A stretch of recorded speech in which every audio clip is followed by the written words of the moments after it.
Hello and very good morning to all of you. We are live from Thurston College grounds in Colombo, the second day's play of the Under-19 Division 1 Tier B game between Thurston College Colombo and St. Peter's College Colombo.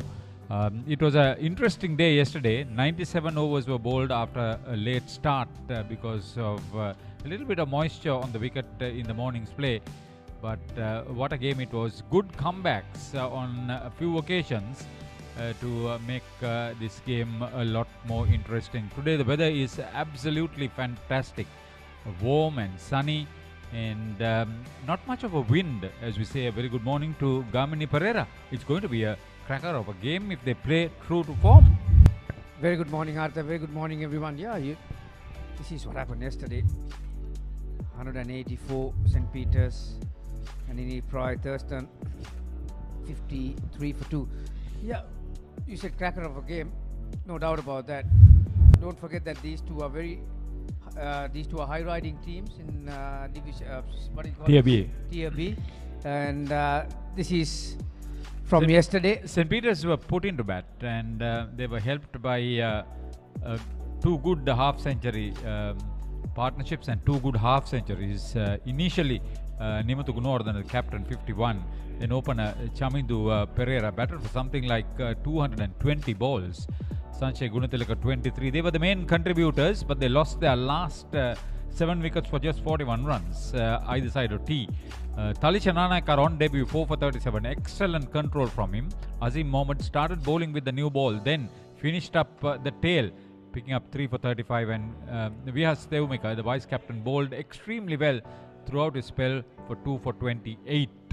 And then Thurston College in reply, they lost 2 wickets in 1 over, but Navindu Fernando 18 not out, and Thanuga Palihavadana forced to open the batting because of an injury to Uddeepa Edirisinghe, who was fielding at Silimidov. 16 not out. Sean Robert picking up both wickets in the same over to end up with 2 for 20. But there were a few catches that went to ground when St. Peter's were batting. It wouldn't have been that much easy if that was the case. Yeah, a lot of people were talking about the condition of the pitch, Haritha. This is how the wickets fell. That was Vishen Halamage after a 24-run stand, and the same over, Rusanda Gamage, their most prolific batter, was dismissed. 24 for 2, and then Nimuthu Gunawardene joined Chamindu Pereira, and that was a fairly good partnership. Yeah, at that point in time, St. Peter's were looking good for a big score, weren't they? 243 for 3 at that stage, and then spinners obviously came into the party and lost their last 6 wickets for nothing, really. Yes, and good cricket right around. Shannon Rodrigo there comfortably. Theumika getting the wicket of Chamindu Pereira. That was a very good catch by Talisha Nanakara on debut. And this was wickets falling at regular intervals. They were always in trouble. And good cricket all round. All in line with the stumps. 3 LBWs, 2 that were out bowled. Yeah, that was the first wicket for Thurston. Both the batters to get out played some expensive horizontal bat shots. The captain's wicket, that's the second one. Was beaten for speed. Shanikya Devapriya. That was that was what was expected. But from 15 for 2, they've moved up to 53 for 2. So a 38-run partnership. They batted sensibly in the last few overs, but I thought maybe 15 to 20 runs short because they played very defensive. And the same could be said of the Peterites when they were batting. When they were batting comfortably, they still wanted to play defensive and play with caution. Yeah, that was the exact point that I was going to make just a moment ago. A lot of people were talking about the wicket. I don't think there was anything in the wicket. It was just on the slower side. But once St. Peter's batters got set, they didn't apply enough pressure. I know Pereira got a half century and a couple of others got starts, but there were loose balls that were there to put away. So there was not enough pressure on Thurston bowlers. They were kept in the game by the Peterite batters, and suddenly when the wicket started tumbling, they couldn't handle it. They couldn't absorb the pressure, and bundle out. The late order was dismissed next to nothing, really.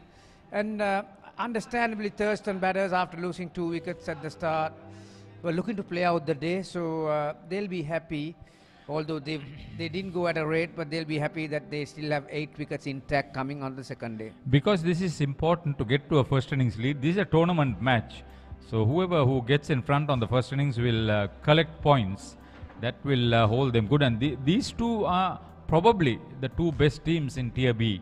And they want to get promoted to Tier A next year. And they actually should have been playing Tier A cricket, but the format goes that way. So it's very important that these matches are settled on the first innings. They won't go for an outright. That's exactly the point we were talking about yesterday, weren't we? High-riding teams, and whether it's fortunately or unfortunately, both are in the same group.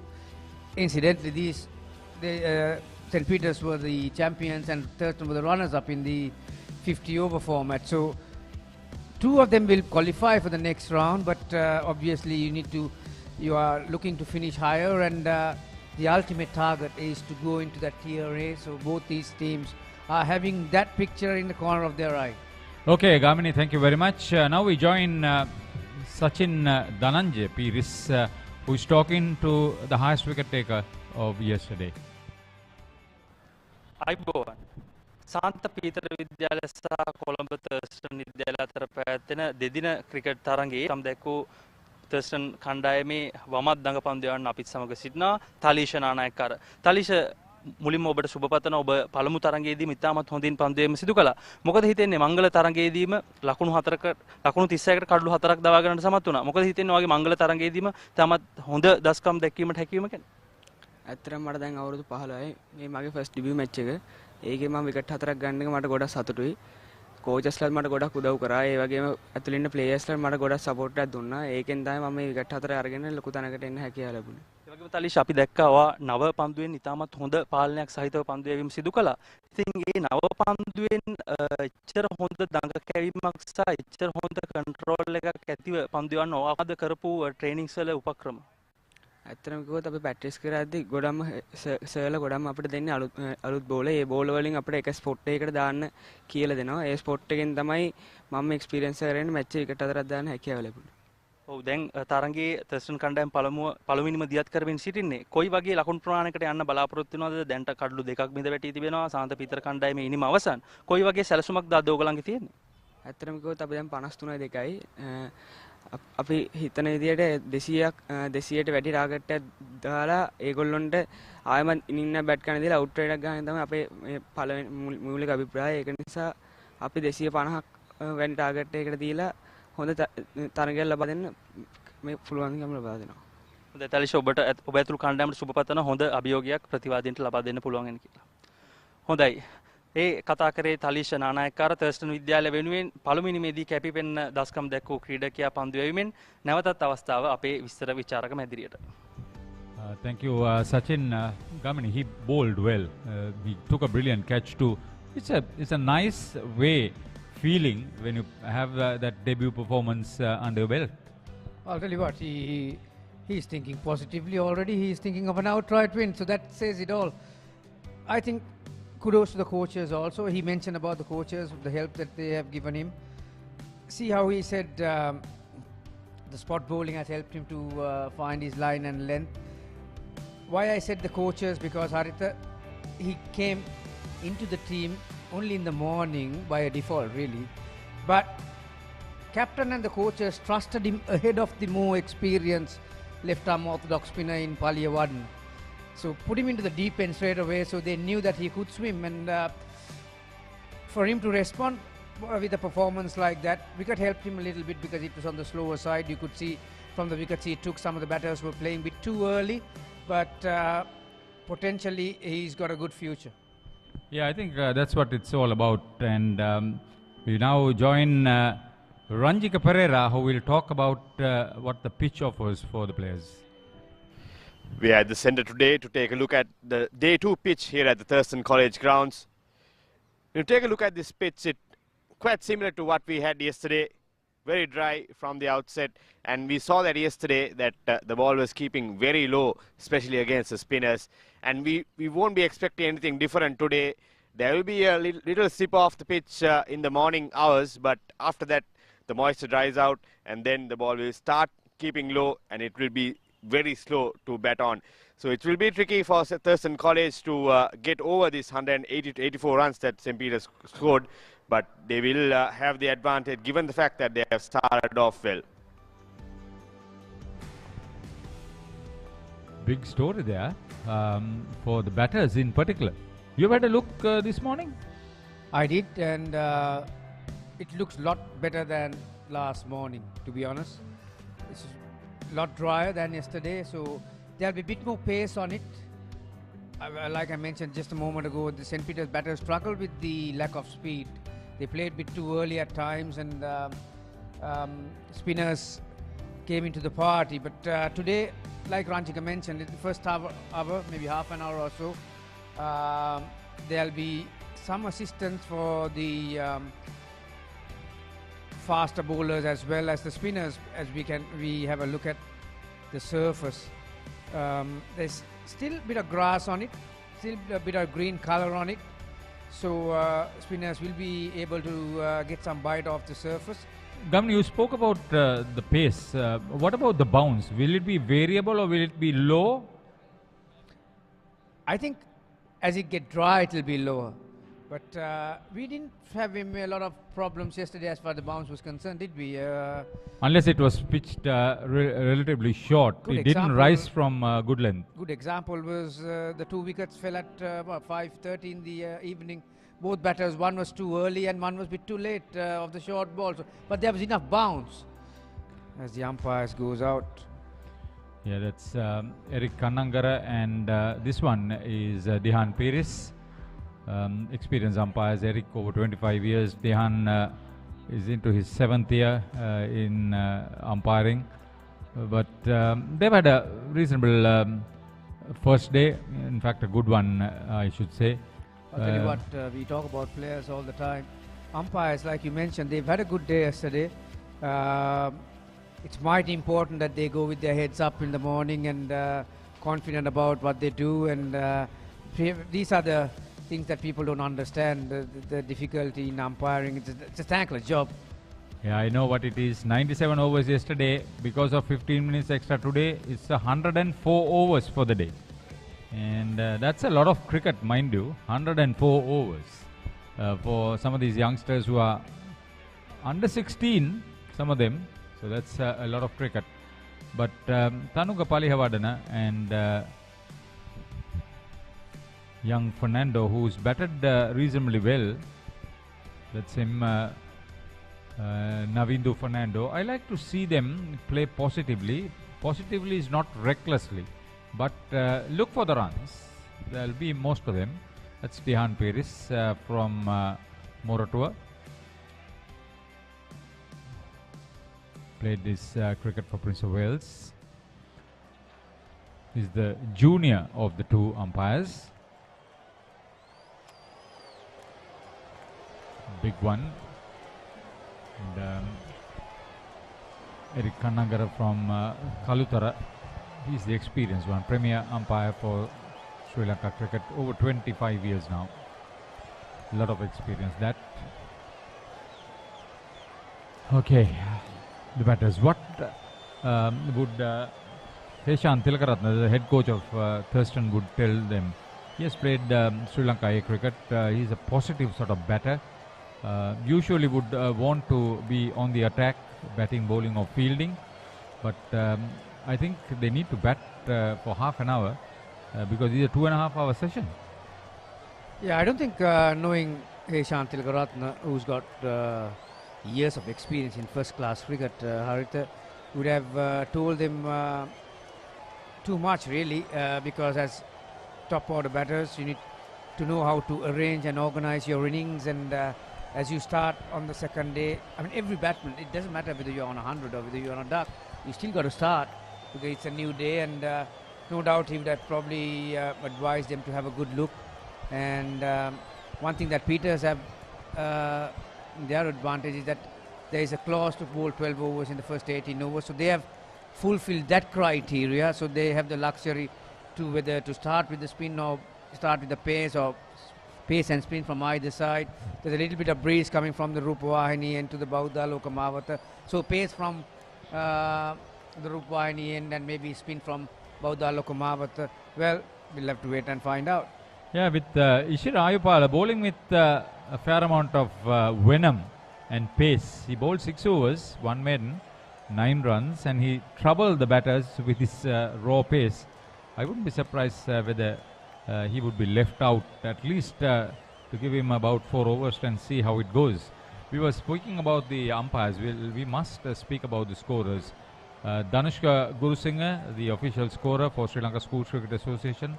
Nanda Patirana for St. Peter's College. D.N. Patirana, the umpire, who has had international exposure. He's into his 15th year with the Peterites. And then Vajira Dharmakumara for Thurston College. Navindu Fernando on 18. 50 balls faced, 2 fours. Never Talking mind. about D.N. Patirana Harita. Yeah, he's a good friend of ours. We all know him pretty well. And but he wasn't a friend when I was playing. I'll tell you, he gave me LBW in the Royal Thomond 50 So over. if you're out, you're out. 50 over day-night, the very first day-night encounter. Really? The day-night match? Day-night match, Okay. schools match. And yeah, I wasn't a happy chappy then. But now it's all in the game. Yeah, we've got Batting good out of his memories. crease, the right-hander. Tanuka Palivadana at the non-strikers end on 16. Also 50 balls faced, 2 fours. Sean Robert, the wicket taker, the sole wicket taker. Both wickets in the same over. From this end, the Bauda Lokamavata end. I'm sure Shane Fernando, the head coach of St. Peter's, would have wanted them to be attacking. 2 slips and a gully. First ball. That's what I thought yesterday. They were a little bit guilty of bowling too many short deliveries. I wanted them to bowl at the wickets, use the cutter, the slower delivery, and the yorker. I didn't think that they used those options adequately last evening. Yeah, particularly Sean Roberts. He picked up both his wickets through short ball, so he got carried away a bit. As you can see, for the very first ball, the ball hit the glove, top hand glove, and so there's no doubt about the bounce. Obviously, that ball got big on him. Fair leave. Good to see that the wicketkeeper is not standing too far down, because what happens then is that the slips will fall down, the ball will not carry. So if you are not really quick, the wicketkeeper needs to be educated on the fact that he is not standing too far down for him to be comfortable in the take. Yeah, not only him, he is where he is standing is where the slips are going to stand. Exactly what I'm trying to say. The edges, he is responsible for all those areas as well. Pitched up, but reluctant to go for a big drive. That's understandable. Navindu, like I said, no matter how many you are on, you need to start when you are coming on a fresh day. Both batters had faced 50 balls each coming in today, and this is a very important period for St. Peter's, as well as Thurston, who's going to take the upper hand after the first hour or so. There was a heady third wicket half-century stand after the first 2 wickets fell in the same over in the Peterite innings too. So the same thing applies to these two. They came together at 15 for 2 wickets falling in the same over to the same bowler. Now they've added 38 runs. Fresh start, as you said. Good to see them going. A few batters who could take the attack to the bowlers for Thurston, but they would want a good foundation into this second day's play at the initial stage. Ideally for these 2 overnight batters to be there for the first half hour.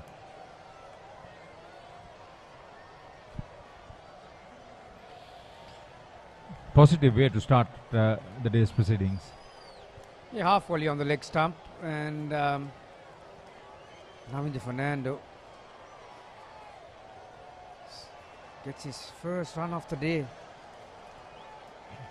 Tanuka, the left hand, right hand combination. That's another important thing where the bowlers will have to cope up with. Fast bowlers and the spinners. Thurston Palivadana and Fernando, right hand, left hand combination. As you can see, how far in front he is. Opens his bottom hand. Yesterday we saw a few shots from Palyavardhana. He's a good strong bottom hand player. End of the first over. 54 for 2. Did you submit the report? Not yet. When is the big match?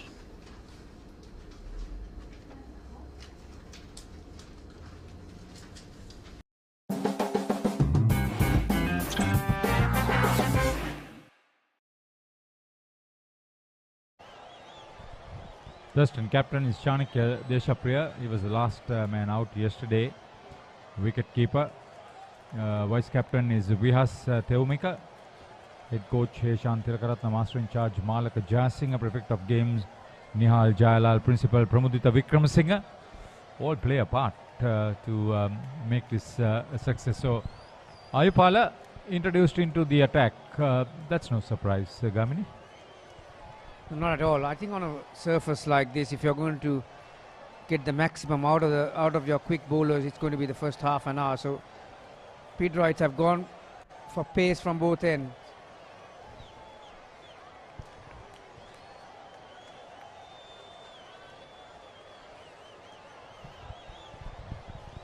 At least to get him to play, that's the idea. Not just bowl fast and outside the wickets so that the batter will be comfortable. You are expending all the energy. Yeah, he's been given 2 slips of gully. Quite a strong offside field. Point, extra cover, mid-off. But I'll probably say, looking at your normal picture where the bowlers are looking to operate off stump, 4th stump, 5th stump, I think you need to, like you said, you need to attack the stumps more often. Particularly in that first half an hour.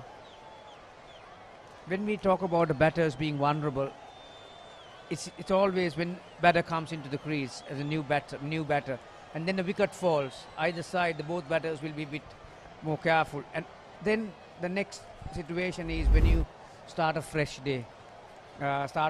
day, and then they are trying to get set. So, like you mentioned, you have to make the batsman play at every possible given time, bring the stumps into play. There's a yawning gap on the onside from square leg behind the umpire to mid-on. There's no mid-wicket. Oh, that's very close. Very close, I'll tell you. Played right across it, fell over to the off stump, lost his balance. When we see the replay, you can check where his head was. Head was way outside the off stump, ball was right in front. That's a very good breakthrough for St. Peter's. Yeah, he looked like picking up a wicket. He reaps the benefit of keeping the ball within the 9 inches space. Navindu Fernando is the batter. Only 2 seconds ago I said you had to bring the stumps into play, and he did. Fuller delivery. As you can see how he head falls off across the offside. So he had to play around his pad. He got his front pad too far across as well, so he had to play around it. He was a bit too late. And there he goes. Well. Out for 19 gives Ishira's first wicket of the match. At 54 for 3, bit of concern for the home team.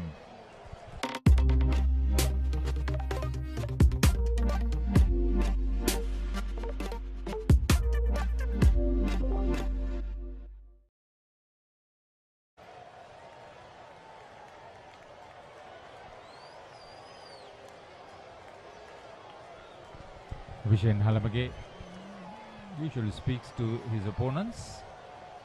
Yeah, one thing I noticed from yesterday, Arita, both these teams, Good camaraderie. although they are big rivals on the field, but they got a good understanding and relationship on the field.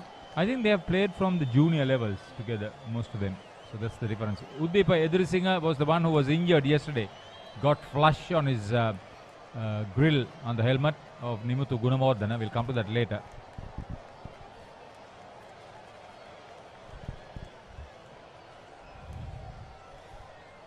not the right level of thinking for a new batter. Usually the opener. The welcome was not what was intended to be. Yeah, maybe he's trying to lay out a plan. The new batter, push him on the back foot and give him that full bunger. Watch out for the next one. Like if he can bring that same delivery where he got Fernando out, that will trouble Eddie Singer. 37 his top score. Not many runs. Still new to the team. Yeah, I was talking about the yawning gap from deep square. Like the fielder is being pushed back. This could be a double bluff. There's no silly mid-on or a forward short leg. If you're trying to bowl at the stumps at this pace, I think not a bad idea. At least for the first few overs to have somebody there.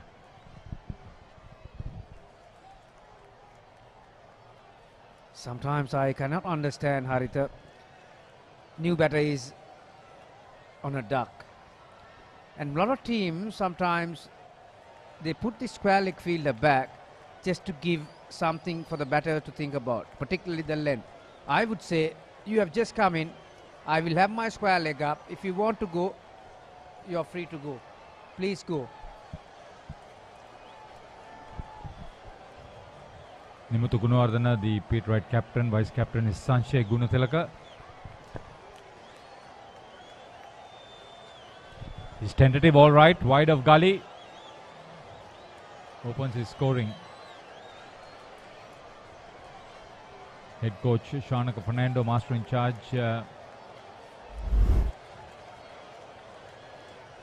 Sunanda Fernando. Sports coordinator Reverend Father Milan Bernard plays a pivotal part in sports at the college, and director is Reverend Father Rohita Rodrigo.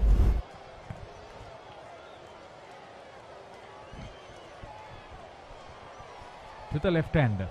What is he going to do? Is he going to bounce? Is he going to bowl in line with the stumps? Palihavadana.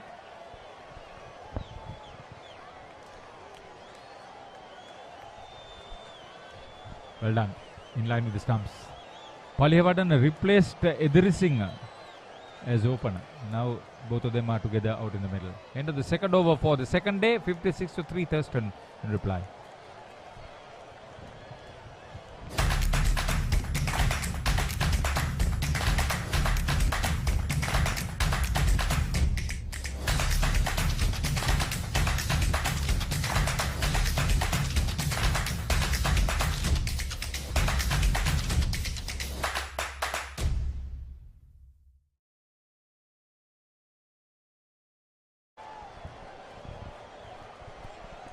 Thurston College 56-3 lost their first wicket of the day in the previous over.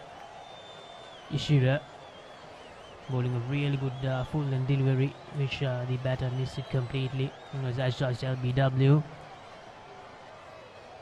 Joining with me is Ranjika Papare. Good morning, Ranjika. Good morning, Laksiji. Good morning to everyone joining us to Papare.com. Yes, good start from the Pete Wrights. They've kept it tight.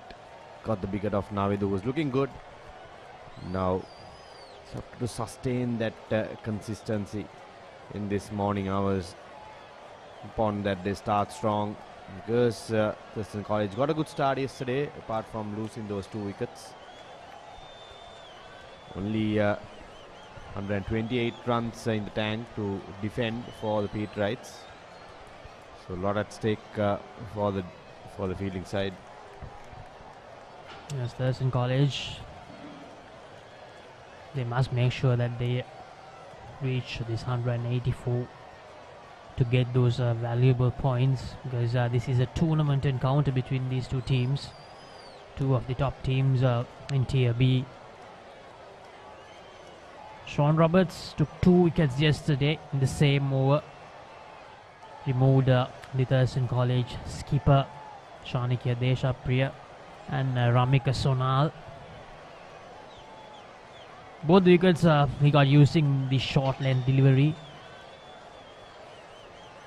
The two pacers have been really good for St. Peter's College. They have been attacking, they have been aggressive.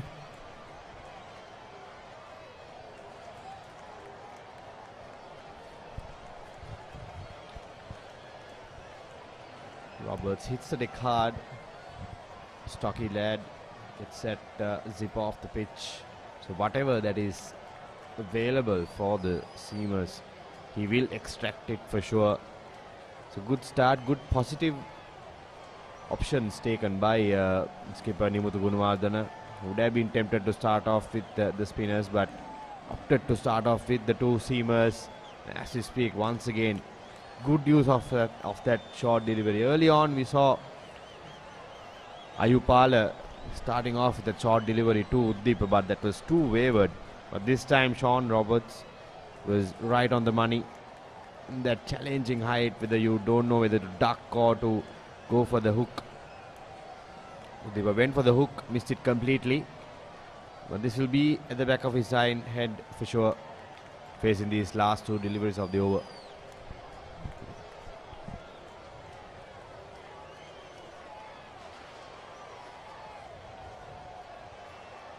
Changes his length, Sean Roberts.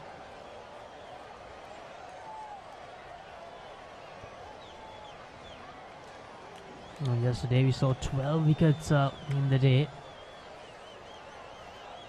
Only 2 in the first session, 5 in the second, and then 5 in the final session of the day.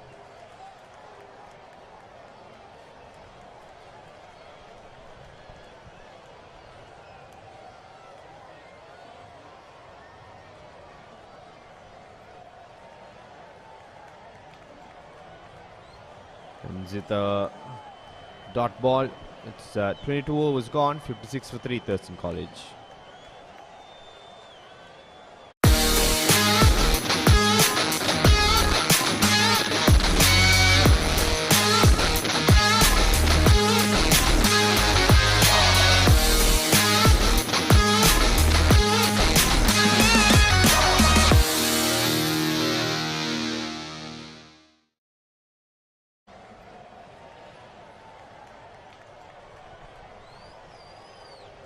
Yesterday, Thurston College, they took all the 10 wickets using their spinners, Ranjika, but St. Peter's College, following a different method, all 3 wickets were taken by the pace bowlers.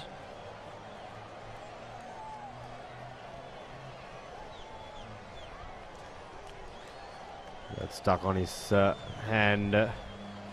So you can see the plan from the Peterite seamers, trying to use that short delivery to intimidate the two batters.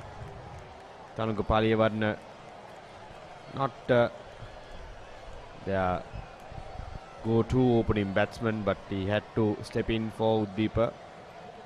He was struck on his head yesterday. Uddeepa is now at the crease, but you can see they are struggling to deal with the short stuff, and that's what Peterite are trying to exploit.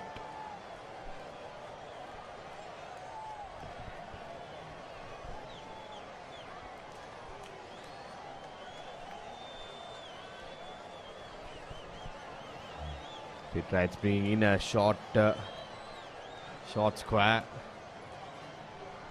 to put some more pressure on the batsman, standing in the eye line of the batter.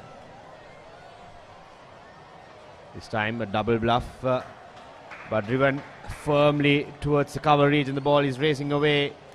Brilliant piece of work there from the Peterite fielder, Laspika Pereira, if I'm not wrong.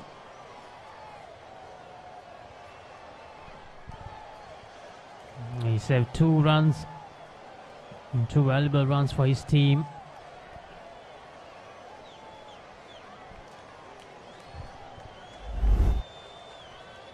Good chase there, putting in the dive and keeping the ball inside the playing field.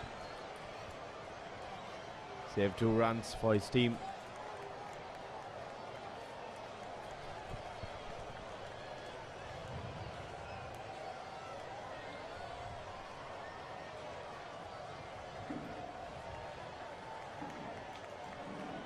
Although he brought the fielder very close to the batter, he is yet to use the bouncer since then, Ranjika. But no, it will definitely come very soon, Ishira. Compared to Sean, as you said, his bouncer has not been that good. Like Sean executed it really well. He was consistent, finding the correct line to bowl the bouncer. Here's Ishira. Not high enough in that occasion. He has to get it around that shoulder height to trouble the batters. Otherwise, it's going to be very easy to negotiate because it's a slow surface. That last delivery also, Tanuga had enough and more time to get behind it. Just drop it closer to him.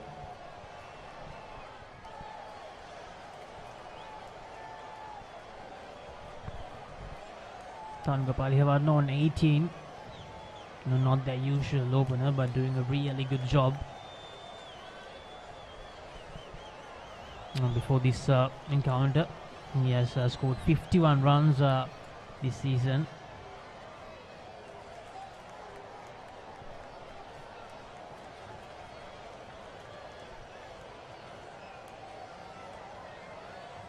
So far, has been really good. His defense has been really solid. Didn't fall into any traps set by the right bowlers. Tanuga Palihavadan uses the bouncer Ishira. Tanuga doesn't want anything to do with that. End of the 23rd over. Thurston College 58 for 3.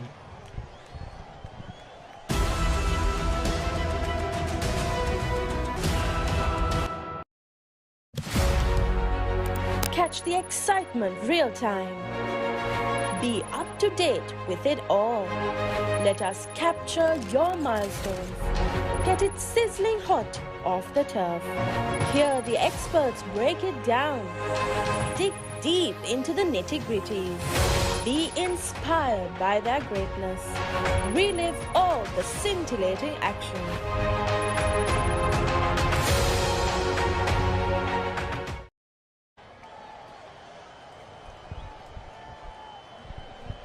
Sean Roberts will continue. The two pace bowlers.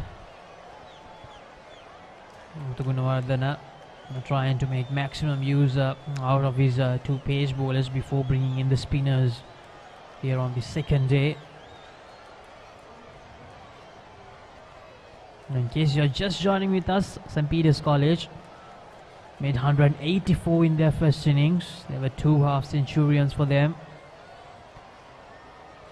Thurston College at the moment 58 for 3. We have to remind you this is a tournament encounter between these two teams in the under 19 Division 1 2-day tournament, a Tier B clash.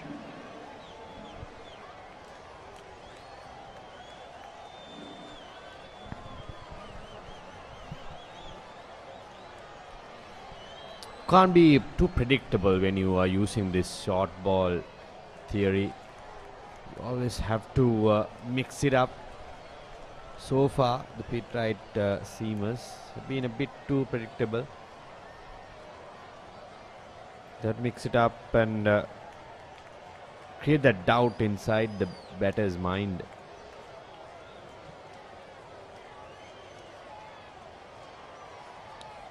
Left alone easily. Especially when it comes to Uddeepa, he'll be concerned about the short delivery more than Tanuga because he was struck on his head yesterday. That will be at the back of his mind, and he will be concerned, over cautious rather, when facing that short delivery.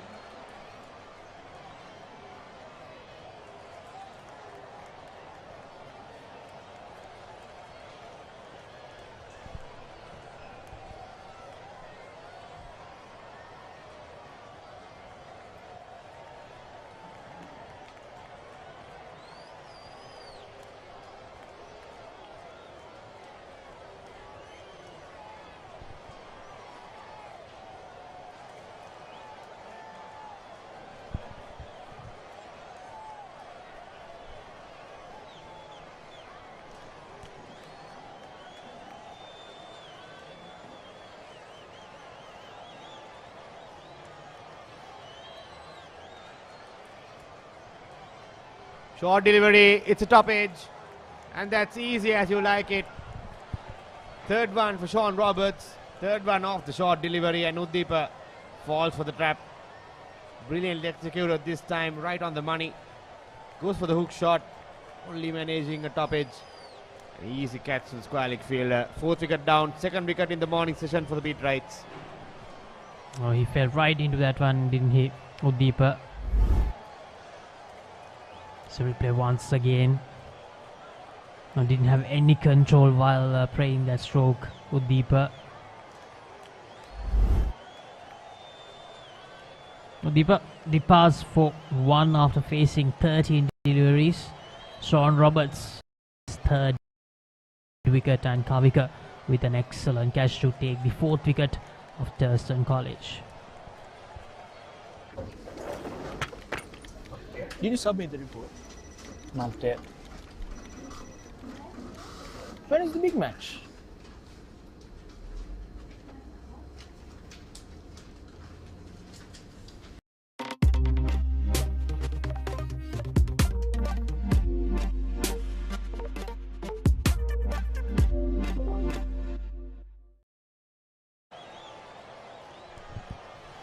Thenuka Devapriya, the new batter for Thurston College.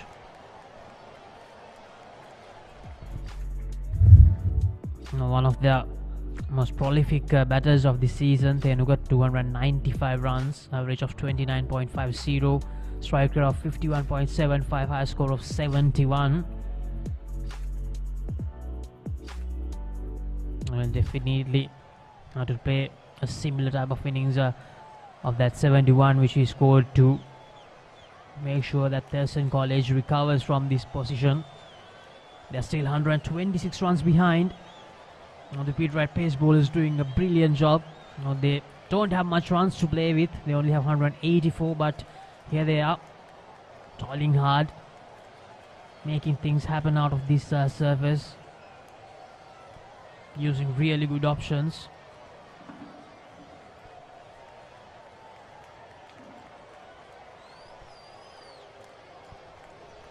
It's off the mark in his first delivery. It's the end of a successful over from Sean Roberts. 24 is gone. Thurston College 59 for 4.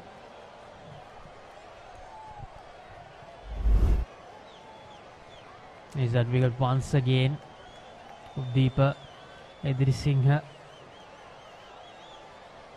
Straight to Kavika Jayasundara, who didn't make any mistake.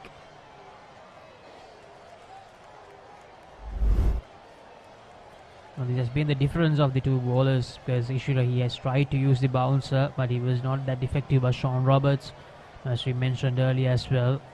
His line was right. No, he made sure the batsman had to play when he bowled that bouncer.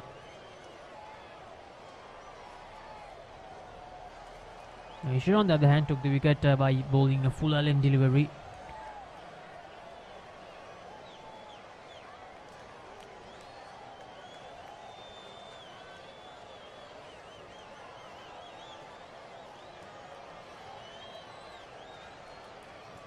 It will be interesting to see for how many overs these two paces will continue, Ranjika.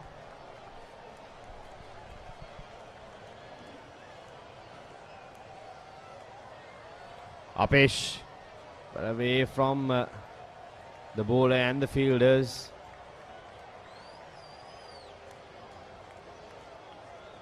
That's what happens when the batsman is expecting the short delivery.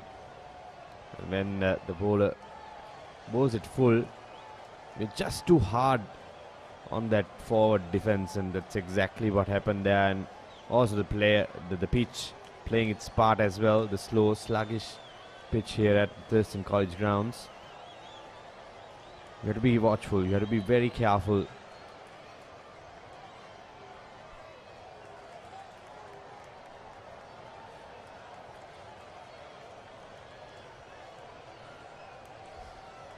A little argy-bargy going over there.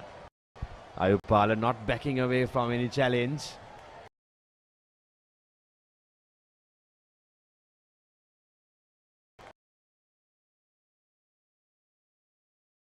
Getting a little word on, calm things down. fast bowlers thrive in these situations, Laksasi. They love it. They love a challenge. And also Ishira Papare. He's one of those very vocal pace bowlers.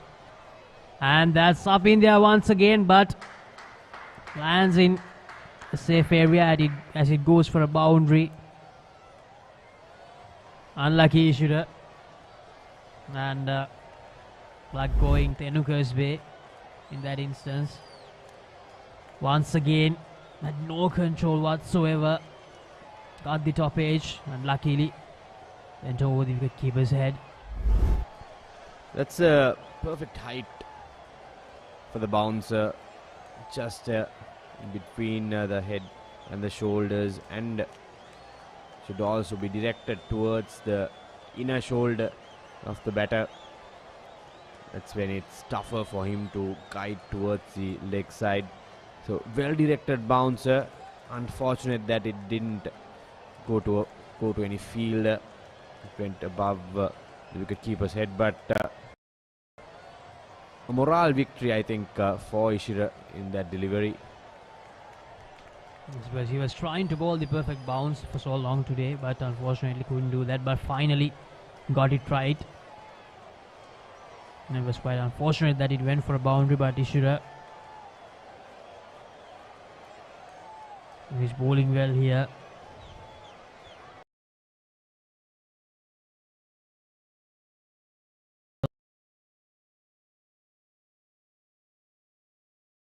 So if he can get his bearings right when he's bowling the bouncer, it's going to be really hard for the Thurstonite batters.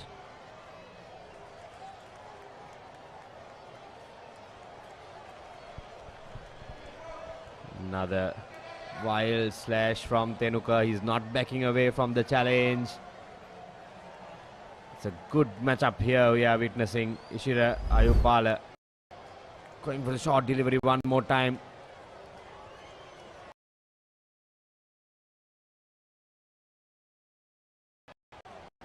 Tried to whip that towards the leg side, but the bounce taking the ball over the bat.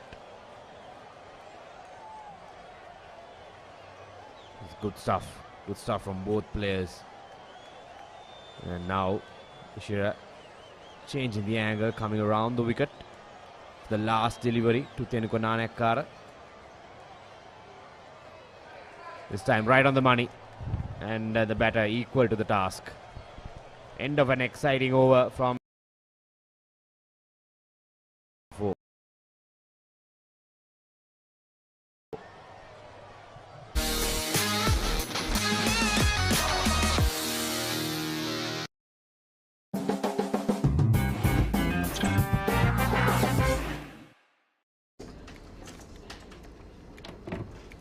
Look at that. Big match kawan.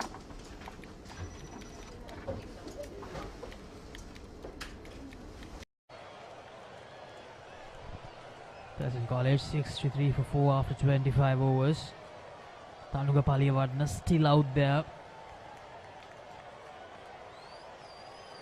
Well, Thurston top order will be really disappointed because Thanuka Paliyawardena was actually not their usual top order batter. He's still out there fighting, but the others have given their wicket away.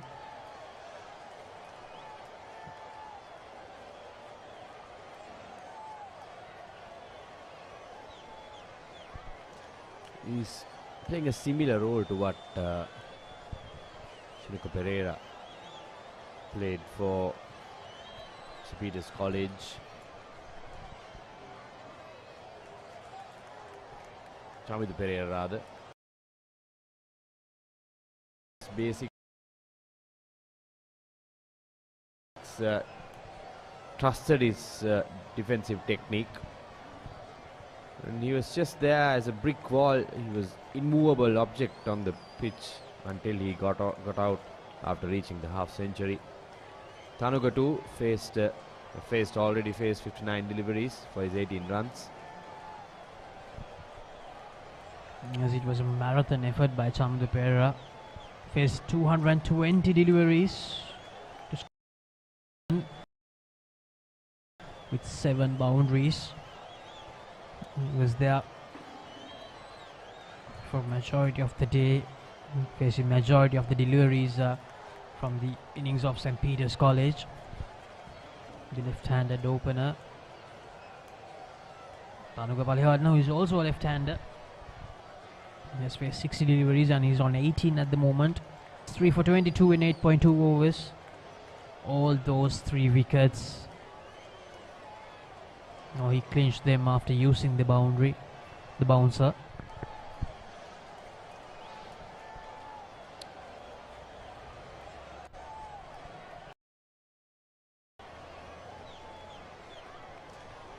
Around the wicket, Fuller drilled past the extra cover fielder. The ball is running away, and the lush outfield prevents it from reaching the boundary line.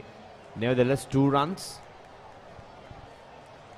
Good from Tanuga, making sure that they use the Fuller deliveries to get some runs. The scoreboard ticking.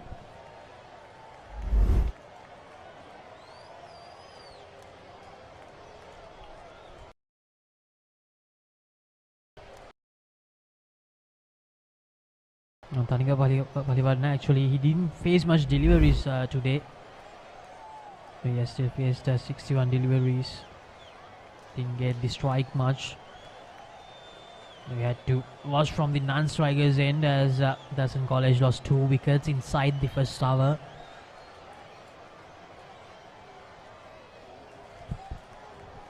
The game day pulse check. Will Thurston College outscore St. Peter's in their first innings? You can cast your vote on the Papare YouTube or the Papare Cricket Facebook page.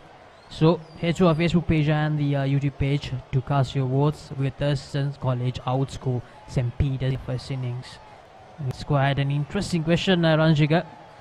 It's a 50-50 call at the moment. Thurston College 119 runs behind with 6 wickets in hand. At the start of the day, I think Thurston would have fancied their chances to reach that 184, but the couple of wickets that fell in this first hour put them back, pushed them back a bit, but still I would believe that Thurston College have the upper hand, especially having the star batter Tenuka Devapriya in the centre. They would ideally want these 2 batters to bat until the lunch break and see what they achieve. That's the 26th, Thurston College 65 for 4.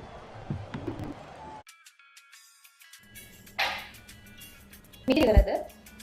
Oh, one. Big match එක කවද්ද?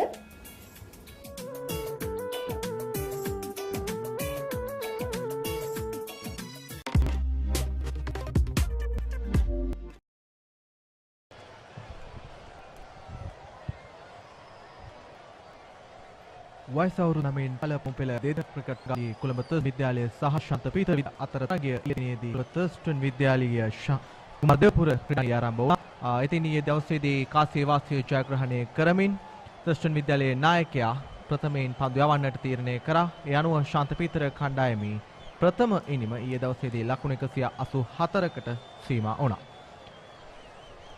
ඒ අනතුරුව තමන්ගේ ප්‍රථම ඉනිම ආරම්භ කරනු ලැබූ Thurstan කණ්ඩායම ඊයේ දිනේ නිමවන විටදී ලකුණු 53කට කඩලු 2ක් දැවී තිබෙදී ඉනිම නිමාව දැක්ක. අද දවසේදී මේ වන විටදී කඩලු 4ක් දැවී පන්දු අර 26ක් අවසානයේදී ලකුණු 65යි තර්ස්ටන් ලකුණු පුවරුව. ඒත් සමගින් මාත් එක්ක මේ මොහොතේදී එකතු වෙලා ඉන්නවා ප්‍රවීණ ක්‍රීඩා විස්තර විචාරක අසංක හදිරම් පැල. අයිබෝන් අසංක. අයිබෝන් නලින්ද සුබ උදෑසනක්. 65යි කඩලු 4යි.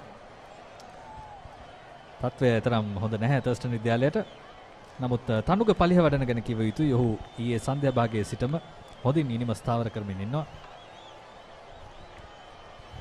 ඔහුගේ කණ්ඩායම වෙනුවෙන් ඒ වගේම කඩළු අතර ධාවනය ඔහු ඊටාම වේගවත් ක්‍රීඩකෙක්. ඉතින් එය තමයි කැපී පෙනෙන දෙය තර්ස්ටන් ඉනිමේ මෙතෙක්. ඒ වගේම තේනුක දේවප්‍රියට සෑහෙන වගකීමක් තිබෙනවා තනුකට සහාය දෙන්න. අනිවාර්යෙන්ම ඊයේ දවසේ සිට මේ දක්වා තර්ස්ටන් විද්‍යාලයේ කණ්ඩායමේ කඩුල් 4ක් දැවී යද්දිත් ඒකාන්තයක් ආරක්ෂක කරගෙන ක්‍රීඩා කරන්නට තනුකට හැකියාවක් ලැබී තිබෙනවා. ඔහු ලකුණු 20ක් නොදැවීමේ මොහොතේදී ලබාගෙන තිබෙනවා තර්ස්ටන් ඉනිම වෙනුවෙන්.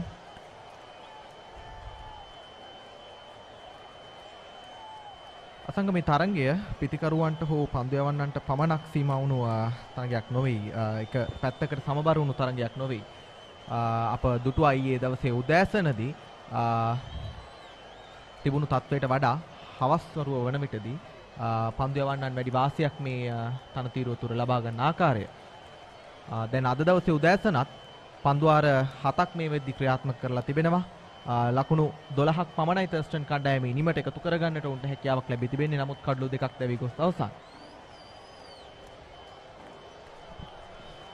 ඔව් පීතර පන්දු යවන්නන් පාවිච්චි කරපු ලොකුම උපක්‍රමය තමයි කෙටි පන්දු. මේ උදෑසන පැය මේ තනතිරුවේ යම්කිසි තෙතක් රැඳී තිබෙනවත් එක්කම එය ප්‍රයෝජනයට ගන්නට උන් සෑහෙන උත්සාහයක් ගත්තා කෙටි පන්දු යවමින්. ඒ වගේම පිතිකරුවන්ට අභියෝගයක් දෙමින් විශේෂයෙන්ම උද්දීප අපට මතකයි ඊයේ දිනේදී ඔහුගේ හිසෙහි පන්දුවක් වැදිලා තරමක් වේදනාකාරී මතකයක් එක්වුණු ක්‍රීඩකයෙක් උද්දීප එදිරිසිංහ. ඉතින් ඔහු පිටියට පැමිණෙද්දී ඔහුට කෙටි පන්දු දිගින් දිගටම යවමින් ඔහුගේ මනසත් එක්ක ක්‍රීඩා කරන්න පෙළඹුණා මේ පීතර පන්දු යවන්නන්. ඉතින් සාර්ථක වුණා ඉෂිර. ඔහුව දවා ගන්නට සමත් වුණේ ඒ ආකාරයෙන්. නැවතත් කෙටි පන්දුවක් ඉහළින් මෙල්ලවන පන්දුව 6-5ක් බවට පත්වනවා මේ මොහොතේදී. බෑක්වර්ඩ් ස්ක්වයර් ලෙග් හරහා අලංකාර පහරක්. තෙනුකගේ පිටෙන්නේ පහර. තෙනුක එල්ල කරනු ලැබුවේ 6 පහර 4 පහරක් ලෙසයි විනිසුරුවරු ඉතින් මේ මොහොතේදී සටහන් කර සිටින්නේ. වේගවත් පහරක් කල්යල් මණිමිනි තමත් හොඳින් ඔහුවේ පහර එල්ල කරා. මේ ඔබ දකින්නේ පහරේ පුනරූපණය. අපි බලමු. ඉහළින්ම තමයි පන්දුව ඇදීගේ 4 සීමාවට ඇතුළත පතිත වෙන්නේ පන්දු රකින්නාට පිටුපසින්. පන්දු රකින්න පියවර කිහිපයක් ඉදිරියෙන් ඉන්නේ.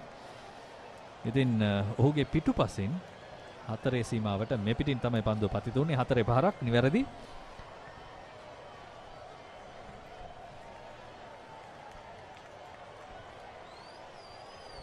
අවසන් පන්දුව එපිලිමක් සහිත වැදියා පන්දුවට ලකුණක් ලබා ගන්නට හැකියාවක් නැහැ. ඒ සමගින් 27 වන පන්දුවාරයේ නිමාව දකිනවා. ලකුණු 69යි කඩලු 4යි.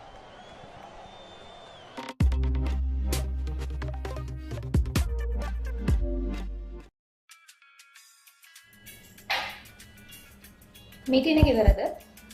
ඔව් අනේ. බිග් මැච් එක කවද්ද?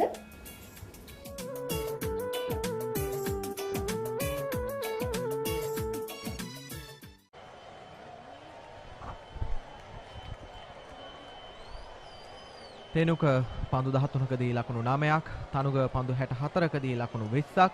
අසංක අපිට පේනවා තනුගගේ ඉනිම ඊයේ දවසේදී ශාන්ත පීතර ඉනිමේ ආරම්භක පිතිකරුවා චමිදු පෙරේරා පන්දු විශාල ප්‍රමාණයකට ක්‍රීඩා කරමින් තමයි ඔහුගේ අර්ධ ශතකය රැස් කරගන්නට සමත්කම් දැක්ුවේ. ඒ කොටසම තර්ස්ටන් කණ්ඩායම වෙනුවෙන් මේ මොහොතේදී තනුග ඉෂ්ට කරමින් සිටින බවක් තමයි අපට පෙනෙන්නට තිබෙන්නේ. ඔබ සඳහන් කළ පරිදි චමිදු පෙරේරා පන්දු 220කදී ලකුණු 57ක් වාර්තා කළේ. ඉතාම සෙමෙන් ක්‍රීඩා කළේ නිමක්. ඒ වගේම තර්ස්ටන් විද්‍යාලය වෙනුවෙන් එවැනි ඉනිමක අවශ්‍යතාවය දැන් පැන නැගී තිබෙනවා. කඩලු 4ක් දැවී යාමත් සමගින් ලකුණු 69ක් තුල. ඉතින් ඔවුන් කඩලු රැක ගැනීම වැදගත් මේ මොහොතේදී. නමුත් පීතර විද්‍යාලයට ඊයේ දිනේදී තව ටිකක් වේගවත් විදියට පන්දුවට පහර දෙන්නට තිබුණායි කියලා තමයි මගේ විශ්වාසය. උදෑසන සැසියේදී ලක්ෂ්මික පෙරේරා කැඳවනවා පන්දු යැවීමට. තරග 4කදී කඩලු 3ක් දවාගෙන තිබෙන පන්දු යවන්නෙක් ලක්ෂ්මික පෙරේරා ඊයේ දිනේදී හොඳ ඉනිමක් ක්‍රීඩා කළ අවසන් කඩලු කිහිපය අතරේ පීතර විද්‍යාලය වෙනුවෙන්.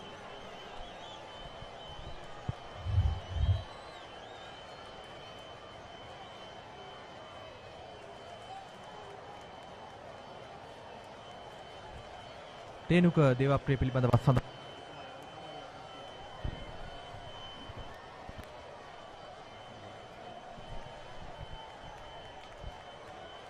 ලක්ෂ්මික නැවතත්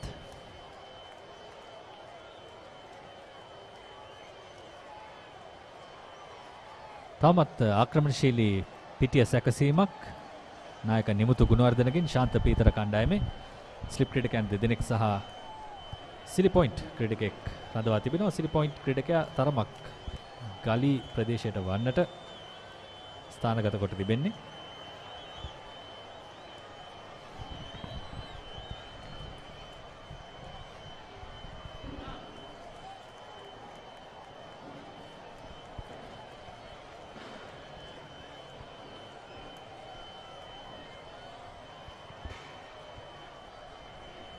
අප සඳහන් කළා වගේම තේනුක දේවප්‍රිය පිළිබඳව සඳහන් කළ යුතුයි. ඔහු තමයි තර්ස්ටන් නිමේ මේ වන විට සිටින පිතිකරුවන්ගෙන් වැඩිම ලකුණු ලාභියා මේ තරඟ වාරයේදී. දක්ෂ පිතිකරුවෙක් තර්ස්ටන් ඉනිමට අත්‍යවශ්‍ය පිතිකරුවෙක් ඔහු. උලශ්මික උපක්‍රමයක් භාවිතා කරනවා. ඒ හොඳින් පෙනෙනවා. පන්දුව ගුවනට මුසු කරනවා පිටිනට පිටින්. ඔහුට ඩ්‍රයිව් කිරීමකට ආරාධනා කරනවා. ස්ලිප් ක්‍රීඩකයන් දෙදෙනෙක් රඳවා තිබෙන්නේ. ඒ වගේම සිලි පොයින්ට් ක්‍රීඩකෙක්, ඒ වගේම කව සහ මිඩ් ඔෆ් ෂෝට් කව ක්‍රීඩකයෙකුත් ඉන්නවා. කොයි මොහොතක හෝ පන්දුව කෙලින් ඇදී ආවිය කියලා උන්ට බලාපොරොත්තුවක් ඇති පිටත් පාදයට අතරින්. අපි බලා සිටිමු කුමක්ද සිදු වෙන්නේ කියලා. 69යි කඩලු 4යි තර්ස්ටන් ඉනිම.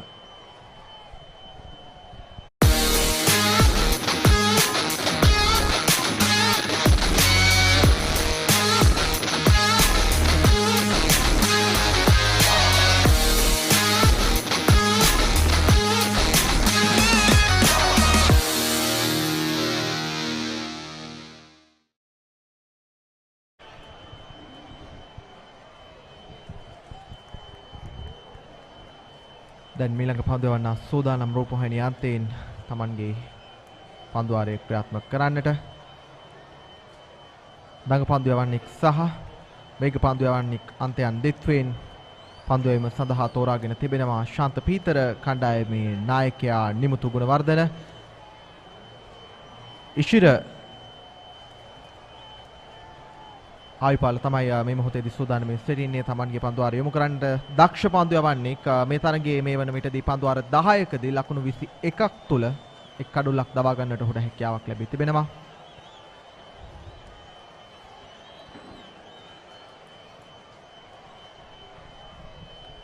මේ තරගවාරයේ තුලදීම වේග පන්දු යවන්නන් එතරම් දිග පන්දු සැසි ලොං ස්පෙල්ස් යවනවා අපිට දකින්නට ලැබුණේ නැහැ. නමුත් ඉෂිර ආයුපාල ගැන විශ්වාසයක් තිබෙනවා නිමුතු ගුණවර්ධනට. ඔහුව පන්දුවාර කිහිපයක් පුරාම පාවිච්චි කරා. මම හිතන්නේ ඔහුගේ සිව්වැනි පස්වෙනි පන්දුවාරය වගේ විය යුතුයි මේ පන්දුවාරය.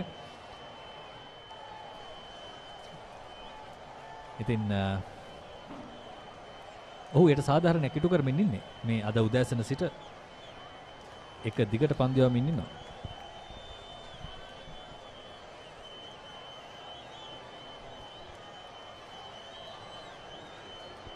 එවරත් කෙටි පන්දුවකට උත්සාහය, නමුත් වයිට් පන්දුවක් ලෙසින් විනිසුරුවරයා සටහන් කරනවා. අප දුටුවා ශාන්ත පීතර කණ්ඩායමේ වේග පන්දු යවන්නන් නිරන්තරයෙන්ම තර්ස්ටන් කණ්ඩායමේ පිතිකරුවන්ට කෙටි පන්දු යොමු කරමින් වේගවත් පහරකට උත්සාහයක් යොදන්නට ආරාධනා කරන ආකාරය පිතිකරුවන් දෙපළක්ම එයින් කඩුල්ල පූජා කරන්නට සිදු වුණා. මේ දකින්නේහි පුනරූපණය. පීතර පන්දු යවන්නන් උදෑසන සිටම මේ කෙටි පන්දුව වැඩි වශයෙන් භාවිතා කරනවා අප දුටුවා.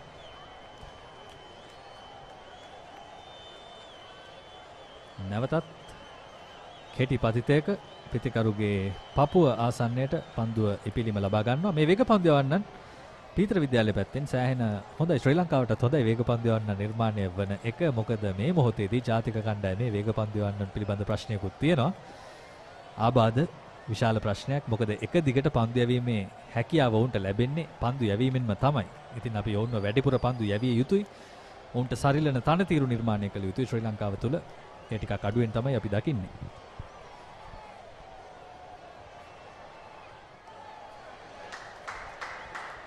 අලංකාර පහරක් අවස්ථාවේදී ඒ අතරවාරයේදී තාමත් හොඳින් පන්දුව රැකගෙන නැවත වතාවක් මාර කරන්නට පන්දු රකින්නට හැකියාවක් ලැබෙනවා.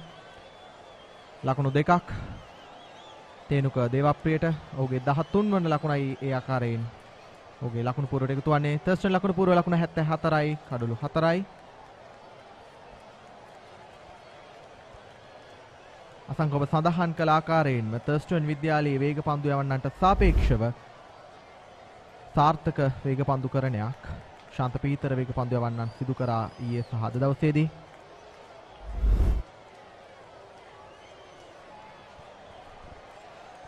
ඒට පාසල්වල ක්‍රිකට් සංස්කෘතියත් හේතු වෙනවා නලින්ද.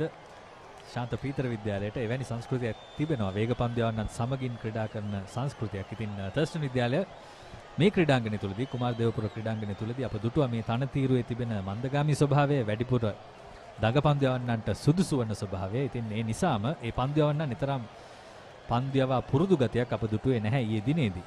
ඉතින් කෙසේ වෙතත් එවැනි පන්දු යවන්නන් ඔබට සිටිය යුතුයි. වේග පන්දු යවන්නෙක් දෙදෙනෙක් ඔබේ කණ්ඩායමේ සිටිය යුතුයි.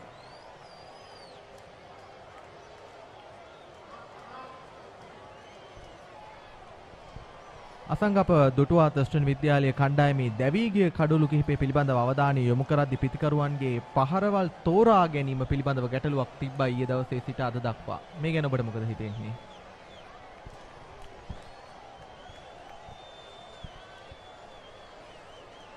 විශේෂයෙන්ම කෙටි පන්දුවට එරෙහිව මේ පාසල් ක්‍රීඩකයන් වයස 19න් පාල ක්‍රීඩකයන්. ඉතින් යෝන් ක්‍රීඩකයන් ඔවුන්ගේ මානසිකත්වය ටිකක් පරදින්නට අකමැති ස්වභාවයක් තිබෙන්නේ. අපි ඒ ගැන කතා කරමු. නැවතත් කෙටි පන්දුව ඉහළින් පන්දුව ඇදියන්නේ. හොඳ උත්සාහයක් දරනවා බෑක්වර්ඩ් ස්ක්වෑර් එකේ සිට. නමුත් හතරේ පහරක් උඩ පන්දුවක් වශයෙන් රැක ගැනීමට අවස්ථාව ලැබුණේ නැහැ. සෑහෙන උත්සාහයක් දරුවා. හොඳ උත්සාහයක් පන්දු රකින්නගේ. 76යි කඩලු 4යි.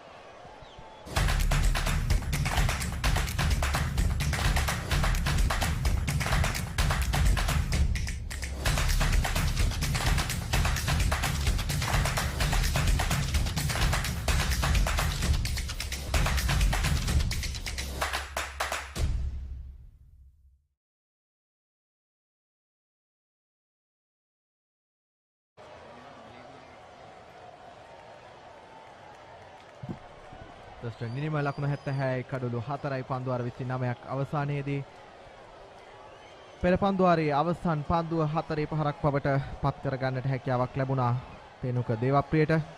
ආසන්න අවස්ථාවක් උඩ පන්දුවකට ඔබ පෙරදී සඳහන් කළා වගේම යසංක පිතිකරුවන් සූදානම් නැහැ, වැඩි කැමැත්තක් නැහැ පන්දු යවන්නන්ට පරදින්නට. පරාජය බාර ගන්නට තරම් කැමැත්තක් නැහැ යෝන් ක්‍රීඩකයන් නිසා. ඔවුන්ගේ මානසිකත්වය එවන්නක් ජව සම්පන්නයි. මේ යෝන් වයසේදී අපිත් ඒ කාලේ එහෙමයි නේද? මේ ඔබ දකින්නේ පෙර පන්දුවේ පුනරූපණය. ඉහළින් ඇදී ගිය පන්දුව තමත් හොඳ උත්සාහයක් දරුවා පන්දු රකින්න පන්දුව රැක ගන්නට. නමුත් අවස්ථාවක් ලැබුණේ නැහැ. අතර වාරයේදී පන්දුව 4 සීමාව පසු කරනවා. ඉතින් ඇතැම් වේලාවල් වලදී ඔබ පසුපසට පියවරක් තැබීම අඩුපාඩුවක් නොවේ. ඔබට එවැනි කාලයක් ගන්නට සිදු වෙනවා සමහර විට ඉනිමක් ගොඩ නැගීමේදී. ඉතින් එවැනි අවස්ථාවන් අත්හැරීම ඔබේ අනාගතයට ඔබේ ඉනිමට හොඳයි. ඉතින් එවැනි අවස්ථාවන් කළමනාකරණය කර ගැනීම ඉතාම වැදගත්. අනිවාර්යෙන්ම අසංක මොකද අපි දැන් ප්‍රථමයෙන්ම බලමු තර්ස්ටන් ඉනිමේ ක්‍රීඩකයන් ලකුණු ලබාගත් ආකාරය. රමික සොනාල් ලකුණු 9යි කඩුලේ රැඳී සිටිනවා නොදැවි තනුග ලකුණු 20ක්. ඒ වගේම නායක ශානික දේශප්‍රියට තරම් සාර්ථක වන්නට හැකියාවක් ලැබුණේ නැහැ. ලකුණු 4ක් පමණයි ලබා ගන්නේ. නවිදු ෆර්නෑන්ඩෝ ලකුණු 19ක් පන්දු 58කදී. ඒ වගේම ඊයේ දිනේදී ආබාධ කර ලකුණු ක්‍රීඩකයාද උදෑසන පිටියට පිවිස දැවී ගියා. එක් ලකුණක් පමණයි ඔහුට ලබා ගන්නට හැකියාවක් ලැබුණේ. දැන් කඩුල්ලේ රැඳී සිටිනවා තේනුක දේවප්‍රිය පන්දු 19කදී ලකුණු 15ක්. ඔහු තරමක් වේගයෙන් Tamanගේ ඉනිම ක්‍රියාත්මක කරන බවක් තමයි අපට පෙනෙන්නට තිබෙන්නේ.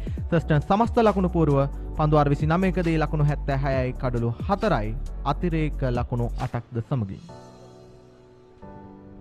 වමත් පිතිකරුවන් වැඩි වශයෙන් දුටුවා මේ තරගය පුරාම. ඒ වගේම පීතර පන්දු යැවීම ලක්ෂ්මික පෙරේරා එක් පන්දුවාරයක් යවා තිබෙනවා. යිෂිර ආයුපාල එක් කඩුල්ලක් අද දිනේ දවා ගත්තා. ෂෝන් රොබර්ට්ස් ඉතාම හොඳින් පන්දු යවන ක්‍රීඩකෙක්. ඔහු කඩලු 3ක් දවාගෙන තිබෙනවා මේ වන විට. ඒ වගේම ඔබට පෙනෙනවා ඇති ඔවුන්ට පන්දු යවන්නන් සෑහෙන ප්‍රමාණයක් සිටිනවා පාවිච්චි කරන්න පුළුවන් අවස්ථානුකූලව. දිනය ඉදිරියට යද්දී සමහර විට මධ්‍යහ්නයේදී මේ දඟ පන්දු යවන්නන්ටත් අවස්ථාවක් ලැබේවි මේ තනතිරුව මත හොඳින් පන්දු යවන්න. ඉතින් ඔවුන් මේ පන්දු යවන්නන් සියලු දෙනාම යොදා ගන්නට ඉඩ තිබෙනවා.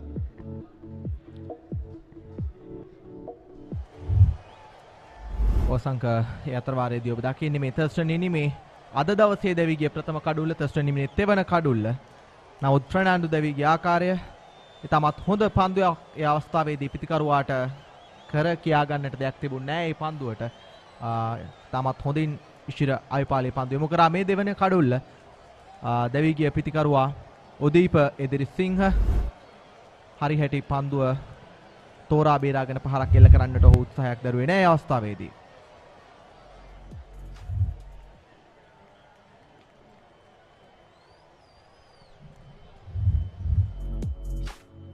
සිසිල් පැන් විවේකයක් ක්‍රීඩකයන් ලබා ගත්තා. උණුසුම් දිනයක් සෑහෙන විඩාවකුත් ඇති මේ ක්‍රීඩකයන්ට. නමුත් යෝන් ක්‍රීඩකයන් ඔවුන්ට මේ විඩාව දරාගත හැකි. මෙතෙක් තරගයේ සාරාංශය පීතර විද්‍යාලය පළමු පන්දුවට පහර දුන්නේ ලකුණු 184ක් ලබා ගත්තා. චමින්දු පෙරේරා ලකුණු 57කුත්, නිමුතු ගුණවර්ධන ලකුණු 51කුත්. ඒ වගේම පන්දු යැවීමෙන් තලිෂ නානායක්කාර තමන්ගේ පළමු තරගයේදීම කඩලු 4ක් දවා ගැනීමට සමත් වුණා. තර්ස්ටන් ඉනිමේ මෙතෙක් ලකුණු 76යි කඩලු 4යි තනුග පලිහ වඩන ඉනිම ස්ථාවර කරමින් ලකුණු 20ක් නොදැවී ලබාගෙන සිටිනවා.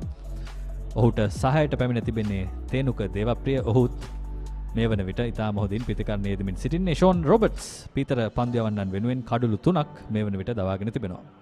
තවත් ලකුණු 108ක් පිටුපසින් තමයි පළමු ඉනිමේ ජයග්‍රහණය වෙනුවෙන් තර්ස්ටන් විද්‍යාලයේ සිටින්නේ.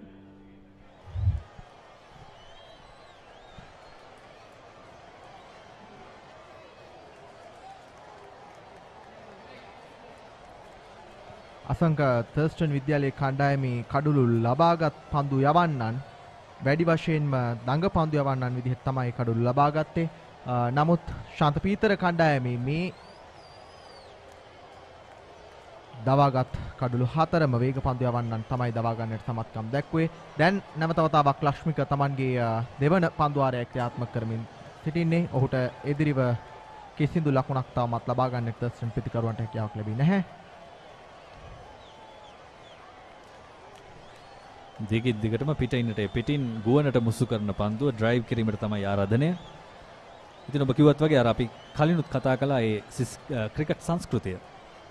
ඊටාම වැදගත් දඟපන්දු යවන්නන්ගෙන්ම කඩුල් ලබාගෙන පුරුදු වුණොත් ඔබ එක දිගටම පුරුදු වෙනවා දඟපන්දු යවන්නන් මතම යැපෙන්නට. දැන් ජාත්‍යන්තර ක්‍රිකට් ගත්තත් ශ්‍රී ලංකා කණ්ඩායම බොහෝ දෙනා කියනවා දඟපන්දු යවන්නන් ප්‍රබල කණ්ඩායමක් කියලා. නමුත් මා ඒ විශ්වාස කරන්නේ නැහැ. ඔබට ජාත්‍යන්තර ක්‍රිකට් ක්‍රීඩා කරද්දී වේග පන්දු යවන්නන් සහ දඟ පන්දු යවන්නන් කියන සංකලනයේ තිබිය යුතුයි. දැන් ශ්‍රී ලංකාවේ හිටිය චමින්ද වාස්, ලසිත් මාලිංග, දිල්හාර ප්‍රනාන්දු විශාල වේග පන්දු යවන්නන් ප්‍රමාණයක් ඔවුන් කඩුළු දවාගත් වේග පන්දු යවන්නන්. ඉතින් නොහැකියාවක් නැහැ. ඔබට තිබෙන්නේ ඔබ රාමුවකට කොටු වීම. ඔබටම තමයි අවාසිය ගේන්නේ. ඉතින් තර්ස්ටන් විද්‍යාලයේ පැත්තෙන් මට පේන්නේ දඟ පන්දු යවන්නන් මතම යැපෙන ස්වභාවයක්.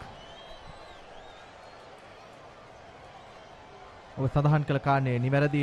නමුත් ගෙවිගේ වසරේ තර්ස්ටන් කණ්ඩායමේ ආරම්භක පන්දු යවන්නෙක් සිටියා නිපුන් ප්‍රේමරත්න. තර්ස්ටන් ඉසිපතන මහා තරගයේදී ඉතාමත් දක්ෂ පන්දුකරණයක නිරතුණු පන්දු යවන්නෙක් ඔහු.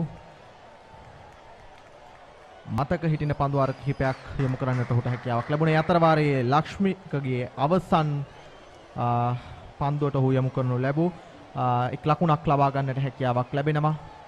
ඒ ලකුණ තනුකටයි එකතු වන්නේ ලකුණු 77යි මේ මොහොතේදී තර්ස්ටන් ඉනිම.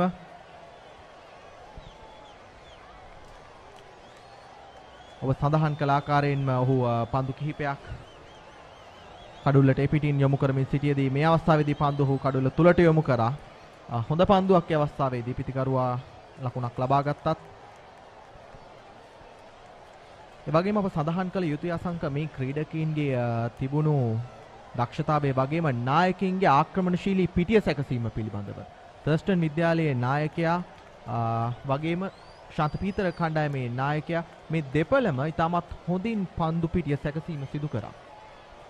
ඔව් ඒක අනිවාර්යෙන් සඳහන් කළ යුතුයි. විශේෂයෙන්ම තර්ස්ටන් කණ්ඩායම පැත්තෙන් ශානික්‍ය දේශප්‍රිය ඔහු කඩුළු දවා ගැනීමේදී කෙතරම් ප්‍රශ්නයක් තිබුණත් මුල් අදියරේදී ඉනිමේ ශාන්ත පීතර ඉනිමේ ඔහු පිටිය සැකසූ ආකාරය ඉතාම ආක්‍රමණශීලී ස්ලිප් ක්‍රීඩකයන් හැම වෙලාවෙම අප දුටුව සිටිනවා. ඒ වගේම පිත්ත අසල short leg, silly point, silly mid off ස්ථානවල අප දුටුව අවස්ථා කිහිපයකදී පන්දුව වදිනවත් මේ පන්දු රකින්නන්ගේ නිමුතු ගුණවර්ධන පන්දුවට පහර දෙද්දී ඉතින් ඒ ආක්‍රමණය ඔහු නැවතුනේම නැහැ.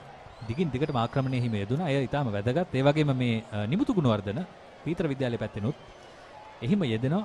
ඉතාම හොඳයි මේ පාසල් ක්‍රිකට් වල මේ ආක්‍රමණශීලී ගතිය තිබිය යුතුයි. අපි ජාත්‍යන්තරව කතා කරමින් ඉන්නවා ෆියර්ලස් ක්‍රිකට් ගැන. අපිට ෆියර්ලස් ක්‍රිකට් අවශ්‍යයි කියන දේ. ඉතින් මෙවැනි නායකයින්, ආක්‍රමණය කරන නායකයින්, ආක්‍රමණශීලී පිතිකරුවන් විශේෂයෙන්ම නූතන ක්‍රිකට් වලට අවශ්‍යයි.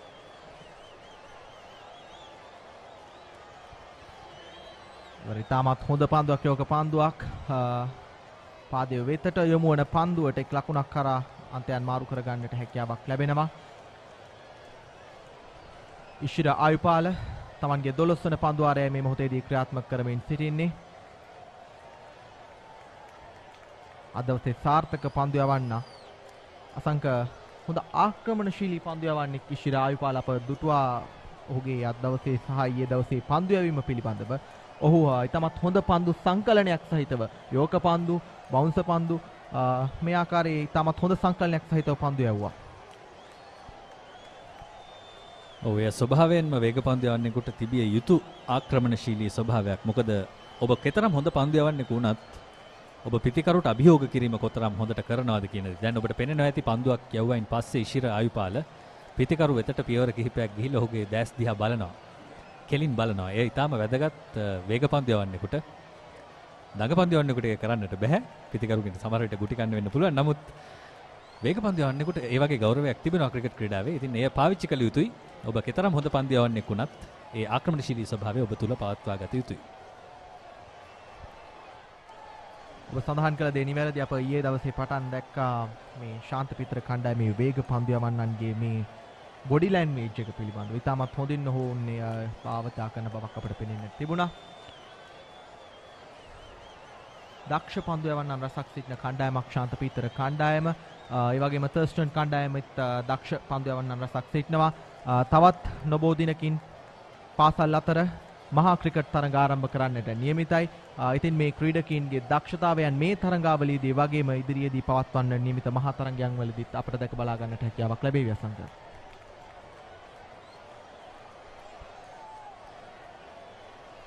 නුදුරේදීම පැවැත්වේවි ඉසිපතනයට එරෙහිව තර්ස්ටන් විද්‍යාලයේ මහා ක්‍රිකට් තරගය. ඉතින් ඔබට සජීව දර්ශනත් නරඹන්න පුළුවන් වේවි ද papare.com ඔස්සේ.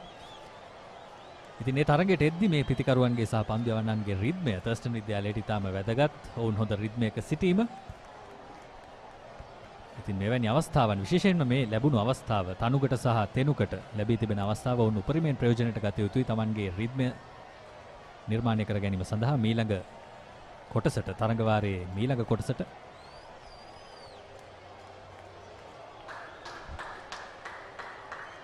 එවර වේගවත් පහරක් පන්දු රකින්නන් දෙපළ අතරින් ඉතාමත් හොඳින් පන්දු ස්ථානගත කරමින් ඉන්න අවස්ථාවේදී තෙනුක දේවප්‍රිය තමන්ගේ පිත්ත ක්‍රියාත්මක කරන ආකාරය ඔබ මේ දකින්නේ. ලකුණු 82යි තර්ස්ටන් සමස්ත ලකුණු පුවරුව. මේ ඔබ දකින්නේ පෙර පන්දුවේ පුනරූපණී පිළිමක් සහිත වැදියා පන්දුවටයි ඔහු ඒ පහර යොමු කරන්නේ. ඔව් ඒ වගේම ඔහු පිත්ත යෙදු ආනතිය පන්දුව ඉහළින් ගමන් කරන්නට සලස්වන්නේ නැහැ. පන්දු රකින්නන් දෙදෙනා අතරින් පිත්ත පහළට තමයි යොමු කරන්නේ. පන්දුව බිම දිගේ යන විදිහට තමයි යොමු කළේ. ඉතාම හොඳයි තාක්ෂණය. විශේෂයෙන් දෙදින තරගයකදී ඔබ සඳහන් කළා වගේම පිතිකරුවාගේ පිත්තේ ආනතිය වෙනස් වුණා නම් ඒ උඩ පන්දුවක් බවටත් පත්වන්නට ඉඩ තිබුණා. එවර හොඳ පන්දුවක් ලකුණක් ලබා ගන්නට හැකියාවක් නැහැ. 31 වන පන්දුවාරයේ අතර වාරයේදී නිමාව දකින්නේ තර්ස්ටන් ලකුණු පුරව ලකුණු 82යි කඩුළු 4යි.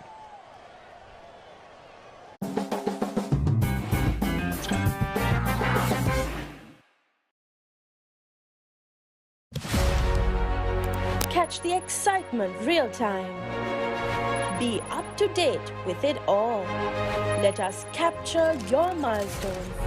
Get it sizzling hot off the turf.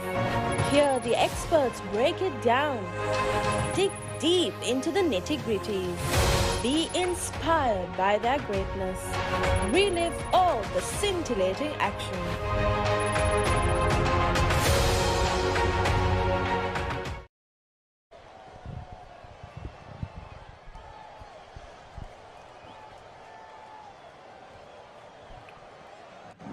End of 31 overs. Thurstan College 82 runs now. 102 runs behind still. Pit right score. But the pair have done some repair work after those two early wickets in the session. And joining me at the com box is Haritha Pereira. Good morning to you, Haritha. Good morning, Ranjika. Yeah, 12 overs bowled, 2 wickets lost and 29 runs added. That's the equation for the morning's play on the second day.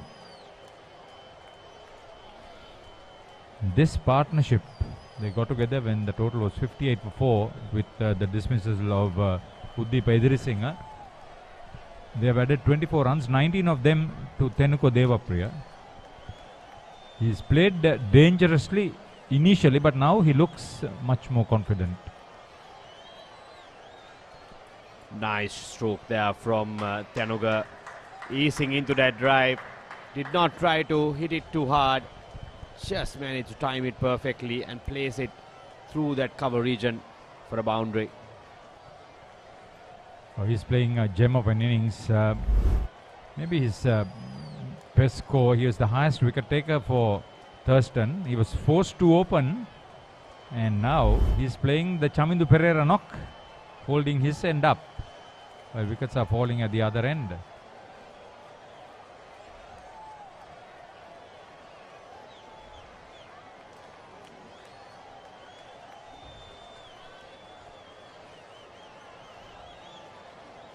Rastika Pereira has been a bit wavered with his lines, especially. If you take a look at how Vyas Teumika bowled for Thurston College yesterday, he was always on the money, always within the stumps, and that's what pushed St. Peter's back in their batting stanza. So, if there's anything to learn from the Thurston bowling effort, I think the Papare spinners should also keep the ball within the stumps so that the batsman does not is always in question whether what to do with it.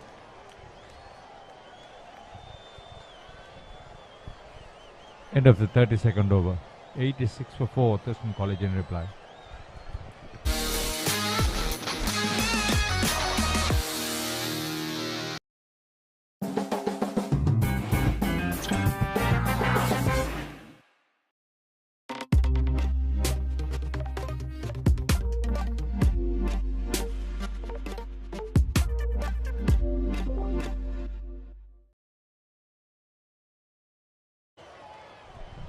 My co-commentator Ranjika Pereira, past pupil of St. Peter's College, played this cricket there. But a distinguished past Peterite cricketer who has led the country also, Roy Dias. There he is. He is a talent scout for Sri Lanka cricket. Roy Dias was an art by himself, about his batting, about his fielding, about his conduct. A gentleman to the fingertips. And still serving the game. Last game we saw Anru Tennakon, the two of them played together. Good to know all that. That's not what I was trying to tell. I just got news about a youngster from Sri Lanka, from the outskirts, who has been called upon to join Tasmania in the Big Bash League.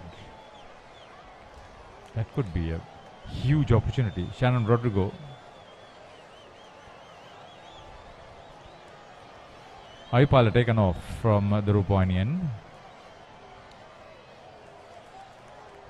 He looked a bit tired in that earlier over. Didn't get the ball up enough to trouble Tenuka Devapriya. So, Peterite skipper going for the change. Shannon Rodrigo, key player in this Peterite side. 12 wickets for him this season. When St. Peter's batters, it was the Thurston spinners who were among the wickets, but all 4 wickets have been shared by the new ball bowlers for St. Peter's. It's a good tussle to get to a first innings lead.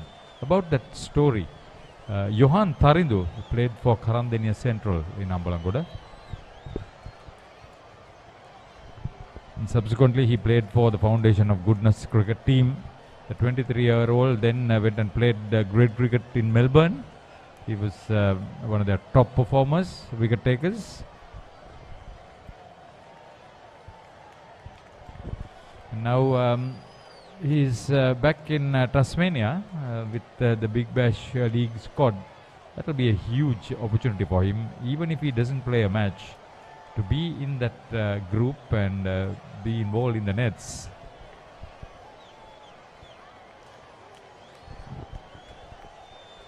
Well timed.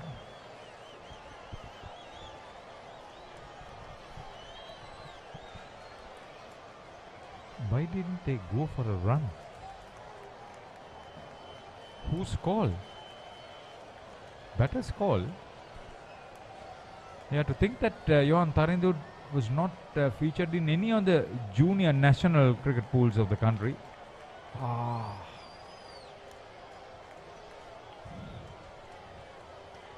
That's why they should have taken that run first.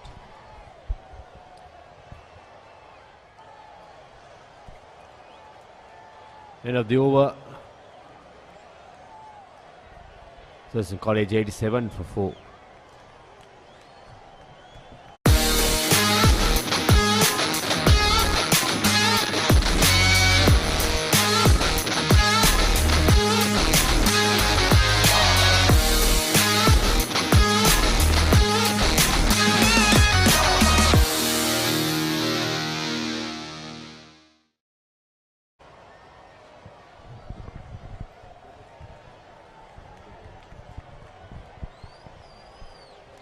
He's not the only guy. There's somebody else who's in the Melbourne camp. He's playing for Melbourne Renegades. Kellepotha. He also earned his first class cap this year as well.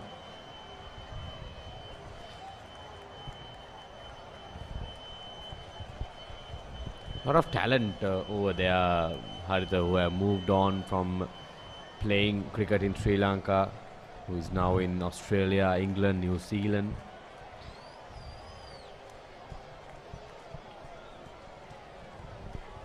I'm waiting to see how many Sri Lankan players will be in the United States of America squad when the next T20 World Cup is played in the West Indies and the United States of America. Indeed. It's a cross-batted heave. Gets enough bat for it to make it to the square leg boundary line, where there is cover for Lashpika Pereira. Two quick wickets. They looked vulnerable at 58 for 4, but they look a lot better now.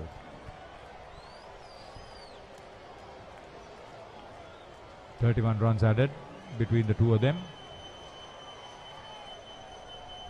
Two left-handers, contrasting styles.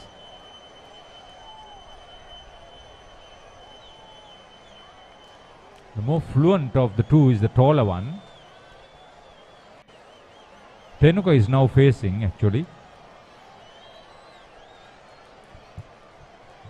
Tenuka, top scorer for Thurston College this season, with more than 300 runs in his tank now. After this 21 runs he has scored here. So a lot will depend on him if Thurston College is going to go past the 184. They need to break through. They should pick up at least a couple of wickets before they go in for lunch and not concede too much.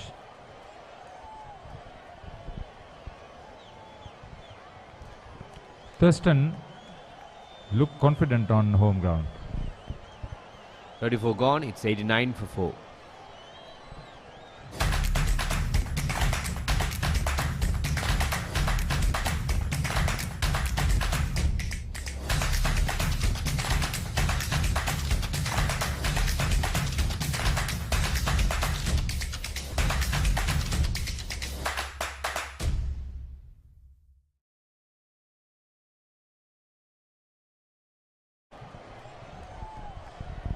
Today the Mercantile Football bronze medal match as well as the championship final.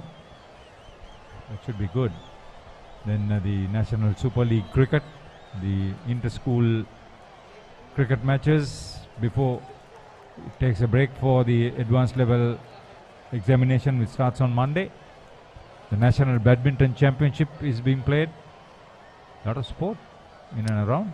Indeed, and yesterday the under 17 final was played in the Junior Nationals, where Vellalage's brother won the championship. So a lot of action, like you said, in this month of January, and also the advanced level examinations happening in the next couple of weeks. Lot of sportsmen and women, girls and boys will be sitting that. We wish them all the best. Everybody, in fact, all candidates, we wish you all the best.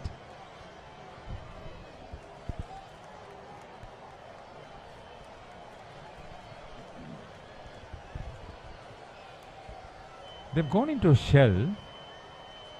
They want to bat very safely, defensively. Nothing much given away by the bowlers too. Double spin attack. But it's a good track, Ranjika.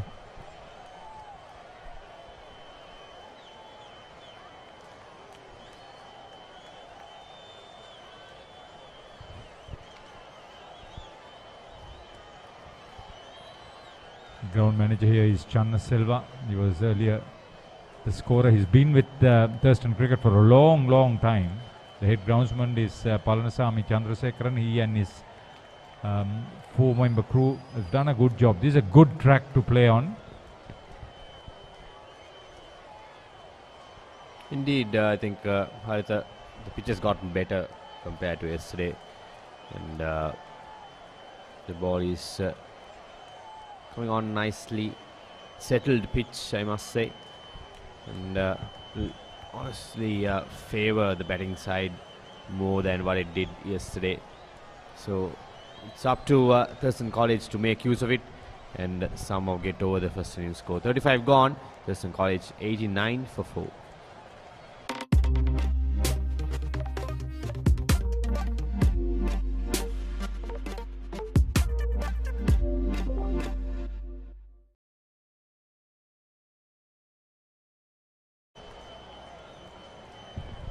Sixteen overs have been bowled for the second day, and 36 runs have been scored for the loss of 2 wickets. By the looks of it, it's a very slow progress, defensive approach, but the relative lack of positivity in the batting and bowling is evident, because it's all about getting that first innings lead and getting the points for your team. Sometimes it may not work your way.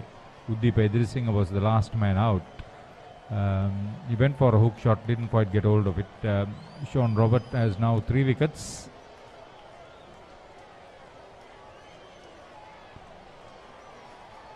But you would want to pick up proceedings and get going. It's not to just play rash cricket, but be a bit positive. It may work in your favour. A lot of cricket left. 104 overs have to be bowled today. Let's hope that the weather stays fine. Yesterday it stayed fine.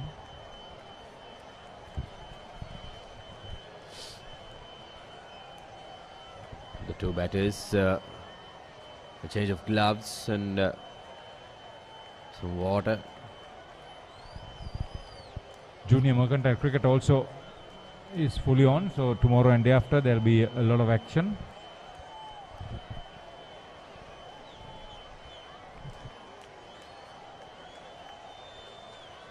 Much better line from Lashmika Pereira now compared to how he started off his spell. It was a bit wavered.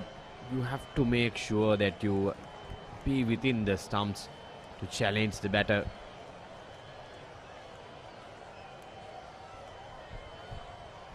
When the medium pacers were bowling and he received a few short deliveries, Tenuka Devapriya was playing in the air, the hook shot in the air. There were a few close calls.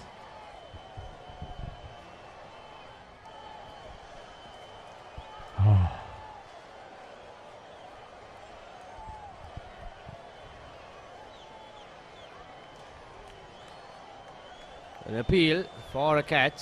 The two umpires are having a chat. Quite sure what the decision will be. See, there was no question about the catch at the bowler's end. It's out. It's all about the decision of the leg umpire. whether he played it on the up or whether he played it onto the ground. Devapriya gets his marching orders. Take a look at this. You won't see much with that. With the front on angle for that. That's when in disbelief, but Tenuka Devapriya, after a good start to his innings, has to walk back for 20 runs. Big wicket, big break before the lunch break for Sir Pete Wrights. Thurston College 89 for 5.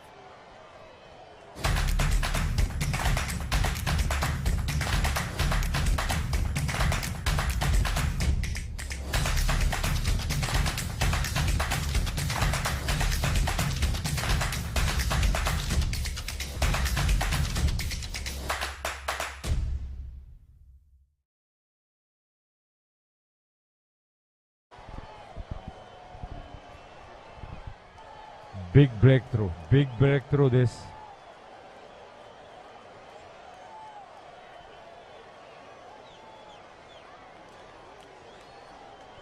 ...31-run partnership has been broken. Vice captain Vihas Teumika, right-hander. Tanuka Palihavadana rock solid at the other end. At the non-strikers end on 28.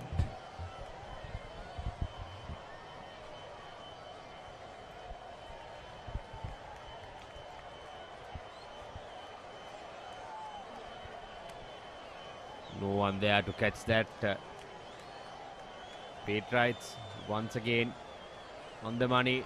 Let's take a look at that one more time. This is not the angle we want. You cannot see anything from that.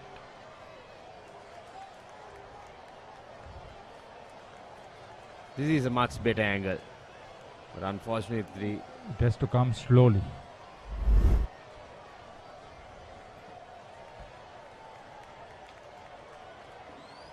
Well played, well timed, well placed.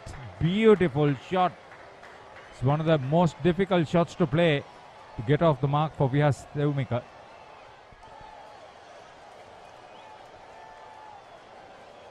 Splendid shot.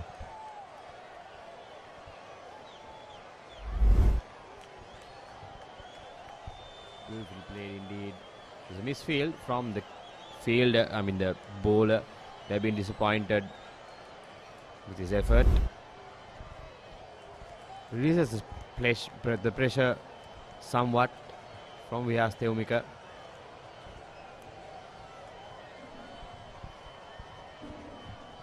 Another successful over from Lashmika Pereira. 36 gone. It's 93 for 5.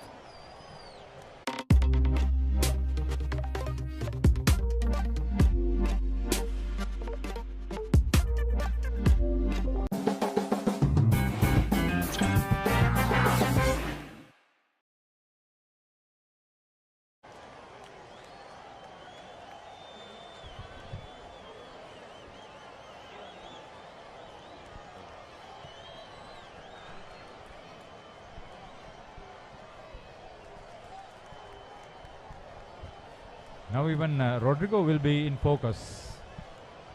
7 overs, 10 runs. A lot of economy about his bowling there.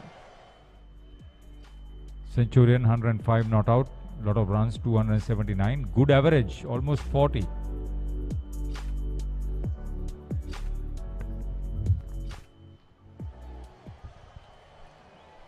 Shannon Rodrigo will continue from the Rupavani end. Let's take a look at that wicket one more time, Haritha. If we can see whether it was a bump ball or not. There you go. Top edge clearly from that angle. That's high. And a brilliant catch. What a catch from Catches win matches. Good one. Oh, really? Brilliant stuff. Rodrigo had to get into the act, surely. Brilliant one-hander from Ishira Ayupala after a long spell in the morning session. Take a look at this one more time. Miscued completely. The first rash shot from Tanuja. Look at that. The timing of that leap. The ball just stuck on his hand and he's off. And he's off. Brilliant stuff from Ishira Upala. That's a big wicket, massive wicket for Thurston College. Tanuga Paliyavarna has to walk back for 28. Thurston College 93 for 6. Probably the first shot he played in the air.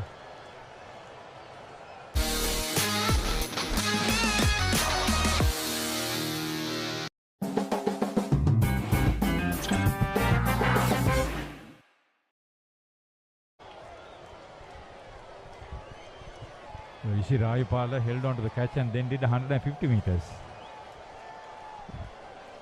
He was happy, the team was happy, brilliant catch.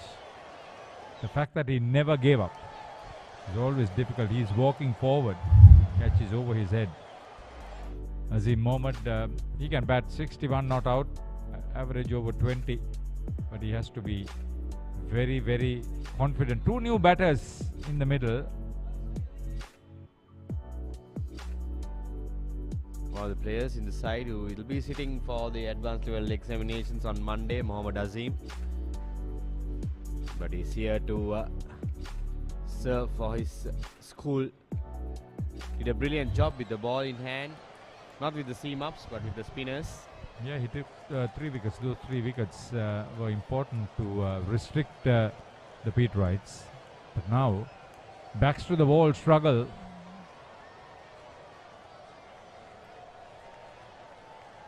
More than an hour to go for lunch on day 2.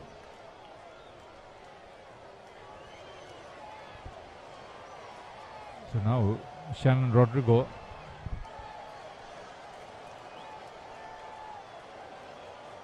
will want to play the right angles, bowl the right angles too. Take a look at this one more time. Rash shot indeed. Tried to clear the infield. Look at this leap. And it just stuck on his fingertips. Brilliantly done by Ishira Upala.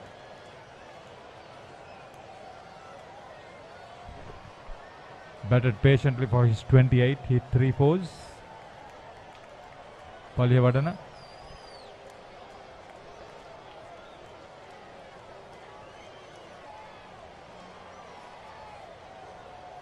No mean bats, these two. One has scored 100, that's Vihas Theumika, who is now facing. Azim Mohammed has scored an unbeaten half century, so those two will stay in their mind. But as far as the bowler is concerned, that's in the past. Now they are new to the wicket. Solid defense from Vihas Theumika to end the over. Another successful one for the Pete Wrights, Thurston College, 93 for 6.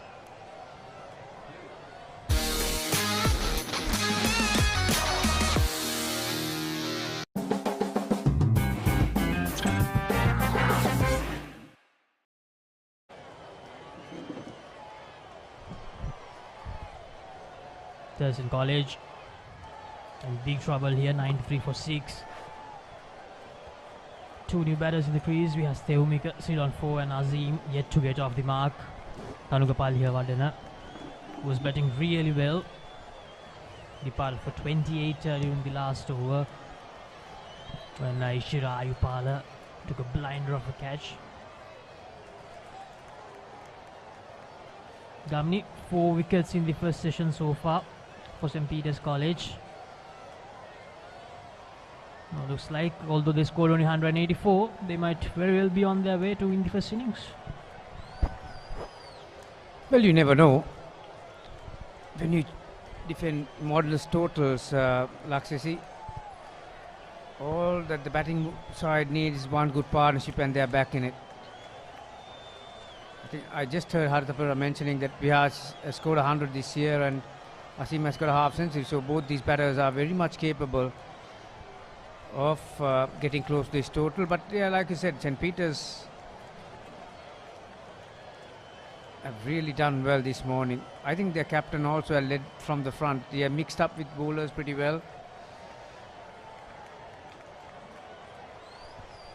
And also because Tanuga was promoted up the order. Now it's technically the number 6 and number 7 who are batting at the moment.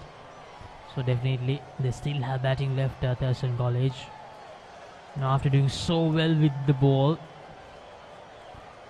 they have slightly given it away with the bat in hand, Thurston College. Thanuka Paliwadna, the last wicket to fall, Papare for 28. Probably the first real shot with aggression that he played. Unfortunately, couldn't find the connection that he was searching for. Thurston also facing a very similar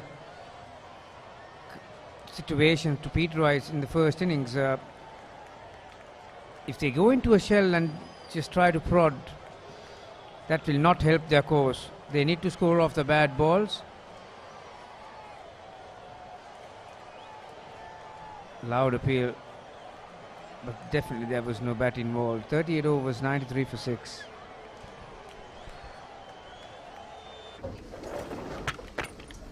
Did you submit the report? Not yet. When is the big match?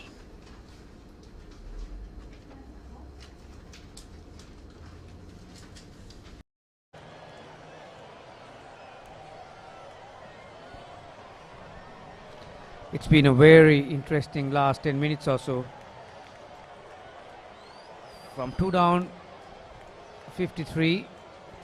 They lost 2 wickets this morning, Thursday nights, and then there was a nice little partnership brewing for them, and then both those batters were dismissed within a period of 5 minutes. That's well played. The quicker part of the ground, that side, scoreboard side. This is what they will have to do. They need to keep on thinking positively. They need to, like I mentioned, not only the bad balls, they need to apply some pressure on the bowlers. At the moment, Rodrigo, left arm orthodox, bowling from the Rupavahini end.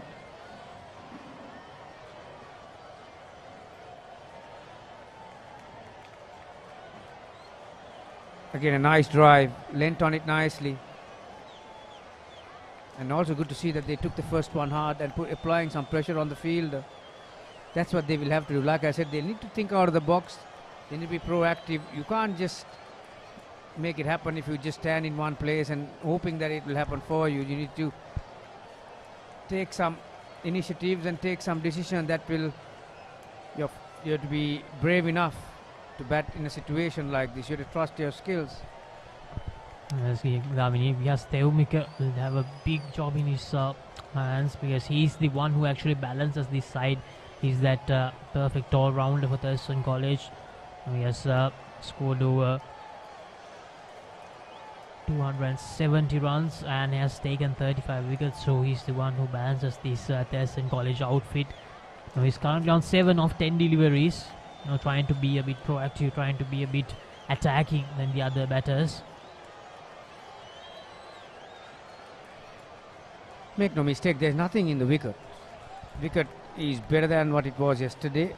If you take the 6 wickets that has fallen so far, two batters got out for pull shots overnight. And 3 actually, one got out today. So one played across the line and he was caught and bowled.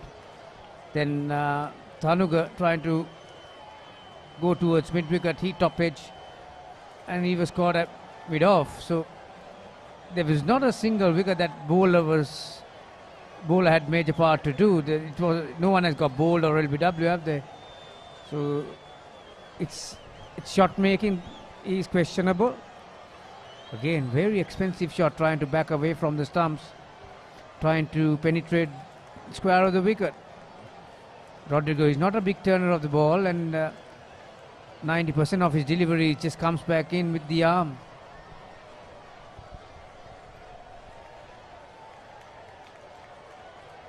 Well, left by he has to end the 39th over. Thurston College 98 for 6. Catch the excitement real time. Be up to date with it all. Let us capture your milestones. Get it sizzling hot off the turf. Hear the experts break it down. Dig deep into the nitty-gritties. Be inspired by their greatness. Relive all the scintillating action.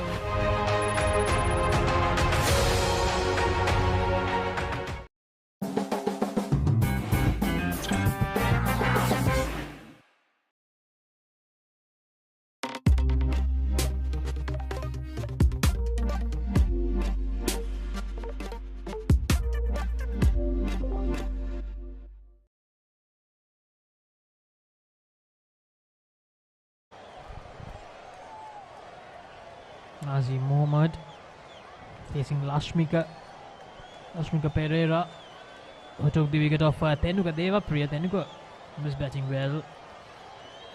No, Tenuka was actually not well. Gamini was under the weather a little bit when he came out to bat today.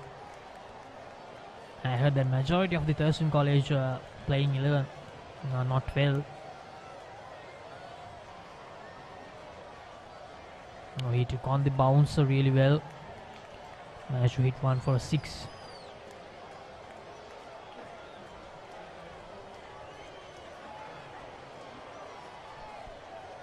Yeah, having said that, just because the models go on the board, they are not out of it by any means. What are the partnerships so far? 4, 11, 39, 4, 30, 4 and 5. So just 2 partnerships, 39 and 30. We got them to 98. So all they need right now is another partnership of 50 plus runs and you're back in it. You're within striking distance. Thurston College must not let this go away that easily. Tries to sweep it away. Azim, not the best of strokes, but probably going down the leg. Gets the single.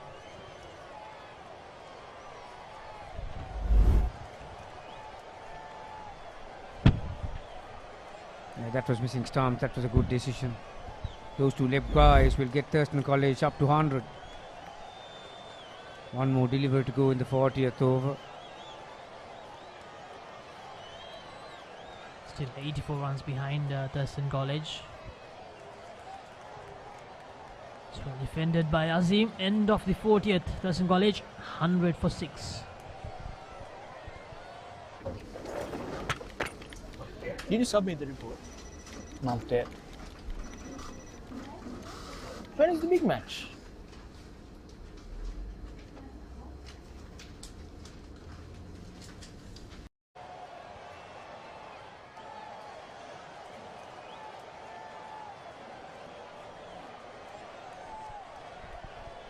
Yes, Theumika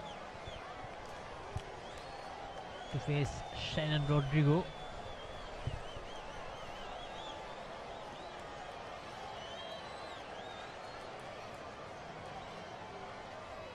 I only saw the skipper Nimuthu Gunwardena bowling just 1 over. Had some problem with his bowling arm, so probably that's the reason that we are yet to see him today.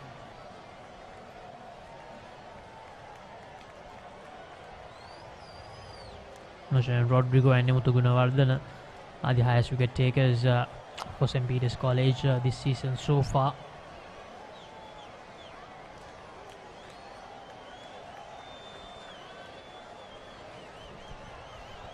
Yeah, they've used 7 bowlers thus far, but I think the 4 frontline bowlers, Lashmika, Ishirai Upala, Sean Roberts and Shannon Rodrigo, they'll have to do the bulk of the work if they want to get across the line. Halambage, Gunatilakar and Gunawardena have bowled 1 over each, but if you're going to trust them to get the wickets for you, that means there's going to be a partnership. That means the top 4 bowlers have not made any inroads. So 50 minutes to go for lunch. These 50 minutes will decide the fate of the first innings, really.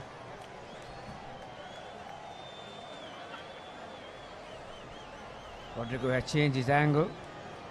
He's going to come back over the wicket. Mid-off goes back.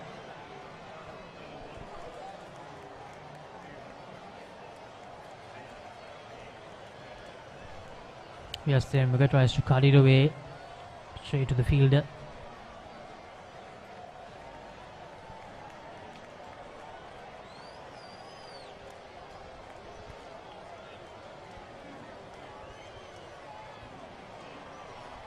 And that's well left by Vihas. Doesn't want anything to do with it. There's 1 more delivery remaining in the over because there was 1 no ball.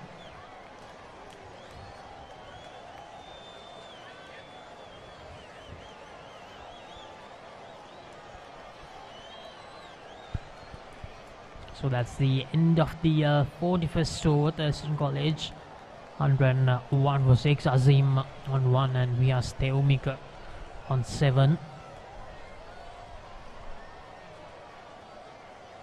Well, this is the game day pulse check once again. Will Thurston outscore St. Peters in their first innings? You can cast your votes on the Papare YouTube or the Papare Cricket Facebook page. So at the moment, Thurston College 84 runs are behind. They have 4 wickets remaining. Still a very much 50-50 call. So cast your votes.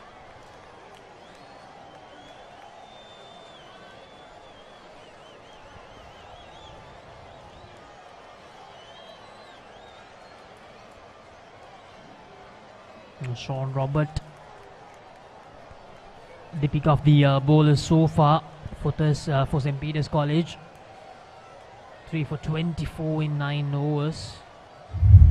Use that bouncer very effectively. This is the batting card for Thurston College. Ramika departed yesterday for 9. Skipper Shanikya Deshapre, both of them fell in the same over to Sean Roberts, trying to play the pull shot, and then Tanuka Palihawardena, who departed a few moments ago, made 28. Navindu scored 19. He was the unbeaten yesterday but departed early today. And then Naudeepa, who suffered a little injury yesterday, came out to bat but unfortunately could score only 1 run. And Tenuka Devapriya was looking good but unfortunately gave a return catch to Lashmika, who held on to it. So Thurston College 101 for 6 in 41 overs, 12 extras, 4 wides, 2 leg byes, 5 no balls and 1 bye. Yeah, all 4 names at the top pretty much contributed to the situation that St. Peter is in at the moment. Lakshmika, economical and effective. Ishira bowled with some venom this morning. Asked few questions. 1 for 33 actually do not suggest how well he has bowled. Shannon Rodrigo picked up the last one. Important one it was. Tanuka Palihawardena was caught at mid-off through a brilliant catch. But pick up the bowlers. Sean Roberts with 3 for 24. The partnership just 11 runs for the first wicket, and then the best partnership was between Tanuga and Navindu, which was 39. These are the wickets. The first wicket to fall, Ramika Sonal. Sean Roberts took that wicket, and in the same over, skipper Shankar Deshapriya, after dispatching 1 for 4, departed. And this was today morning. Ishira Ayupaya bowling that fuller and delivery. No, he was pumped up today. And this is Sean Roberts once again using the bouncer effectively. And then Lashmika, Tenuka Devapriya giving that return catch. And this is Shannon Rodrigo, Tanuka Devapriya trying to go big. And this was a fantastic take by Ishira Ayupala. How good was that? No, he channeled his inner Imran Tahir after taking that catch.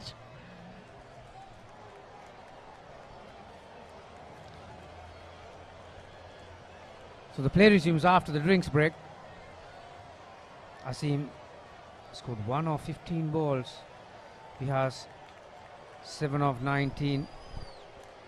And it's going to be the leg spinner, Ishin Halambage. 1 over so far for 9 runs. It's a brave move by St. Peter's skipper. 2 right-handers in. Bringing your leg spinner at a very crucial moment of the match. This could go either way, really. Shane Halberg took 8 wickets in the previous game that St. Peter's played. Yeah, not the typical right arm leg spinner you will see. We were talking about it yesterday as well. Laksisi runs in pretty hard, quick arm action, slightly front on. That was the attempted wrong one, wasn't it?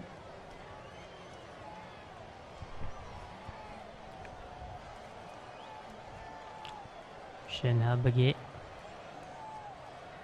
Now if he can provide a breakthrough here, that's the end of the frontline batters for Thurston College. So they need this wicket very quickly, St. Peter's.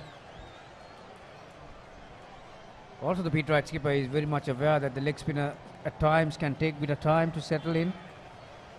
There's a slip and a very short gully in position with the helmet on, so there is no fielder in front of the bat testing the defensive skills of the batter. That's maybe because the reason I just mentioned before, giving the ball a bit more time. Wrist spinning is a very difficult art, probably the most difficult. Oh, that's the wrong one. There was bounce. Got big on him. Asim was a bit too late to transfer his weight onto the back foot.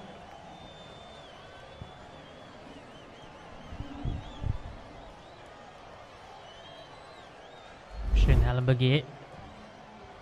So replay once again. As you see his back foot, the heel was right up, so it's not really transferring his weight onto the back foot. It's from one place. He was trying to negotiate that bounce. It was a difficult shot for him to play because the ball got big on him. 101 for 6. Catch the excitement real time. Be up to date with it all. Let us capture your milestones. Get it sizzling hot off the turf. Hear the experts break it down. Dig deep into the nitty-gritties. Be inspired by their greatness. Relive all the scintillating action.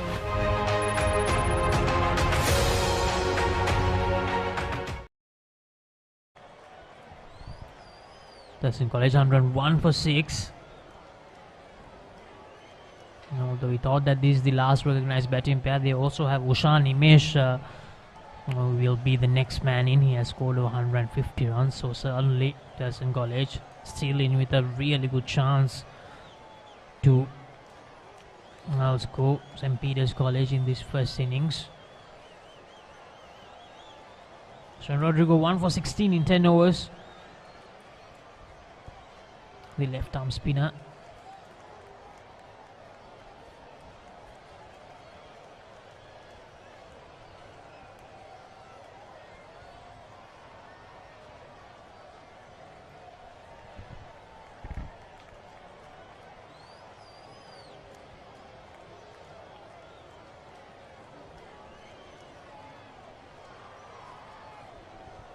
A slight appeal by Sharon Rodrigo. He's pitching outside. Very interesting to see the replay of that one. Did it pitch outside the stumps? Because he certainly picked the wrong length to play the sweep shot. That pitch outside the leg stump, that would have been the ball for him to sweep. There is a deep square leg right in line with the crease.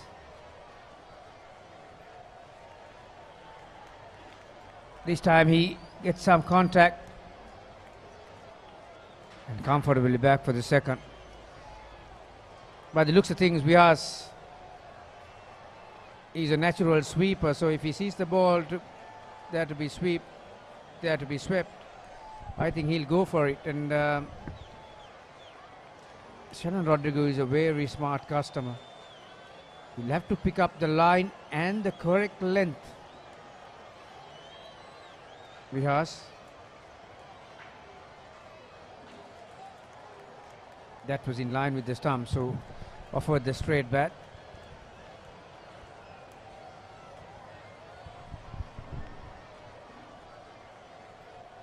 The final delivery of the 43rd over coming up. Tucked away to the leg side. We'll get a single, so that's the end of the 43rd over. Thurston College 104 for 6, and it's now time for a change in the commentary box.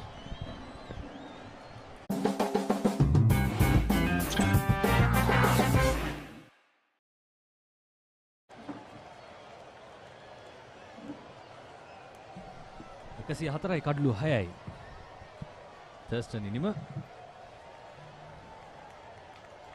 නැවතත් පන්දු යැවීම වෙනුවෙන් විෂයෙන් හැලඹගේ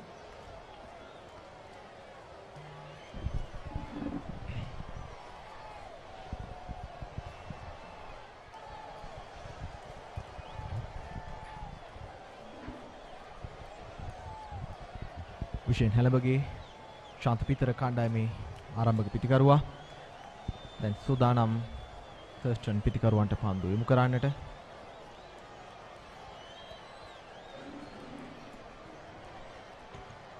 පාදක පන්දු යවන්නේ ඔහුව අද දිනේ තවත් ඉදිරියට විශාල තර්ජනයක් වන්නට ඉඩ තිබෙනවා තර්ස්ටන් පිටිකරුවන්ට මේ තනතිරුව මත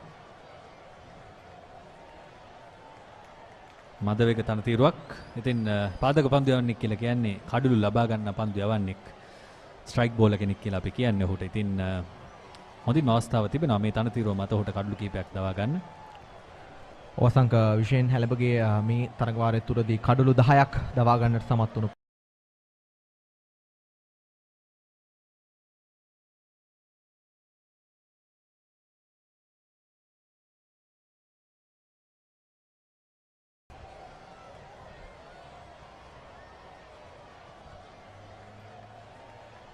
අවස්ථාවේදී එක් ලකුණක් කරාන්තයන් මාරු කරගන්න ලබනවා.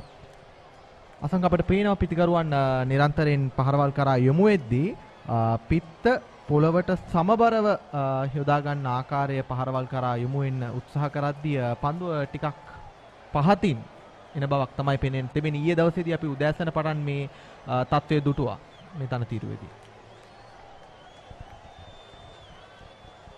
ඒ වර සාර්ථකයි ස්ක්වයර් ඩ්‍රයිව් පහර අලංකාර පහරක්. එක් ලකුණයි එහෙත් කුඩා ක්‍රීඩාංගණයක් නිසා. ඔබ කිව්වා මේ හොරිසොන්ටල් ෂොට්ස් අපි කියනවා ක්‍රොස් බැට් ගහනවා කියලා. පිත්ත හරහට යොදලා එල්ල කරන පහරවල් එල්ල කරද්දී අනිත් දේ තමයි නලින්ද පිත්තේ අග තමයි පන්දුව වදින්නේ. ඒ කියන්නේ පන්දුව වේගෙන් එන්නේ නැහැ පිත්ත වෙතට. පිත්තේ මැද හෝ ඉහළ කෙළවරේ නෙමෙයි වදින්නේ. පිත්තේ අග කොටසේ වදින්නේ. ඉතින් එයත් මාදුට දෙයක්. ඔව් එවර ලකුණු 4කට අවස්ථාව ඩ්‍රයිව් කිරීම ෆුල් ටොස් පන්දුවට තවත් ලකුණු 4ක් තර්ස්ටන් විද්‍යාලය වෙනුවෙන්.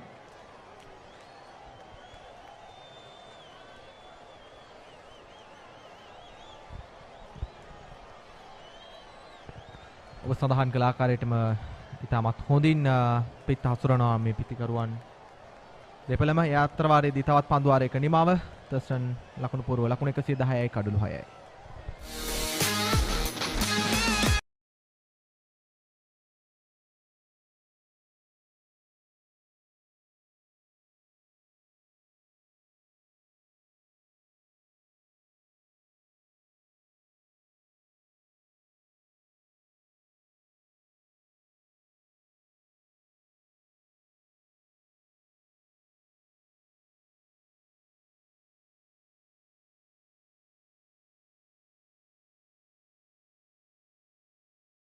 වේගවත් පහරක් එවර පන්දුව ඉහළින් ඇදී යනවා. කිසිදු පන්දු රකින්නෙකු 4 සීමාව අසල නැහැ. ලකුණු 4ක් පහසුවෙන් මේ අවස්ථාවේදී. ඒ ලකුණු 4 අසීම් මොහමඩ්. දුර්වල පන්දුවක් මෙතෙක් අසීම්ගේ ඉනිමේ අප දුටුවා. ඔහු පිත්ත හරහට පහරවල් එල්ල කරන්නට කැමති පිටිකරුවෙක්. ඉතින් ඔහුට තවත් කෙටි පන්දුවක් ලබා දීම ඉතාමත් අනුවන ක්‍රියාවක්. පහසු පන්දුවක් හොඳින් ප්‍රයෝජනය ලබා ගත්තා මිඩ් විකට් හරහා ලකුණු 4ක් අසීම්ට. කිසිදු පන්දුරක් ඉන්නේ ඒ අවස්ථාවේදී 4 සීමාව අසල රැඳී සිටියේ නැහැ. නිසාවෙන් පහසුවෙන්ම පහරකට එළඹෙන්නට හැකියාවක් තිබුණා ඒ අවස්ථාවේදී අසීම්ට.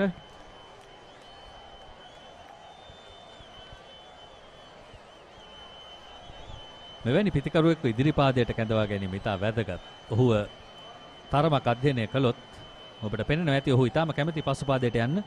ඒ වගේම පිටිය හරහා පහරවල් එල්ල කරන්න, පිටිය දෙපසට පහරවල් එල්ල කරන්න. මෙන්න මේ වගේ ඔහුව මේ ඉලක්කය තබා ගත යුතුයි. ඉදිරිපාදයේ තුල තබා ගත යුතුයි යම් කිසි අවස්ථාවක් ලබා ගන්න නම්. අනිවාර්යෙන්ම අසීම් මොහමඩ් තර්ස්ටන් විද්‍යාලයේ කණ්ඩායම වෙනුවෙන් පන්දු යැවීමේදී තමන්ගේ වගකීම තමත් හොඳින් ඉටු කරපු ලැබු ක්‍රීඩකයෙක්. එවර දුවද්දී දෙවියාමකට ආසන්න අවස්ථාවක්. නමුත් පන්දු රකින්නාට පන්දුව නිවැරදිව ග්‍රහණය කරගන්නට හැකියාවක් ලැබුණ නැහැ. ඒ අතර වාරයේදී එක් ලකුණක් තර්ස්ටන් නිනිමට. ඒ ලකුණ අසීම් මොහමඩ්ට. තවත් ලකුණු 70ක පරතරයක් තිබෙනවා ශාන්ත පීතර කණ්ඩායම සහ තර්ස්ටන් විද්‍යාලයේ ඉනිම් දෙක අතර. පළමු ඉනිමේ ජයග්‍රහණය සඳහා තර්ස්ටන් විද්‍යාලයේ තවත් ලකුණු 70ක් වාර්තා කළ යුතුයි. කණ්ඩායම් දෙකේම දැඩි අධිෂ්ඨානයක් තිබුණා පළමුවෙනි මේ ජයග්‍රහණයක් ලබා ගන්න. මේ තරගය ඉතාම වැදගත් තරගයක් වුන්ට ඔවුන්ගේ මේ තරග වාරය සඳහා.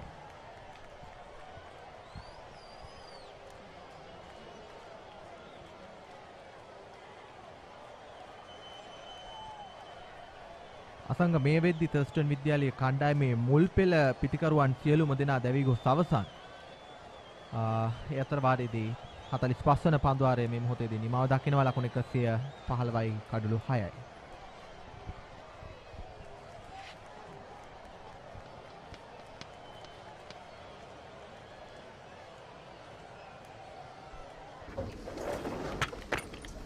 Did you submit the report?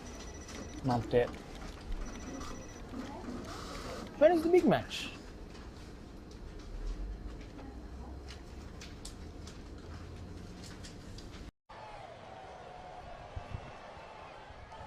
නව පන්දුවාරයේ ආරම්භය බෞද්ධ ආලෝක මාවතාන්තයෙන් සූදානම් මේ අවස්ථාවේදී ශාන්ත පීතර කණ්ඩායමේ නායකයා පන්දු යොමු කරන්නට නිමුතු ගුණවර්ධන ඊයේ දවසේදී තමයි ඔහු අවසන් වරට පන්දු යොමු කරේ. ඉතාමත් හොඳ පන්දු යවන්නෙක්. ගෙවිගිය තරඟ සමයේදී ඔහු කඩුළු 12ක් දබා ගන්නට සමත්කම් දක්වා තිබෙනවා. දැන් අද දවසේදී ඔහු සූදානම් නැවත වතාවක් පන්දු යොමු කරන්නට 46 වන පන්දු වාරයේදී ඊයේ දවසේදී එක් පන්දු වාරයක් පමණයි ඔහු යොමු කරේ ලකුණු 4කට. කිසිදු කඩුල්ලක් දබා ගන්නට ඔහුට හැකියාවක් ඒ අවස්ථාවේදී ලැබුණේ නැහැ. වගකීම තමන් අතට ගන්නා නායකයෙක් මේ මොහොත ඔහුට ඉතාම වැදගත්. ඒ නිසාම විය යුතුයි ඔහු මේ පන්දු වාරය බාරගන්නේ.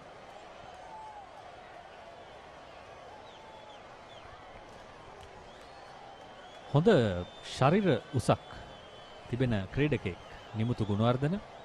පිතිකරණයේදීත් අපි එහි දැක්කා ඔහුගේ ශක්තිය.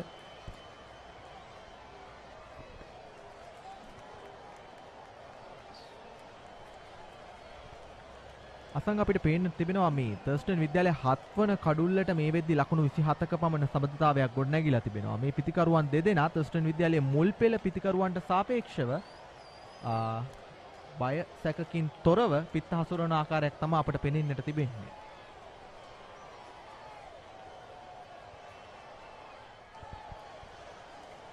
ඔව් නලින්ද මෙතනින් විහස් තෙවුමක කියන්නේ හොඳ පිතිකරුවෙක්. ඔහු පාසල් තරඟ වාරයේ ඉතාම හොඳින් පන්දුවට පහර දුන් පිතිකරුවෙක්. අසීම් තමයි එතරම් තවත් පහරක් 4 පහරක් විහස්ගේ පිත්තෙන්. ඒ ලකුණත් විහස්ගේ පිත්තට ලකුණු 19 දක්වා ඉහළ යනවා ඔහුගේ ලකුණු තත්ත්වය. ඉතින් ඔහුට සිදු වෙනවා තවදුරටත් මෙවැනි පහරවල් එල්ල කරමින් ඉනිම ඉදිරියට රැගෙන යනවා වගේම අසීම්ව රැකගෙන මේ සම්බන්ධතාවය ගොඩ නැගීමට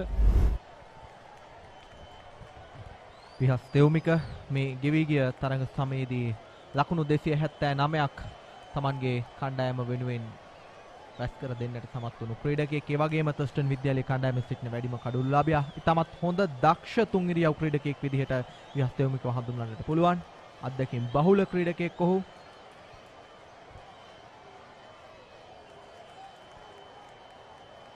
එවර නිපන්දුවක් ලෙසින් මිනිසුරුවරයා සටහන් කරනවා. ඒ අතර වාරයේදී මේ පන්දුවට එක් ලකුණක් කරාන්තයන් මාරු කර ගන්නවා. ඒ ලකුණ විහස් තෙවුමිකට. මේ වන විට කෙමෙන් පිතිකරුවන් හඳුනාගෙන තිබෙනවා තනතිරුව පිතිකරණයට සුදුසු වන බව. ඔවුන් එක ලකුණ දෙක ලබාගෙන පිතිකරණ අන්තයන් මාරු කරගෙන සමබරතාවයක් ගොඩනගමින් සිටින්නේ.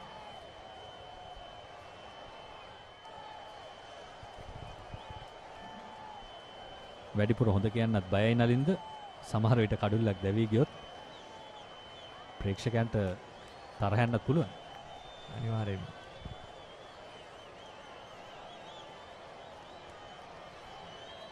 අපි දකිනවා මේ පිතිකරුවන් දෙපළ නිරන්තරයෙන් උත්සාහයක් දරනවා දුර්වල පන්දු තෝරා බේරා ගනිමින් වේගවත් පහරවල් වලින් ලකුණු කරා යොමු වන්නට. 4 පහරවල් සොයමින් ඔවුන් පිට හසුරන බවක් තමයි පෙනෙන්නට තිබෙන්නේ. ඔවුන් දෙදෙනා පිටියට පිවිසුනායින් අනතුරුව වැඩි ලකුණු ප්‍රමාණයක් ඔවුන් දෙදෙනා Tamanගේ ඉනිමට එකතු කරගන්නට සමත් වුණේ 4 පහරවල් මගින්. ඒ අතර වාරයේදී 46 වන පන්දු වාරයයි මේ ආකාරයෙන් නිමාව දකින්නේ. ලකුණු 122යි කඩලු 6යි තර්ස්ටන් නිමාව.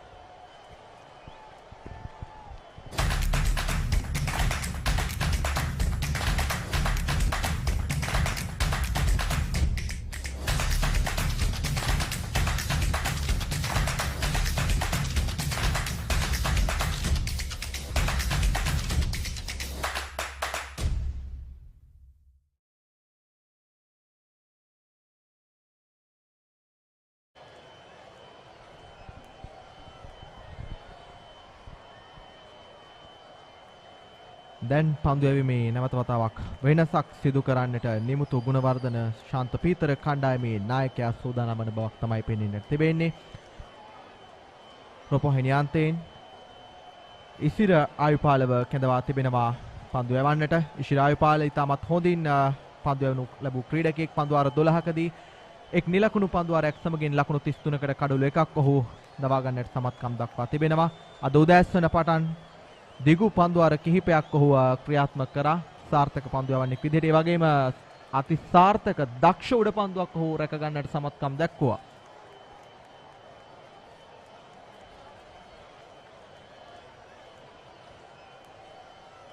අලංකාර කල්මැනීමක්, අලංකාර පහරක්.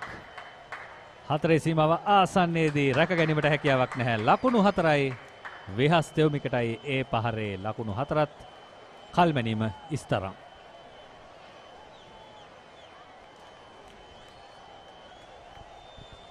හොඳ විශ්වාසයකින් යුතුව මේ පිතිකරුවන් දෙදෙනා පිතිකරණයේ යෙදෙන ආකාරයක් අසංක අපිට පෙනෙන්නට තිබෙනවා. මේ දකින්නේ ඔබ පෙර පහරේ පුනරූපණය. පන්දු ඉතාමත් හොඳින් පිත්ත වෙත ලබාගත් ඒ අවස්ථාවේදී ඔහුගේ ප්‍රමාදයක් සිදුවා නම් නියත වශයෙන්ම කඩුල මුවා කිරීමේ වරදකට හසු වන්නට ඉඩ තිබුණා. ඒ වගේම වැඩිපුර වේගෙන් පන්දුවට පහර දෙන්නට උත්සාහ කළා නම් සමහර විට පන්දුව එතරම් වේගෙන් ගමන් නොකරන්නට තිබුණා. ඉතින් ඔහු හරිම කාලය මැනගෙන අපි කියන හොඳින් ටයිම් කරා කියලා පිත්තේ මැදින්ම හොඳින් කාලය මැනලා එල්ල කරපු පහරක්.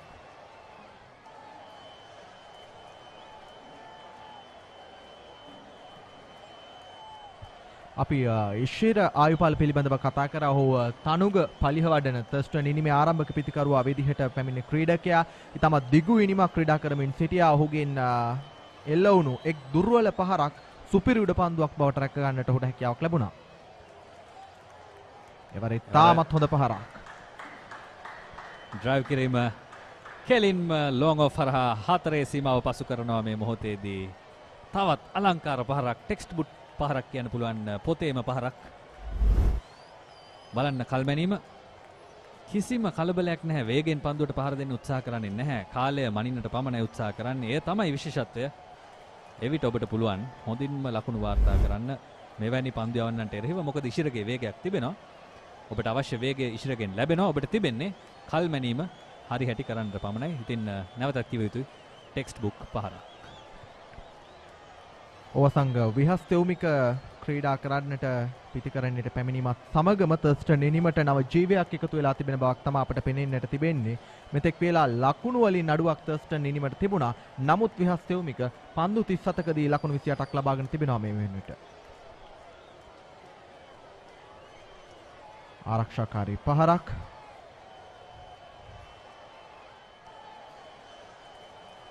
ඔබ සඳහන් කළා වගේම ඉතාමත් හොඳින් පන්දු තෝරා බේරා ගනිමින්, කල්යල් මනිමින්, පන්දු රකින්නන් අතරින් පන්දු යොමු කරමින් ලකුණු ලබා ගන්නට උත්සාහ කරනවා විහස් තෙවුමික. පන්දු 38කදී ලකුණු 28ක් ඒ අතර වාරයේදී විහස් තෙවුමිකට එකතු වී තිබෙනවා. මේ පිතිකරුවන් දෙදෙනාගේ ලකුණු සබඳතාවය පන්දු 65කදී ලකුණු 37ක් ලෙසිනුයි සටහන් වන්නේ.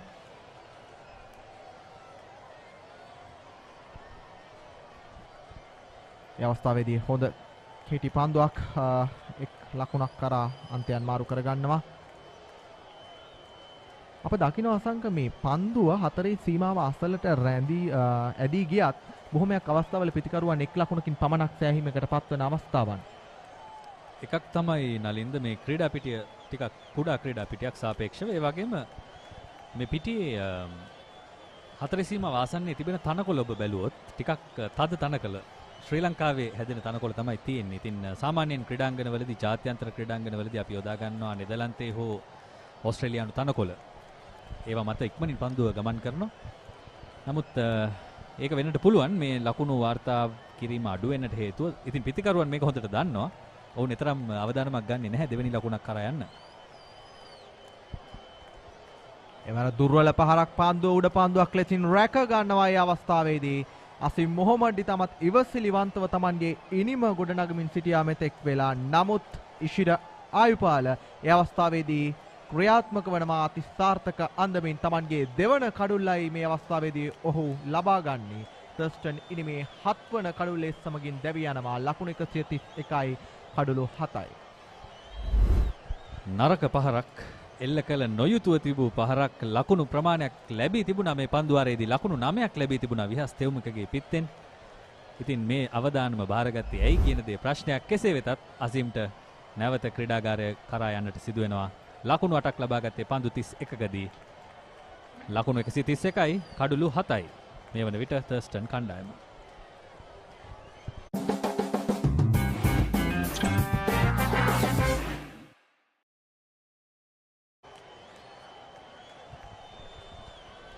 උඩ පන්දුව රැකගත් ක්‍රීඩකයා ආශංශයේ ගුණතිලක ඉතාමත් හොඳින් හුවා උඩ පන්දුවේ අවස්ථාවේදී රැකගත්තා.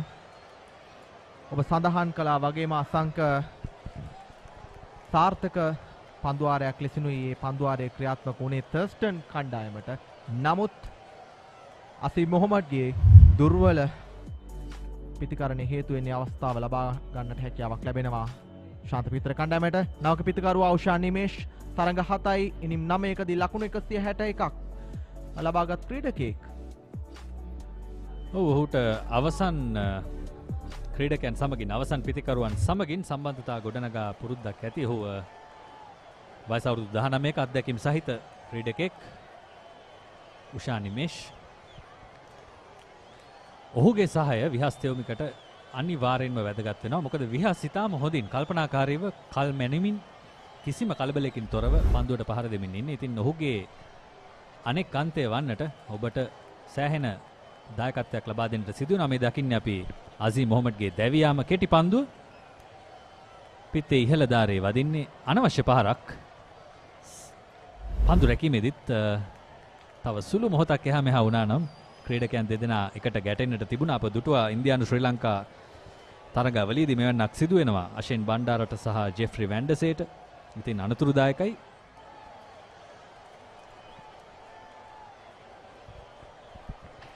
එවර අලංකාර පහරක් Taman මුහුණ දුන් ප්‍රථම පන්දුවම උෂා නිමේෂ් හතරේ සීමාව වෙත යොමු කරන්නට උත්සාහයක් දරනවා. නමුත් හතරේ සීමාව අසරලදී සුපිරි පන්දු රැක ගැනීමක් ඒ අවස්ථාවේදී පන්දු රකින්නා විසින් සිදු කරනවා. ලකුණු 2ක් පමණයි ඒ නිසාවෙන් තර්ස්ටන් නිමට එකතු කරන්නට හැකියාවක් ලැබෙන්නේ. පන්දු අර 47ක් නිමාව දකිද්දී ලකුණු 134ට කඩුළු 7යි Thurstan පළමුවෙනිවා.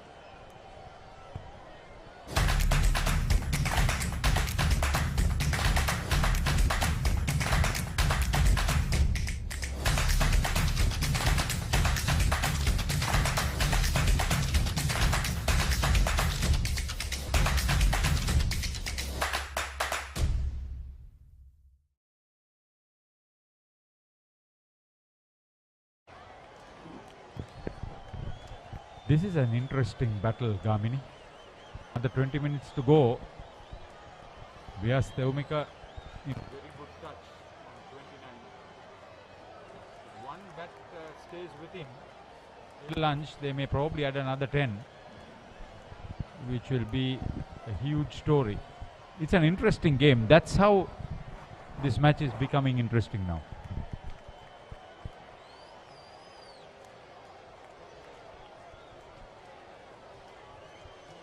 Yeah, as we speak, Rodrigo comes back into the attack from the Bauda Lokamavath, and that last wicket was huge in the context of the game, Harita. Fifth batter to fall onto the short ball. See that partnership of 42 runs coming in for the 7th wicket. It simply got St. Peter's on the defence. Yeah, the time that it came to, it came at a quick time. Yeah. So suddenly the bowlers were under pressure and just threw his wicket away, didn't he, Azim? Ushan also had made some contributions during the year, so this might be the last recognized pair. Opened his bat nicely, Vyas. How was it, Ushan? Theumuka is the vice captain. He could be the difference.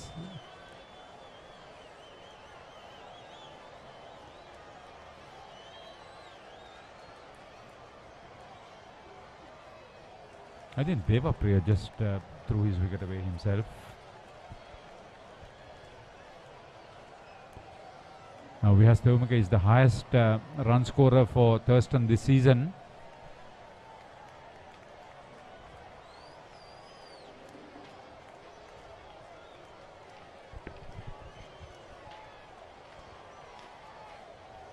Like the way he bats. He bats on the V very well to mid-off, mid-on. Plays straight, plays with the full face of the bat. Gets out of his crease. Again, good bowling too. And also I'm very impressed with Vihas. He times the ball nicely. He seems to have got used to the wicket pretty well. 1-3-6 for 7.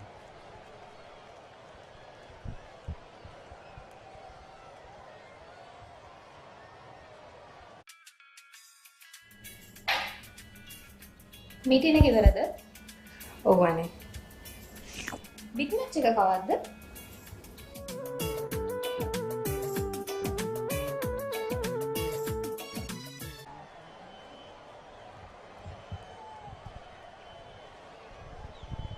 Vihas Devumika has got national recognition at under 15 level. He's 17. He's done his exams well. So there is scope for him. He's in the horizon or in the perimeter of the national selectors.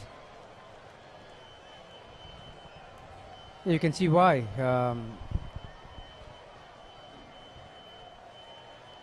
He has played positively so far.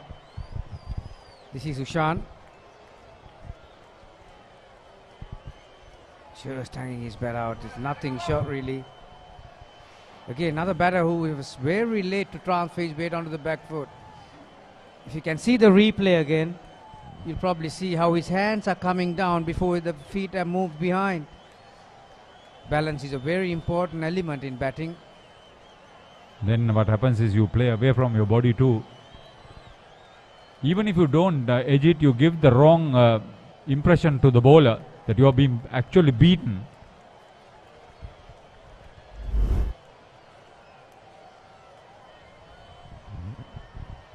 Yeah, that was the last replay.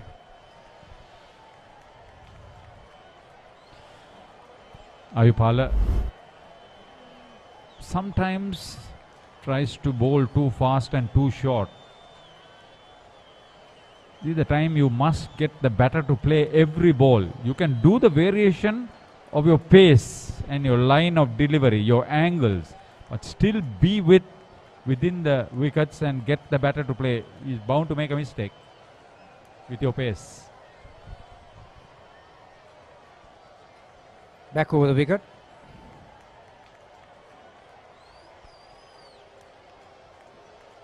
I think one thing that has encouraged him to bowl short is that because of the way the batters have responded as well. Same went with Sean Robert too. He has picked up 3. Ayupala has 2. 5 of the 7 to the new ball pair.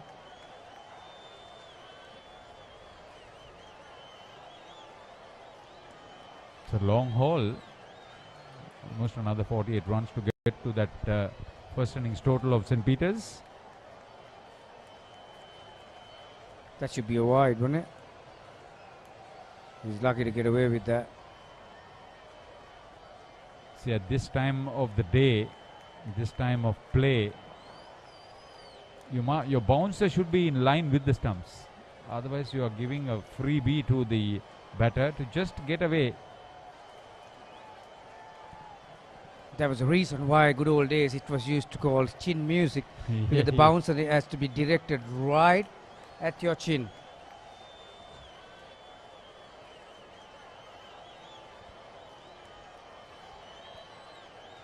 There was no lip balm then.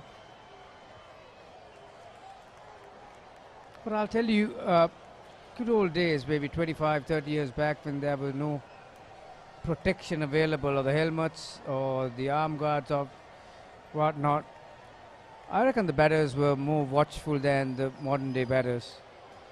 And obviously you wouldn't try all those fancy shot scoops and all, because you'll have to have a dentist in the pavilion. That's such a freedom that modern day batters got these days, with all these A quick one. Oh, that's an edge. Just bouncing in front of the keeper. Better line and length, better line and length.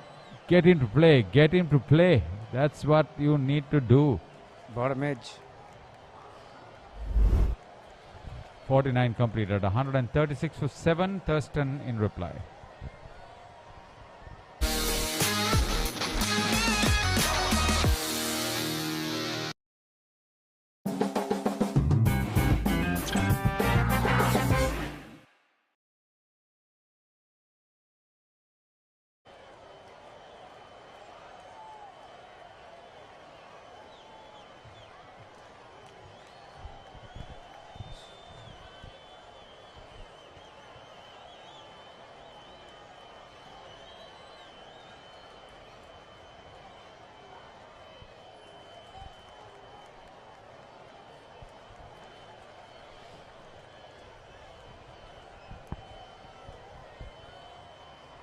Devmika,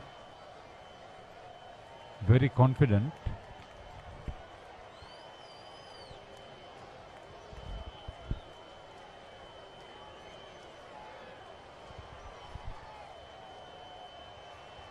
See how far back the slip is standing?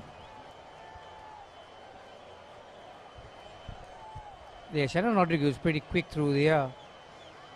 I reckon his stock ball will be 80 Ks plus. Yeah, but if you are going to stand that far back for the next 5 deliveries, you are not going to make a catch. Yeah, the vital decision that they have to make, Harita, is whether you are going to stand for a defensive edge or an attacking edge. Certainly, if the batsman goes hard at the ball, you might get that nick carrying towards you. But yeah, shot like that, if he edged it, yes, you are going to catch it. But the decision he has to make is if he comes and comes forward and play with the dead weight, if he edges it, whether that will carry to him.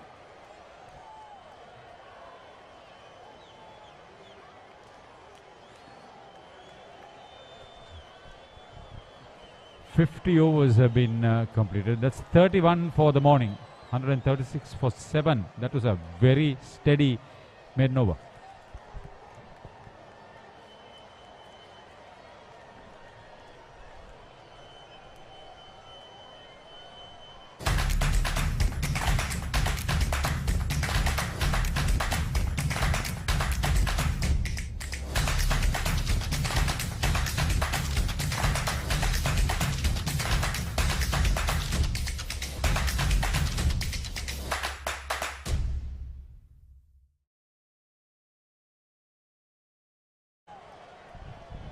Sanjay Gunatilaka has bowled just 1 over.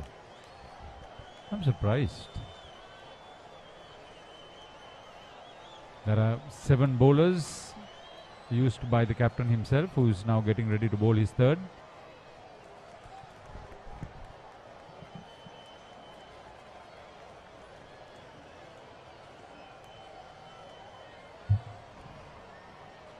There were 38 runs added for the 7th wicket between Vihas and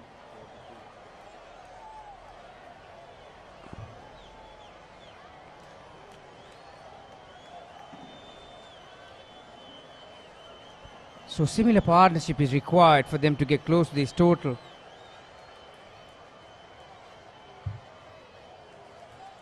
Vihas looks so good. That's a nice shot. That's a magnificent shot. Well in control and good effort. Capital C for commitment, but it just couldn't keep it in. That's a very nice sweep shot. He played it from outside the off stump, so there was no risk involved. But have a look at his hands. He got his hands high above the shoulder, came low on the ball, and got exactly the placement he wanted. Very nice sweep shot there. Feel sorry for the fielder. A lot of work done. 140.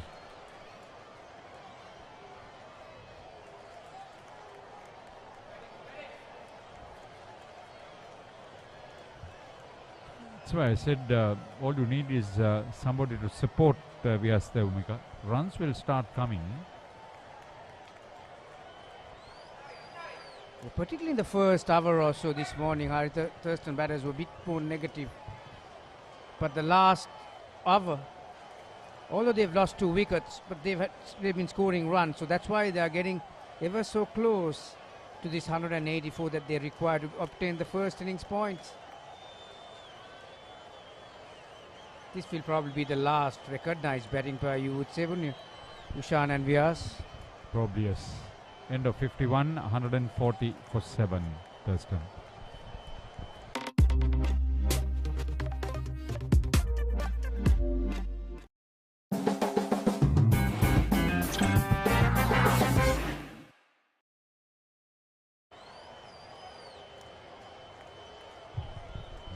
"32 overs have been bowled. Thurston have added 87 runs and lost 5 wickets. So even Stevens, I think, so far in the game, in this session. Yeah, just those 5 wickets, maybe tilting towards St. Peter's. Just a touch, but not much really. And also the Peterites are well in control with the overrate that they require. Get on a seesaw, you say? The ding-dong battle this has been. Momentum shifting from one side to the other. Another 20 runs here by these two.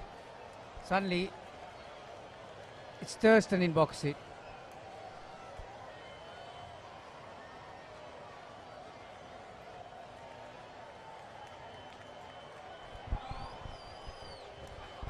Anything outside the stumps, they're making maximum use. Good cricket this.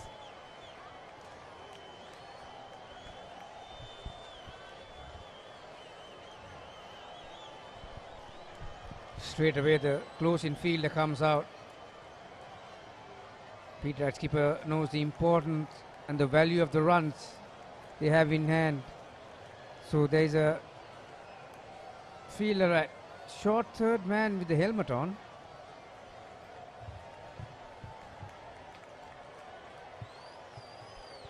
Full pitch to lead, drives firmly towards mid-off. This is why I'm so impressed about Vyas. He's got the shots in front of the wicket as well as he plays late, so it's very difficult for a captain and the bowler to set a field.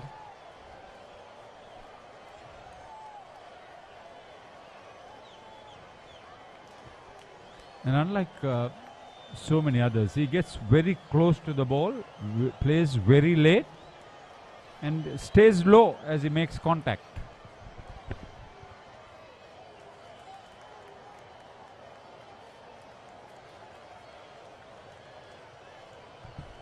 Practice makes you perfect, isn't it?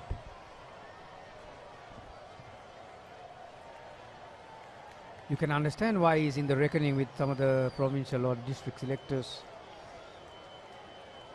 He's showing good composure, he's composed, he looks solid in defense. He's got the attributes to be a good all-rounder, and he wasn't bad with the ball in hand.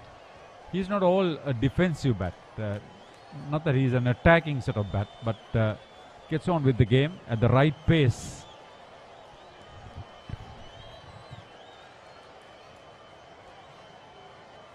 Finds the fielder. 142 for 7.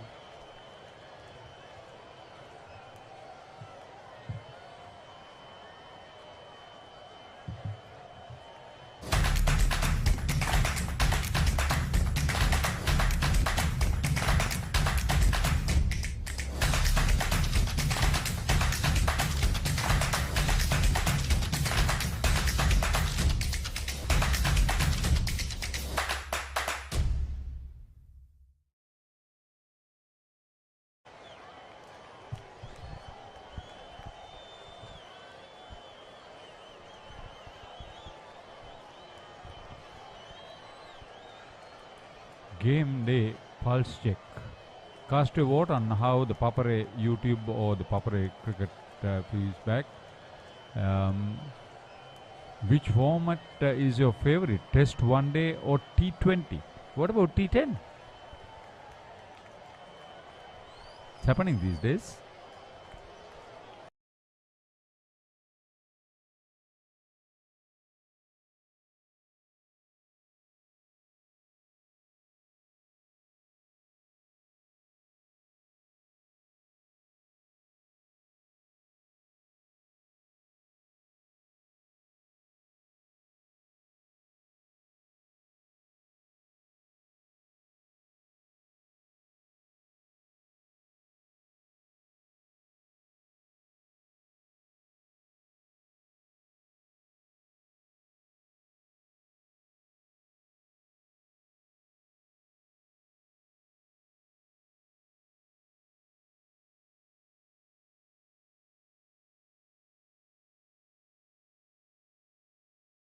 the time, but about the wicket. What you are going to do.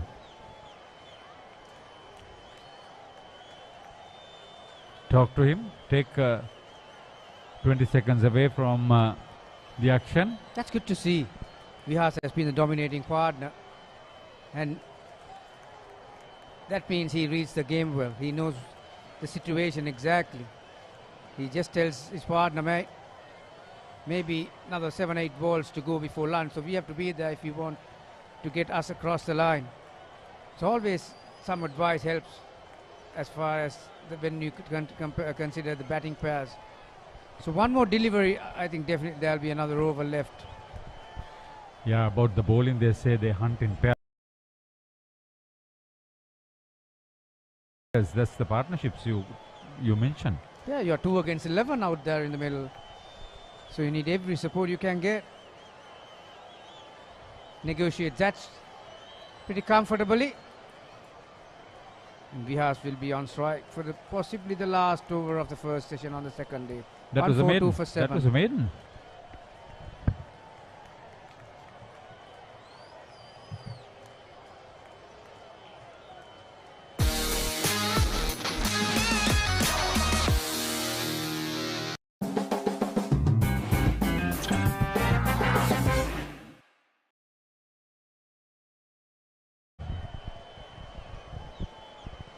There's one Johan Tharin who has been called into the setup for Tasmania in the Big Bash League.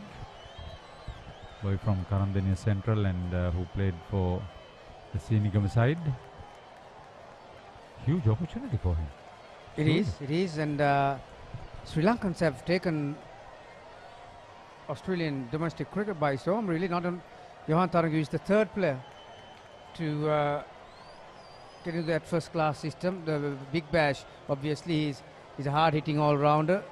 No, he is the bowler. He has been good with the great cricket in Melbourne. Yep, and there's one called Kellapotha. Yeah. He plays for Renegades, and then Ashley Chandrasinghe. Ah, yes. He made his debut this year for the Big V Victorian team and made 100 in his debut. I know the old man pretty well, and nice family, and he deserves it. We've been scoring truckloads of runs this summer.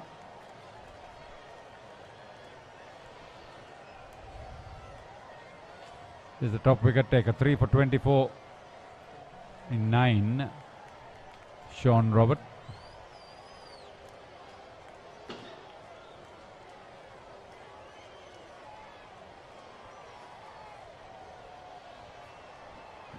It's been a tiring morning's play of 150 minutes.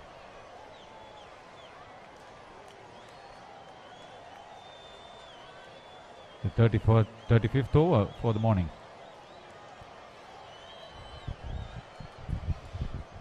What I like about him is that he's not afraid to come onto the front foot, has enough time to play his shot.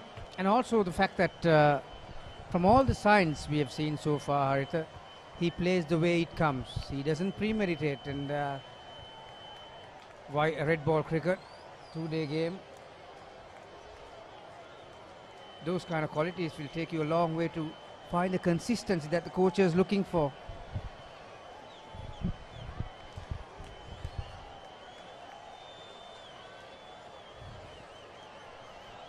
He almost half premeditated that he was going to drop it short. He just simply jumped inside the crease, starting from outside the crease. Yes, so he plays the mind game very well with the bowler.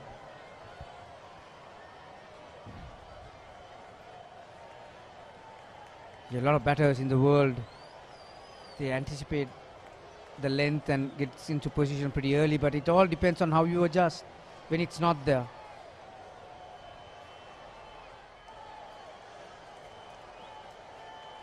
Oh, there you are. He was committed to his front foot, but it was short. But he still had the presence of mind to leave it because he was not in position to play the shot.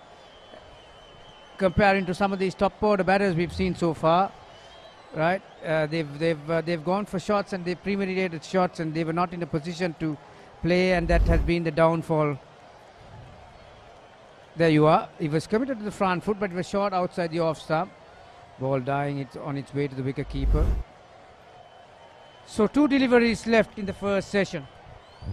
Ushan will have to negotiate that in order Thurston to have any chance after lunch.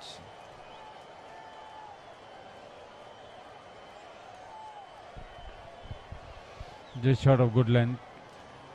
Not always, not at this time. Why don't you get somebody in front of the crease and bowl right at the stumps? Last 2 deliveries. And there is no slip in place either. You are having deep backward square leg and fine leg, preventing the boundary. You're not going to bowl there. And there are 2 boundary riders on the offside as well. Deep third man and a deep cover.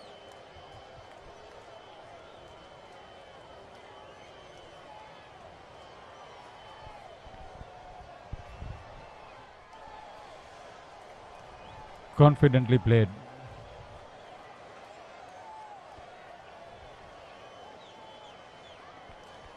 Geez, we are going to have another over.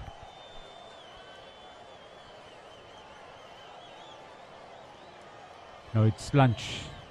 Stiff breeze. Will help the players. It has been a hard morning session for both teams. It has been an intriguing session. Some good cricket were played by both sides, trying to overcome the situation, try to get on top, try to get the upper hand. St. Peter started well, picking up 2 early wickets. Then there was a nice little partnership of 30 runs for the 5th wicket, and then there were another 2 wickets fell quickly, and then there was probably the most productive partnership in the innings of 38 runs, and then St. Peter's came back into the game by picking up 2 wickets. But since then, 143 for 7, these pair have added how many?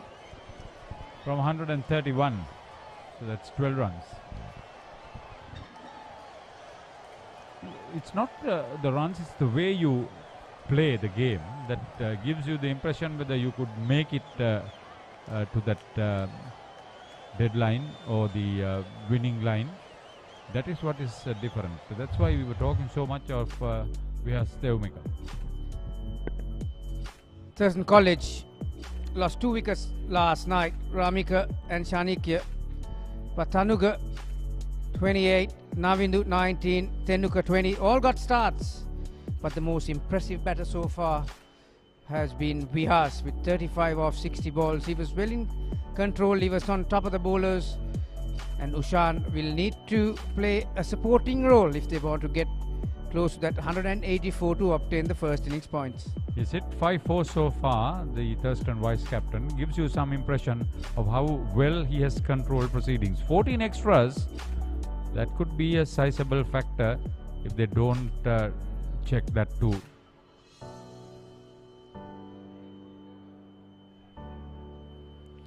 Lashmika, the off spinner, 1 for 10 for him. Ishira and Sean did most of the damage. Ishira picking up 2 wickets. Trusted his short ball. Sean Roberts, all 3 wickets have been through short ball. So they've shot 5 wickets between them. Rodrigo picked up the prize scalp of Tanuga. Sanshay, Nimutu, Vishen all tried, but there's nothing to write home about with the wickets column is concerned. Yeah, 39 runs for the 3rd wicket and 38 runs for the 7th wicket have been the best partnerships. 7 bowlers so far.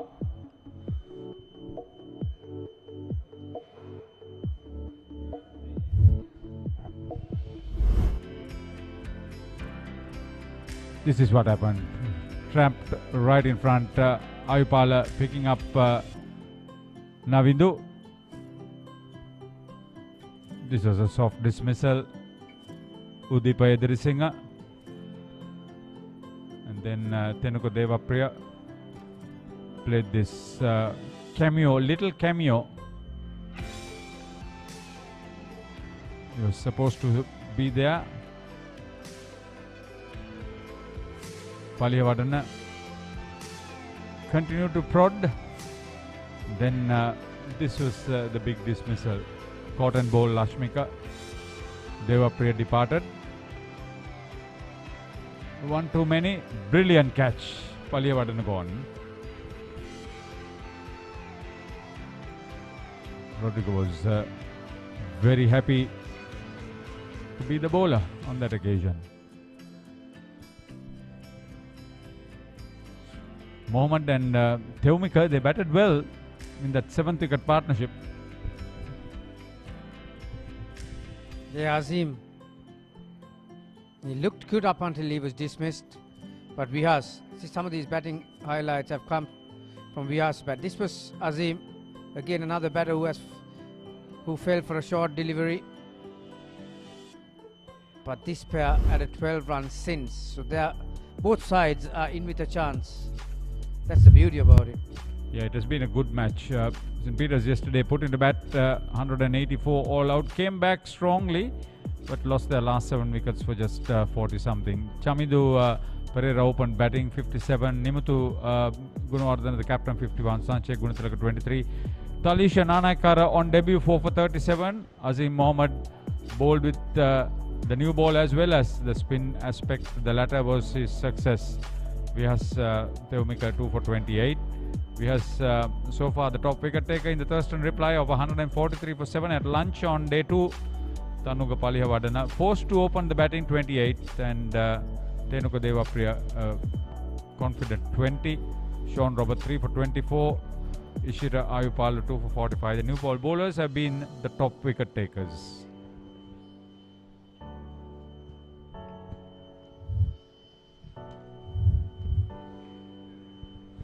So the session, you were right, 5 wickets gives the session to the Peterites.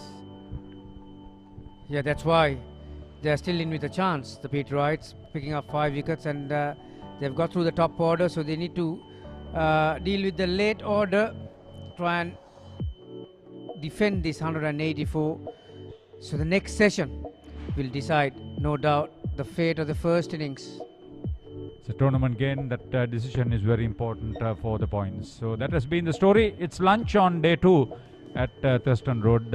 We take a break and come back when play starts.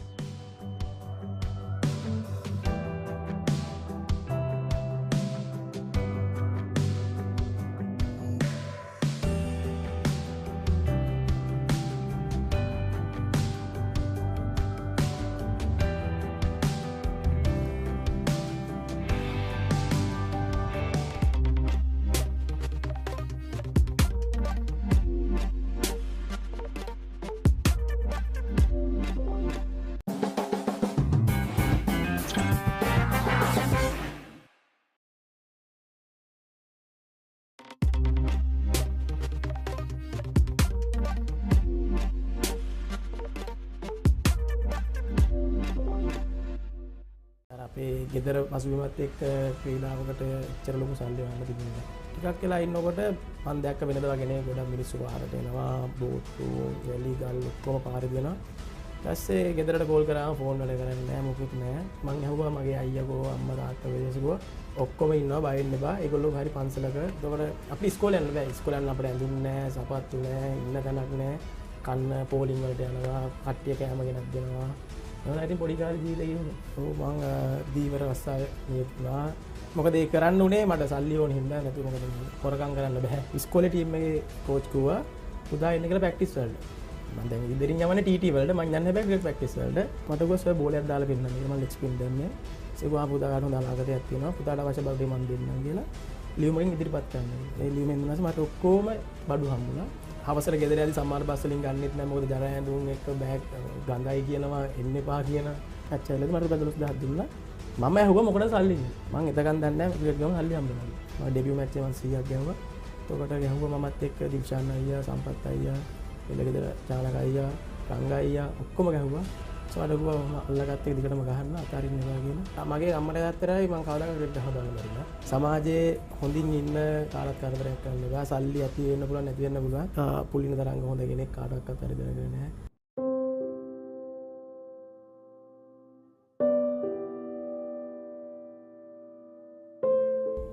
ආයිබෝන් නොදුටු මිනිසා.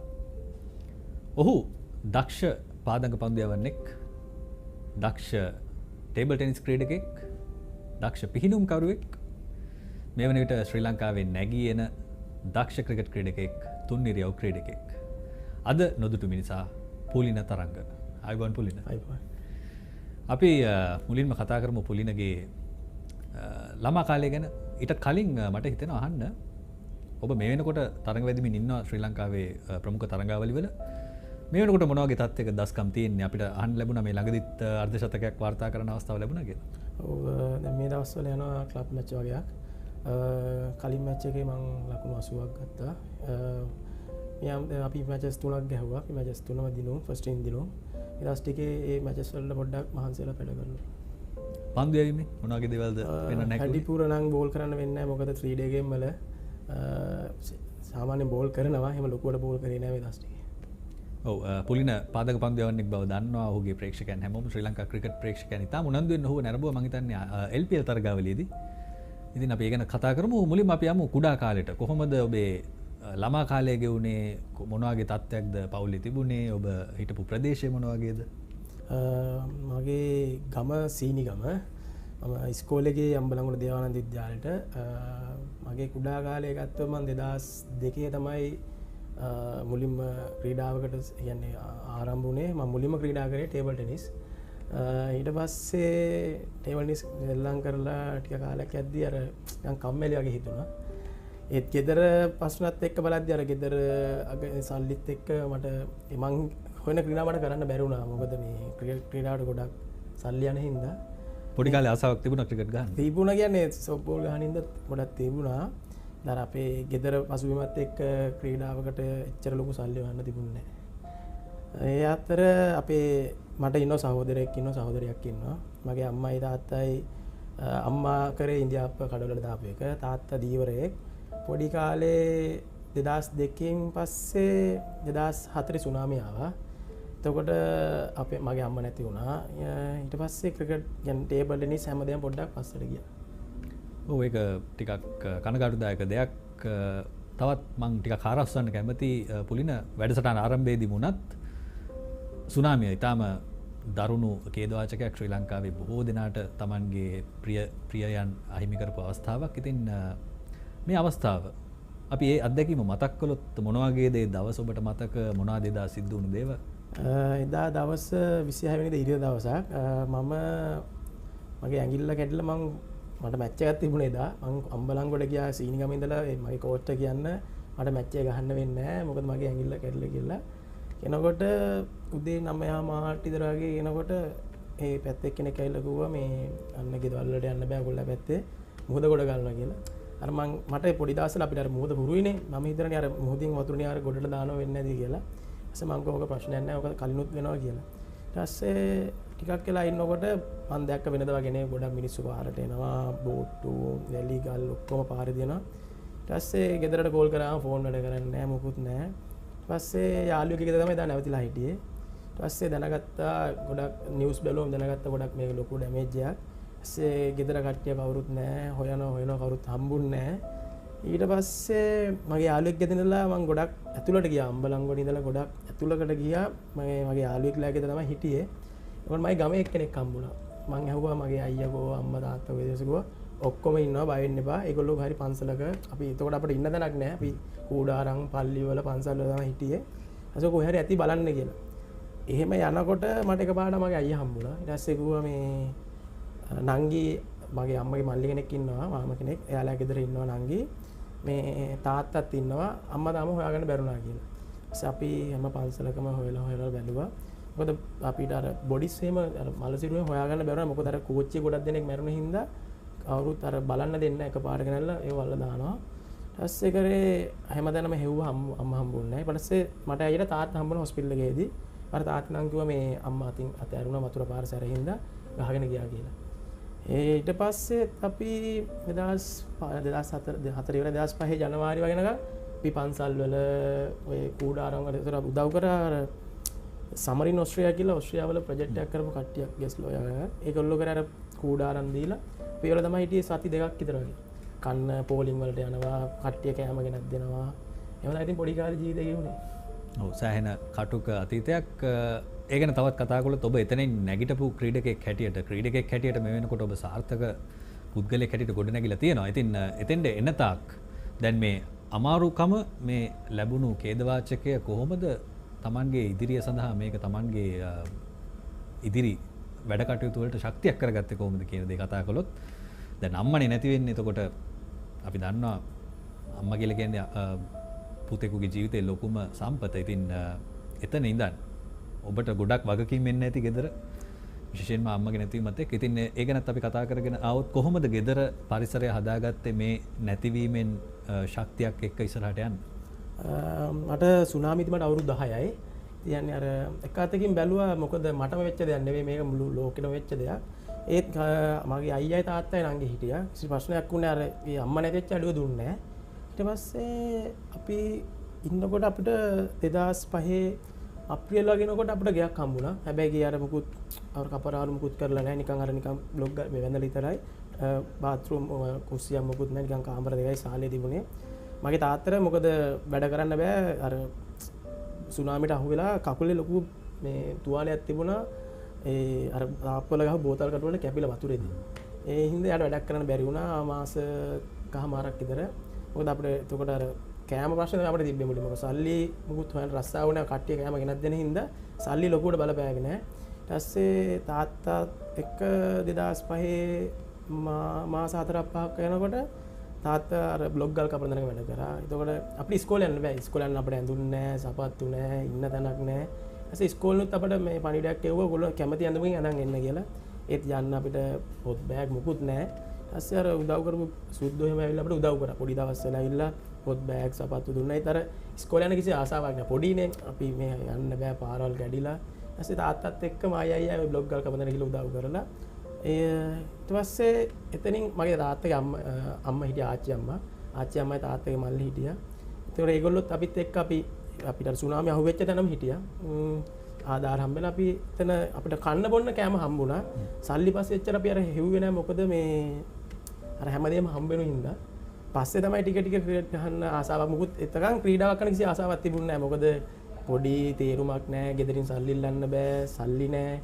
කන්න බොන්න වෙලා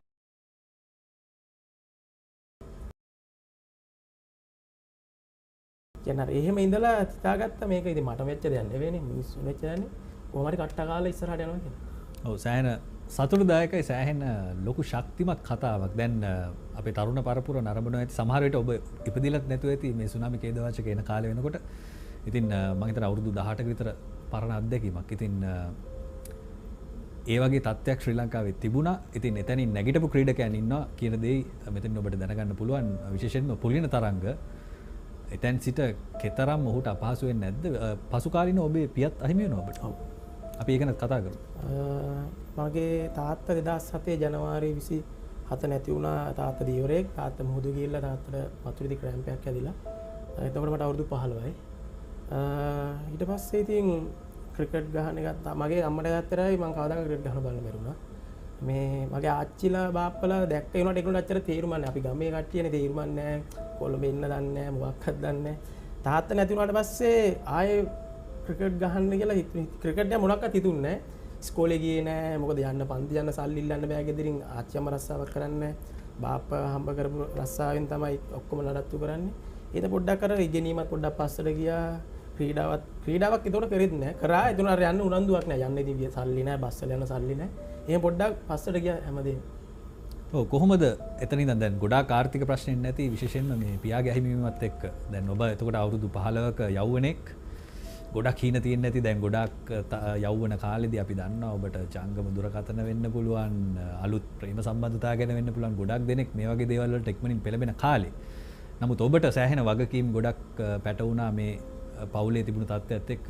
කොහොමද ඒ කාලේ දැනුනේ? කොහොමද ඔබ මානසිකත්වය හදාගත්තේ? දැන් ඔබ කිව්වා හැමෝටම වෙච්ච දෙයක් හැටියට සලකලා ඔබ සමහර වෙලාවට හිත හදාගත්තා කියලා. ඒ වගේම ආර්ථික පැත්තෙන් ශක්තිමත් වෙන්න මොන වගේ දේවල්ද කරේ? සමහර විට ඔබට කවදාවත් හිතපු නැති රැකියාවන් වුණත් කරන්න වෙන්නේ නැති සමහර විට. ඔව් මම දීවර රස්සාව නියත වුණා. මොකද ඒ කරන්න උනේ මට සල්ලි ඕන හින්දා නැතුව මොකද මේ හොරකම් කරන්න බෑ. ඉතින් පුළුවන් තමන්න දැන් තාත්තා කරපු රස්සාව දන්න හින්දා අයියත් වැඩට ගියා එතන. ඉතින් අයියත් එක්ක කතා කරලා අපි මායි අයියයි ඊළඟ ඉතින් මුහුදු රස්සාවෙත් කරන්න සිද්ධ වුණා. ඒ කරන්න උනේ අර නැති හින්දා හැමදේම ඉතින් කරලා බැලුවා මොකක්ද කියලා හරියන්නේ.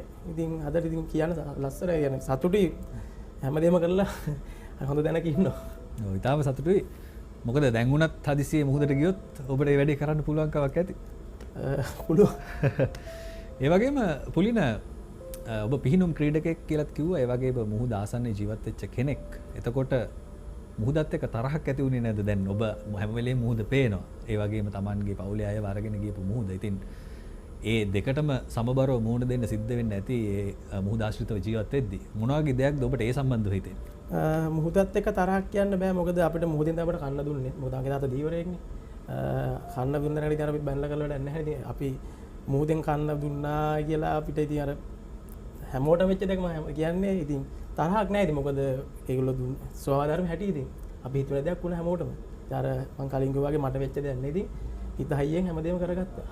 ඔව් ඔබ හිතන විදිය තමයි මෙතනදී තාම වැදගත් වෙන්නේ. මොකද ඔබට කරදර එන්න පුළුවන්, බාධා එන්න පුළුවන්. නමුත් ඔබ හිතන විදිය කොච්චර හොඳින් ඔබට වෙනස් විදියකට හිතන්න පුළුවන්ද කියන දේ මෙතන ගැබ් වෙලා තියෙනවා. ඉතින් ඒත් එක්කම අපි බලමු මේ ප්‍රශ්න ටික ඔබ කිව්වා දැන් ඔබ දීවර රස්සාවට ගියා, ආර්ථිකය හදාගන්න උත්සාහ කළා, තමන් දන්න දේ කරලා. එතනින් පස්සේ කොහොමද මේ ක්‍රිකට් ක්‍රීඩාවට එළඹුණේ? ඔබ කිව්වා පාසල් කාලේවත් ක්‍රිකට් ක්‍රීඩාවට තරම් ඔබට ආර්ථිකමය හැකියාවක් තිබුණේ නැහැ. නමුත් පසු කාලිනව කොහොම හරි මෙතෙන්ට එනවා. කොතනින්ද මේ ආරම්භය සිද්ධ වෙන්නේ අලුත් ක්‍රිකට් ජීවිතයක් ආරම්භ කරන්න? ඇත්තම කිව්වොත් මම 2002 මම ටේබල් ටෙනිස් ගැහුවේ. ගහලා මම ඉස්කෝලේ අපි කියන්නේ පන්ති කට් කරන්නනේ. ඒ වගේ මම ගියා පන්ති කට් කරන්න. ගිහිල්ලා ඉන්නකොට මගේ යාළුවා කෙනෙක් එළිය ග්‍රවුන්ඩ් එකේ සෙල්ලම් කරනකොට ටීටී ප්‍රැක්ටිස් මට ගියා අර එන්න ප්‍රැක්ටිස් කරන්න සොෆ්ට් බෝල් ගහන්න එන්න කියලා. මං කරේ ගියාම ඉස්කෝලේ ටීම් එකේ කෝච් කිව්වා පුතා එන්න කියලා ප්‍රැක්ටිස් වලට. මම දැන් ඉදිරින් යවන්නේ ටීටී වලට. මං යන්නේ හැබැයි ක්‍රිකට් ප්‍රැක්ටිස් වලට. යන්නේත් කොට කල්සමක් ඇඳගෙන මේ ගිහිල්ලා එතන කිව්වා පුතා මෙන්න ප්‍රැක්ටිස් වල දිගට මෙන්න කියලා. මට ගෙදර ගිහලා ඕක කියන්න බෑ. මොකද ටේබල් ටෙනිස් ගහන්න අවශ්‍ය වෙන එක දෙයක් ක්‍රිකට් එකයිනේ. මං ගෙදර ගිහලා ඔහම ඉස්කෝලේ ටීම් එකේ මට එන්න කිව්වා. මොකද කියලා කරන්නේ. ඊපස්සේ ගෙදරින් කිව්වා ගත් කඩටම මේ ඔබට නම් යන්න සල්ලි නැහැ. මොකද මගේ අම්ම ඉන්දියාප්පේ ඉක්මනට දාන්න කඩවල වල දාන්න එක කරේ. ඊපස්සේ කිව්වා මං ඉස්කෝලේ ගිය සර්ට කිව්වා මෙහෙම මට එන්න දෙන්නේ නැහැ ප්‍රශ්නයක් කියලා. ඊපස්සේ ඉස්කෝලේ සර් කතා කරා ගෙදරට පුතා ප්‍රැක්ටිස් වලට එවන්න අවශ්‍ය ඔක්කොම අපි දෙන්නම් කියලා. ඊපස්සේ කරේ මැච් එකක් තිබුණා මාතර සෙන්ට් තෝමස් එක්ක අන්ඩර් 11 මැච් එක. ඒක ඔබේ පාසල? මං දේවානන්ද විද්‍යාලය 11න් 15 මැච් එකක් තිබුණා. මාතර යන්නේ මැච් එකට පාරකුවා සපත්දයක් කරගන්න කියලා. මං ගෙදර ගිහලා කිව්වා මට සපත්දයක් ගන්න ඕනේ. සපත්දේ ඒ දවස්වල මං හිතන්නේ රුපියල් 2000ක් විතර එනවා. බාට පාවා කියලා සපත්දයක් තිබ්බේ.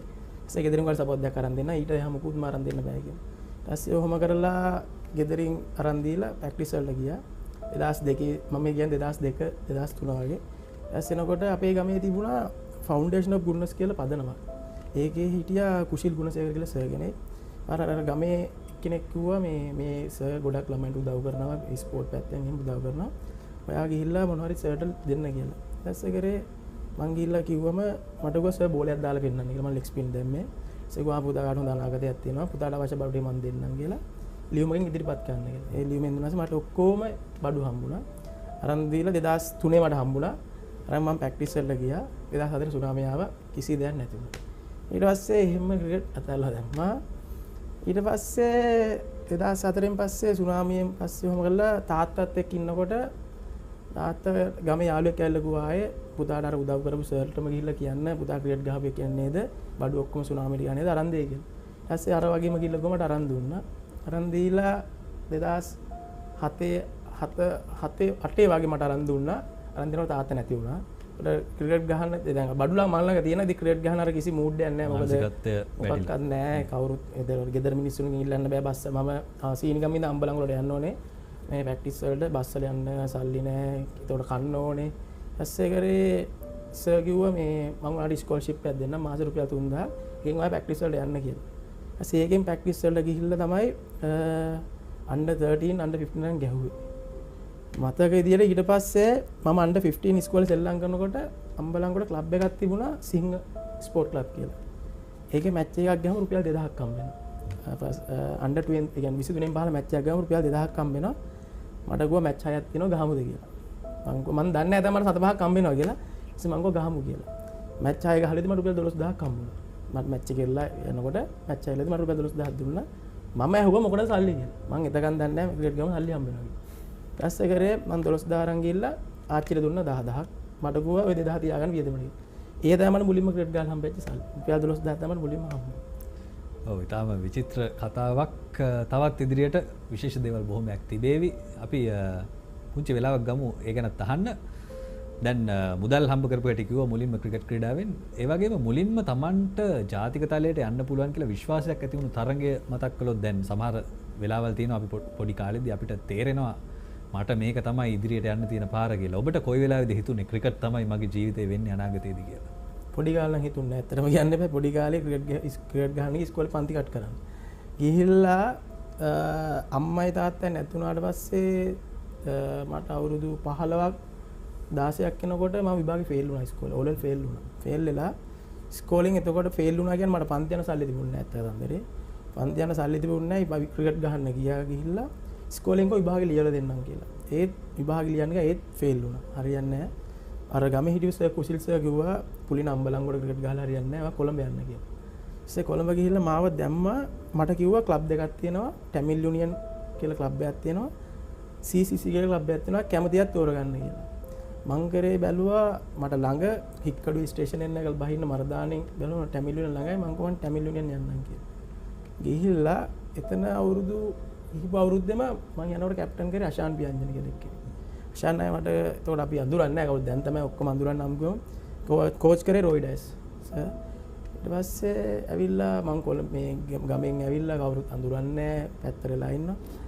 ඊට පස්සේ උදව් කරා ක්ලබ් එකේ ප්‍රෙසිඩන්ට් කෙනෙක් හිටියා ඩිනාල් ෆිලිප්ස් කියලා සර් කෙනෙක්. සර් කරේ අපිට රැයට කන්න බොන්න දීලා ඒ කන්න දෙන සල්ලි තමයි දුන්නේ රුපියල් 1000 රුපියල් 5000ක් වගේ දෙනවා සති දෙකකට විතර. ඒත් අපි කන්නේ වේල් දෙකයි. මොකද දවල්ට කනවා ආයේ උදේට කනවා. අපි රැයට කන්නේ රැයට කන උදේට කන්නේ. මොකද රැයට කාලා අපි නිදාගatti පාන්දර 2-3 වෙනකන්. මොකද එතකොට නැගිටින්නේ දවල් වෙලානේ. ඒක උදේට කන්න ඕනේ නැහැ. එහෙම තමයි ඉතින් පොඩි රෝලක් ගහගෙන ජීවත් වෙන්නේ කොළඹ ඇවිල්ලා. ඔව් කොළඹ ඇවිල්ලත් සෑහෙන දේවල් වලට මුහුණ දෙන්න සිද්ධ වුණා. ඉතින් ඔබට කොළඹ අලුත් වෙන්නේ tie වෙනකොට ඔබ අලුතින්ම තමයි කොළඹට එන්නේ. කොහොමද කොළඹදී ලැබුණු අත්දැකීම? දැන් ගොඩක් තරුණ පිරිස කොළඹට එන කාලයක්, ඔවුන් අලුත් දේවල් හොයාගෙන යන කාලයක්. ඔබත් පවුලේ ආරක්ෂාව තිබුණේ නැහැ. ඉතින් කොහොමද ඔබ රැකුනේ? කොහොමද මේ සමාජයත් එක්ක ගැටිලා Tamanව රැකගෙන ඉස්සරහට මේ ක්‍රිකට් ක්‍රීඩාව කරගෙන ගියේ? මං කොළඹ ඇවිල්ලා නැවතුණා ටැමිලුන ක්ලබ් එකේ ඉන්නකොට එතන ඉන්න බෑ මදුරුව කනවා රස්නේ. නිසා මං උදව් කර කුසිල් සර්ගේ ගෙවල් තියෙන කොළඹ නාරායන්පිට. සෑවිලක පුලින් ඔයා මේ අපේ ගෙදර නැවතිලා ඉන්න මං කෝ හරිස මං එන්නම් කියලා. ඒතකොට මං උදේ ප්‍රැක්ටිස් කියලා අවසර මනස බයික් එකක් අරන් දුන්නා. උදේ බයික් එකෙන් ප්‍රැක්ටිස් වලට ගිහලා නාරායන්පිට නම් බොරල්ලට සර්ලා ගෙදර තමයි මං අවුරුදු 3ක් ඊට පස්සේ නැවතුණා. ඊට පස්සේ ඉඳලා මට තේරුණා මම මේ ආපු ගමනේ මොකක් හරි මට දෙයක් කරගන්න ඕන කියලා. එතකොට මට අම්බලන්ගොඩ ඉන්නකොට තේරුණා මැච් ගහම සල්ලි හම්බ වෙනවා කියලා. ඒත් මම බැලුවා දැන් මෙතන ඇවිල්ලා කන්න ඕනේ, වින්න ඕනේ, ඉඳුම් ටිකක් ගන්න ඕනේ. මම මොකක්ද කියලා කරන්න ඕනේ. ඊට පස්සේ තේරුණා මම ගහන ක්‍රිකට් එක හරියට ගහන්න ඕනේ කියලා. මහන්සියලා ප්‍රැක්ටිස් කරලා මම ආපු අවුරුද්ද මම මැච් 12ක් තිබ්බා. මැච් 12ම ගැහුවා. 12ම ගහලා අන්තිම මැච් එක වෙද්දිම අnder 19 පූල් එකේ හිටියා. ඔව් ඒක තමයි ඔහුගේ ප්‍රධාන හැරවුම කියලා මමත් දකින්නේ. 19 15 ලෝක කුසලාන තරඟාවලියට යන්නට ඔහු සුදුසුකම් ලබනවා. 19 15 ශ්‍රී ලංකා කණ්ඩායමට සුදුසුකම් ලැබුවට පස්සේ. ඉතින් ඒක ඔබේ විශේෂ සම්දිස්ථානයක් වෙන්න ඕනි ජීවිතේ. 19 15 ලෝක කුසලානයට ඇතුළත් වුණා කියලා සංචිතයට ඇතුළත් වුණා කියලා දැනගත්තේ මොන දවසේද? දැනුණු සතුට මොන වගේද? මොනවාද කුශීල් සර් කිව්වේ? මොනවාද එදා තත්ත්වය?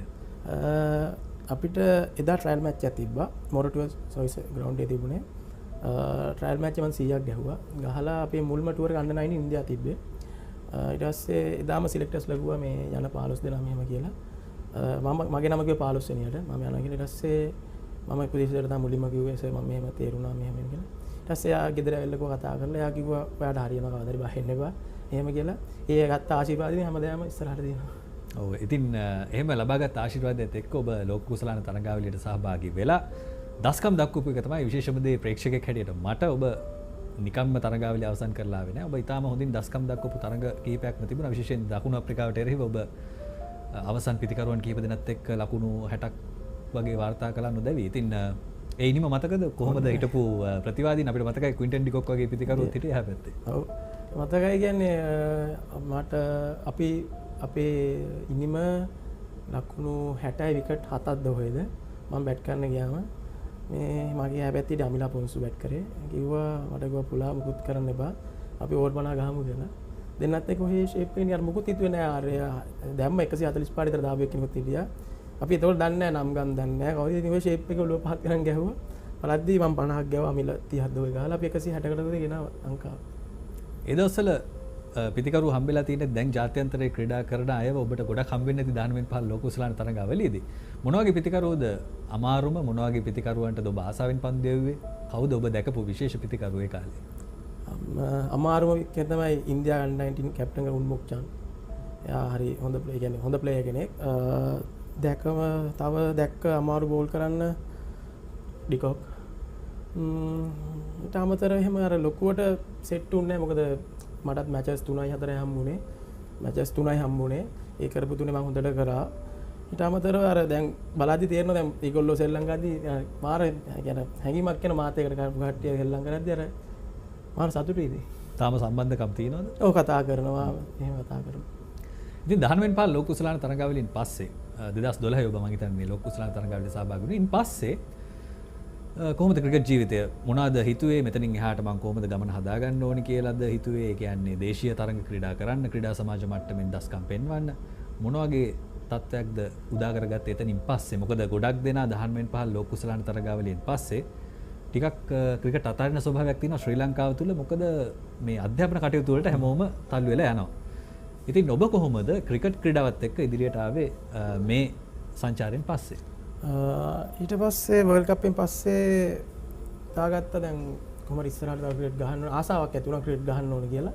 ඊට පස්සේ පළමු පෙළ මට මුල්ම තරඟේ හම්බුණා කොළඹ ටැමිලියන් මං ක්‍රීඩා කරද්දී නායක හමුදාවත් එක්ක. මං ඒ ෆස්ට් මැච් එකේ මං 100ක් ගැහුවා. මම ඩෙබියු මැච් එකේ මං 100ක් ගැහුවා. එතකොට ගැහුවා මමත් එක්ක දිල්ෂාන් අයියා, සම්පත් අයියා, එළගෙදර ජානක අයියා, රංග අයියා ඔක්කොම ගැහුවා. ඒසම අඩගුවා මම අල්ලගත්ත එක දිගටම ගහන්න අතාරින්න එපා කියලා.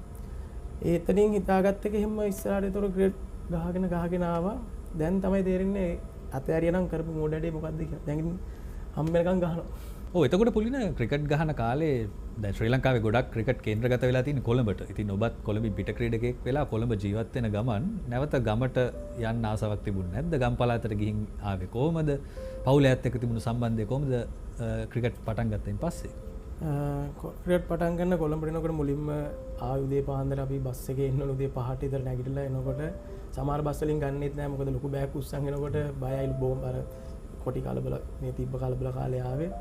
එනකොට හවසට ගෙදර යද්දි සමහර බස් වලින් ගන්නෙත් නැහැ. මොකද ජරා ඇඳුම් එක්ක බෑග් ගඳයි කියනවා එන්න එපා කියන මාර කට්ටක් කාලා තමයි ඉතින් ආයේ බස් වල එල්ලිලා කෝච් වල එල්ලිලා ඉතින් අර ආපු හිතාගත්ත ඒ ආපු කට්ටට එක මැච් එකක් හරි ලංකාවට ගන්න ඕනේ කියලා. ඔව් අනිවාර්යෙන්ම ඔබ ලංකාවට එක මැච් එකක් හරි ගහන්න ඕනේ. ඒ වගේම ඔබට ඒ කාලේ ඒ වගේ දේවල් කියපු අයට මතක් වෙනවත් ඒ සමහර විට කාටද මෙහෙම කිව්වේ කියලා. මේ වෙනකොට පුල්ල තරඟ කියන්නේ ශ්‍රී ලංකාවේ ඉන්න ජනප්‍රිය සහ දක්ෂ තුන්නිරයව ක්‍රීඩකෙක් කියන එක ක්‍රිකට් ප්‍රේක්ෂකෙක් නම් ඔබ දන්නවා ඇති. ඉතින් එතනින් පස්සේ ඔබ LPL තරඟාවලියට එනවා. මම හිතන්නේ ලොකුම ඔබට ඔබේ නම ලොකුවටම හැදුණු තැන LPL තරඟාවලිය විය යුතුයි. මොකද ක්‍රීඩා සමාජ තරඟ ශ්‍රී ලංකාවේ තරම් ප්‍රේක්ෂකයන් නරඹනවා අඩුයි කලින් කාලයට සාපේක්ෂව. නමුත් එතනින් පස්සේ මම හිතන්නේ ඔබ සෑහෙන දැනගත්ත විශේෂයෙන්ම ඔබේ දස්කම් එක්කම ඔබ ඉතාම හොඳින් දස්කම් දක්වා පන්දු යැවීමෙන් මේ තරඟාවලියට කොහොමද සුදුසුකම් ලැබුවේ? ඒ කියන්නේ දැන් ඔබ ආර්ථික වශයෙන් උත් ටිකක් පසුබෑමකට ලක් වෙලා හිටපු කාලයක් නිසා කොහොමද මේ අවස්ථාව ඔබට ලැබුණේ? මම මුලින්ම LPL සෙල්ලම් කරේ දඹුල්ල වයිකින් ටීම් එකට දසුන් ශානක තමයි කැප්ටන් කරේ. එතනට එන්න මම අර ලංකාවේ ක්ලබ් ටූර්නමන්ට් එකේ T20 ටූර්නමන්ට් එක මම හොඳට කරා. ඉතින් කරනකොට අර තේරුණා මට මගේ ෆෝමැට් එක මට සුදු බෝලෙන් තමයි හරියන්නේ කියලා. මම ඉතින් මට හම්බෙන වෙලාව මම කරන පොඩි දේවල් මම මහන්සි වෙලා කරා. මම හිතනවා මම ඒ කරන ප්‍රැක්ටිස් එක කරන පොඩි ප්‍රැක්ටිස් එක හරි මම මහන්සි වෙලා කරනකොට මට මේ දේ හම්බුණා වෙන්නේ නැති කියලා. ඊට අමතරව මම මේ ගිය අවුරුද්දේ මම සෙල්ලම් කරේ ගෝල් ග්‍රැඩියට්ස් ටීම් එකට. ඒකේ මම තරඟ 8ක් ක්‍රීඩා කරා. ඒකෙත් මම හිතනවා මම හොඳට පන්දු යවුවා. මම හිතන අර කියන්නේ මට හම්බෙන්න වෙලාවේ මම මේ දේ හරියට කරනවා.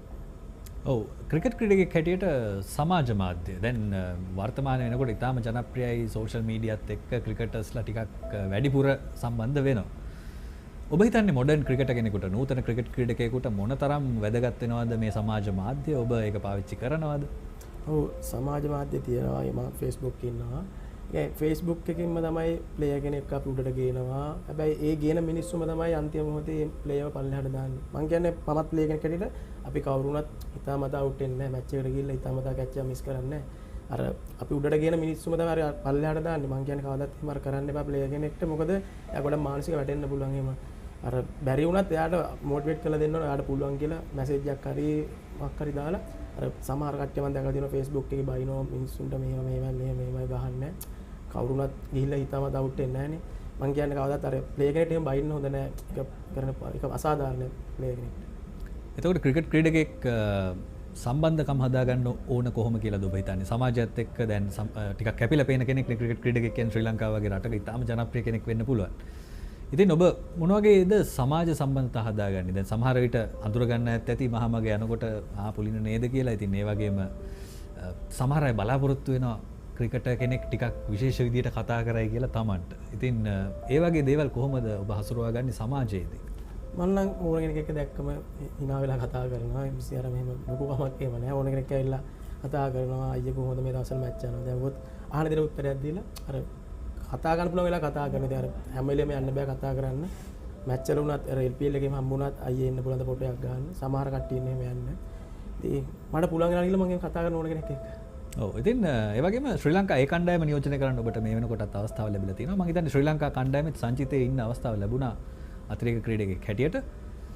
මෙතනින් එහාට ඔබට ලොකු ඉලක්කයක් තියෙනවා අනිවාර්යෙන්ම මම දන්නවා. මොකද ඊළඟ පාදක පන්දු යවන්න ඔබ තමයි ශ්‍රී ලංකාවේ ඉන්න. එතකොට විශේෂයෙන් වනිදු හසරංග ඊට පස්සේ වැන්ඩසේ ජෙෆ්රි වැන්ඩසේට පස්සේ ඔබ ඉන්නවා කියලා මට හිතෙනවා. මොකක්ද ඉලක්කය? කොහොමද මෙතනින් එහාට ඔබේ ගමන සිදු විය යුත්තේ? මොන වගේ දේවල්ද හදාගන්න තියෙන්නේ? මොන වගේ දේවල්ද මේ ජාතික කණ්ඩායමට එන්න නම් ජාත්‍යන්තරයට එන්න නම් තවත් ඔබේ දියුණු වෙන්න දෙයක් තියෙනවා කියලා ඔබට හිතෙනවද? ඔව් ගොඩක් තව මහන්සි වෙන්න ඕනේ. ප්‍රැක්ටිස් කරලා මහන්සි වෙලා හම්බෙන තරංගේ හොඳට කරන්න තමයි බලන් ඉන්නේ. ප්‍රැක්ටිස් කරන එක අර කරන දේ ක්වොලිටියට කරන්න ඕනේ. ඕනද ෆීල්ඩින්, බැටින්, බෝලින් හැමදේම.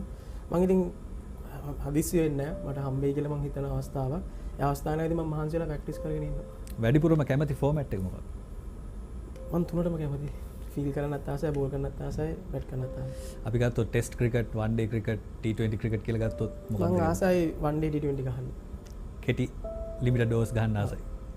මට හිතෙනවා ඔබට ගැලපෙනවා කියලා. ඒක ටිකක් කඩිසර ක්‍රීඩකෙක් ඉන්න නේද? පිටිකරණයටද කැමති පන්දු යැවීමටද වැඩියෙන් කැමති? තුන්නිරව ක්‍රීඩකෙක් ඉන්න මේ ප්‍රශ්නේ අහන්නේ. වැඩිපුර කැමති බෝල් කරන්න. බෝල් කරන්න. ඔව් මට හිතෙනවා ඒක ඔබට ගැලපෙනවා කියලා. මොකද අපි දැකලා තියෙන ක්‍රිකට් වලදී පුලින තරංග හොඳ පාදක පන්දු යවන්නෙක් කණ්ඩායමකට සිටිය යුතු ආකාරය. ඉතින් පුලින ඔබ කතා කරපු දේවල් මම හිතන්නේ අපේ විශේෂයෙන්ම යෞවනයන්ට සහ තරුණයන්ට ඉතාම වැදගත්. මෙවැනි ක්‍රීඩකයන්ගේ මෙවැනි කතා බහ වලට සවන් දීම සහ Tamanගේ මනසට ධාරණය කර ගැනීම. මොකද ඔහුගේ කතාව අහගෙන ඉද්දි ඔබට තේරෙන්නේ නැති ඔබ සමහර වෙලාවට ඔබ කම්ප්ලේන් කරනවා නැති ඔබ චෝදනා කරනවා නැති දෙමාපියන්ට ඒ වගේම සමාජයට Tamanට මේ දේ නෑ කියලා. නමුත් පුලින වගේ ක්‍රීඩකෙක් බැලුවම ඔබට පේනවා මොන වගේ තැනකට ඔබට එන්න පුළුවන්ද හිත ශක්තිමත් කරගත්තොත් කියලා ඔහුගේ කතාවත් එක්ක. ඉතින් බොහොම සතුටුයි අද ඔබට කතා කරන්න ලැබීම. ඉක්මනින්ම ශ්‍රී ලංකා ජාතික කණ්ඩායමට ක්‍රීඩා කරන්න අවස්ථාව ලැබෙයි කියලා අපිත් බලාපොරොත්තු වෙනවා. ක්‍රීඩා කළ යුතු කෙනෙක් කියලා අපි හිතනවා. ඉතින් සුබ පැතුම් පුලින. Thank you. තවත් අපේ ප්‍රේක්ෂකයන්ට මොනවද කියන්න තියෙන්නේ? ඔබේ ප්‍රේක්ෂකයන් ගොඩක් ඉන්න ඔබ දන්නේ නැති වුණත් මම හිතන්නේ රට වටේම ගොඩක් දෙනා ඉන්න පුලින තරංගට කැමති. කියන්න තියෙන්නේ හැමෝටම ඉතින් ලංකාවට ගහන්න දැන් මම ආසාව තියෙන්නේ. පොඩි කාලේ ඉඳන් මහන්සි වෙලා ප්‍රැක්ටිස් කරන්න. ඉතින් තමන්ගේ අධිෂ්ඨානයක් තියෙන මේක සෙල්ලම් කරන්න. මගේ ඉතින් තියෙන්නේ මෙහෙමයි අර ලංකාවට ගහන්න බැරි වෙයිද නැති මන් දන්නේ නැහැ. මම කියන්නේ ඕන කෙනෙකුට සමාජයේ හොඳින් ඉන්න කාලත් කරදරයක් කරන්න එපා. සල්ලි ඇති වෙන්න පුළුවන් නැති වෙන්න පුළුවන්. අපි අවසානයේ එනකොට කවුරු හැමෝම කියන්න පුළු වෙන්න ඕනේ පුලින තරංග හොඳ කෙනෙක් කාටවත් හරි දැනගෙන නැහැ. හැමෝම මේ විදිහට හිටියනම් ඇති. ඔව් ඔබත් හිතට දාගන්න මේ කාරණේ ඊටම වැදගත්. ඉතින් අද නොදුටු මිනිසා හැටියට අපිට කතා බහට එකතු වුණේ පුලින තරංග. ඔහුගේ අපි කිව්වොත් ඉන්ස්පිරේෂනල් ස්ටෝරි එක. ඊටාම ඔබට ශක්තියක් විය හැකි කතාන්දරය ඔබට පිළිගන්වන්නයි අපටත් අවශ්‍ය වුණේ. ඉතින් අද නොදුටු මිනිසා වැඩසටහන අවසන් කරනවා මේ ආකාරයෙන් පුලින තරංග සමගින් ඔහුටත් සුබ පතමින් රැදි සිටියට ස්තුතියි. ඔබට ජයග්‍රාහී අනාගතයක්.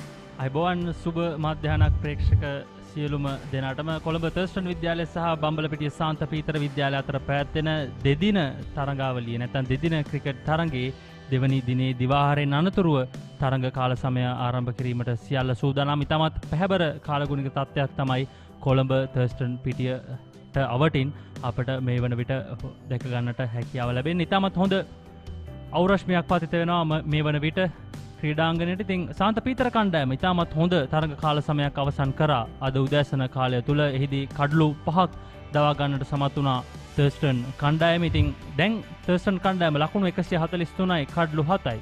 ඔවුන්ට පළවෙනිම ජයග්‍රහණය කිරීමට නම් තවත් ලකුණු කිහිපයයි අවශ්‍ය වෙන්නේ. සාන්ත පීතර කණ්ඩායම ලකුණු 184ක් ලබා ගත්ත. තවත් ලකුණු 41ක් ලබා ගැනීමට තර්ස්ටන් කණ්ඩායමට හැකියාව ලැබුණොත් ඔවුන්ට පළවෙනි මේ වැඩි වාසිය සහ ප්‍රසාද ලකුණු ප්‍රමාණය ලබා ගැනීමට හැකියාව තිබෙනවා. අසංක මොකද හිතෙන්නේ මේ තරඟය ගැන? සුබ මධ්‍යහනක්. සුබ මධ්‍යහනක් සචින්. සියල්ල ක්‍රීඩාවට සුබයි. නමුත් තර්ස්ටන් විද්‍යාලයේ පැත්තෙන් තරමක අභියෝගයක් තිබෙනවා. ඔවුන්ට ක්‍රීඩාව සඳහා සියල්ල සුබ වෙමින් තිබුණත් ක්‍රීඩාංගණයේ ඉතාම හොඳ තත්ත්වයේ තිබෙනවා. තන තීරුව ටිකක් මන්දගාමි. නමුත් කාලගුණය හොඳයි, යහපත්. අපට ක්‍රීඩාව දකින්නට පුළුවන් වේවි අද සවස් භාගය වන තෙක්ම. තවත් ලකුණු 41ක් පිටුපසින් තර්ස්ටන් විද්‍යාලය. ඔවුන් මේ වන විට විහස් තෙවුමිකගේ මත තමයි රඳා පවතින්නේ. ඔහු ඉතාම හොඳින් ඉනිම ක්‍රියාත්මක කළා. ඔබට මතක ඇති ඔහුගේ කල්මැනීම ඉතාම හොඳින් තිබුණා මේ ඉනිමේ. කිසිම කලබලයක් නැතිව වේගෙන් පන්දුවට පහර එල්ල කරන්නට උත්සාහයක් නැතිව ඉතාම හොඳින් කල්මැනීම සිදු කළා. මේ උෂා නිමේෂ් ඔහුත් විශ්වාසයෙන් පන්දුවට පහර දෙන ප්‍රතිකරුවෙක් ආරම්භයේ සිටම. ඔහුගේ සහාය විහස් තෙවුමිකට ලැබේවි කියා සිතන්නට පුළුවන්. තර්ස්ටන් විද්‍යාලයේ පැත්තෙන් බලන විට ලකුණු 35ක් ලබාගෙන සිටිනවා විහස් තෙවුමික. පන්දු 60කදී 4 පහරවල් 5ක් එල්ල කළා. අලංකාර 4 පහරවල් කිහිපයක්ම තිබුණා මේ ඉනිම තුල. විශේෂයෙන්ම කල්මැනීම පැත්තෙන් ඩ්‍රයිව් කිරීම ඉතාම අලංකාරයි. එය තමයි විශේෂම දේ ඔහුගේ ඉනිමේ. වසංක විහස්ගේ සංගය අනෙක්කාන්තේ සංගය උෂා නිමේෂ ලකුණු 5යි නොදෙවි. ඉතාමත් සංයමෙන් හෝ මේ අවස්ථාවේදී ප්‍රතිකරණය නිරත වෙමින් සිටිනවා. තර්ස්ටන් කණ්ඩායමට අවශ්‍ය මේ අවස්ථාවේදී කඩුල්ල රැකගෙන පන්දුවට පහර දීම. ඉතින් මේ කඩුල්ලේ සම්බන්ධතාවය තර්ස්ටන් කණ්ඩායමට ඉතාමත් වැදගත්.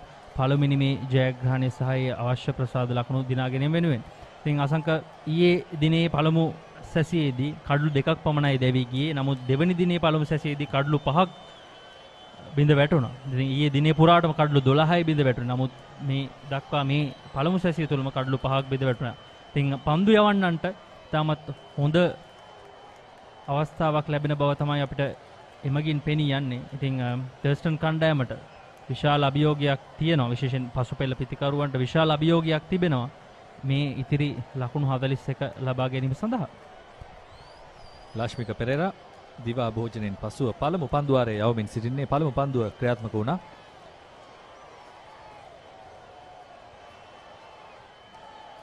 සෑහෙන පහත සිට පන්දුවට පහර දෙන්නට ප්‍රිය කරනවා විහස් තෙවුමික. දඟ පන්දු යවන්නන්ට එරෙහිව ඔහු හොඳින් පන්දුව බලනවා. ඔබට පේනවා ඇති දනිස් දෙකෙන් මදක් නැමිලා.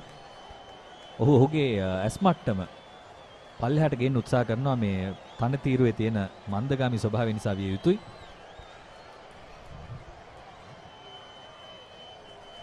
විහස් තෙවුමික තර්ස්ටන් විද්‍යාලය වෙනුවෙන් පන්දු යැවීමෙන් පිතිකරණයෙන් පන්දු රැකීමෙන් කැපී පෙනෙන තුන් ඉරියව් දස්කම් දැක්වීමට හැකි ක්‍රීඩකයෙක්.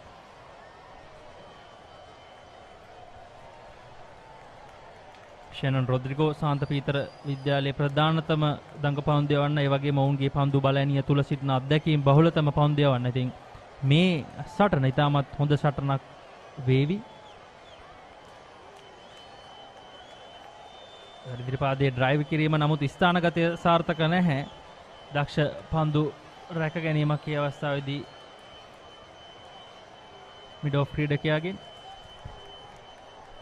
පළමු ලකුණ දිවා භෝජනයෙන් පසුව විහස් තෙවුමික විසින් ලබා ගන්නේ. ලකුණු 36 දක්වා ඉහළ යනවා ඔහුගේ ලකුණු තත්ත්වය. උෂා නිමේෂ් ඔහුට සහාය ලබා දිය යුතුයි.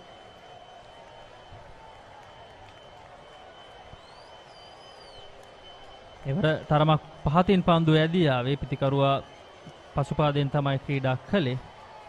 දිවාහාරයෙන් අනතුරුව පළමු පන්දුවාරයේ අවසන් ලකුණු 144යි කඩලු 7යි.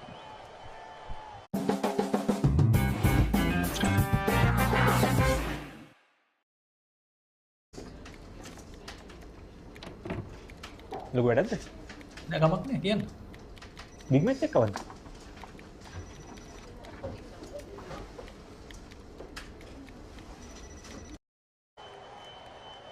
අසංක තර්ස්ටන් පළවෙනි මේ හොඳම සමබරතාවය බවට පත් වුණේ තනුග පලිහවඩන සහ නවින්දු ප්‍රනාන්දු තුන්වන කඩවුල්ල වෙනුවෙන් ගොඩනැංවූ ලකුණු 39 සමබරතාවය පන්දු 100ක් තුල තමයි එම සමබරතාවය ගොඩනැංවුනේ. ඉතින් මේ සමබරතාවය ලකුණු 38ක සමබරතාවයක් බවට පරිවර්තනය වී තිබෙනවා. මේ වන විට පන්දු 67ක් තුල වේගයත් ඉතාම හොඳයි.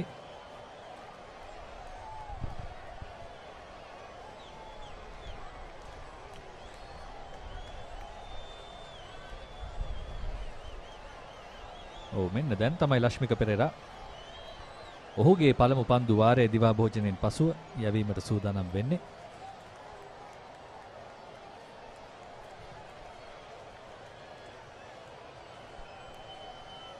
පීටෙන්නට ඈතින් එතරම් හඹා ගොස් පහර දිය යුතු නැහැ. එවැනි පන්දු වලට කාලය තිබෙනවා විහස්ට සහ ඔහු මේ ඉනිම රැකගත යුතුයි. ඔහුට තමයි අනිකුත් පිතිකරුවන් ක්‍රියාත්මක වෙන්නේ මේ මොහොතේදී.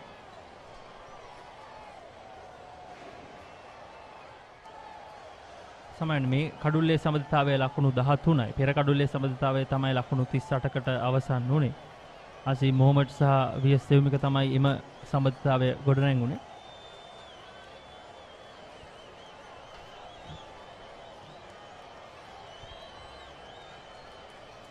දකින්නට ප්‍රිය දෙයක් තිබුණා සචින් අසීම්ගේ දැවියාමෙන් පසුව උෂා නිමේෂ් පිටියට පැමිණ එල්ල කරපු පළමු පහරවල් කිහිපය ඉතාම විශ්වාසයෙන් ක්‍රීඩා කරන පිතිකරුවෙක්. එය හේතු වුණා මෙතනින් නවත්ත ගන්න. නැත්නම් උඩ පන්දුවකට අවස්ථාව. නමුත් පන්දු රකින්නට හැකියාවක් නැහැ. රැක ගන්නට කෙලින්ම හතරේ සීමාව පසු කර යනවා. ලකුණු 4ක් අලංකාර පහරක්. ලක්ෂ්මික පිතිකරුවා ඉදිරියට කැඳවීමට උත්සාහ කළා. එහි වැඩි වාසිය ලබා ගත්තේ විහස් දෙව්මික. විහස් දෙව්මික ඉදිරියට පියවරක් පැන තාමත් හොඳින් ස්ථානගත කිරීම සිදු කරන ඩ්‍රයිව් කිරීමක් සිදු කරපින්. එදී මිඩ් ඔෆ් ක්‍රීඩකයා පමණයි ඉදිරි කලාපයේ රැඳී සිටියේ. ලොංග් ඔෆ් ක්‍රීඩකෙක් රඳවා සිටියේ නැහැ. වසර කිහිපයක අත්දැකීම් තිබෙන පිතිකරුවෙක් විහස් දෙව්මික හොඳ පන්දු යවන්නෙකුත් වෙනවා. ඉතින් ඊටාම හොඳ වත්කමක් ඔහුගේ කණ්ඩායමට.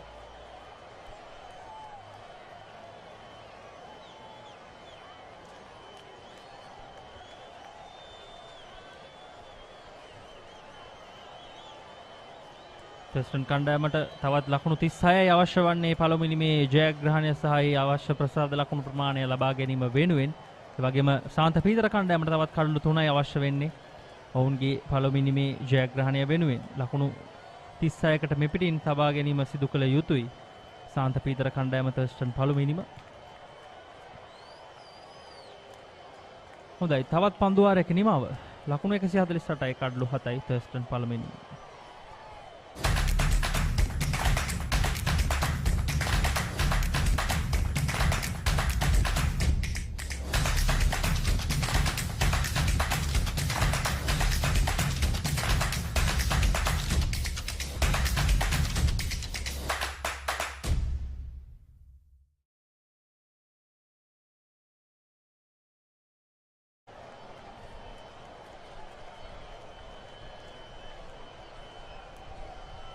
නැවතත් ෂැනන් රොඩ්රිගෝ කැඳවුම් ලබාගෙන තිබෙනවා රූපවාහිනිය අන්තයෙන්.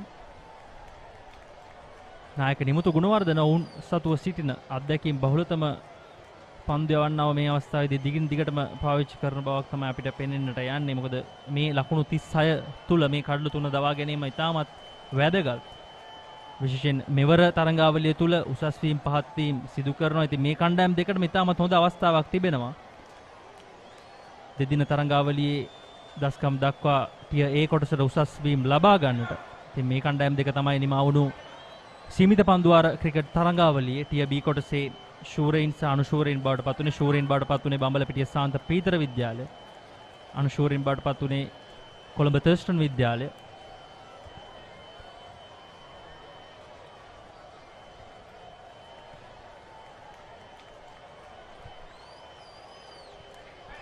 ඒ වගේම වමත් දඟපන්දු යවන්නෙකු වීමත් ඔහුව කැඳවීමට හේතුවක් වන්නට ඇති. පිතිකරුවන් දෙදෙනාම දකුණත් පිතිකරුවන්. ඒ වගේම හොඳ අවරශ්මියක් තිබෙනවා.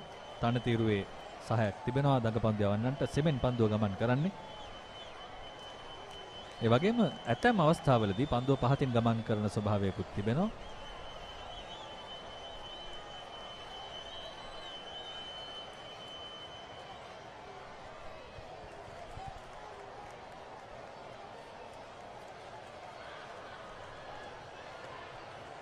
ඒ අවස්ථාවේදී ඉතාමත් අවාසනාවන්ත තත්ත්වයකට පත් වුණ උෂා නිමේෂ ඔහු කිසිම පහරක් එල්ල කරේ නැහැ ඒ අවස්ථාවේදී. ඒ නිසා විනිසුරු තීරණය කරනවා දෙවි ගිය පිතිකරුවෙක් ලෙස කඩුල්ල මුවා කිරීමට හසු වූ පිතිකරුවෙක් ලෙස තමයි ඔහුගේ කඩුල්ල ලබා දෙන්නේ විනිසුරු ඩිහාන් පීරිස්. අවාසනාවන්ත අවස්ථාවක්. අපි කතා කරමින් හිටිය දඟපන්දු යවන්නාගේ වැදගත්කම බලන්න. පිතිකරු තුලට එන්නේ පන්දුව, නමුත් අවාසනාවන්ත අවස්ථාවක් වන්නට පුළුවන්. පහරක් එල්ල කළේ නැතිවීම තමයි විනිසුරුගේ හිතෙහි එය දැවියාමක් බවට සන්ටුහන් කරන්නට ඇත්තේ. කෙසේ වෙතත් උෂා නිමේෂ් දිවා භෝජනයෙන් පසුව දැවී යන පළමු පිතිකරු වශයෙන් දැවී යනවා. ලකුණු 5ක් පමණයි ලබා ගත්තේ. තර්ස්ටන් ඉනිම අවාසනාවන්ත අඩියක 148යි කඩුළු 8යි.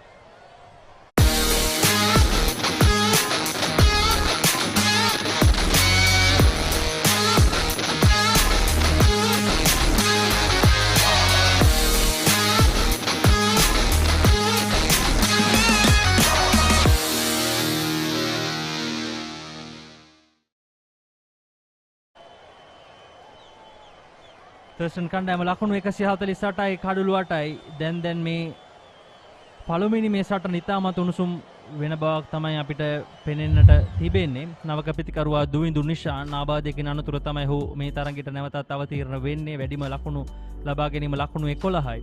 ලකුණු ලබා ගැනීමේ සාමාන්‍ය 6.67. ඔහු වේග පන්දු යවන්නෙක් ලෙස තමයි තර්ස්ටන් කණ්ඩායම නියෝජනය කරන්නේ. නමුත් මේ අවස්ථාවේදී දුවිඳුගේ හොඳම වගකීම බවට පත් වෙන්නේ වියස් තෙවුමිකට අවස්ථාව ලබා දෙමින් කඩුල්ලේ රැඳී සිටීම. තවත් ලකුණු 36යි අවශ්‍ය වන්නේ සාන්ත පීතර කණ්ඩායමට. නැත්නම් තර්ස්ටන් කණ්ඩායමට මේ පළමුවෙනිම ජයග්‍රහණය කරන්නට. ඉතින් සාන්ත පීතර කණ්ඩායම පැත්තෙන් ලකුණු 36කට මෙපිටින් කඩුළු 2යි අවශ්‍ය වන්නේ.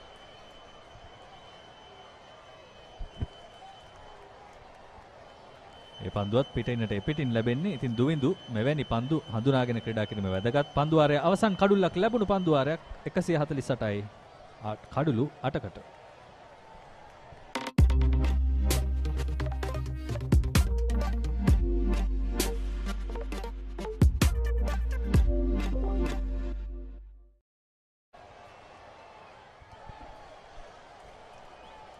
ෂැනන් රොඩ්රිගෝ දිවාහරෙන් අනතුරුව ක්‍රියාත්මක කළ ඔහුගේ දෙවන පන්දුවාරය තුල සාර්ථකත්වයක් ලබා ගත්තා. උෂා නිමේෂගේ කඩුල්ල දවා ගැනීමට සමත් වුණා. කඩුල්ල මුවා කිරීමේ වරදකට හසු කර ගනිමින් දැන් දිවාහරෙන් අනතුරුව පන්දුවාර 3ක් ක්‍රියාත්මක වුණා.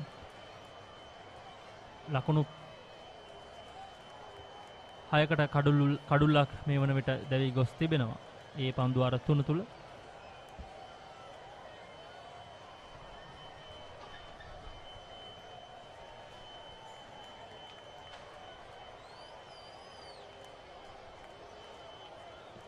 ඉහළ නගින පන්දුව සෙමෙන් තල්ලු කර හරිනවා.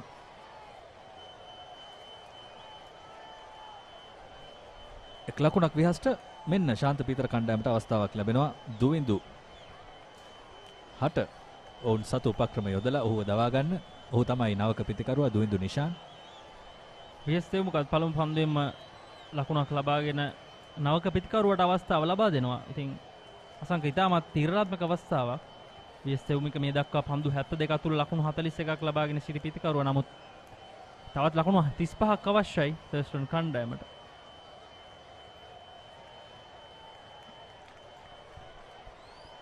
මානසික යුද්ධයක්. පිතිකරුව ඔහුගේ මානසිකත්වය අවුල් කිරීමට උත්සාහ කරන්නේ. ලක්ෂ්මික පෙරේරා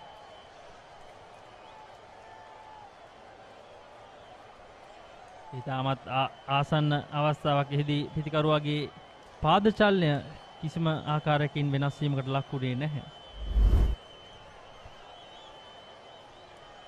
පෙර දැවියාම පහරක් එල්ල කරන්නේ නැහැ.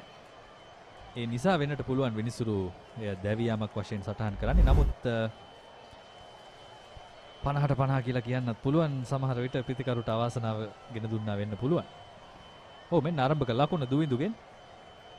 ඔහුට අවස්ථාව ලැබෙනවා ලකුණු වාර්තා කරන්න.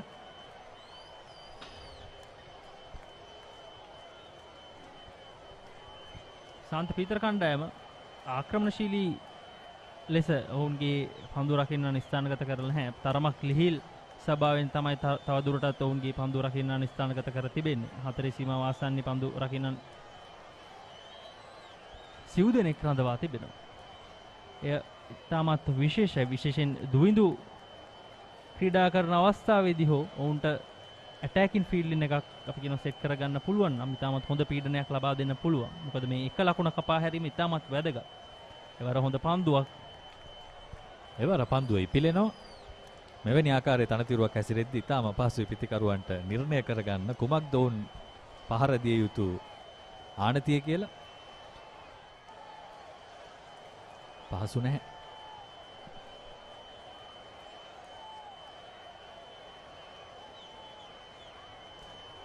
එවරත් ඉහළ නගින පන්දුව ස්විප් කිරීමක්. ලකුණු දෙකකට අවස්ථාව. විහස්ටයේ ලකුණු දෙක. ලකුණු දෙකේ අවස්ථාවක් මේ අවස්ථාවේදී ඉතාමත් වටිනවා. විහස්තයුමික දැන් ලකුණු 43යි. තවත් පන්දු වාරයක් නිමාව. ලකුණු 152යි කඩලු 8යි. Did you submit the report? Not yet. When is the big match?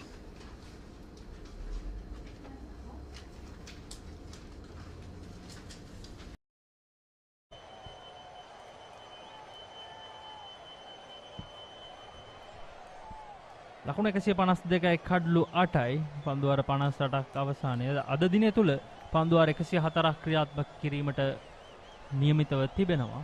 මේ දක්වා පන්දුවාර 39ක් ක්‍රියාත්මක කොට අවසන්. සාන්ත පීතර කණ්ඩායම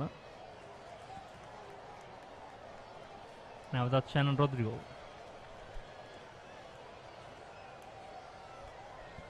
තරමක් කෙටි පතිතයක පහසුවෙන් පිළිගන්නවා දුවිඳු නිශාන්.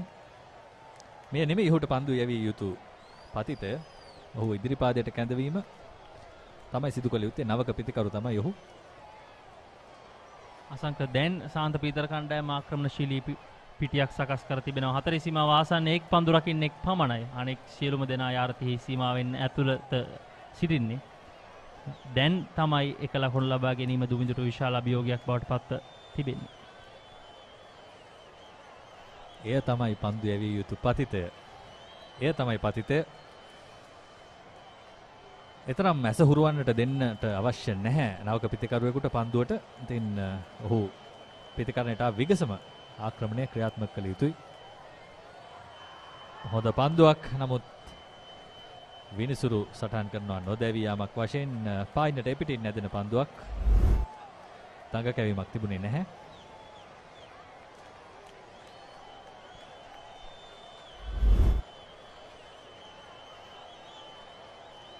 ඒ වාර ඉතාම හොඳ පතිතේ කෙලින්ම කඩුල්ලේ වදින්නේ සාර්ථකයි. ෂෙනන්ගේ පන්දු යැවීම දැවි යනවා. දුවිඳු නිශාන් 9 වැනි කඩුල්ලයි දැවි යන්නේ තර්ස්ටන් ඉනිමේ.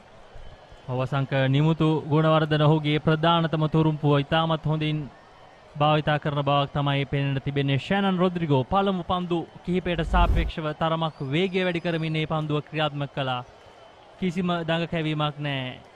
කෙටි පන්දුවක් ලෙස එන්නේ. නමුත් පිතිකරුවාට පහරක් එල්ල කිරීමට අවස්ථාව ලැබෙන්නේ නැහැ. ඔහු පෙර පාදයේ තමයි ක්‍රීඩා කිරීමට උත්සාහ කරේ. නමුත් එහිදී ඔහුගේ පහර සාර්ථක වන්නේ නැහැ. ඒ අනුව දුවිඳු නිශාන්ගේ කඩුල්ල අහිමි වෙනවා තර්ස්ටන් කණ්ඩායමට. දුවිඳු නිශාන් 1 ලකුණයි. තර්ස්ටන් කණ්ඩායම ලකුණු 152යි කඩලු 9යි.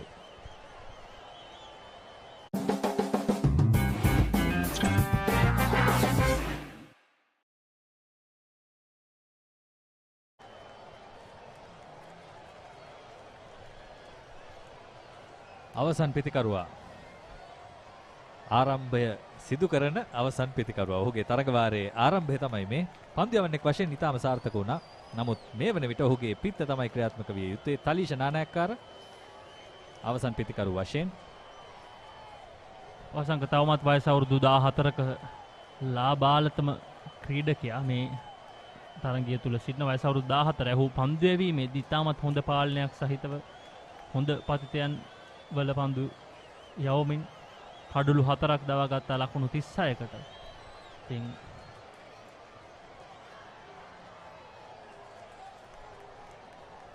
ප්‍රබල ඉල්ලීමක්. නමුත් පිත්තේ වැදුනාද කියලා සැකයක් තිබෙනවා. පිත්තේ වන්නට පුළුවන් පන්දුව වැදුනේ. සාර්ථක තවත් පන්දු ආරයක නිමාව 152යි කඩලු 9යි. Thurstan ඉනිම.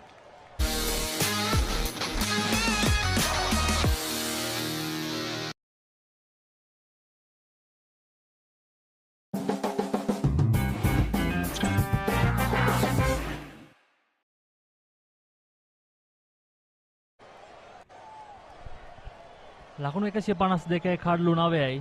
ඉතාමත් තීරණාත්මක ස්ථානයක මේ තරගයේ තිබෙන්නේ. සාන්ත පීතර කණ්ඩායම ලකුණු 184ක් ලබා ගත්තා. දැන් නායකයා කැඳවුම් ලබාගෙන තිබෙනවා බෞද්ධාලෝක අන්තයේ. පන්දුවේ මේ වෙනසක් සිදු කර මේ අසංක අවසන් කඩුල්ලේ දෙවියම්. ඔව් පෙර දෙවියම ක්‍රීඩා කළ යුතුව තිබුණේ ඉදිරිපාදේ.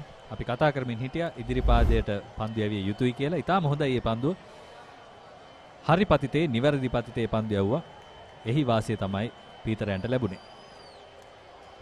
නැවතත් ඉහළ නංවා ලබා දෙන පන්දුවට ස්විප් කිරීම විහාස් ලකුණක් ලබා ගන්නේ නැහැ. ඔහු තීරණය කරනවා ලකුණක් ලබා නොගන්නට තලීෂව රැකගෙන ඉනිම ඉදිරියට ගෙන යන්නට. තවත් ලකුණු 32ක් පසුපසින් සිටින්නේ පළමු ඉනිමේ ජයග්‍රහණය සඳහා Thurstan විද්‍යාලය. විහාස්ගේ කරමත සෑහෙන බරක් තිබෙනවා. ඔහු තමයි වටිනාම ප්‍රතිකරු මේ මොහොතේ. එවර වේගවත් පහරකට උත්සාහය ස්ලොක් ස්විප් පහර ඉහළින් මැදි යනවා. උඩ පන්දුවට ක්‍රීඩකෙක් පැමිණෙනවා. රැක ගන්නවා මේ මොහොතේදී. විහස් තෙවමකගේ දැවියාම අවසන් කඩුල්ල වශයෙන් අනුව පළමු ඉනිමේ ජයග්‍රහණය ශාන්ත පීතරයන් විසින් මේ මොහොතේ සනිටුහන් කරගන්නවා.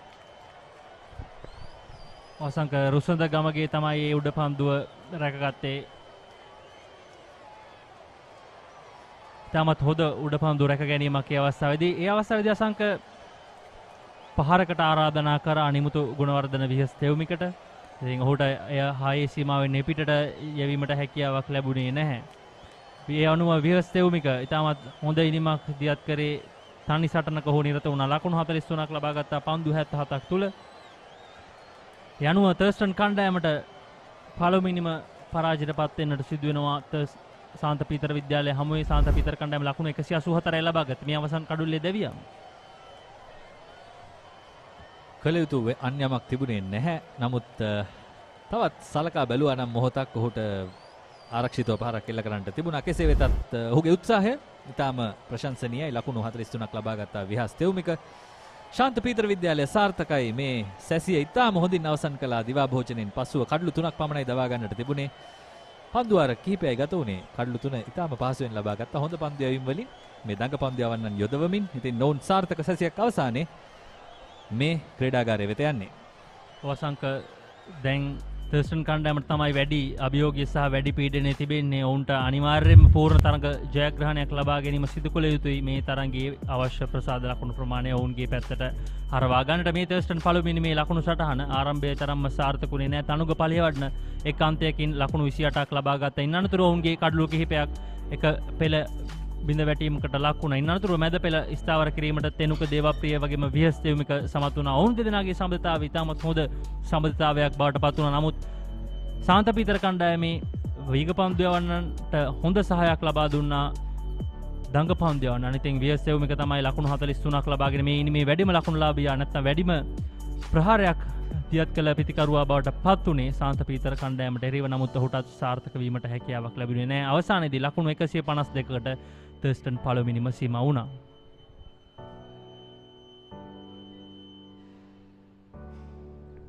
මේ සාන්ත පීතර පන්දු යැවීම ෂේන් රොබර්ට් ලකුණු 24කට කඩලු 3ක් දවාගෙන හොඳම දස්කම් දැක්වුවා මේ ඉනිම තුල. ඒ වගේම ෂැනන් රොඩ්රිගෝ අත්දැකීම් බහුලතම පන්දු යවන්න ඔහුත් කඩලු 3ක් දවා ගන්නවා. ලකුණු 29කට නිලකුණු පන්දු වාර 6ක්. එය තමයි විශේෂත්වය. වැඩි පීඩනයක් එල්ල කිරීමට සමත් වුණා Thurstan පිතිකරුවන්ට නිලකුණු පන්දු වාර ක්‍රියාත්මක කරමින්. ඒ හැරෙන්නට ලශ්මික පෙරේරා සහ නිමුතු ගුණවර්ධන නායක නිමුතු ගුණවර්ධන අර්ධ ශතකයට අමතරව අවසන් තීරණාත්මක කඩුල්ලක් දවා ගත්තා විහස් තෙවමිකගේ තීරණාත්මක කඩුල්ල.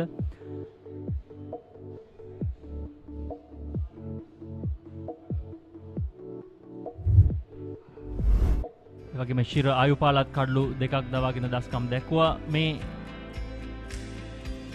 අද උදෑසන තර්ස්ටන් කණ්ඩායමේ කඩලු බිඳ වැටීම ඔවුන්ගේ පළමු කඩලු දෙකම ඊයේ සවස් යාමේදී දවා ගන්නට සාන්ත පීතර කණ්ඩායම සමත් වුණා. මේ අද දිනේ අද උදෑසන පළමු කඩුල්ලේ බිඳ වැටීම ඉන්නතුරු පුල් කිරීම තරම්ම සාර්ථකුනේ නැහැ. තේනුක දේවප්‍රිය ඉතාමත් අවාසනාවන්ත ආකාරයෙන් දැවී ගියේ ලක්ෂ්මික පෙරේරා හමුවේ මේ අසංක සුපිරි ගණයේ උඩ පන්දුව ඉසුරු ඉශිරා යුපාල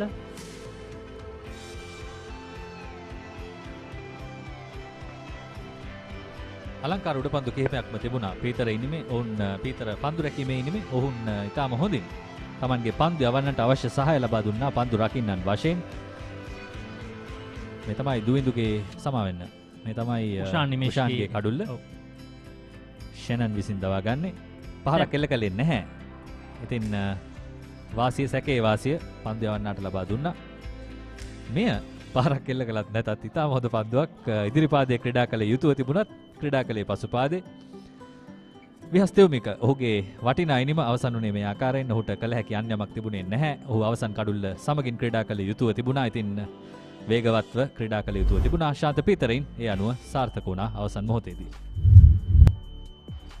හොඳයි තරග සාරාංශය ශාන්ත පීතර කණ්ඩායම ඊයේ උදෑසන පන්දුට පහර දීම ආරම්භ කළා. ලකුණු 184 ඔවුන් ලබා ගත්තේ චමිඳු ඒ වගේම නිමුතු ගුණවර්ධන අර්ධ ශතක ලබාගෙන දස්කම් දැක්වුවා. තලීෂ නානායක්කාර මංගල තරගයේදීම කඩලු 4ක් දවාගත්ත. අසීම් මොහොමඩ් කඩලු 3යි. විහස්තෙව්මික පන්දු යැවීමෙන් පිතිකාරයන් කැපී පෙනෙන දස්කම් දැක්වුවා. පන්දු යැවීමේදී කඩලු 2යි. ඒ වගේම ටෙස්ටර් පළවෙනි ඉනිම තුල ලකුණු 43ක් ලබා ගත්තා. ෂෙනන් රොඩ්රිගෝ ෂේන් රොබර්ට් ශාන්ත පීතර කණ්ඩායම වෙනුවෙන් පන්දු යැවීමෙන් වැඩි දස්කම් දැක්වුවා. කඩලු 3 බැගින් දවාගෙන ලකුණු 152කට ටර්ස්ටන් පළවෙනි ඉනිම අවසන් වුණා. ඒ අනුව පළවෙනි ඉනිම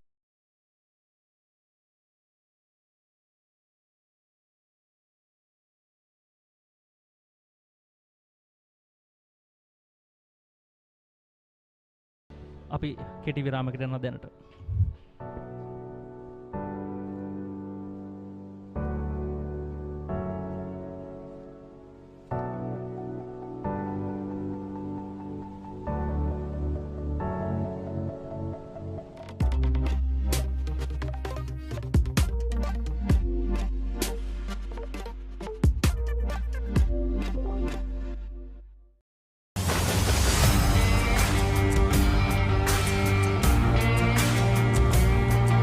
රෙඩි ඔලිබරපු යාල්පානතිල මාතර කොටවිල ගම්පියසට ඇවිල්ලා තියෙනවා. සිද්ධාස ඇඩ්මොරටුව පියගම Mahinda Rajapaksa ක්‍රීඩාංගණය කිලක්කු මාහාන Sugaddas Indoor Stadium is the Fox Hill Supercross. Kurunegala Siri ඇතුගල් පුරවරය Papare.com අපි අද ඇවිල්ලා ඉන්නේ නෝරෙලිය ප්‍රදේශයේ. Final showdown Candy Sports Club පොරණරුව ජාතික සංකීර්ණයේ සිට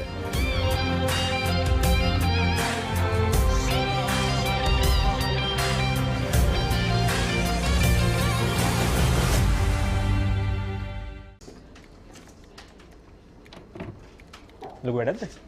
නෑ කමක් නෑ කියන්න. බිග් මැච් එක කවද්ද?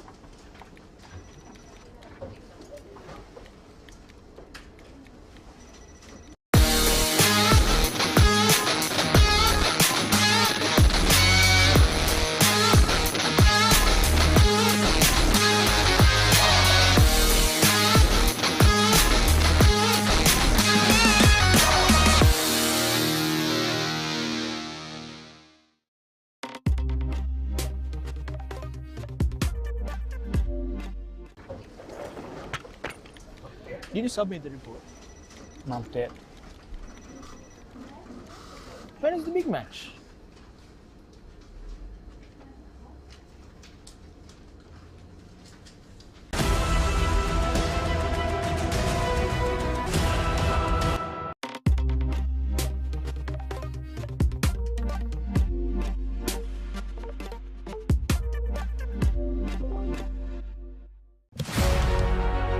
Catch the excitement real time. Be up to date with it all. Let us capture your milestones. Get it sizzling hot off the turf. Here the experts break it down. Dig deep into the nitty-gritties. Be inspired by their greatness. Relive all the scintillating action.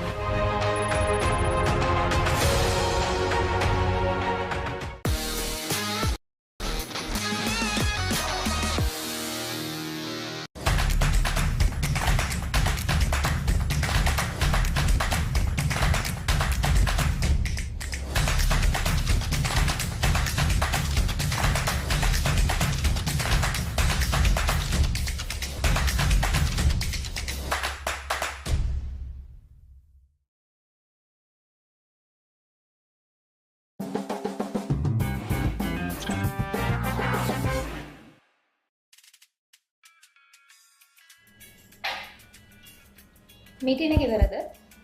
ඔව් අනේ. Big match එක කවද්ද?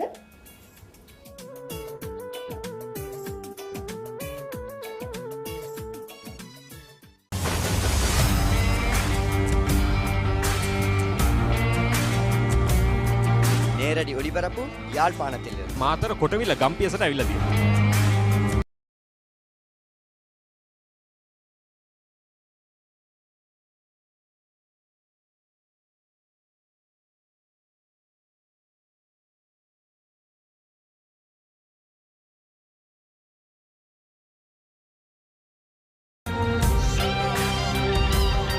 කුරුණෑගල සිටි ඇතුගල් පුරවරය Papare.com අපි අද ඇවිල්ලා ඉන්නේ නෝරෙලිය ප්‍රදේශයේ. Final showdown Candy Sports Club. Polonnaruwa ජාතික සංකීර්ණයේ සිට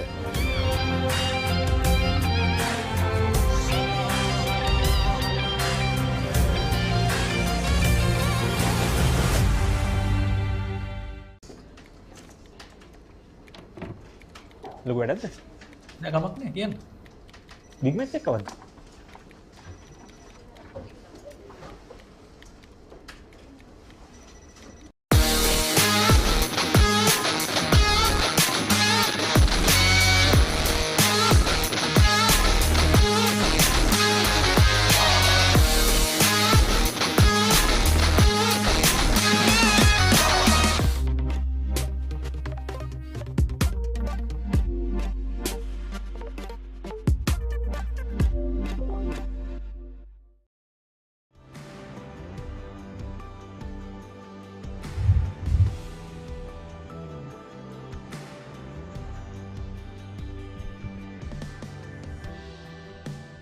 Welcome back to live action from the Thurston College grounds, where Thurston College takes on St. Peter's College in this under-19 Division 1 two-day tournament. Tier B clash this. So, few minutes ago, Thurston College first innings ended on 152, 32 runs behind the first innings total of St. Peter's College. So, St. Peter's College registered the first innings win in this all-important tournament clash. St. Peter's pacers and the spinners all contributed heavily to this first innings win. Vyastevmika tried his level best, scoring 43, but unfortunately ran out of partners and got himself out at the end as well. Joining with me on commentary is Ranjika Papare. Good afternoon, Ranjika. Good afternoon, Laxisi. Good afternoon, everyone. Welcome back to this live stream. St. Peter's College walking out for their second innings. Wonderful comeback from them after that couple of late partnerships in the Thurston lineup. They started off the day well, but Vyastevmika, Mohammad Azeem, Tenuka Devapriya, all of them contributed towards the end and almost got Thurston over the line, but at the end Shan Rodrigo with that 2 wickets, and then Vyastevmika ran out of partners, went for the big hit and had to be caught in the boundary line. So good result for the Pete Wrights,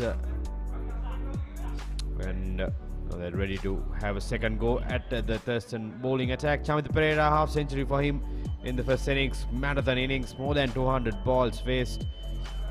Top scorer of the first innings, and he'll be joined with Vishen Halabage at the other end.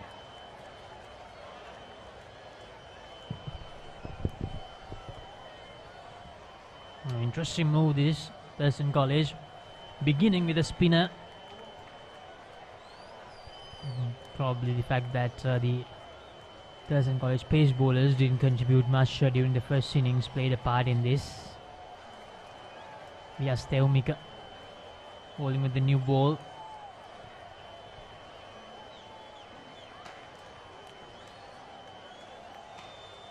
Shane Hallenberg to face his first delivery. Chamidu got off the mark. Chamidu played a very solid knock in the first innings, scored 50 odd and faced 220 deliveries. This is Shane Hallenberg, 159 runs, average of 31.80, strike rate over 100, high score of 70. Here's the birthday boy from yesterday. Shane Hallenberg unfortunately couldn't contribute much.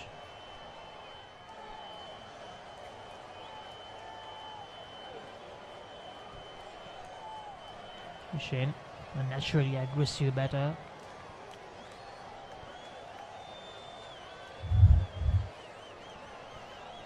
Vyastevmika, the highest wicket taker for Thurston College this season, 35 wickets in 7 games. He has bowled a lot of overs, 166.2. Took 2 wickets in the first innings as well, Vyastevmika.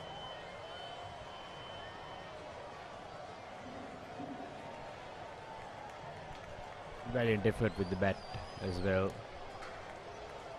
And that ends the first over, an outside edge. Squared him up. The ball did not turn. Vishen played for the turn. It wasn't there. End of the first over. St. Peter's College in their second innings, 2 for 9.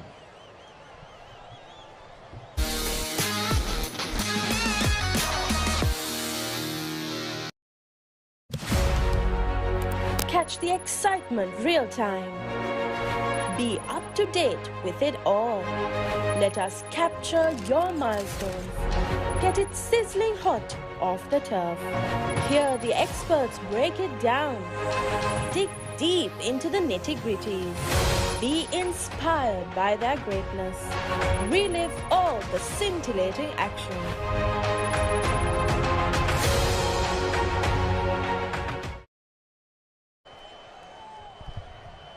And Talisha Nanayakari introduced straight away the youngster. Bowling with the new ball. Now, we had a little chat with him before the day's play commenced, Ranjik, and he said that the coaches actually asked them to bowl with the new ball. So they actually are used to doing this. The spinners bowling with the newer delivery. A lot of bowlers do that, especially given the fact that the Sri Lankan pitches are more suited for the spinners. In the second innings, it's always the spinners who start off proceedings in this 2-day format.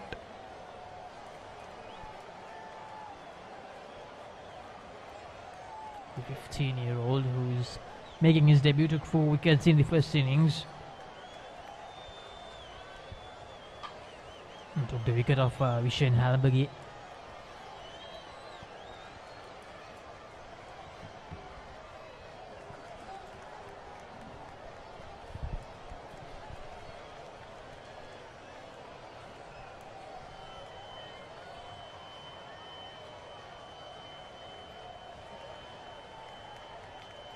No turn once again.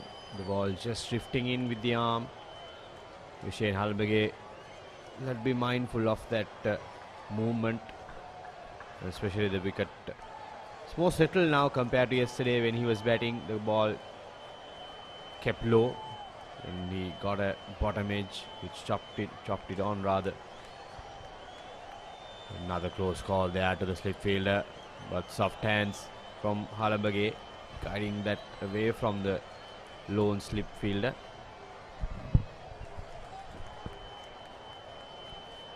St. Peter's College coming into the second innings with a lead of 32 runs.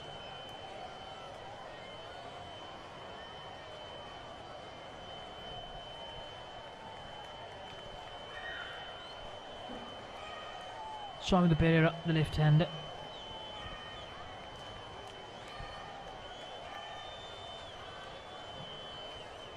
Attempted the sweep shot, misses the ball, Chamidu. End of the second over, only one off that. 3 for none, St. Peter's College.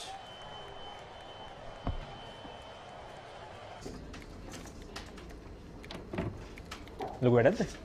නෑ ගමක් නෑ කියන්න. Big match එක කවද්ද?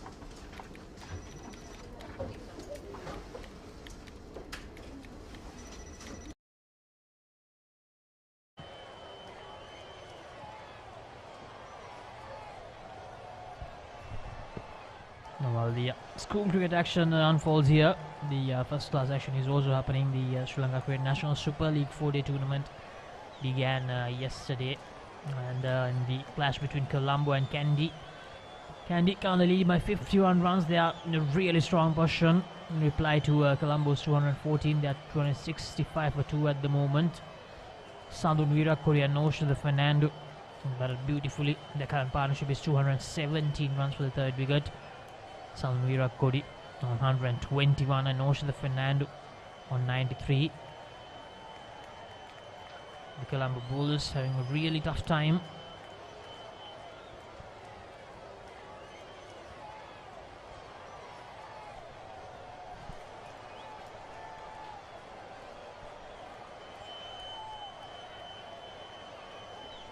Not much turn for the spinners as yet. The ball is still new. Easy conditions compared to what these two started off yesterday. And they will love to get some runs behind their back. Starting off season in the new year.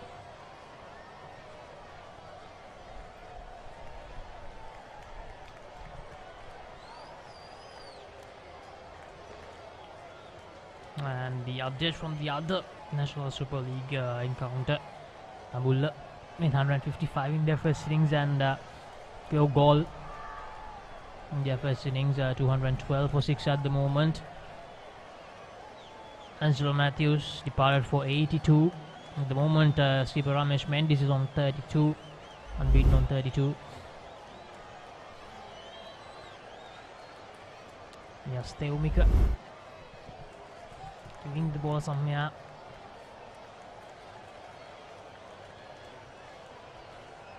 End of the third, St. Peter's College, 4 for no loss.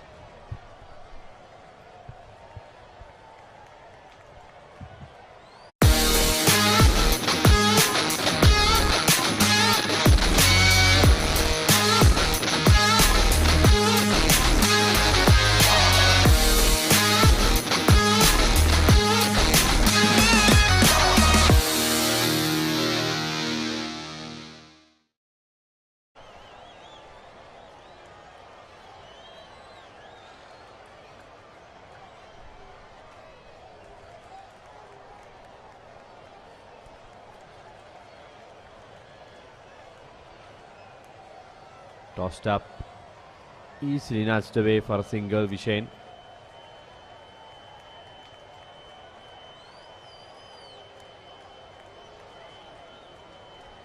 Their first target will be to get to the tea break without much trouble. Little more than an hour remaining for the tea break.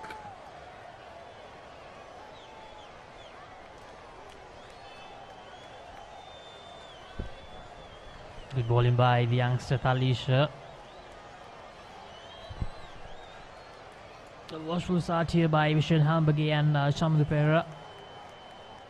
The Thurston College spinners also not giving away anything loose. Good start so far. And that's the short delivery. Chamdupera hammers it away for a boundary.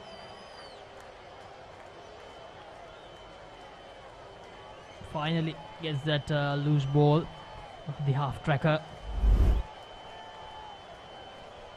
Easy pickings for the left-hander. Just needed to find that gap on that square boundary. And Thurstonites will be pretty disappointed after how they came back in the game. Early on, lost a couple of wickets. They came back strongly with Tenukadeva Priya and Pariyavadana And then another collapse happened. Even after that, they came back through Azim Mohammed and Yasas. But at the end, a couple of 50-50 calls went against them, and it allowed St. Peter's College to clinch the first innings points.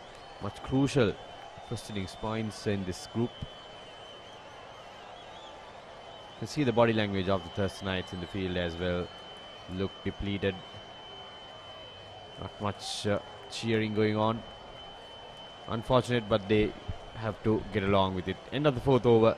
St. Peter's College 9 for none.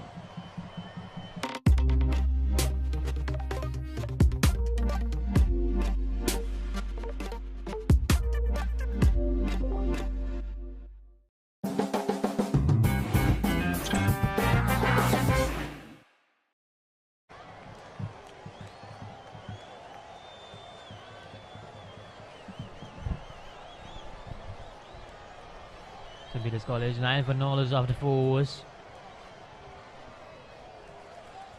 Yes, the only will continue.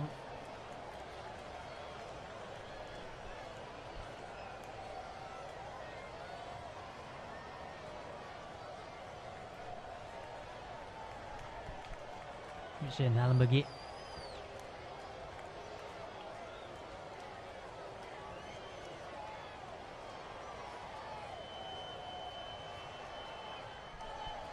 Two slips and a bat pad fielder in front. That's a good one. Faster through the air. Just moving slightly away after it pitched. Shane once again playing for the turn, which is not there with the new ball. You'll have to be mindful of that.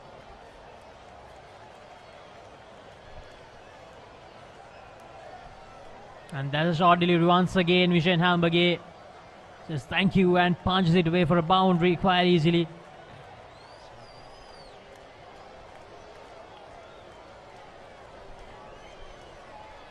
A rare loose delivery by Vyas Devmika, and Vishen Hallenberg makes sure to pounce on it. Look at that. Half striker.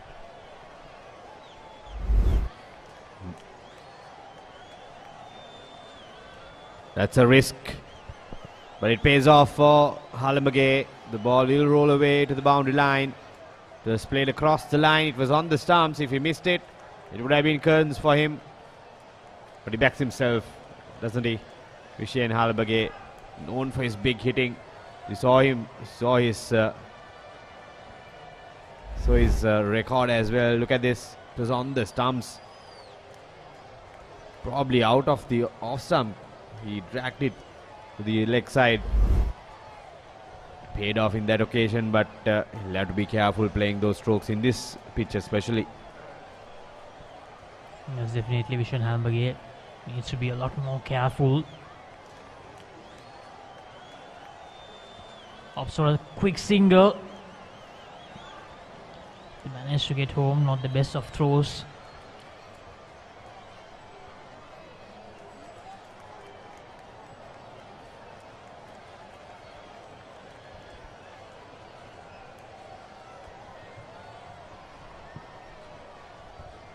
Last ball coming up, expensive over from Vyas Devmika. Tumila Pereira on your screen, Thurstonite coach. But disappointed with his batsman especially. They lost wickets in clusters, and that proved costly. End of the fifth over, St. Peter's College 18 for none.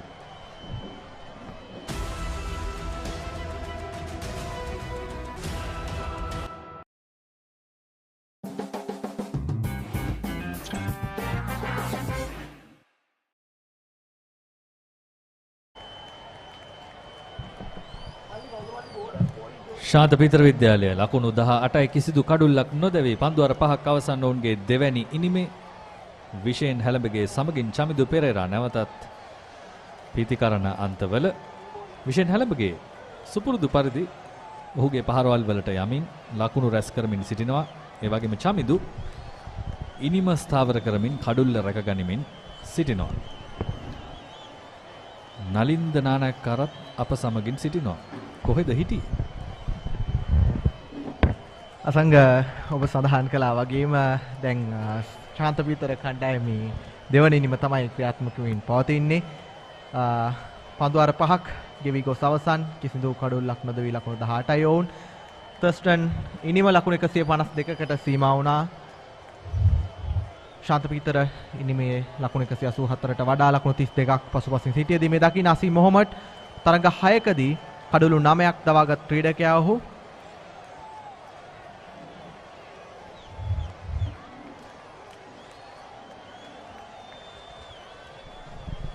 අසීම් Mohammed නැවතත් වේග පන්දු යවන්නෙකු වශයෙන් අපේ පළමු ඉනිමේ අවසන් භාගයේදී ශාන්තපීතර පළමු ඉනිමේ අවසන් භාගයේදී අසීම්ව දැක්කේ පිටදඟ පන්දු යවන්නෙක් හැටියට. ඔහු කඩලු 3කුත් දාවා ගත්තා. යලිත් ඔහු මද වේග පන්දු යවන්නෙක් බවට පත්ව තිබෙනවා.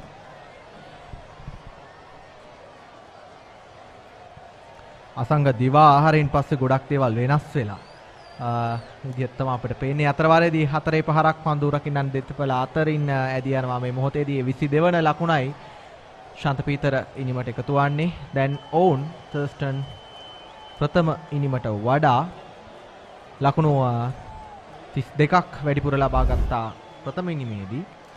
දැන් තවත් ලකුණු 22ක් එකතුව ලකුණු 54ක් ඉදිරියෙන් සිටිනවා. මේ පෙර පහරේ පුනරූපණයයි අප දකින්නේ.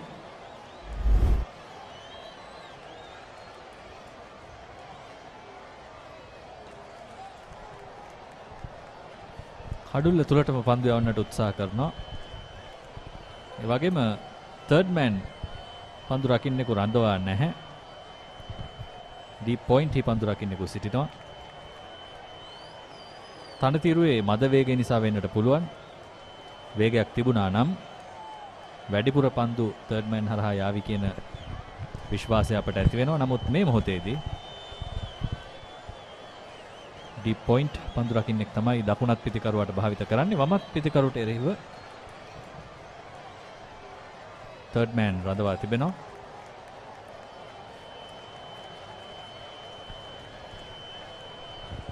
ප්‍රථම ඉනිමේ ජයග්‍රහණයක් මේ වන විටදී ශාන්තපීතර කණ්ඩායම ලබාගෙන අවසන්. ඉතින් දැන් ඔවුන් බොහොමත්ම පහසුවෙන් යුතු ඔවුන්ගේ දෙවනි ඉනිම ක්‍රියාත්මක කරමින් සිටින ආකාරයක් තමයි පෙනෙන්නට තිබෙන්නේ. බොහෝ අවස්ථාවල මේ පාසල් අතර පවත්වන දෙදින තරඟවලදී කණ්ඩායම් උත්සාහ කරන්නේ ප්‍රථම ඉනිමේ ජයග්‍රහණයක් ප්‍රථමයෙන්ම ලබා ගන්නට. හොඳ කෙටි පන්දුවක්. ප්‍රථම ඉනිමේ ජයග්‍රහණයෙන් ලබා ගැනීම සාපේක්ෂව තරමක් වාසි. නමුත් දෙදින තරගයකදී සම්පූර්ණ ජයක් ලබා ගැනීම තමයි අපහසු දේ. ඉතින් මේ ක්‍රීඩකයන් සම්පූර්ණ ජයක් වෙනුවෙන් ක්‍රීඩා කරනවා නම් අපි කැමති. ශ්‍රී ලංකා ක්‍රිකට් අනාගතයටත් එය පිටුවහලක් වන නිසා. නමුත් දින දෙකකදී තරම් පහසු නැහැ තරගයක් අවසන් කරන්න. යම්කිසි කතාබහක් තිබුණා. මේ දින 3ක් කළ යුතුයි කියන වගට. ඒවර ඉලක්කය සාර්ථක නැහැ අසීම්ගේ. ඉතින් යම් කතාබහක් තිබුණා. ඒවා වෙනස් විය යුතුයි කියලා. නමුත් මේ වන තෙක් කිසිම වෙනසක් අපි දකින්නේ නැහැ. රාජකීය ශාන්ත තෝමස් ගැටුමට අමතරව ලකුණු 23යි කිසිදු කඩුල්ලක් නොදැවි.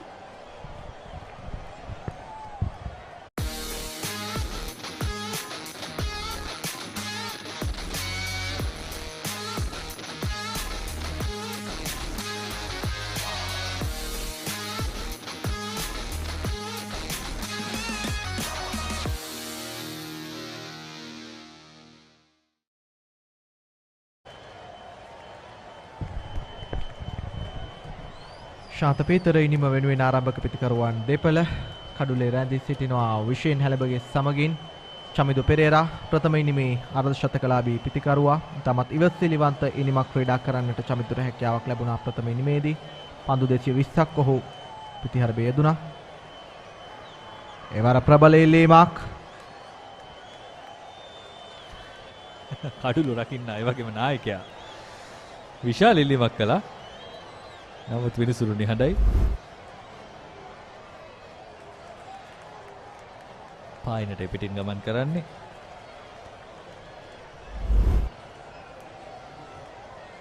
විහස් තෙව්මික පන්දු යවන්න.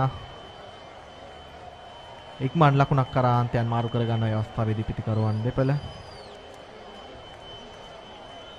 තරමක් රවුන්ඩ් ආකාරයෙන් පන්දු දෙවීමට ආරම්භ කොට ප්‍රථම ඉනිමේ ටිකක් හයි ආම් ඇක්ෂන් එකකින් ටිකක් අපි ඔර්ලොස්වෙන් කිව්වොත් 12-1 තමයි පන්දු යවුවේ. මේ වෙනකොට ටිකක් වෙනස් විදියට පන්දු යවන්න උත්සාහ කරනවා.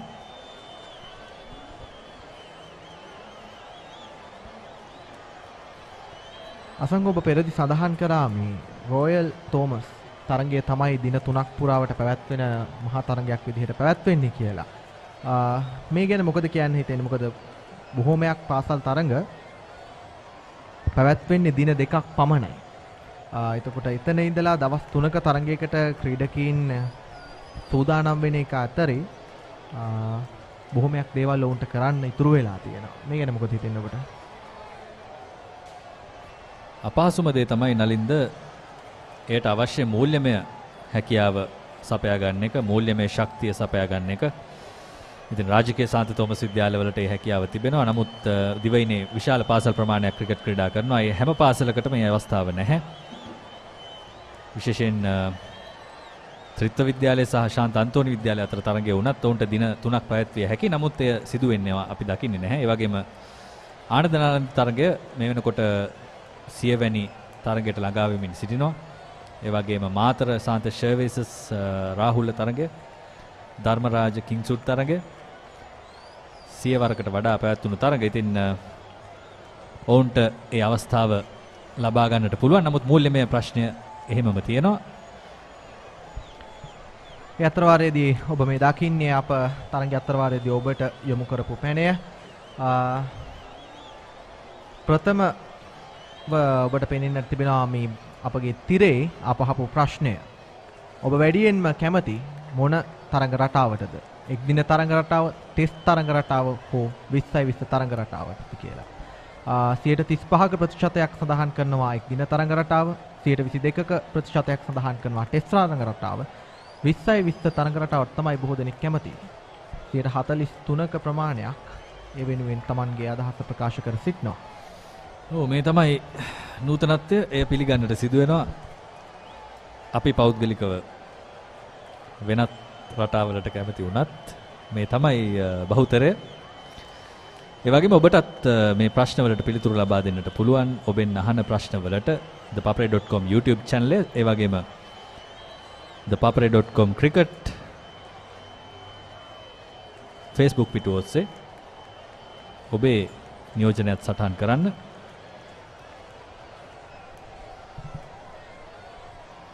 අසිම් මොහොමඩ් Tamanගේ දෙවන පන්දුවාරය ක්‍රියාත්මක කරමින් සිටින්නේ. අසංගමේ එළඹෙන තරඟ සමය papare.com අපට ඉතාමත් කාර්යබහුල තරඟ සමයක් පාසල් ක්‍රිකට් ක්‍රීඩාව සමගින් නිරන්තරයෙන්ම papare.com YouTube නාලිකාව, Facebook නාලිකාව මේ හැමදේම රැඳී සිටිනවා. ඉතින් මේ ඉදිරි තරඟ සමයට කොහොමද මේ papare.com සූදානම්? ඔව් ඊටාම කාර්යබහුල මාසයක්. මාස 2ක් වන්නට පුළුවන්. මාර්තු මාසයේ වන තෙක්ම අප කාර්යබහුල වේවි. ඉතින් ඔබට thepapare.com වෙබ් අඩවියත්, thepapare.com YouTube නාලිකාවත්, ඒ වගේම අපේ Facebook පිටුවත්, Instagram, TikTok කරා වුණත් අප සමගින් සංබන්ධ වෙන්න පුළුවන්. අපේ වැඩසටහන් නරඹන්න පුළුවන්. මේ සජීව තරග නරඹන්න පුළුවන්. සමහර විට ඔබ ක්‍රීඩකෙක් වන්නට පුළුවන්, නොවෙන්නටත් පුළුවන්. කිසිම බලපෑමක් නැහැ. ශ්‍රී ලංකාවේ බොහෝ දෙනා ක්‍රිකට් ප්‍රේක්ෂකයන්, ඒ වගේම ක්‍රීඩා ප්‍රේක්ෂකයන්, ක්‍රිකට් පමණක් නොවේ රග්බි, පාපන්දු, මලල ක්‍රීඩා, හොකි, බොක්සිං, සටන් ක්‍රීඩා මේ හැම ක්‍රීඩාවක්ම thepapare.com ඔස්සේ ඔබට නරඹන්නට පුළුවන්. ඉතින් විශේෂම දෙයක් පාසල් ක්‍රිකට් තරඟාවලිය මේ මාස කිහිපය මේ ක්‍රිකට් තරඟාවලියට තමයි වෙන් වෙන්නේ. අනිවාර්යයෙන් මේ වගේම මතක් කරන්න ඕනේ මේ හරහා ඔබට දැක බලා ගන්න හම්බ වෙන්නේ මේ සජීවී ක්‍රිකට් තරඟ පමණක් නොවේ. නැගී එන ක්‍රීඩක ක්‍රීඩිකාවන්ගේ සම්මුඛ සාකච්ඡා වුණත් ඔබට හැකියාවක් තිබෙනවා මේ හරහා දැක බලා ගන්නට. ඒ වෙනුවෙන් විශේෂ වැඩසටහන් රසක් ක්‍රියාත්මක වෙනවා. අලුතෙන් වැඩසටහන් හඳුන්වා දෙන්නට බලාපොරොත්තු වෙන්න ඉන්නවා. අසංග ඔබත් වැඩසටහනක් කරනවා. ඒ ගැනත් යමක් සඳහන් කරමු. ඔව් බොහොම ස්තුතියි විමසීම ගැන. නොදුටු මිනිසා ඊටාම මේ වෙනකොට ප්‍රේක්ෂකයන්ගේ ආදරේ දිනා ගනිමින් තිබෙනවා. අපි වැඩසටහන් කීපයක්ම කළා. ඊටාම තොරතුරු සහිත වැඩසටහන්. ඔව් ඊටා හොඳ පන්දුවක්. බවුන්ස් පන්දුවක් පීතර පන්දුවන්නන් වගේම.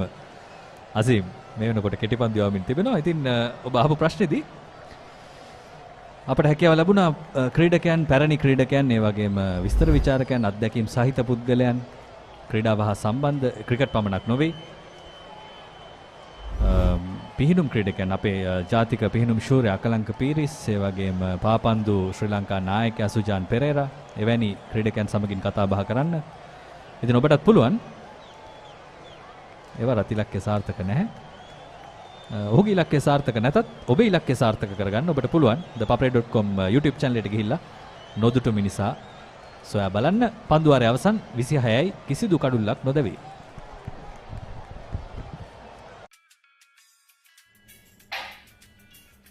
මීටින් එක ඉවරද?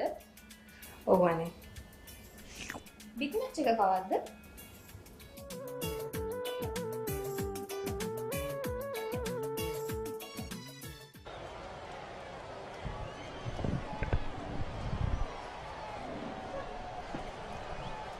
අද දවසේ තවත් තරඟ සමයන් දෙකක් ඉතිරිව පවතිනවා තරඟ ක්‍රියාත්මක කරන්නට. ඒ අතරවාරදී අපට පෙබෙනවා ජෙහන් මුබාරක් ශ්‍රී ලංකා කණ්ඩායම නියෝජනය කරනු ලැබූ ජ්‍යෙෂ්ඨ ක්‍රීඩකයෙක් අද දවසේ තරඟේ නරඹන්නට අවස්ථමගින් එක්හසු වී සිටින ආකාරය 19න් 15 පුහුණුකරු ශ්‍රී ලංකා කණ්ඩායමේ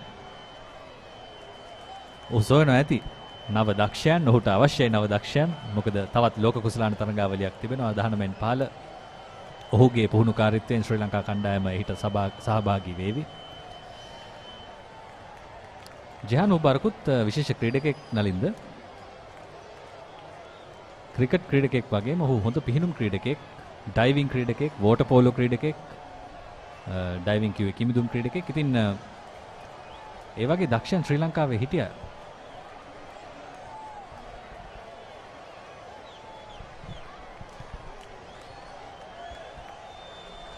වේගවත් පහරක් එවර කෙලින්ම පන්දුවෙන් පන්දු යොමුවන්නේ පිටියේ නිවතටයි. ලකුණු 6යි. ලකුණු 6 විෂෙන්ගේ පිත්තෙනුයි ක්‍රියාත්මක වන්නේ. ඔබට පෙනෙනවා සංක ශාන්ත පීතර කණ්ඩායමේ මේ වන තෙක් වාර්තා වී ඇති ලකුණු 32න් 26ක්ම විෂෙන්ගේ පිත්තෙනුයි වාර්තා වී තිබෙන්නේ. කල්යල් මණිමින් එල්ල කරනු ලැබූ ඒ අපූරු පහරේ පුනරූපණයයි මේ ආකාරයෙන් ඔබ දුටුවේ. පන්දු 27කදී ලකුණු 26ක් විෂයෙන් මේ වන විටදී ලබාගෙන අවසන්. චමිදු අනිත් අන්තයෙන් ඉතමත් ඉවසිලිවන්ත ඉනිමක් මේ මොහොතේදී ක්‍රියාත්මක කරමින් සිටිනවා. මීළඟ පන්දුව හොඳ ස්ථානගත කිරීමක්, එක් ලකුණක් කරාන්තයන් මාරු කරගන්නවා. ඒ වගේම අපට පෙනෙන්නට තිබෙනවා විහස් තෙවුමික ප්‍රථම ඉනිමේදී පන්දු යැවීමේදී තමත් හොඳින් ලකුණු ලබා නොදී පන්දු යවනු ලැබූ ක්‍රීඩකයා දෙවන ඉනිමේදී යම් කිසි ආකාරයක පසුබෑමකට ලක්ව තිබෙන ආකාරය තමයි අපට පෙනෙන්නට තිබෙන්නේ. ඒවර හොඳ පන්දුවක් ඔහුගෙන්. ඔව් වමත් පිටිකරුට එරෙහිව විහස් තෙවුමික ඊටාම හොඳ හඳුන්වා දීමක්. ඔහුගෙන් ඉවතට තමයි පන්දුව දඟ කැවෙන්නේ.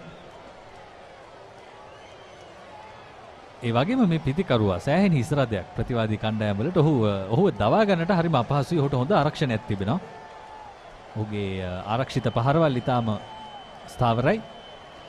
තවත් පන්දු වාරයක නිමාව 34යි කිසිදු කඩුල්ලක් නොදැවි පීතර විද්‍යාලය.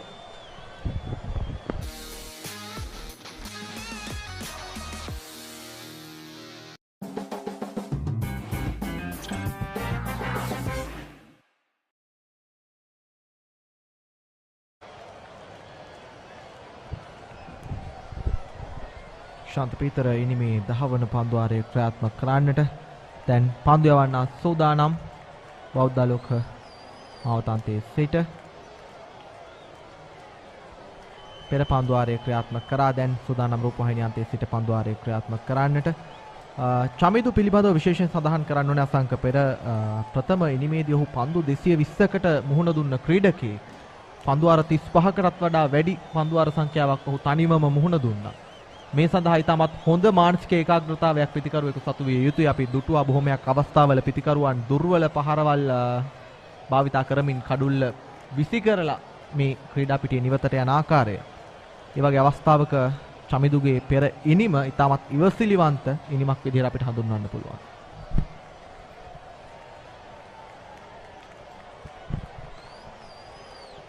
ඔහු වටා පීතර පිතිකරුවන්ව තබාගෙන ඔහු ක්‍රීඩා කරපු ආකාරයක් තමයි තිබුණේ. නිමුතු ගුණවර්ධන ඉනිම මැදදී වේගෙන් ලකුණු රැස් කළත් චමිදු පෙරේරා කණ්ඩායමම එකට තබාගෙන ක්‍රීඩා කරන්නට සමත් වුණා. ඒ තමයි ඔහුගේ විශේෂත්වය. ඉතින් මෙවැනි පිතිකරුවනුත් සිටිය යුතුයි ක්‍රිකට් ක්‍රීඩාවේ. එයත් විශේෂ දස්කමක්. ආරක්ෂණය හොඳ ක්‍රීඩකයන්, දිගු ඉනිම් ක්‍රීඩා කළ හැකි ක්‍රීඩකයන් කියන්නේත් වත්කමක්. ඔහු දුටු වනම මා ප්‍රකාශ කළ ඔහු රසල් ආනල්ඩ් වසී කරනවා කියලා ඔහුගේ පාසල් කාලේ ක්‍රීඩා කරපු ආකාරය ගැන. ඉතින් ඒ වගේම තමයි. හරිම හොඳ ආරක්ෂණයක් තිබෙන වමත් පිතිකරුවෙක්. ඒ වගේම මේ වේගය ඔබට පසුව හදාගන්න පුළුවන්. නමුත් ආරම්භය තමයි හොඳින් හදාගත යුත්තේ. අපි කියනවා බේසික්ස් කියලා.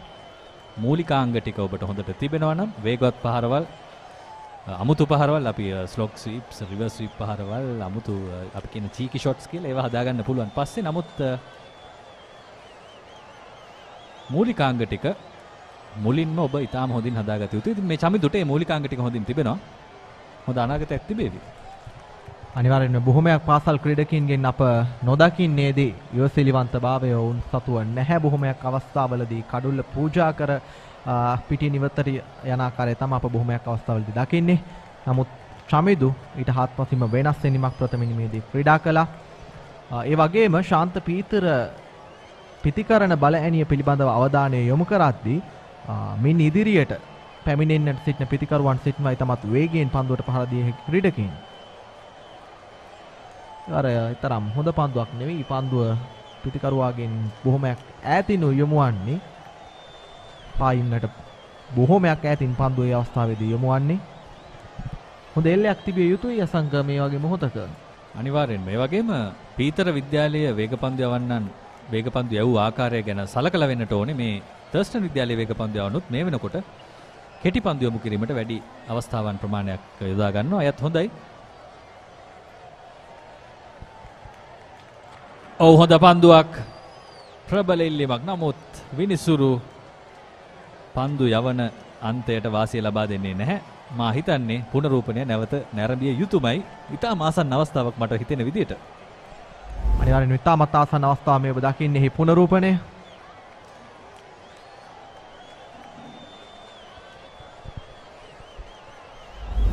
අසංග මොකද ඒ ගැන හිතෙන්නේ? ඉතාමත් ආසන්න අවස්ථාවක් විනිසුරු නිහඬ වෙ සිටියාට 80ක් විතර කියලා කියන්න පුළුවන් නලින්ද. නමුත් එහි අයිතිකරු විනිසුරු. ඉතින් අපිට ඊට අභියෝග කරන්න බෑ. නමුත් ඉතාම ආසන්න අවස්ථාවක්. සමහර විට පන්දු යවන්න රවුන්ඩ් එකට අන්තයෙන් පන්දු යවන නිසා වෙන්නට ඇති. පායින්න දෙසින් ගමන් කරනවා යයි විනිසුරු හිතන්නට ඇති. ඒ වගේම තමයි අපේ දොටුවා කෙටි පන්දු කිහිපයකට උත්සාහ දැරීමෙන් අනතුරුව තමයි අසීම් මේ පන්දුව පිතිකරුවා තුලට යොමු කරන්නේ. ඉතාමත් හොඳින් ඔහු ඒ උපක්‍රමයේ භාවිතා කළා. නමුත් කඩුල්ලක් බවට ඒ පරිවර්තනය කරගන්නට හැකියාවක් ලැබුණේ නැහැ අවස්ථාවේදී. දැන් අතිරේක ස්ලිප් ක්‍රීඩකෙක් සමග නැවතත් හොඳ කෙටි පන්දුවක් එවර. ඒත් සමගින් 10 වන පන්දුවාරයේ නිමාවයි මේ දකින්නේ. ලකුණු 34යි. ශාන්ත පීතර ඉනිම කිසිදු කඩුල්ලක් නොදැවි.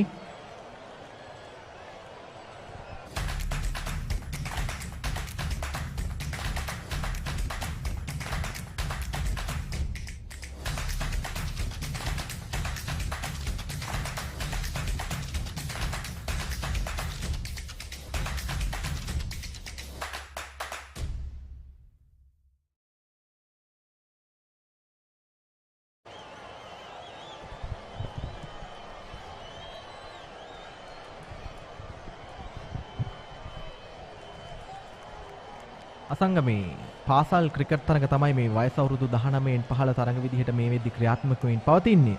විරාමයේදී අප කතා කරපු කාරණාවක් තමයි මේ ක්‍රීඩකින්ගේ මානසික මට්ටම් පිළිබඳව විශේෂයෙන්ම සොයලා බලන්න ඕනේ, කළමනාකරණය කරන්න ඕනේ මේ ක්‍රීඩකීන්ම කියලා කරලා.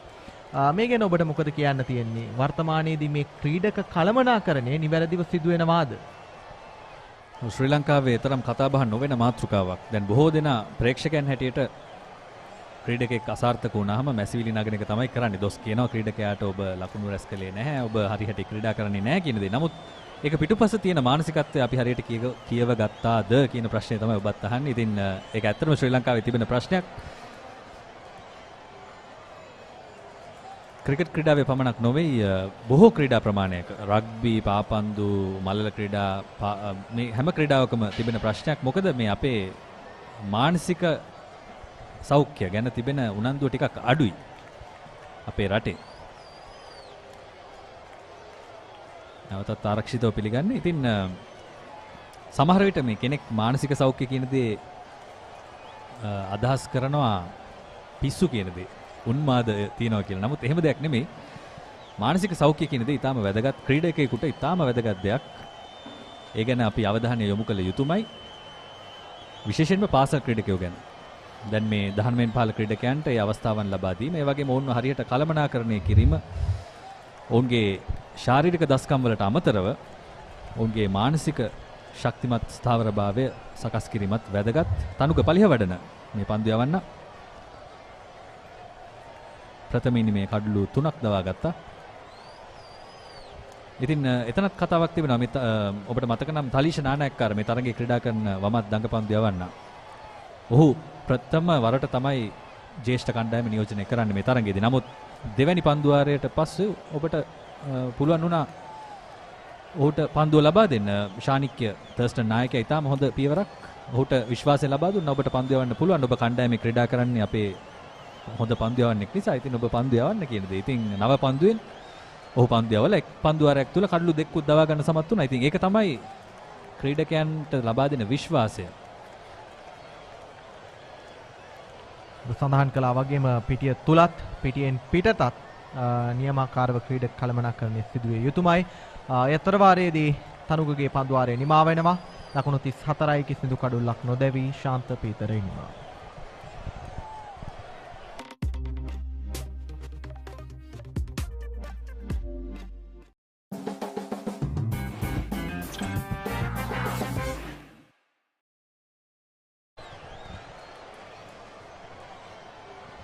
ඒ වගේම මානසික සෞඛ්‍ය ගැන කතා කරද්දී ජාත්‍යන්තර ක්‍රිකට් ක්‍රීඩාව ගැන කතා කළොත් අපි බොහෝ දෙනාව දැක තිබෙනවා මේ ජාත්‍යන්තර ක්‍රීඩාවෙන් සමුගන්නට පවා සිදු වුණා මානසිකත්වයේ හරියට නැති නිසා මේ ඔබ දකින්නේ ශ්‍රී ලංකා කනිෂ්ඨ තේරීම් කරුවන්, තේරීම් කමිටුවේ සමාජිකින් වරුණ වරාගොඩ සමගින් ගාමිණී වික්‍රමසිංහ. වරුණ වරාගොඩ මතක් කළ යුතුයි ශ්‍රී ලංකාවේ හිටපු දක්ෂ දේශීය පිතිකරුවෙක්. ඔහුට ජාත්‍යන්තර වරම් නොලැබීම ඉතාම අවාසනාවට කාරණයක්. ඒ වගේම ඔබේ වම්පසින් සිටිනවා ශ්‍රී ලංකාවේ හිටපු දක්ෂ කඩුළු රකින්නේ. මේ සියලුම දෙනා මේ ආකාරයෙන් අද දවසේදී මේ තරඟ නරඹන්නට පැමිණ සිටින ආකාරය අපට දකිද්දී ඇත්තටම සතුටු හිතෙන කාරණාවක් අසංග. මොකද මේ තරුණ ක්‍රීඩකීන්ගේ දක්ෂතා නරඹන්න ඔවුන්ව ඉදිරියේදී ශ්‍රී ලංකා ජාතික කණ්ඩායමට ආයෝජනය කරන්නට පෙර ඔවුන් හරියට හඳුනා ගන්නටයි මේ සියලුම දෙනා වෙහෙසෙන්නේ. අපිට පේනවා ජාතික සංගීතය නියෝජනය කරපු ක්‍රීඩකීන්, තේරීම් කමිටු සමාජිකින් මේ සියලුම දෙනා මේ තරඟ නරඹන්නට පැමිණිලා සිටිනවා. ඔව්, ඊටම වැදගත් රටක ක්‍රිකට් ක්‍රීඩාව ඉදිරියට යන්නට නම්. මොකද මේ ක්‍රීඩකයන් දක්වන දස්කම් නරඹන්නට හැකියාව නොලැබුණොත් සමහර විට ඒ දස්කම් නැරඹිය යුතු අය නැරඹීමට අවස්ථාව සපයා ගත්තේ නැතිනම් ඒ දස්කම් අපත යන්නට පුළුවන් බොහෝ දුරට. විශේෂයෙන් දැන් කොළඹ තිබෙන තරඟ ටිකවත් ඔවුන් නරඹන එක ඉතාම වැදගත්. මොකද මේ හොඳ ක්‍රීඩකයන් ඔවුන් ක්‍රීඩා කරන මොහොත මොකක්ද, සිටුේෂන් එක මොකක්ද, ඔවුන් ක්‍රීඩා කරන පන්දු යවන්නන් ඉන්න රිද්මය මොකක්ද කියන හැමදේම සජීව ලෙස තරගයක් නරඹද්දී තමයි නරඹන්න පුළුවන්. මොකද ඔබට ලකුණු දත්තයන් පමණක් ලබා මේක තීරණය කරන්න බෑ. නැවතත් ඉලක්කයෙන් පිට අසීම් මොහමඩ්. ඔබ සඳහන් කළා වගේම ලකුණු දත් වලින් පමණක් ක්‍රීඩකයෙක්ගේ දක්ෂතාවය මනින්න හැකියාවක් නැහැ. අපි කතා කරනවා සිටුේෂන් හැන්ඩ්ලින් කියන එක ගැන. ඒ වගේම මේ විදිහට ක්‍රීඩකින් හඳුනා ගන්නට නම් අනිවාර්යෙන්ම මේ තේරීම් කමිටු සමාජිකයන්, ජ්‍යෙෂ්ඨ ක්‍රීඩකීන් පිටියට පැමිණ ඔවුන් පිළිබඳ අවධානය යොමු කර යුතුයි.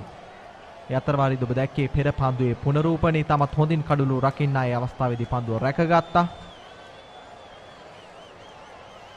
අසංග අසීම් මොහොමඩ්ගේ ඉලක්කය තරම් සාර්ථකව මේ මොහොතේදී ක්‍රියාත්මක වන බවක් අපට පෙනෙන්නට නැහැ. මීට සාපේක්ෂව ශාන්ත පීතර කණ්ඩායමේ පන්දු යවන්න නිතාමත් හොඳින් ඉලක්කය සහිතව පන්දු යවුවා.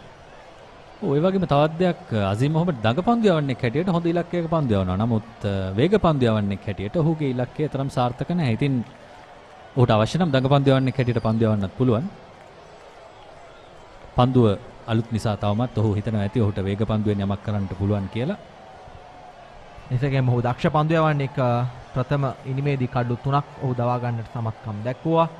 බොහොම දුර්ලභ ගණයේ හැකියාවක් සතුයි දඟ පන්දුව සහ වේග පන්දුව එකට එකම ක්‍රීඩකයෙකුට යවන්නට හැකියාවක් නැහැ බොහෝ දෙනෙකුට. පෙර පරිදිමය සංඝ. ඔව් ඉක්මනින්ම මේ ඉලක්කය ඔහු සකස් කරගත යුතුයි. නැත්නම් මේ පන්දු අපතේ යෑම ඔහුටම තමයි ඔහුගේ කණ්ඩායමටම තමයි අවාසියක් වන්නට පුළුවන් තවත් ඉදිරියට යන විට.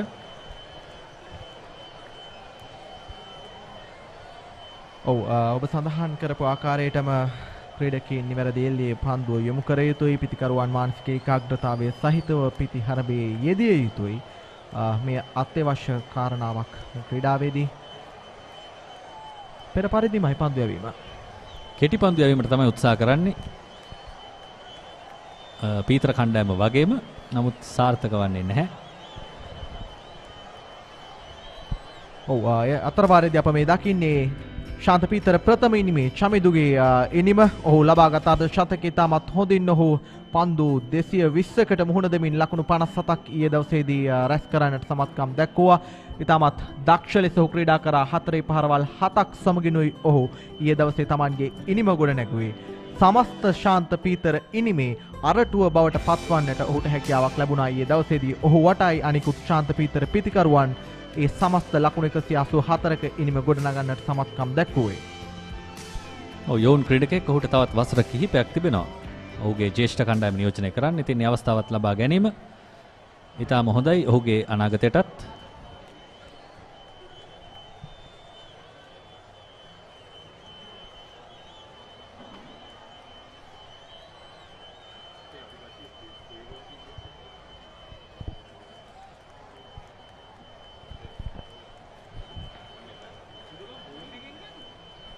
දැන් සෝදානම් තරඟේ 13 වන පන්දුවාරය ක්‍රියාත්මක කරන්නට අපට පෙනෙනවා තනුග පලිහ වඩනට විශේෂිත පන්දු රකින්නන් ස්ථානගත කිරීමක් සමගින් නායකයා අවස්ථාව සල්සා දී තිබෙනවා. ආක්‍රමණශීලී පන්දු රැකීමක් සිදු කරන්නට ෂෝට් එක්ස්ට්‍රා පන්දු රකින්නන් දෙපළක් සමගින් දැන් සූදානම් තනුග පලිහ වඩන Tamanගේ මීළඟ පන්දුව යොමු කරන්නට ආක්‍රමණශීලී පිටිය සැකසීමක් අසංක. ඔව් කඩුල්ලක අවශ්‍යතාවය හොඳින්ම තිබෙනවා. මොකද ලකුණුත් රැස්වෙමින් තිබෙන්නේ. ඔවුන්ට තවත් ලකුණු 32ක වැඩි පරතරයකුත් තිබුණා ඉනිම ආරම්භ වෙද්දී.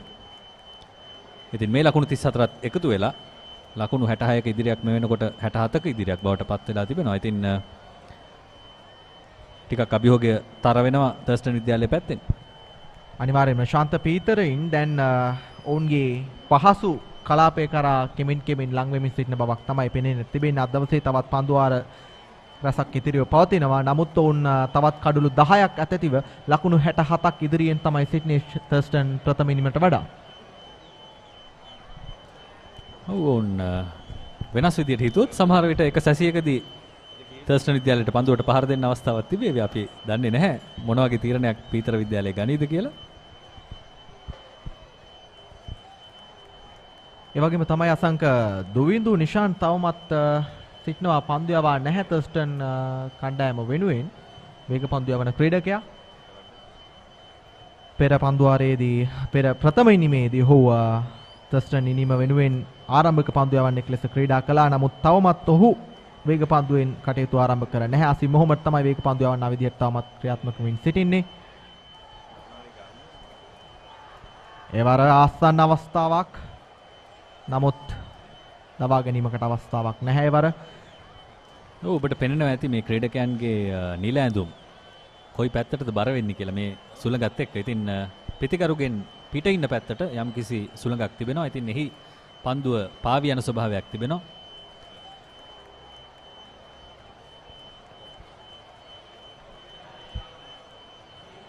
එවර පිතිකරුවා වෙත පන්දුව ගුවනට මුසු කරමින් උත්සාහයක් දරුවා පන්දුව යොමු කරන්නට ලකුණක් ලබා ගන්නට හැකියාවක් නැහැ. යොසෙලිවන්තව පිතිකරුවන් දෙපළ දැන් Tamanගේ ඉනිම ශාන්ත පීතර කණ්ඩායම වෙනුවෙන් ගොඩනගමින් සිටින බවයි පෙනෙන්නට තිබෙන්නේ. එවර වේගවත් පහරකට උත්සාහයක් නමුත් එවර සාර්ථක නැහැ. පන්දුව කඩුළු රකින්නා රැක ගනිද්දී 13 වන පන්දුව ආරයි නිමාව දකින්නේ ලකුණු 35යි කිසිදු කඩුල්ලක් නොදෙවි ශාන්ත පීතර එනිම. Did you submit the report? Not yet. When is the big match?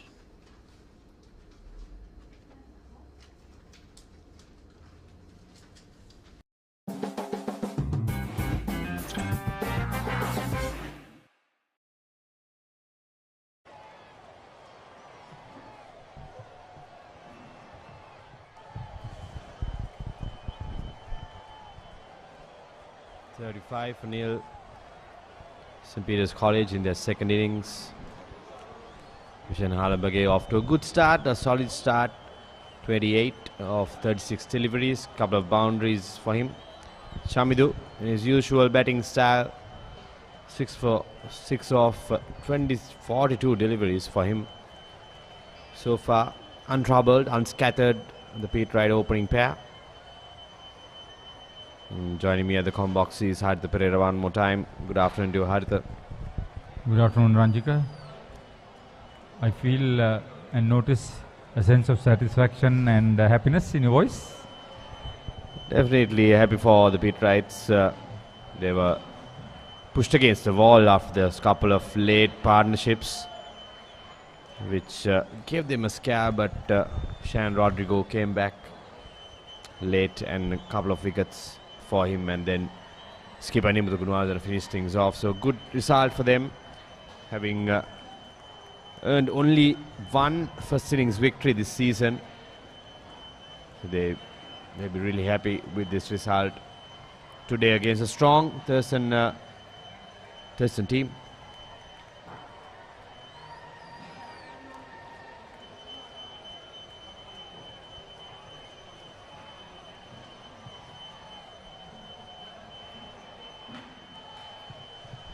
Slight change of field, bringing Squalic field in front of square. Yeah, those last 4 wickets either side of lunch fell for 21 runs. Thurston. Appeal from the fielders, but the bowler knew it wasn't in front of the stumps.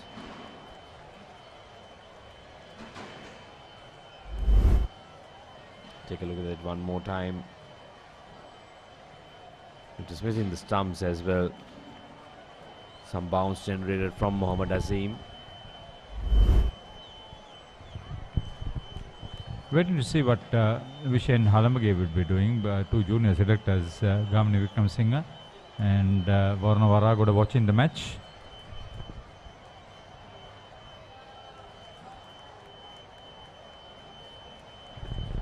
Another good start by them. They've improved on the 24 in the first innings. Indeed. Vishen Halambage, the chief scorer in this partnership, 29 for him now. Player with so much potential. He's not lived up to his full ranking as a batter in particular. It's a cross-batted shot. There is cover in the square boundary. Reminds me of another former Pete Wright opener, Chandula Jayaman. Hard hit him bat. Lot of potential, but was he left-handed? He's right-handed. And we have a former colleague carrying the water bottles, doing the job for the cameraman. That's another Pereira. Reshwan, he is. Very measured walk. Should hit the gym more often, I suppose. He must indeed. Probably take Dilhara with him.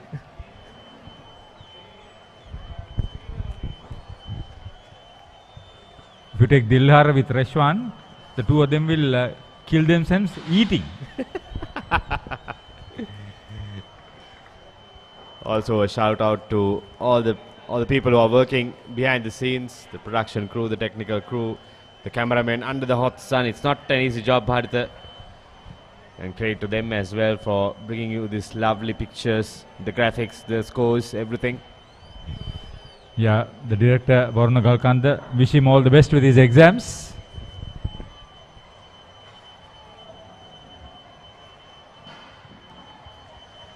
If you know some names, just come out with them. With the jobs they do, the sound, the vision. Of course, there's Akalanka. There's Varuna. Varuna is not here today. He's in for an exam.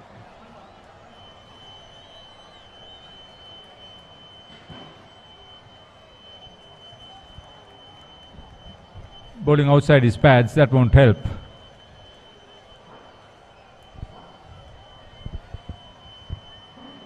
End of the 14th, it's 39 for nil.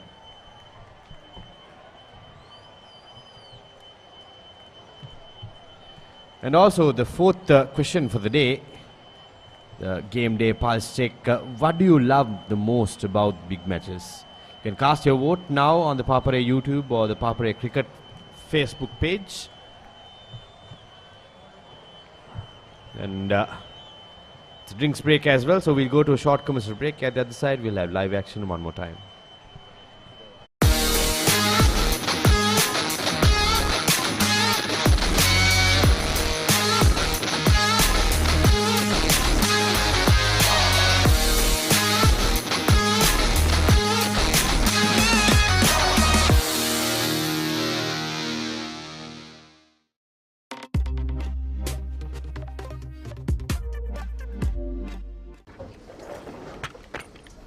Did you submit the report? Not yet. When is the big match?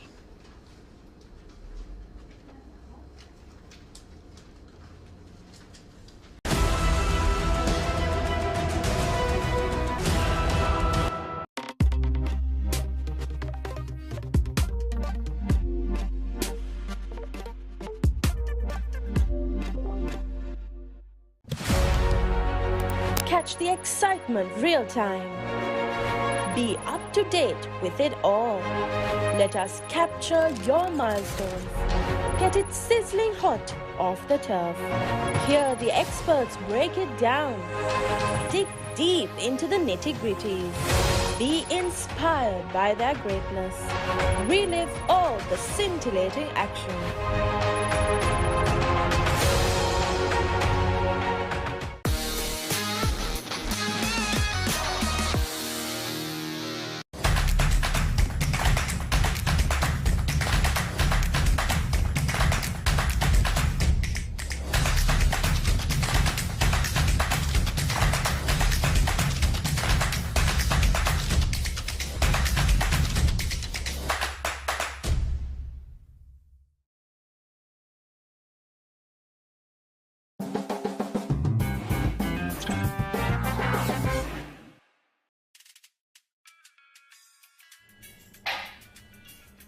Meeting එක ඉවරද? ඔව් අනේ. Big match එක කවද්ද?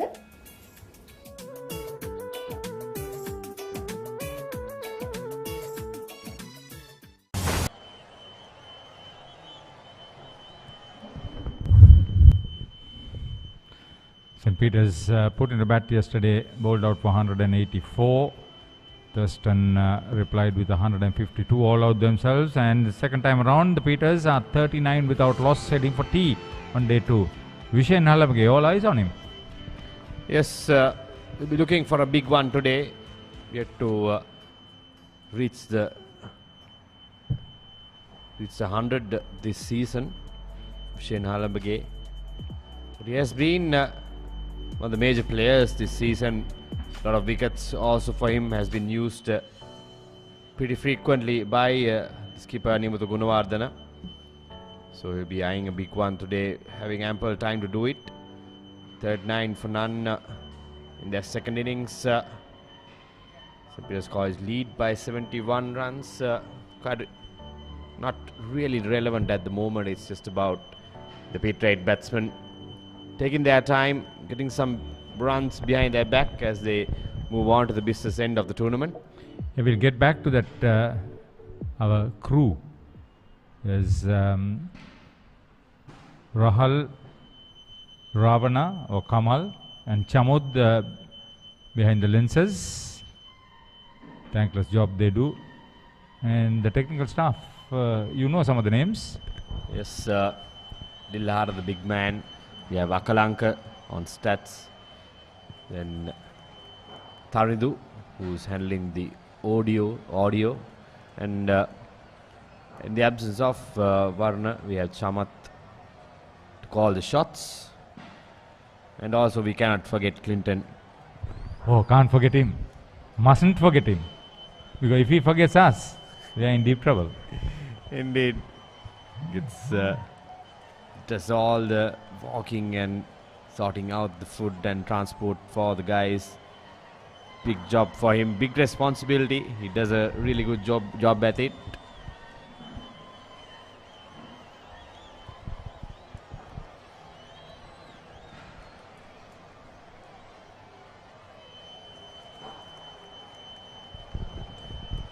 It must be quite frustrating for Thurston having lost the game. A fair amount of overs still to be bowled. 104 overs and only the 58 being bowled. So if St. Peter's decide to bat through that long last session, they'll be a very tired lot.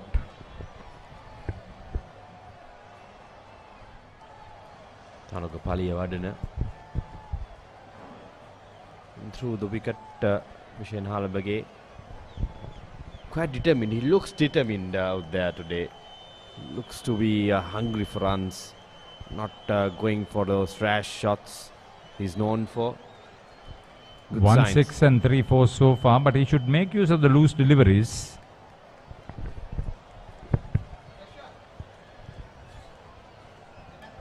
Tossed up and he's driven that through the cover region. Firm push for him. That's all it takes to find the fence. Well, that was the call that I made. Play your shots well. He beat short extra cover. The rest was fetch the ball. Yeah, the Pereiras here. Yourself, myself, Gamini and Reshwan. 4 of them today.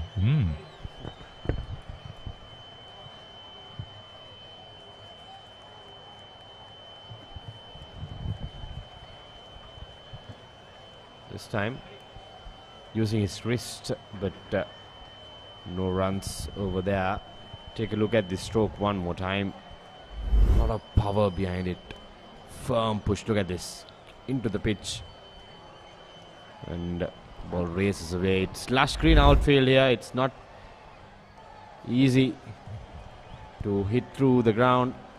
But this time here, you know, enough power to find the fence.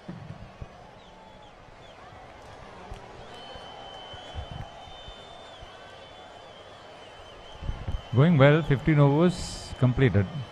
45 without loss, Pete Wrights in their second innings. Look at this. Big match එක කවද්ද?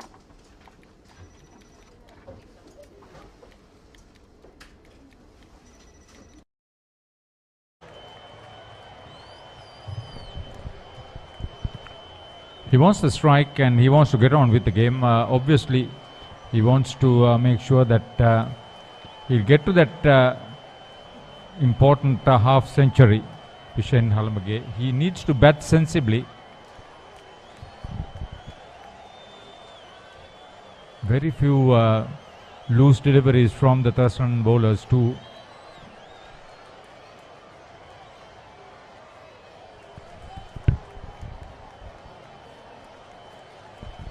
There's a healthy rivalry being built between these two teams because they are strong teams in Tier B. Also in the last couple of years, I think they've been stuck in Tier B because there weren't promotions the last 2 years. But they've had some tight games, both teams vying for glory. This year, It has been St. Peter's who has got the better of Thurston College. Slight delay in the proceedings. Skipper Deshapriya wants some clarification from umpire Lihan Pires.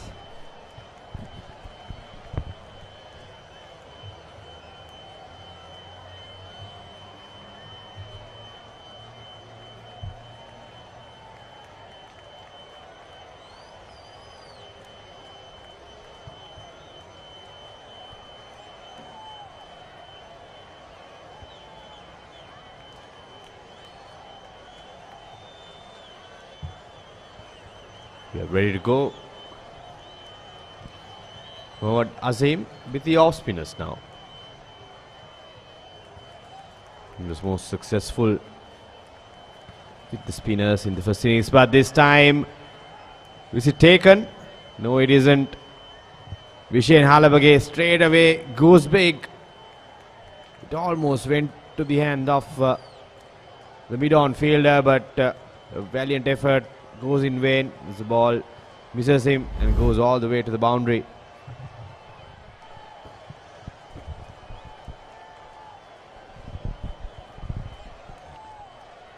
If he was smart enough, he may have completed the catch. Why he wanted to play across the line, I can't imagine, because he could have gone over extra cover. Would have been a safer shot. He played with the turn.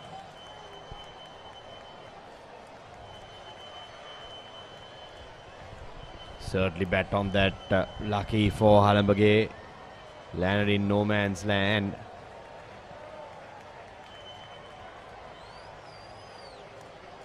Brings up the 50 as well for the Peterites. And Halambage gets into the 40s.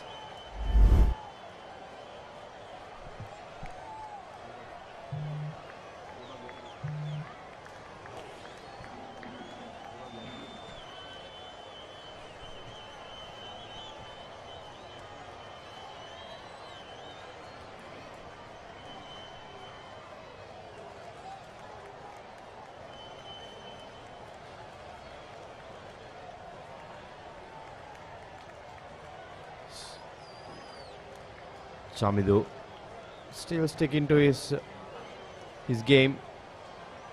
He's quite happy to hang in there, trusting his defense.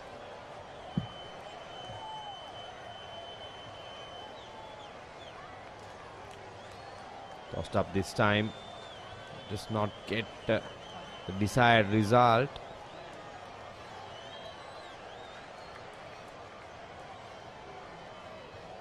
Two slips and a short cover. Another very slow start for the left-hander. 48 balls, rather 50 balls for his 9 runs.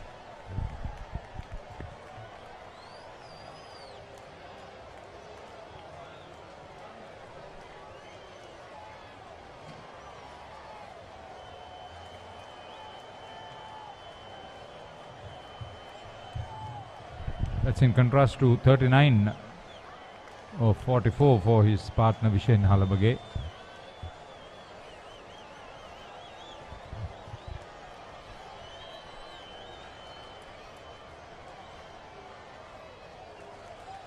Because of the restrictions yesterday, it's going to be a long second session to end of 16.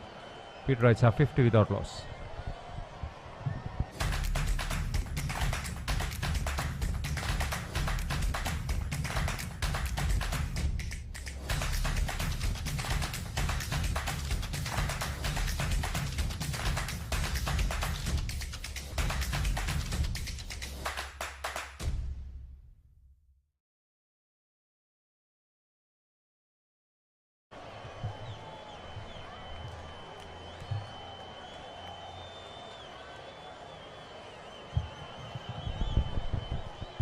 Around half an hour still to go for tea on day 2. Halambage, if he bats in this fashion, should add another 15 to 20 runs. leg side field, offside field rather. Deep cover in place now.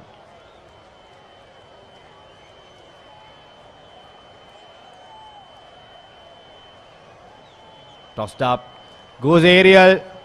Vishen Halabage gets enough bat to it. Another boundary for him. Into the 40s he goes. Stepping on the gas right now, Halabage. Intentionally played over the top. Needs to be careful what he will do. Palihavadanna giving air, pitching it outside off stump. Good shot, safe shot. Field is set for that. Haritha, two men, that extra cover catching.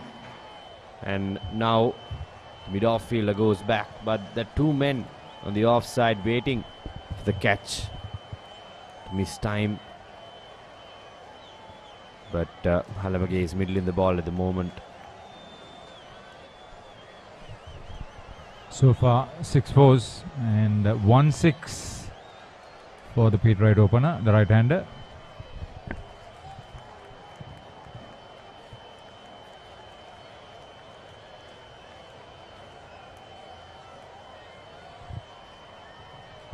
This is good bowling. Tanuka Palihavadanna feeling for the right hander. There it is, 47 balls, good strike rate over 90. Keeping the ball, driving length.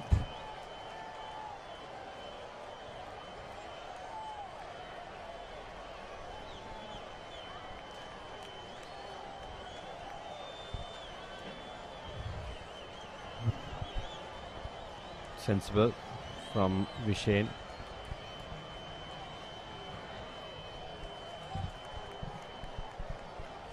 Shamidhu Pereira yet to get to double figures, 52 deliveries for him. He needs to play the support play. That's what he did in the latter half of his innings, in the first innings, where he made a well-deserved half century, a workman-like one.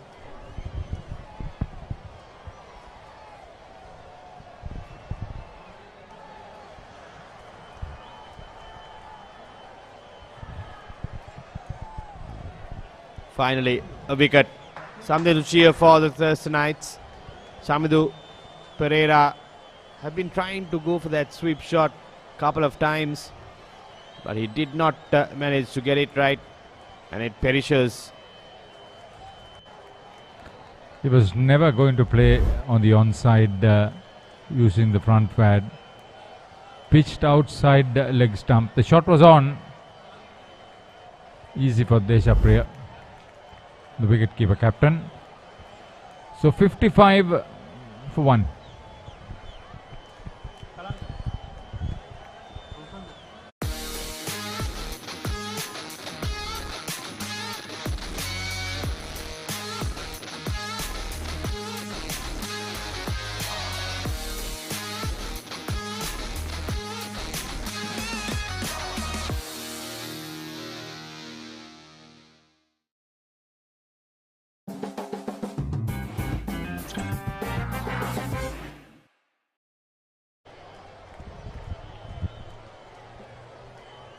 ලකුණු 51යි කඩුළු 5යි කඩුල්ලයි ලකුණු 51යි කඩුල්ලයි සාන්ත පීතර කණ්ඩායම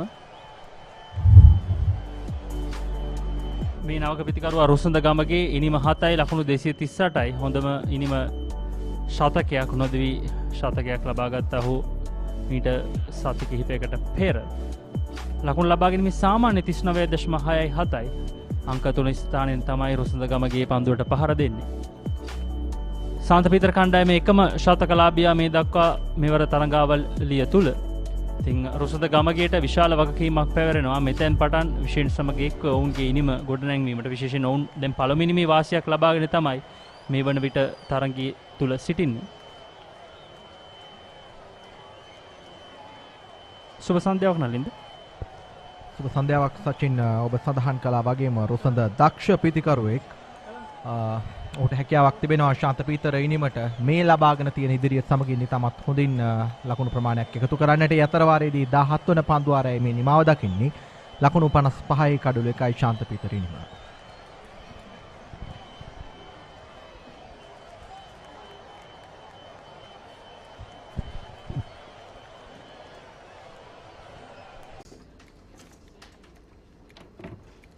ලොකු වැඩක්ද? නෑ ගමක් නෑ කියන්න. Big match එක කවද්ද?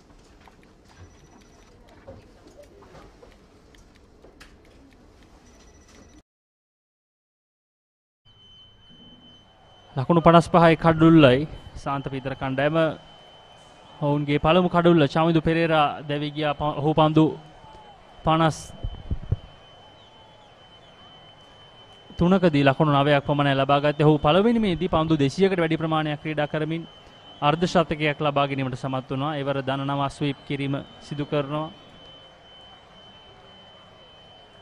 ලකුණු 4යි.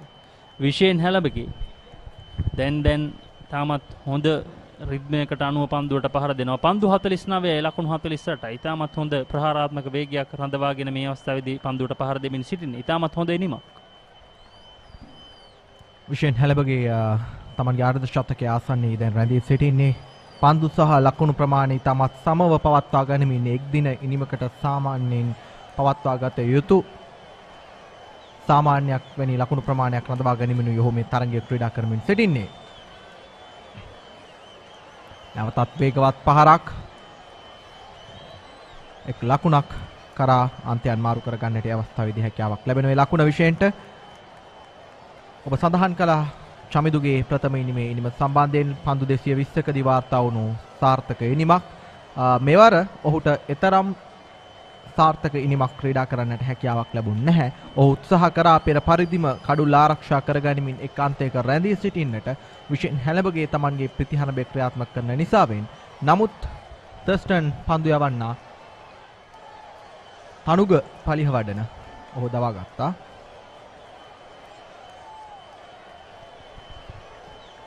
ශාන්ත පීතර කණ්ඩායම මේ දක්වා 4 පහර 8ක් සහ 1 පහරක් ලබාගෙන තිබෙනවා. ඔවුන්ගේ පළවෙනිමට ලකුණු 184ක් ලබා ගත්තා. තර්ස්ටන් පළවෙනිම ලකුණු 152කට සීමා වුණා.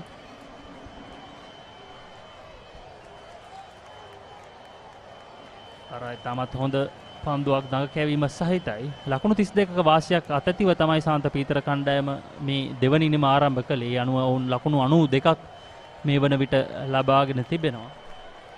මේ තනතිරුව පිතිකරණයට තරම්ම පහසු නැහැ නලින්ද. අපි දැක්කා දැන් අද දිනය තුල පමණක් එවර ස්වීප් කිරීම අද දිනය තුල පමණක් ඒ ස්වීප් කිරීම සාර්ථකයි. ස්ථානගත කිරීම 4 පහරක් ලබා ගන්නවා. රුසඳ ගමගේ ඔහුගේ ලකුණු ලබා ගැනීම ආරම්භ කරනවා. ඒ 4 පහරත් සමගම මේ තරගයේ ලබාගත් ප්‍රථම ලකුණු ලබා ගැනීමේ ආරම්භය. ප්‍රථම ඉනිමේදී ඔහුට ලකුණු ලබා ගන්නට හැකියාවක් ලැබුණේ නැහැ. ඔබ දකින්නේ පෙර පන්දුවේ පුනරූපණි තාමත් හොඳින් ඔහු පන්දුව පිට වෙත ලබා ගත්තා. අපිට පේනවා තනුගගේ පන්දු යැවීමේ අනතුරුව කැඳ වූ අසීම්ගේ පන්දු යැවීමේ යම්කිසි වේගයක් සහිතව ඔහු මේ දඟ පන්දු යැවීම සිදු කරන ආකාරය ප්‍රයෝජනයට ගනිමිනුයි ශාන්ත පීතර පිතිකරුවන් පිටිහරඹේ යෙදෙන්නේ. ඒ අතර වාරේ 18 වන පන්දු වාරයේ මේ මොහොතේදී නිමාව දකිනවා. ලකුණු 64යි කඩුළු 1යි. papare.com කණ්ඩායම දිගින් දිගටම සජීව ලෙස තරඟ ඔබ වෙතට රැගෙන ආවා. ඉතින් මේ තියෙන්නේ ඉදිරි තරඟ කාලසටහන ඉදිරි ක්‍රිකට් තරඟ සජීව විකාශයන් පිළිබඳ විස්තර 27 28 මේ මාසයේ අවසන් සතියේදී ගල්කිස්ස සාන්ත තෝමස් විද්‍යාලය සහ මොරටුව සාන්ත සෙබස්තියන් විද්‍යාලය මුණ ගැසෙනවා ගල්කිස්සේදී. ඉතින් ඒ තරඟය සජීව ලෙස ඔබට අරගෙන එන්න අපේ papare.com කණ්ඩායම සූදානම්.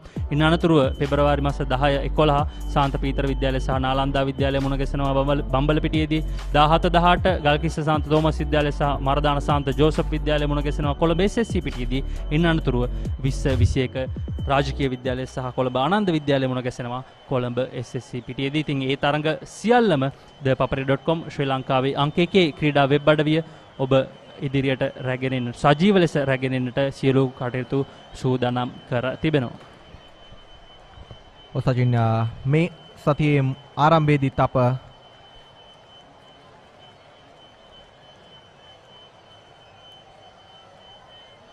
සාන්ත ජෝසප් කණ්ඩායම සහ ආනන්ද විද්‍යාලය අතර තරගයක් සජීවීව thepapare.com හරහා ප්‍රේක්ෂකයන් වෙත ගෙනාවා.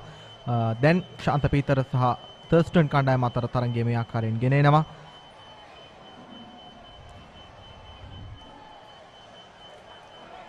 අපට පෙනෙනවා සචින් මේ පිතිකරුවන් දෙදෙනා ප්‍රථම ඉනිමේ වගේ නෙවෙයි තමත් වේගෙන් ලකුණු රැස් කරමින් සිටින ආකාරය. ඒ අතර වාරයේදී විෂෙන් තමන්ගේ අර්ධ ශතකයේ මේ මොහොතේදී වාර්තා කරනවා. පන්දු 53කින් වාර්තා වුණු ලකුණු 50ක් වේගෙන් ඔහු මේ මොහොතේදී ලකුණු රැස් කරා.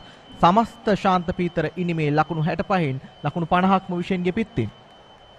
ඔවුනලින්ද ඉතාමත් අගනා ඉනිමක් ශාන්ත පීතර කණ්ඩායම වෙනුවෙන් පළවෙනි ඉනිමේදී නම් තරම්ම ලොකු සාර්ථකත්වයකට විෂෙන් හට එන්නට හැකියාවක් ලැබුණේ නැහැ. නමුත් ඔහු දෙවෙනි ඉනිමේදී ඔහුගේ අඩුපාඩු ඉතාමත් හොඳින් හඳුනාගෙන මේ අර්ධ ශතකය ලබා ගත්තා. මෙහි විශේෂත්වය ඔහුගේ ප්‍රහාරාත්මක වේගය 94.34යි පන්දු 53යි ලකුණු 50. එවර ස්ට්‍රේට් ඩ්‍රයිව් පහර ඉදිරියට පැන කෙලින්ම හතරේ සීමාව පසු කර යනවා. ඒ අනුව තනුග පලිහ වඩනට එරෙහිව තවදුරටත් ශාන්ත පීතර ප්‍රහාරය දියත් වෙනවා කොළඹ තර්ස්ටන් පිටියේදී. ඒ වගේම තමයි සචිනේ හතරේ පහරත් සමගින් තර්ස්ටන් ප්‍රථම ඉනිමට වඩා ලකුණු 101ක ඉදිරියක් ලබා ගන්නට මේ මොහොතේදී හැකියාවක් ලැබෙනවා. ශාන්ත පීතර කණ්ඩායමට දැන් ඔවුන් පීඩණයෙන් සම්පූර්ණයෙන්ම වගේ මිදී අවසන් සචින්. ඔව් නලින්ද විශේෂයෙන් ඔවුන්ට දැන් පූර්ණ තරඟ ප්‍රතිඵලයක් වෙත යන්නට අවශ්‍ය ඉඩකඩ තමයි දැන් ඔවුන් ලබා ගනිමින් සිටින බවක් අපිට මේ ප්‍රහාරයෙන් අවබෝධ වෙන්නේ. ඉතින් ඔවුන් ඉතාමත් ඉක්මනින් ලකුණු ලබා ගැනීමට දැන් උත්සාහ කරනවා. ඉන් අනතුරුව නිමුතු ගුණවර්ධන අපිට පෙනෙනවා එක් අන්තයක ඔහුගේ ඇඟ උණුසුම් කිරීම කටයුතු සිදු කරනවා පන්දුවට පහර දෙමින්. ඉතින් නිමුතු ගුණවර්ධනත් පළමු ඉනිමේදී අර්ධ ශතකයක් ලබා ගත්තා ශාන්ත පීතර විද්‍යාලයේ නායකයා. ඒ වගේම තර්ස්ටන් පළමු ඉනිමේ ප්‍රබලම කඩුල්ල දවා ගත්තා VS තෙවුමගේ කඩුල්ල එවර ස්වීප් කිරීම. එවරත් සචින් ඉතාමත් වේගයෙන් ඇදී ආ පන්දුව ප්‍රථම ඉනිමේ සිදු වූ ලෙසින්ම පන්දු රකින්නාගේ ශරීරයේ ගැටෙනවා. ඉතාමත් වේදනාකාරීවයි උරහිසේ ගැටුණු පන්දුව බාරගන්නේ පන්දු රකින්නා විසින්. දැඩි වේදනාවකින් යුතුව මේ මොහොතේදී පන්දු රකින්නා ක්‍රීඩා පිටිය මත වැතිරී සිටින ආකාරය පෙනෙන්නට තිබෙනවා. පිතිකරුවන් පන්දු රකින්නන් සියලුම දෙනා එකතු වී මේ මොහොතේදී වෛද්‍ය ප්‍රතිකාර සඳහා කැඳවන ආකාරයක් අපට පෙනෙන්නට තිබෙනවා. මේ ක්‍රීඩාවේ ජීවගුණය දුටුවා ප්‍රථම ඉනිමේදීත් මේ වගේ අවස්ථාවන් කිහිපයක් මේ දකින්නේ අප එහි පුනරූපණය. ප්‍රසද ගමගේ ඉතාමත් හොඳින් මේ පිටතට ලබා ගන්නවා. ප්‍රසද ගමගේ ඉතාමත් ඉක්මනින් වටහා ගන්නවා ඒ පහරේ ප්‍රමාණය පිළිබඳව. මොකද ඉතාමත් හොඳින් ඉතාමත් වැඩි වේගයක් සහිතව තමයි පිත්තෙන් නිකුත් වුණේ. ඉතාමත් ඉක්මනින්ම වෛද්‍ය ප්‍රතිකාර සඳහා කැඳවුම් ලබනවා. පිතිකරුවා අසල පන්දු රකින්න මේ පන්දු රකින්නන්ට නිරන්තරයෙන්ම මේ ප්‍රථම ඉනිමේදී සහ දෙවන ඉනිමේදී කියන ඉනිම් දෙකේදීම දැඩි ප්‍රහාරයන් වලට ලක් වෙන්නට සිදු වුණා පන්දු රැකීමේදී සචින්. ඒ අතරින් නලින්ද තර්ස්ටන් පන්දු රකින්නට තමයි වැඩිම බලපෑමක් එල්ලුනේ. ඔවුන් සෑම විටම ආක්‍රමණශීලී ලෙස පිටිය ආක්‍රමණය කරමින් පන්දු රකින්න ස්ථානගත කළා. Forward short leg silly point මේ ස්ථානවලදී තමයි මේ ක්‍රීඩකීන්ට මේ පන්දු වැදීම සිදු වුණේ. මේ මොහොතේදී ආබාධයට ලක්වුණු ක්‍රීඩකයා වයස අවුරුදු 15ක ක්‍රීඩකයෙක් රචින්ත තමයි අද දවසේදී මේ ආකාරයෙන් මේ මොහොතේදී ආබාධයට ලක්වන්නේ. දැන් අප සූදානම් හිටි විරාමයක් කරා යමු වන්නට.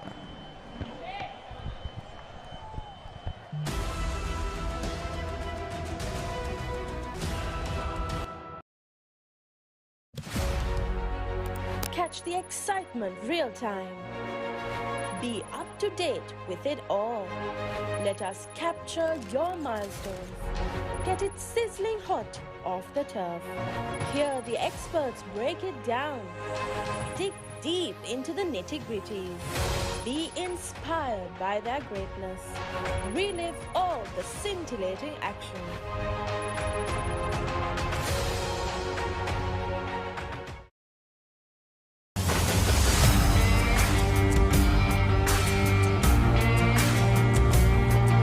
நேரடி ஒளிபரப்பு யாழ்ப்பாணத்தில் මාතර කොටවිල ගම්පියසට ඇවිල්ලා තියෙනවා. සිද්ධාශ at Moratua. Iyagama Mahinda Rajapaksa ක්‍රීඩාංගණය. Kilakku Mahana. Sugadadasa Indoor Stadium is the Foxhill Supercross. Kurunagala City Atugal Puravare. Papare.com අපි අද ඇවිල්ලා ඉන්නේ නෝරෙලිය ප්‍රදේශයේ. Final showdown Candy Sports Club. පොරණරුව ජාතික සංකීර්ණයේ සිට.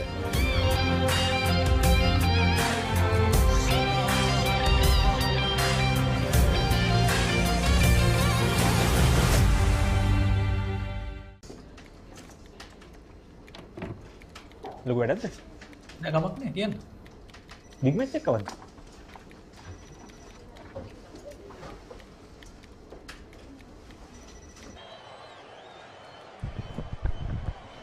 ක්‍රීඩකයෙකු ආබාධයෙන් අනතුරුව දැන් නැවත වතාවක් සූදානම් තරගය පෙර පරිදි යලි ආරම්භ කරන්නට. පන්දු අර 19කට මුහුණ දුන් ශාන්ත පීතර ඉනිම ලකුණු 69යි කඩුළු 1යි දැන් කඩුල්ලේ රැඳි සිටිනවා විශේෂ අර්ධ ශතකලාභියා පන්දු 53කදී ලකුණු 50යි. රොසඳ ගමගේ පන්දු 8කදී ලකුණු 8ක් ලබාගෙන සිටිනවා මේ මොහොතේදී. මේ පිටිකරුවන් දෙපළම ඉතාමත් වේගයෙන් යුතුව පන්දුවට පහර දෙමින් තර්ස්ටන් පන්දු යවන්නන්ට එරෙහිව ක්‍රීඩා කරන බවක් තමයි අපට පෙනෙන්නට තිබෙන්නේ. තර්ස්ටන් ප්‍රථම ඉනිමට වඩා ලකුණු 101ක ඉදිරියක් ලබා ගැනීමෙනුයි මේ මොහොතේදී ශාන්ත පීතරින්ම ක්‍රියාත්මක වන්නේ. විහස් තෙවුමික දැන් පන්දු යැවීම සඳහා කැඳවා තිබෙනවා. රූපවාහිනිය අන්තයෙන් පන්දු අර 5යි ලකුණු 21යි කිසිදු කඩුල්ලක් දවා ගන්නට මේ ඉනිමේදී ඔහුට හැකියාවක් ලැබෙන්නේ නැහැ. අවුනාලෙන්ද ශාන්ත පීතර කණ්ඩායම ඉතාමත් ප්‍රබල ස්ථානයක සිටින්නේ මේ වන විට. ඉතින් ශ්‍රී ලංකා වයස අවුරුදු 19 පහළ කණ්ඩායමට එළඹෙන ජූලි මාසයේදී පාකිස්තානු තරඟ සංචාරයක් තිබෙනවා. ඉතින් එය සිව් දින තරඟ ඒ වගේම එක් දින තරඟ මේ අංශයන් දෙකෙන්ම සමන්විත තරඟාවලියක්. ඉන් අනතුරු බටහිර ඉන්දිය කොදෙව් වයස අවුරුදු 19 පහළ කණ්ඩායම ශ්‍රී ලංකාවට පැමිණීමට නියමිතයි. එයත් අපට ලැබෙන ආරංචි මාර්ග අනුව සිව් දින තරඟ සහ එක් දින තරඟ වලින් සමන්විතයි.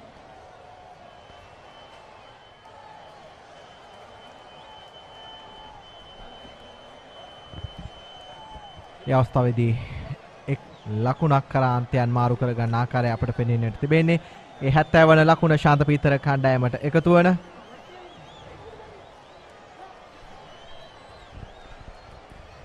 විශේෂයෙන් හැලඹගේගේ ඉනිම ඉතාමත් ප්‍රශංසනීය ඉනිමක්. ධනාත්මක පිතිකාරණයක ඔහු නිරත වෙමින් සිටින්නේ.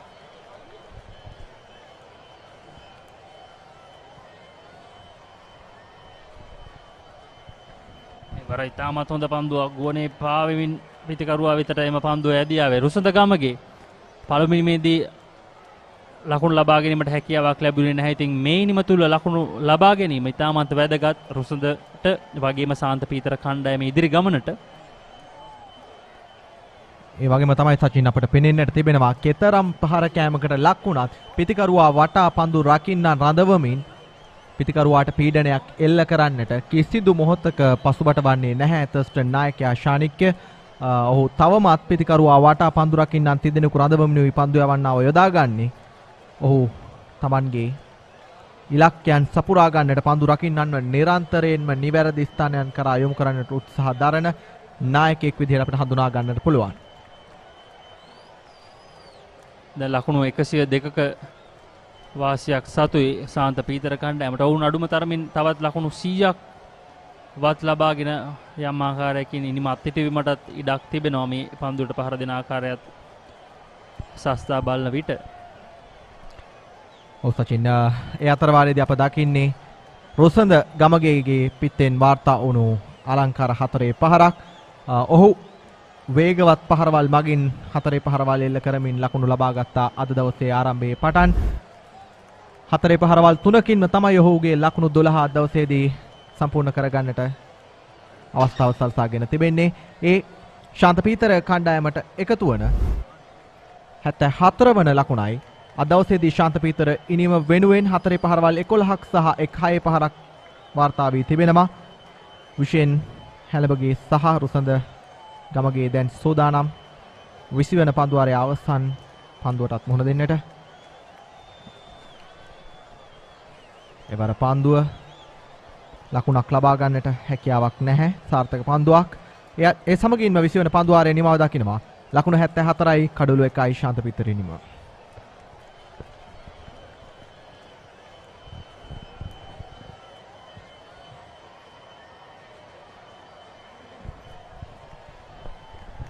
මේ දකින්නේ විශේෂයෙන් හැලබගේ ලබාගත් ඔහුගේ අර්ධ ශතකය ඉතාමත් වේගයෙන් පන්දු 54කදී ක්‍රියාත්මක වුණු ලකුණු 51ක් නොදැවී තවමත් ඔහු කඩුල්ලේ රැඳී සිටිනවා. පිටිය වටා අලංකාර පහරවල් එල්ල කරමින් වේගවත් ඉනිමක් අද දවසේදී තර්ස්ටන් පිතිකරු පන්දු යවන්නන්ට එරෙහිව ඔහු ක්‍රියාත්මක කරා. අපූර්වට පාද චලනයන් සිදු කරමින් දඟ පන්දු යවන්නන් වේග පන්දු යවන්නන් නොතකමින් ක්‍රියාත්මක වුණු අලංකාර ඉනිමකුයි මේ මොහොතේදී අර්ධ ශතකයක් කරා කැඳවාගෙන යන්නට විශේෂ හැලබගේට හැකියාවක් ලැබී තිබෙන්නේ. තවමත් ඔහු නැදවි කඩුල්ලේ රැඳී සිටිනවා. ඒ සමගින් 21 වන පන්දුවාරය යොමු කරන්නට තනුග පලිහවඩන කැඳවා තිබෙනවා. පවුනලින්ද විශේෂයෙන් හැලබගේ දැන් ලකුණු 220 සීමාව ඉක්මවා ගොස් තිබෙනවා සාන්ත පීතර කණ්ඩායම වෙනුවෙන් මෙවර පළමු පෙළ තරඟ වාරය තුල ලබාගත් ලකුණු ප්‍රමාණය. ඉතින්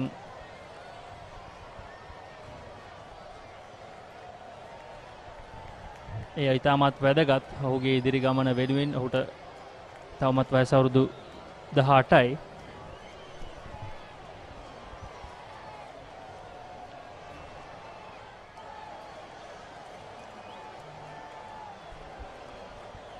වේගවත් පහරක් ඒ අවස්ථාවේදී පන්දුව ඉහළින්මයි ඇදී යන්නේ. ලකුණු 6ක් ඒ අවස්ථාවේදී විෂෙන් හැලබගේගේ පිත්තෙන් වාර්තා වනවා. ඔහුව දැන් තර්ස්ටන් පන්දු යවන්නන්ට හොඳ හැටි පහර දෙන ආකාරයක් අපට පෙනෙන්න තිබෙනවා. කිසිදු බියකින් සැකයකින් තොරව ඔහු ඒ පහර එල්ල කරා. පන්දු රකින්නන්නේ අවස්ථාවේදී 4 සීමාව අසල රැඳී සිටියේ නැහැ. එයත් ඔහුට නිසැකවම අස්තසිල්ලක් වන්නට ඇතිවන් වේගවත් දැවැන්ත පහරක් කරා යොමු වන්නට. ඔව් විශේෂයෙන් හැලබගේ නිමවුණු එක් දින තරඟාවලිය තුලදී ශාන්ත පීතර කණ්ඩායම වෙනුවෙන් විශාල මෙහෙවරක් කරා. තුන් නිරියව් ක්‍රීඩකයෙක් ලෙස පන්දු යැවීමෙන් සහ පිතිකරණය. දැන් පන්දු 58යි ලකුණු 57යි. ඉතාමත් බලන්න ඉන්නට ප්‍රිය කරන ඉනිමක් තමයි විශේෂ හැලඹගේ මේ වන විට තර්ස්ටන් පිටියේදී දියත් කරමින් සිටින්නේ. 4 පහර 11ක් සහ 6 පහර 2ක් සාන්ත පීතර කණ්ඩායම මේ වන විට ලබාගෙන තිබෙනවා. 4 පහර 7ක් සහ 6 පහර 2ම විශේෂන්ගේ පිටෙන් තමයි වාර්තා වී තිබෙන්නේ. ඒ වගේම තමයි සචින් සඳහන් කරන්න ඕනේ මේ විශේෂ හැලබගේ ක්‍රියාත්මක වෙනවා වගේම ඉන් අනතුරුව ශාන්ත පීතර ඉනිමට එකතු වන්නට සූදානමින් සිටින සියලුම පිතිකරුවන්ට වේගයෙන් පන්දුවට පහර දෙන්නට හැකියාවක් තිබෙනවා. විශේෂයෙන්ම නායක නිමුතු ගුණවර්ධන ප්‍රථම ඉනිමේදී තමත් වේගවත් ඉනිමක් ක්‍රියාත්මක කරමින් මන්දගාමීව ඇදුණු ශාන්ත පීතර ඉනිමට ජීවයක් එක් කරන්නට සමත්කම් දැක්වුවා. ඒ නිසා වෙන ඔබ පෙරදී සඳහන් කළ ලකුණු 200 සීමාව ඉතාමත් ඉක්මනින් රැස් කරගන්නට බොහෝ අවස්ථාවක් තිබේවි ඔවුන්ට.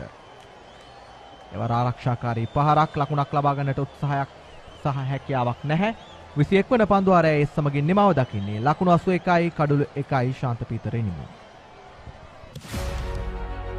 Catch the excitement real time. Be up to date with it all. Let us capture your milestones. Get it sizzling hot off the turf. Hear the experts break it down. Dig deep into the nitty-gritties. Be inspired by their greatness. Relive all the scintillating action.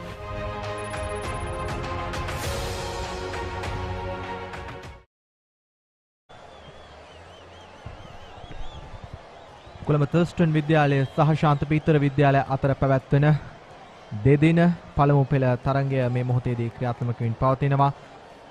Thurstan විද්‍යාලයේ කුමාර දේවපුර ක්‍රීඩාංගණයේදී ඊයේ දවසේදී ආරම්භ කරනු ලැබූ තරඟයේ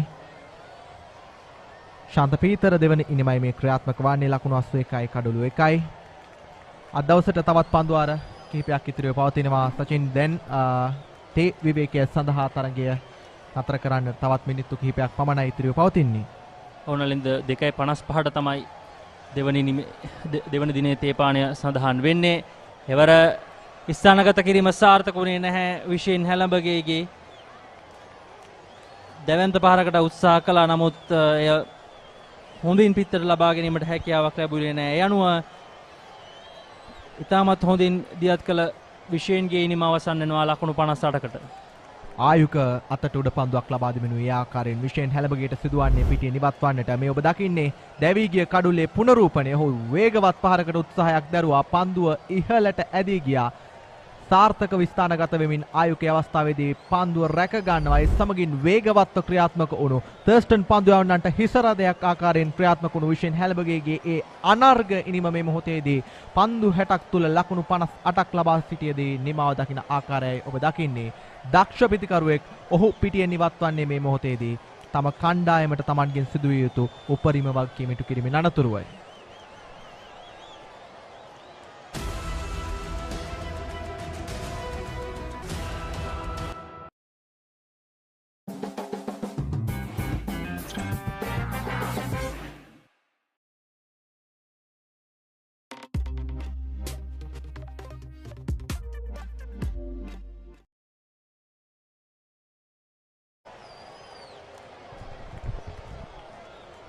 කඩුල්ල දවාගත් පන්දු යවන්නා විහස් තෙවුමික Tamanගේ 7 වන පන්දු ආරය ක්‍රියාත්මක කරමින් සිටින්නේ. ලකුණු 26කට කඩුළු එකක්. ඔහු මේ මොහොතේදී දවාගෙන තිබෙනවා සචින්. ඔව් විශේෂන්ගේ දැවී යාමට පසුව නායක නිමුතු ගුණවර්ධන පිටියට අවතීර්ණ වෙනවා. පළවෙනි මේ අර්ධ ශතකලාභියා තමයි මේ ඉනිමේ අර්ධ ශතකය ලබාගත් විශේෂන්ගේ ඉනිමට පසුව පිටියට අවතීර්ණ වෙන්නේ. එයත් විශේෂයි. සජින් අපට මතකයි නිමුතුගේ ප්‍රථම ඉනිමේ ක්‍රියාත්මක වීම. තර්ස්ටන් පන්දු රකින්නන් බොහොම අපහසුයෙන් තමයි ඔහුට ඉදිරිව පන්දු රැක්කේ අවස්ථාවේදී. එක් පන්දු රකින්නෙකුට සිදු වුණා රෝහල් ගත වන්නටත් ප්‍රථම දිනේදී අතර වාරයේදී. රොසඳ ගමගේ Tamanගේ පිත්තෙන් වාර්තා වන සිව්වන 4 පහරත් මේ මොහොතේදී වාර්තා කරනවා. ඔහු ලබාගත් ලකුණු 16ම 4 පහරවල් 4කින් තමයි ඔහු මේ මොහොතේදී වාර්තා කරගෙන තිබෙන්නේ. ඒ අතර ඔහුගේ ප්‍රධානතම පහරක් බවට පත් වුණා ස්වීප් පහර. තවදුරටත් ඔහු එම පහරෙන් ලකුණු ලබා ගැනීම දියත් කරන තනියතින් තමයි ඔහු ඒ ස්වීප් පහර එල්ල කරන්නේ. ඔහුගේ ශරීර සමබරතාවය තරමක් දුරට ගිලිහි ගියා. නමුත් හානියක් නැහැ, ලකුණු ලැබෙනවා. ඒ අතර වාරයේදී ඔබ මේ දකින්නේ නායක නිමුතු ගුණවර්ධනගේ ලකුණු සටහන තරඟ 4යි. ඉනිම් 7කදී ලකුණු 247ක්. ලකුණු 35ක සාමාන්‍යයක් සහිතව ඔහුගේ වැඩිම ලකුණු 80ක් ලෙසිනුයි සටහන් වන්නේ. ප්‍රබල ක්‍රීඩකයෙක් ශාන්ත පීතර කණ්ඩායම සතු දක්ෂ තුන් ඉරියව් ක්‍රීඩකයෙක් ලෙසින් ඔහු හඳුන්වා දිය හැකි. ප්‍රථම ඉනිමේදී ඔහු Tamanගේ වගකීම පිත්තෙන් හරි හැටි ඉටු කරා කණ්ඩායම වෙනුවෙන්. නිමුතු ගුණවර්ධන තමයි ශාන්ත පීතර කණ්ඩායම වෙනුවෙන් මෙවර තරඟ වාරය තුල වැඩිම ලකුණු ලබාගත් පිතිකරුවා බවට පත්ව තිබෙන්නේ. ඔහු පළවෙනි මිදී ලබාගත් අර්ධ ශතකයත් සමගම දැන් ලකුණු 300 සීමාව ඉක්මවා ගොස් තිබෙනවා මෙවර තරඟ වාරය තුල. 22 වන පන්දු වාරයේ අවසන් පන්දුව ලකුණක් ලබා ගැනීමට අවස්ථාව නැහැ. පන්දු වාරයේ අවසන් ලකුණු 85යි කඩලු 2යි ශාන්ත පීතර කණ්ඩායම.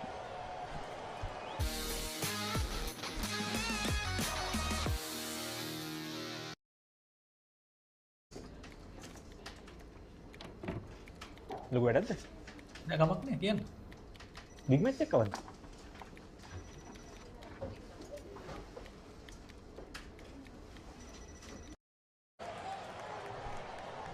නලින්ද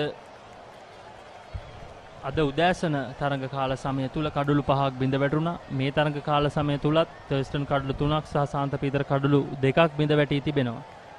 තේපාන්නේට මිනිත්තු කිහිපයක් ඉතිරිව තිබෙන්නේ. තවත් මිනිත්තු 4ක් පමණ ඉතිරිව තිබෙන්නේ. මේ තරඟ කාල සමය තුල කඩලු 5ක් බිඳ වැටී තිබෙනවා. ඒ අනුව දිනය තුල මේ දක්වා කඩලු 10ක් බිඳ වැටී තිබෙනවා.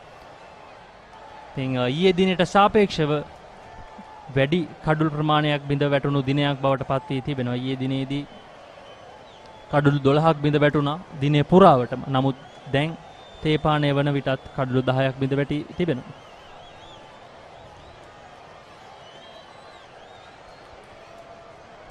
එවර වේගවත් පහරක්. එක් ලකුණක් කරා අන්තයන් මාරු කරගන්නවා. ඒ ලකුණ නිමුතුටයි මෙවන්නේ ඔහු ලකුණු ලබා ගැනීමේ සමගින් ආරම්භ කරා. ඔබ සඳහන් කළා වගේම සචින් අද දවසේදී දැන් ක්‍රියාත්මක වන ශාන්ත පීතර ඉනිමේ ලකුණු 86ත් සමගින් තර්ස්ටන් ඉනිමට වඩා ලකුණු 118ක ඉදිරියක් ලබා ගන්නට මේ මොහොතේදී ශාන්ත පීතර කණ්ඩායමට හැකියාවක් ලැබී තිබෙනවා. ඔවුන්ට දෙවෙනි ඉනිමේ තවත් කඩලු 8ක් අතතිවයි ඔවුන් පිටිහරඹේ යෙදෙන්නේ. බොහෝ විට ඔවුන් තවත් ඉක්මන් ලකුණු කිහිපයක් ලබා ගැනීමෙන් අනතුරුව අවස්ථාව සලසා දේවි තර්ස්ටනේට දෙවෙනින්ම ක්‍රියාත්මක කරන්නට. හොඳ පන්දුවක් ඉවර. ආරක්ෂාකාරී පහරක් ලකුණක් ලබා ගන්නට හැකියාවක් නැහැ අවස්ථාවේදී. අප දුටුවා ආරම්භක පිතිකරුවා විශේෂයෙන් ඉතාමත් වේගවත් ඉනිමක් ක්‍රියාත්මක කරා. නමුත් දැන් නිමුතු තවමත් ලකුණු ලබා ගැනීම වේගවත් කරන්නට උත්සාහයක් දරා නැහැ. සාර්ථක පහරක් එක් ලකුණක් කරා අන්තයන් මාරු කරගන්නවා.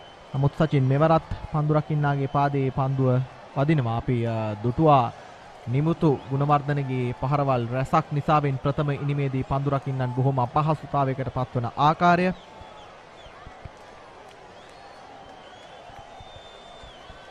තනුග පලිවඩන තමන්ගේ පන්දුවාරේ සිව්වන පන්දුව යොමු කරන්නට දැන් සූදානම්. සාර්ථක දක්ෂ පන්දු යවන්නෙක් Thurstan කණ්ඩායම වෙනුවෙන් කඩලු 29ක් මේ ගෙවී ගිය තරඟවාරයේදී ඔහු ලබාගෙන තිබෙනවා.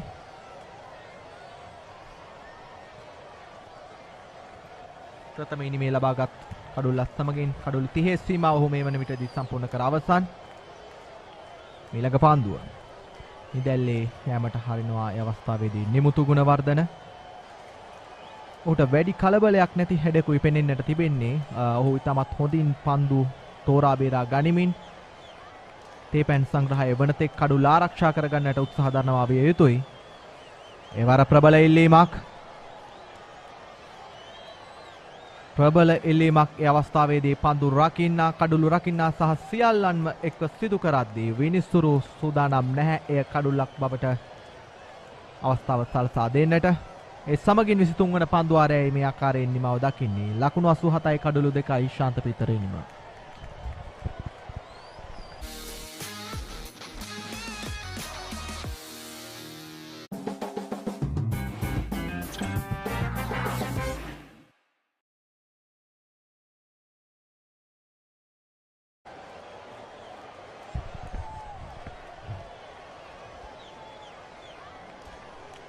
දැන් නැවත වතාවක් සූදානම් රූපවාහිනිය අන්තයෙන් විහස් තෙවුමික තමන්ගේ 8 වන පන්දුවාරය යොමු කරන්නට.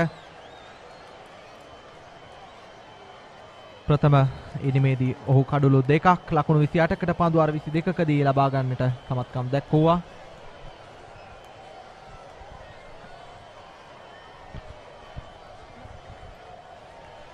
රුසන්ද ගමගේ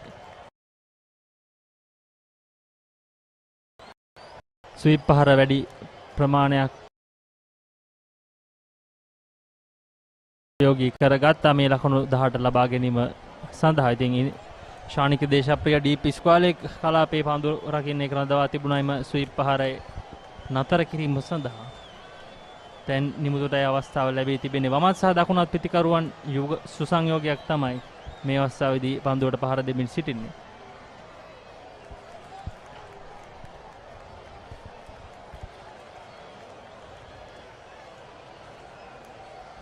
නිමුතු ගුණවර්ධන ශාන්තපිතර කණ්ඩායමේ නායකයා තවමත් ආරක්ෂාකාරී පියවරවල් අනුගමනය කරමින් තමන්ගේ ඉනිම ගොඩනගන්නට උත්සාහ කරන බවක් පෙනෙන්නට තිබෙනවා.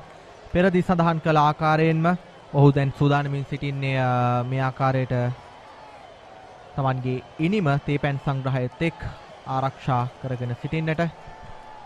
කලින්ද බොහෝ විට මෙය අවසන් පන්දුවාරය වේවි තේපානයට පෙර ක්‍රියාත්මක කරන. මේ පන්දුවාරයත් සමග පන්දුවාර 67ක් ක්‍රියාත්මක වී තිබෙනවා. දිනය තුල පන්දුවාර 104ක් ක්‍රියාත්මක කිරීමට නියමිතයි. ඒ දිනේදී පන්දුවාර 97ක් සැලසුම් කර පරිදිම ක්‍රියාත්මක කිරීමට හැකියාව ලැබුණා මේ තරඟය තුල. ඉතින් දඟ පන්දු යවන්නන් වැඩි වශයෙන් භාවිතා කිරීම නිසා මේ පන්දුවාර ප්‍රමාණය ඉතාමත් ඉක්මනින් සහ සැලසුම් කළ පරිදි ක්‍රියාත්මක කිරීමට හැකියාව ලැබී තිබෙනවා මේ දක්වා. ඒ සමගින් සචින් අපට පෙනෙන්නට තිබෙනවා ලකුණු පූර්වයේ ලකුණු 120 වෙනවා. ඉතාමත් පහසු සහ ආස්වැසිලිදායක මොහොතක සිටයි මේ මොහොතේදී ශාන්ත පීතර ඉනිම ඔවුන් ක්‍රියාත්මක කරමින් සිටින්නේ. ඒ සමගින් විහස් තෙවුමකගේ අවසන් පන්දුවේ නිමාවත් සමග 24 වන පන්දුවාරයේ නිමාව දකිනවා. ඒ සමගින් විනිසුරුවරුන් තීරණය කරනවා තීපැන් සංග්‍රහය සඳහා තරගය නතර කරන්නට. ලකුණු 88යි කඩලු 2යි ශාන්ත පීතර ඉනිම. ඕනලින්ද ශාන්ත පීතර කණ්ඩායමට ඉතාමත් හොඳ තරග කාල සමයන් දෙකක් අවසන් කිරීමට හැකියාව ලැබුණා. අද උදෑසන කාලය තුලත් ඔවුන් කඩලු 5ක් දවා ගැනීමට සමත් මේ සමරස්ටන් කඩලුණක් දගා පිටිකරන සමත් වුණා.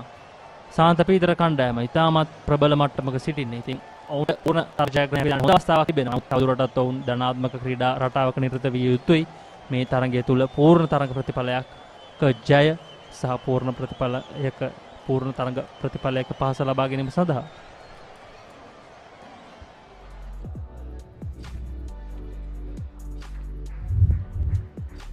ශාන්ත පීතර කණ්ඩායමේ ලකුණු සටහන දෙවන ඉනිම තුල චමිදු පෙරේරා පළවෙනි මේ අර්ධ ශතකලාභියා හෝ පන්දු 53කදී ලකුණු 9ක් පමණ ලබා ගැනීමට හැකියාව ලැබුණේ විශේෂයෙන් හැලඹගේ නැවතත් අර්ධ ශතකයක් ලබාගෙන ඔහුගේ සුපුරුදු රිද්මයට එන්නට සමත් වුණා. තර්ස්ටන් පිටියේදී ඔහු පන්දු 61කදී ලකුණු 58ක් ලබා ගත්තා. 4 පහර 7ක් සහ 6 පහර 2ක් සමග විහස් දෙව්මික තමයි ඒ කඩුල්ලට හිමිකම් කීවේ. වගේම තනුක පලිහ වඩන පළමු කඩුල්ල දවා ගත්තා චමිදුගේ කඩුල්ල.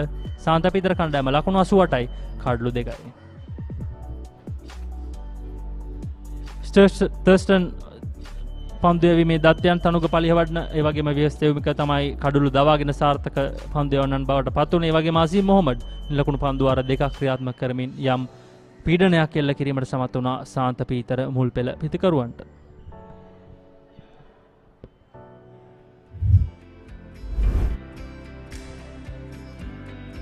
මේ දකින්නේ ඉනිම ක්‍රියාත්මක වුණු ආකාරය ශාන්ත පීතර ඉනිම වෙනුවෙන්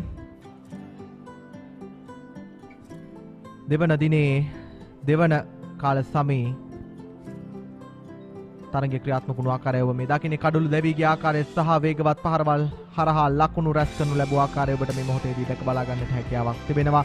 ඉතාමත් හොඳ දක්ෂ උඩ පන්දු රැක ගනිමින් වේගවත් පහරවල් කරා යොමු වෙමින් පිතිකරුවන් සහ පන්දු යවන්නන් මේ තරග සමයේදී ක්‍රීඩා කළා.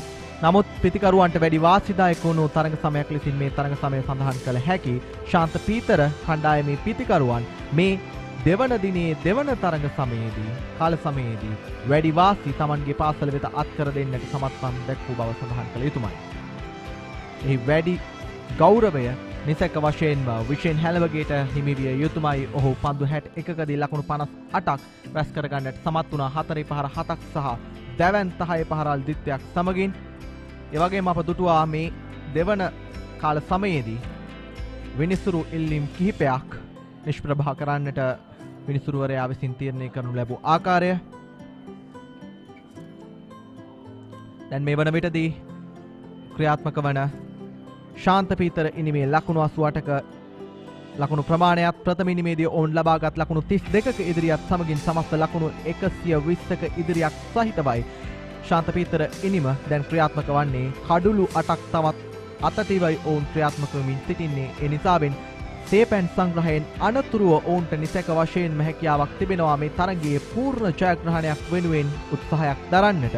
තවත් පන්දු වාර කිහිපයක් වේගවත් පිතිහරඹයක යෙදීමෙන් අනතුරුව ඔවුන්ට පුළුවන්කම තිබෙනවා තර්ස්ටන් පිතිකරුවන්ට පන්දුවට පහර දෙන්නට අවස්ථාව සලසා දෙන්නට. තරගයේ මේ දක්වා තරග සාරාංශය ශාන්ත පීතර කණ්ඩායම ලකුණු 184ක් ලබා ගත්තා. පළවෙනිම තුල චමිදු පෙරේරා සහ නිමුතු අර්ධ ශතක ලබා ගත්තා. තලීෂ නානායක්කාර ඔහුගේ මංගල තරගයේදී කඩලු 4ක් දවා ගත්තා. අසීම් මොහොමඩ් කඩලු 3යි. තර්ස්ටන් පිළිතුරු පළවෙනිම ලකුණු 152කට සීමා වුණා. ඔවුන් ලකුණු 32ක අවාසියක් සහිතව තමයි ඔවුන්ගේ පළමුවෙනිම අවසන් කරගත්තේ. වියස් තෙව්මික පන්දු යැවීමෙන් සහ පිතිකරණයෙන් කැපී පෙනෙන තුන්නිරිය උදස්කම් දැක්වුවා තර්ස්ටන් කණ්ඩායම වෙනුවෙන්. ෂැනන් රොඩ්රිගෝස් සහ ෂේන් රොබර්ට් කඩලු 3 බැගින් දවා ගත්තා. ශාන්ත පීතර පිළිතුරු දෙවනින්ම ලකුණු 88යි කඩලු 2යි. ඔවුන් ලකුණු 120ක් ඉදිරියෙන් සිටින්නේ මේ තරගය තුල. විශේෂයෙන් හැලඹගේ සුපිරි වේගවත් ඉනිමක් ක්‍රියාත්මක කළා. පන්දු 61ක් තුල ලකුණු 58ක් ලබා ගත්තා. ඒ වගේම රුසුන්දගමගේ නොදෙවි ලකුණු 18යි. තනුග සහ වියස් එක් කඩුල්ල බැගින් දවාගෙන තිබෙනවා.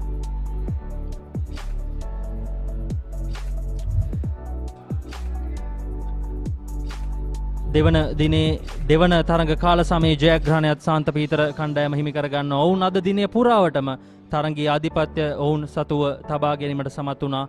තර්ස්ටන් ක්‍රීඩකීන්ට එරෙහිව ඔවුන්ගේ සත්කාරක ක්‍රීඩාංගණය තුල හොඳයි තේපානයෙන් අනතුරුව අවසන් සැසිය ඔබ වෙතට රැගෙනීමට අපි සූදානම සිටිනවා. එතෙක් රැඳී සිටින ශ්‍රී ලංකාවේ අංක එකේ ක්‍රීඩා වෙබ් අඩවිය thepapare.com අප සමග.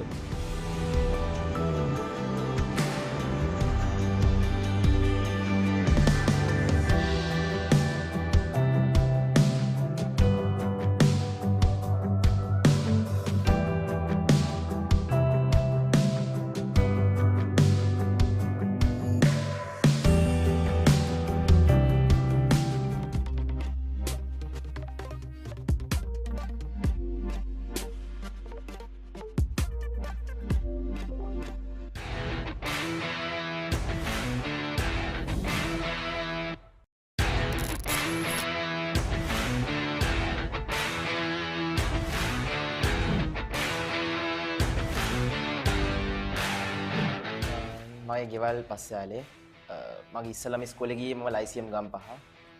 දැන් ඉස්කෝලේ යන්නේ සෙන්ට් පීටර්ස් කොලෙජ් කොළඹ. ඉතින් මම ක්‍රිකට් පටන් ගත්තේ ඉස්සලම 2 වසරේදී ලයිසියම් එකේදී 2 වසරේ ප්‍රැක්ටිස් ගියාම ඒ ඉස්කෝලේ 3ෙන් තමයි ක්‍රිකට් වලට ගන්න ඇකඩමි එකට. ඒ වුණාට දැන් අපේ තාත්තා කෝච්ට කියලා තිබ්බා මෙයාව බලන්න බැලුවලා හොඳ නම් 2ෙදිම ගන්න කියලා.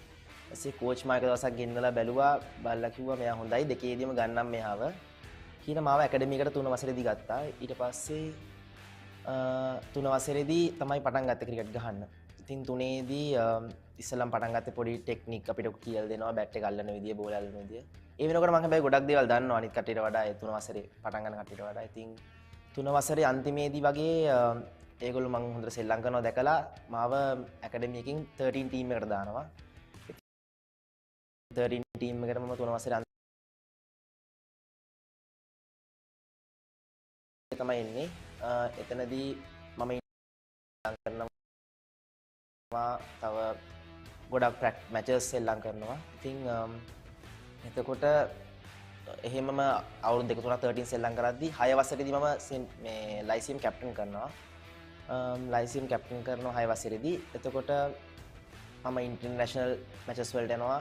ඒ අවුරුද්දේ මම ක්වාටර් ෆයිනල් එකක් ආවා අපි මම කැප්ටන් කරපු අවුරුද්දේ. ඊට පස්සේ 7 වසරේ අන්තිමේදී වගේ Gampaha district coach කෙනෙකුයි provincial coach කෙනෙකුයි දාලා සෙන්ඩ් එකක්. එතනදී මැචස් අතිර කරනවා. දිස්ත්‍රික් මැචස් සෙල්ලම් කරනවා. තව හෝම් ඇන්ඩ් හෝම් ශ්‍රී ලංකාවේදී මගේ ටැලන්ට්ස් දැකලා කිව්වා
හොඳට බෝල් කරනවා. ලයිසියම් එකකින් අපි එළියට ඇවිල්ලා කොළඹ ස්කෝර් එකට එමු කියලා. ඉතින් ඒ වෙලේ මම තාත්තාත් අපේ පවුල කට්ටියත් එක්ක කැමති වෙලා ඉස්සෙල්ලම ගියා 7 වසරේ අන්තිමේදී. මම පොඩි කාලේ ගොඩක්ම බැට්ස්මන් වගේ තමයි බෝල් කරන්න පුළුවන්. හැබැයි ලොකුවටම බැට් කරලා තමයි මැච් ලයිසියම් එකේ ගැහුවේ. ඉතින් එතකොට මම නම්බර් 4 5 නම්බර් 3 ගහන වෙලාවුත් තියෙනවා. ඉතින් බෝලින් වැඩි එහෙම හම්බුන්නේ නැහැ. එතකොට ලොකු අයියලා තමයි බෝල් කරේ. මම under 13 ගැව්වේ 4 වසරේ ඉඳන් වගේනේ. එතකොට ඊට පස්සේ ටිකක් ලොකු වෙද්දි මම කැප්ටන් කාට පටන් ගත්තම මම බෝල් කරා ලයිසියම් එකේ. මොකද එතකොට එක්ස්පීරියන්ස් එක තියෙනවා කියලා. ඉතින් අවුරුදු 4ක් 13 ගහපු නිසා දැන් මේ වෙනකොට ඕල් රවුන්ඩර් කෙනෙක් තමයි. ඉතින් සෙන්ට් පීටර්ස් එකේ මම ඕල් රවුන්ඩර් හැටියට තමයි ගහන්නේ. උයි අnder 19 ශ්‍රී ලංකාවට ඕල් රවුන්ඩර් හැටියට තමයි. සෙන්ට් පීටර්ස් එකට මම එන්නේ 7 වසර අන්තිමේ. එතකොට under 13 මම අවුරුදු 2ක් සෙල්ලම් කරනවා. ෆස්ට් ඉයර් එකේ ලොකුවට perform කරේ නැහැ මම. එහෙම මැචස් ගැහුවා. ලොකුවට perform කරේ නැහැ. මොකද ඩිවිෂන් 3 ගහලා වෙලා ඩිවිෂන් 1 එකේ පොඩි කම්පිටිෂන් එකක් තිබ්බ කියලා මට දැනෙනවා. මොකද මම එහෙම ලොකු ක්‍රිකට් එකක් ගහලා තිබ්බේ නැහැ. ටැලන්ට් එක තිබ්බට. ඉතින් ඊට පස්සේ අවුරුද්දේ තමයි මම perform කරන්න පටන් ගත්තේ 13 last year.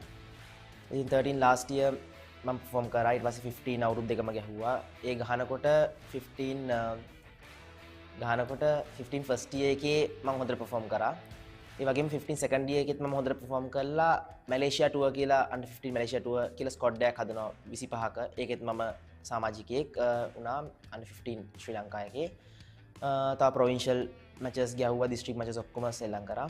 ඊට පස්සේ එතනින් under 17 එකට එනවා. under 17 එකේ මම first year ගහද්දී මම first 11 debut කරෙව්වා රොජර් විජේසූරිය සර්. මම ඉස්කෝලේට එද්දි මගේ coach අපි ඉස්කෝලේ head coach හිටියේ මලින්ත වර්ණපුර සර්. යාව විශේෂයෙන් මතක් කරන්න ඕනේ. යා තමයි ගොඩක්ම මට උදව් කරේ සෙන්ට් පීටර්ස් එකට එන්න. ඊට පස්සේ under 17 ගහන රොජර් සර් ආවා. රොජර් සර්ත් එක්ක මම ගොඩාක් වැඩ කරා. ඒ අවුරුදු 3 වගේ 2-3 රොජර් සර්ත් වැඩ කරා under 17 ගහන කාලේ. සෙන්ට් පීටර්ස් එකට මම එද්දි ඒගොල්ලොන්ගේ ෆාස්ට් බෝලර්ස් ලගේ අඩුවක් තිබ්බා කියලා තමයි කිව්වේ. මමයි තව ලයිසියම් එකේ ලයිසියම් වත්තල එක්කෙනෙකුයි තමයි ඉස්කෝලේට ආවේ. අපි දෙන්නම ආවේ ෆාස්ට් බෝලර්ස් ලැටියට. එතකොට ඒ කාලේ මම බැට් කරේ යටින් මිඩ් ලෝඩත් නෙමෙයි යටින් බැට් කරේ. බැට් කරලා අලුත් බෝලෙන් බෝල් කරේ.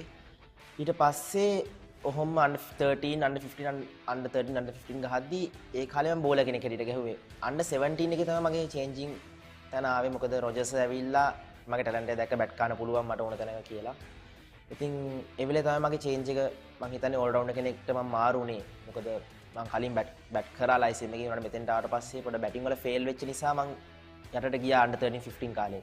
ආයෙ රොජර්ස් එක මේ හදලා ගත්තා කියලා මම under 17 මගේ ෆස්ට් ඉයර් එකේ මම මැචස් 4ට විකට් 23ක් ගන්නවා.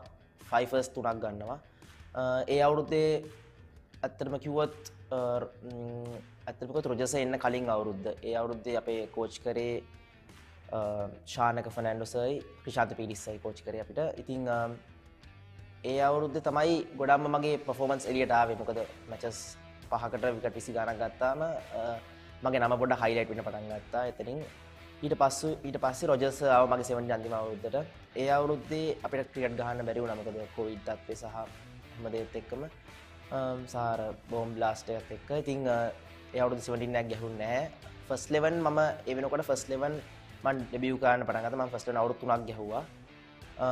ෆස්ට් 11 අවුරුදු 3 මතක් කරොත් පළවෙනි අවුරුද්දේ මම මැචස් 9ක් 10ක් වගේ තමයි සෙල්ලම් කරේ.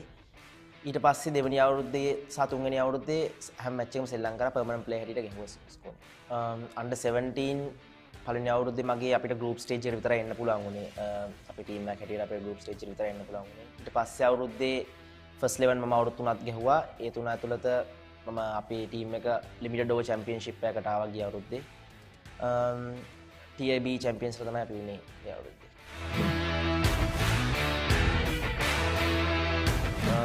විශේෂ තරගයක කතා කරොත් ගොඩක් තරග තියෙනවා. ගොඩක්ම under 19 සිස්ටම් එකට එන්න උදව් වුණේ ට්‍රිනිටි එක්ක මැච් එකක් තිබ්බා. ඒක ටෙලිකාස්ට් වුණා papare.com එකෙන්. ඉතින් ඒ මැච් එකේ මම විකට් 7ක් ගන්නවා. මම හිතන්නේ ගොඩක් සිලෙක්ටර්ස්ලා මැච් එක දිහා බැලුවා. මම බෝල් කරපු විදිය ඒරියාස් ඔක්කොම බලලා එතනින් තමයි මගේ චේන්ජින් පොයින්ට් එක කියලා මම හිතනවා. තව ෆයිනල් එකේ මම බෝල් කරලා විකට් දෙකක් ගන්නවා. ඊට පස්සේ බැට් කරලා අඩු ගානට ලකුණු 40ක් විතර රැස් කරනවා. ඒකෙන් ඒ වගේ තව බිග් මැචස් තුනේම ගොඩක් හොඳ දේවල් කරා. ෆස්ට් බිග් මැච් එකේ බෙස්ට් ඕල් රවුන්ඩ් වුණා. සෙකන්ඩ් බිග් මැච් එකේ බෙස්ට් බෝලර් වුණා. අන්තිම බිග් මැච් එකේ බෙස්ට් බැට්ස්මන් වුණා.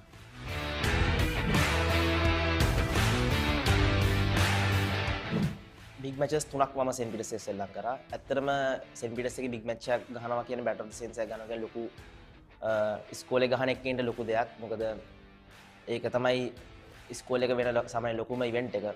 ඉතින් මම අන්ඩර් 17 ගහද්දී මගේ හීනයක් තිබ්බා කුමාරි ෆස්ට් රන් ගහනවා කියලා.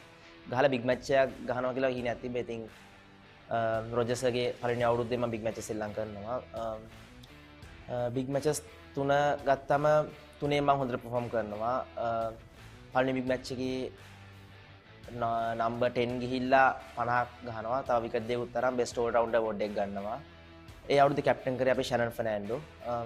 දෙවෙනි අවුරුද්දේ දී නිපුණක ෆොන්සේකා කැප්ටන් කරා. ඒ අවුරුද්දේ මම විකට් 4ක් ගන්නවා ලිමිටඩ් ඕවර්ස් මැච් එකේ. ඒ මැච් එකේ මම බෙස්ට් බෝලර් වෙනවා. ඊට පස්සේ අවුරුද්දේ අන්තිම අවුරුද්දේ මගේ වනුජ කුමාර කැප්ටන් කරන්නේ. ඉතින් ඒ අවුරුද්දේත් මම 2 day මැච් එකේ රන්ස් 50ක් ගහලා විකට් දෙකක් ගන්නවා. ඒ වගේම ලිමිටඩ් ඕවර් එකේ ලකුණු 81ක් ගහනවා. ඉතින් ඒ අවුරුද්දේ මම බෙස්ට් බැට්ස්මන් වෙනවා. මට කොහොමත් බිග් මැචස් 3ේම ට්‍රොෆීස් තියෙනවා. ඉතින් ලොකු සතුටක් තියෙනවා. මොකද 3ේම තුන් ඉරියව්වෙන්ම මට ට්‍රොෆීස් තියෙන නිසා ඒක ලොකු මෙමරි එකක් සහ ලොකු සතුටක් නෑ. බිග් මැචස් 3 ගත්තම පළවෙනි බිග් මැච් එක ඩ්‍රෝ වෙනවා. මං ගහන දෙවෙනි බිග් මැච් එකත් ඒකත් ඩ්‍රෝ වෙනවා 2 day බිග් මැච් එක. සහ තුන්වෙනි බිග් මැච් එකේ අපි ෆස්ට් ඉනින් දිනනවා මැච් එක ඒකත් ඩ්‍රෝ. මට අමතක ඩෝස් මැච් එක දිනනවා. ඒක තමයි මට අමතක වෙන්නේ නැති සිදුවීම. මොකද හොඳ ලොකු ෆයිට් එකක් ගිහලා තමයි මැච් එක අපි දිනන්නේ. ඉතින් ඊට කලින් අවුරුද්දේ මේ අවුරුද්ද දිනන්න කලින් අවුරුද්දේ අපි සෙල්ලම් කරන්නේ නැහැ 50 over මැච් එක කොවිඩ් තත්ත්වෙත් එක්ක. ඉතින් ඊට කලින් අවුරුද්ද අපි වරාද වෙන මැච් එක.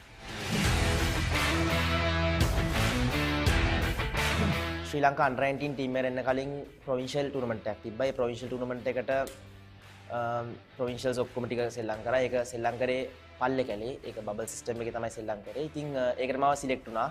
මොකද මම ස්කූල් ඒ වෙනකොට ස්කූල් සිස්ටම් එකේදී සාමාන්‍යයෙන් හොඳට හයිලයිට් වෙලා විකට්ස් අතර හිටිය නිසා. ඉතින් එතෙන්ට මම ගියාට පස්සේ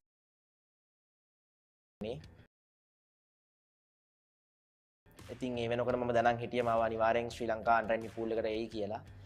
ඊට පස්සෙ මට අපේ ටීම් එකේ manager mister Mahinda Halangoda sir call කරලා කිව්වා දනාල්වා 26 මෙම්බර් ස්ක්වොඩ් එකේ ඉන්නවා ශ්‍රී ලංකා අන්ඩර් 19 අපි බබල් වෙනවා ඔයාලා ඇස් තියෙන්නේ කියලා කිව්වා. ඉතින් මම මේ වෙලේ දැනගත්තා ශ්‍රී ලංකා 26 දෙනාගේ ඉන්නකොට. ඉතින් මට ලොකු සතුටක් ලැබුණා.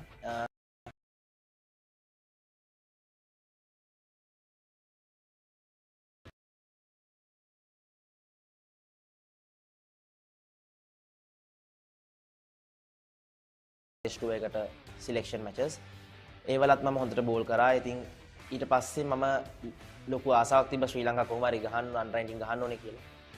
දැන් තාම මුකුත් කියලා තිබ්බේ නැහැ. ස්ක්වොඩ් මුකුත් කියලා තිබ්බේ නැහැ. රිලීස් කරලා තිබ්බේ නැහැ. ඉතින් මම ගෙදර ආවට පස්සේ සතියකින් විතර මට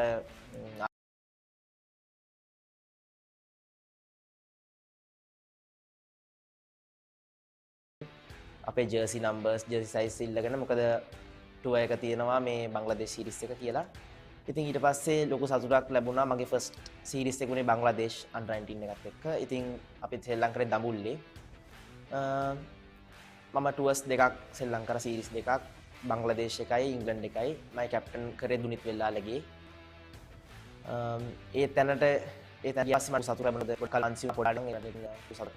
අන්ඩර් 19 එකේ මම ශ්‍රී ලංකාවේදී හිටියේ අවිෂ් ගුණවර්ධන සර්, සෆාස් පොලින් කමිල ගමස සහ ලිකොච් ජනස ස්මික් මේ පක්කන් අපේ ට්‍රේනර් බුද්ධික සර්ව මතක් කරන්න ඕනේ. මම බංග්ලාදේශ් ටුවර් එකේ මැචස් 3ක් සෙල්ලම් කරනවා. බංග්ලාදේශ් ටුවර් එක මතක් කරන්න ඕනේ 5-0ක් හරියට අපි දිනුම් මුළු ෆුල් සීරීස් එකම අපි දිනුම්. ඒ වගේම ඉංග්ලන්ඩ් සීරීස් එකත් අපි දිනුම්. ඒක අපි කොළඹ සෙල්ලම් කරේ 3-2ක් අපි දිනුම් මේකේ.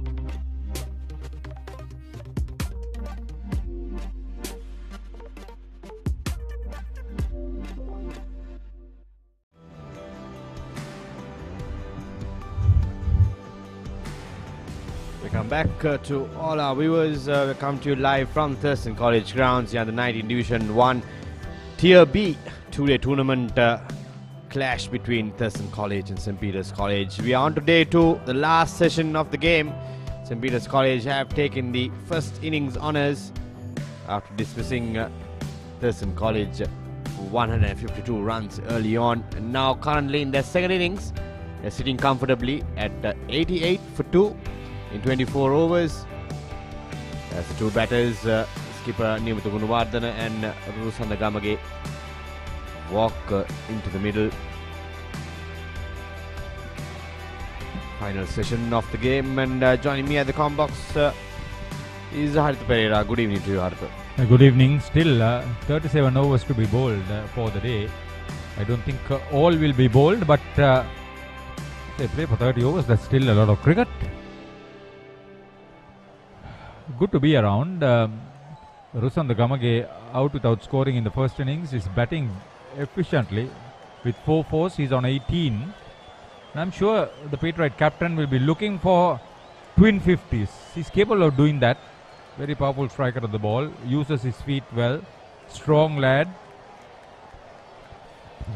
Thurston bowlers will be under some sort of pressure with these two. Indeed. In-form batters for the Patriots. Rusanda Gamage in your screen, left-handed bat, technically sound, technically correct batter. Only centurion for St. Peter's College this season. Yeah, the openers put on 55 runs, and Chamindu Pereira, who made a half century in the first innings, made only 9. That's because at the other end, Vishen Halamage, 2 sixes and 7 fours for his 58. But poor shot to get out, looking at T. Clearly gifted away his wicket. He's batting so comfortably out there, but ended up gifting away his wicket needlessly before the tea break. But it's up to Nimuthu Gunawardena and Rusanda Gamage now to get some runs under their belt. They'll probably bat out the remaining overs of the day, the Patriots. Much needed time in the middle for these batters. Rusanda Gamage, 18 runs for him. 4 boundaries, 4 beautifully stroked boundaries in his innings so far. The two leading wicket takers have picked up a wicket each. Vihas Devumika and Anuga Palihavadana. So the left armer from the Baudaloka end will start proceedings in the last session of play in this 2-day encounter, the Division 1 Tier B match in the under-19 age group. St. Peter's in their second innings against Thurstan.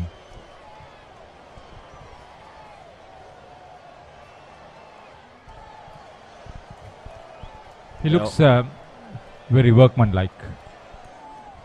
Very pleasant on the eye, Rusanda Gamage. No wonder he's coming at number 3. In a cricket sense, the number 3 slot is for your best bat.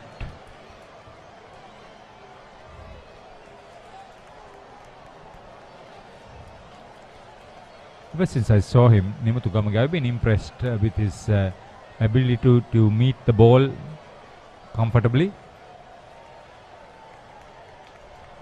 Has a long stride, he's a tall chap. Strong on his shoulders too, so he packs a lot of power when he drives on the front foot. Fortunately for the fielders, no close-in fielders, close catchers next to him. Yeah, made some lusty blows in the first innings to the short infielders. One had to be taken off the field as well. Uddeepa Edirisinghe had to go for a concussion test after he was struck on the head by Nimuthu Gunawardena. It's been a good wicket to bat on, especially on day 2. That's why I think Haritha Thurston College would be very disappointed in not getting those runs and getting the first innings victory, because it was a really good wicket to bat on in the first session especially. It just keeps gifted away. Couple of calls went against him, but they would have loved to get those runs away and secure the first innings points.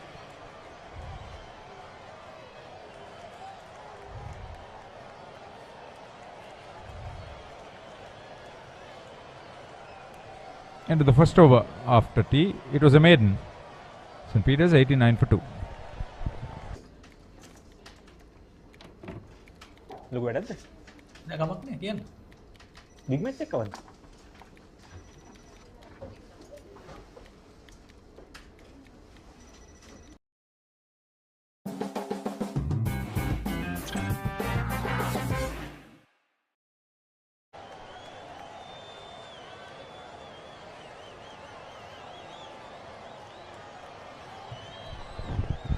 Pleasant evening at the Thurston College Cricket Grounds.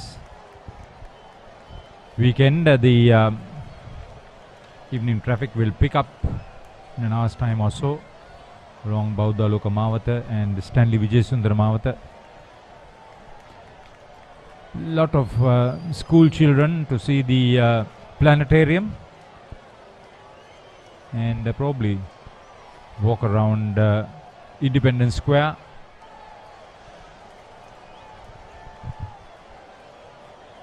Is that a good game? 2 wickets in the first innings.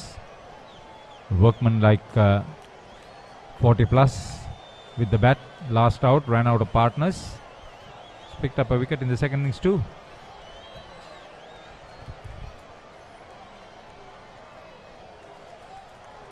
Solid defense from Lusandagamage. Don't have to worry about having closing fielders in front of him. He can lean on and present the full face of the bat.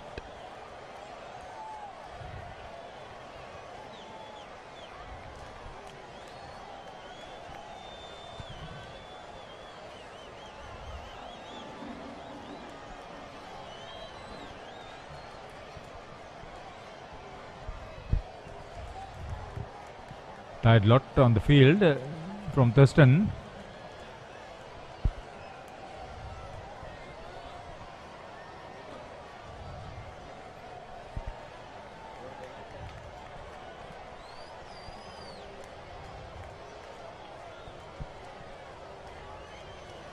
It's a cross parrot shot from Nimuthu Gunawardana. Lucky to get away with that. Got a thick inside edge. Frustration for Vyas Theumika. Nice loop. It's not afraid to flight the ball.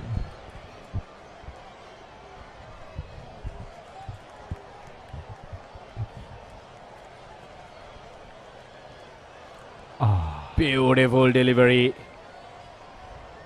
I think it missed everyone. It was the impact was outside the off stump. That would have saved Lusandagamage in that occasion. But it was a beautiful loop. Drifting, turned away. Missed everything. Take a look at this one more time. Drifting in and just turning away, hitting the thigh pad of Lusandagamage. Brilliant delivery.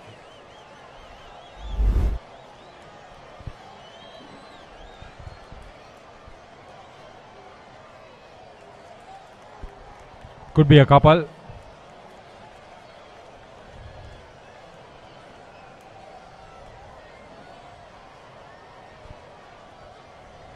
When you leak runs in that fashion, as a bowler you become very frustrated.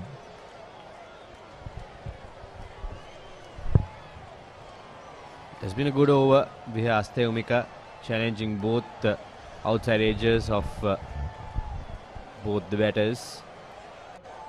Not easy to bowl to a left hand right hand combination.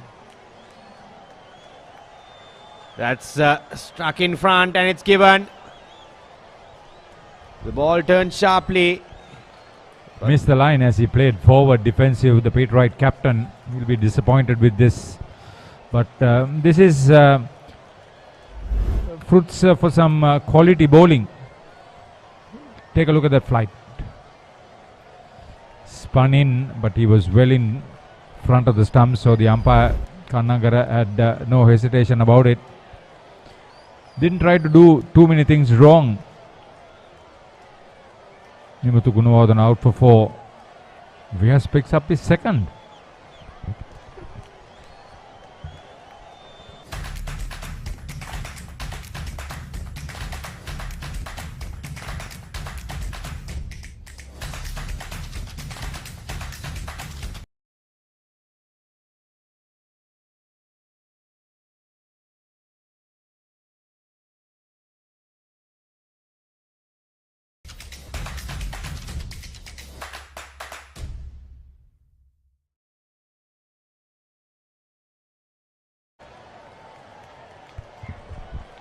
94 for 3 after 26. Gamage on 20 is joined by the Sanche Gunatilaka. 23 in the first innings. That's him, a top 6 striker. He's powerful, and that average under 20. That's a problem. He's underperformed 7 innings so far.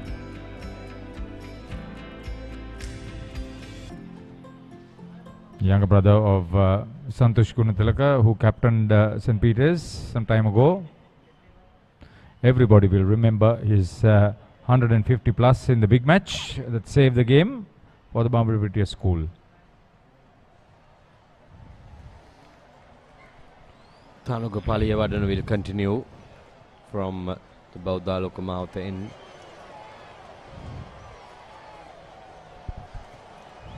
Close in fielder for Rusanda Gamage on the leg side, short leg slip, and a slip fielder. They need to be careful with what they try to do now, because the spinners have settled down into a good line and length, good rhythm.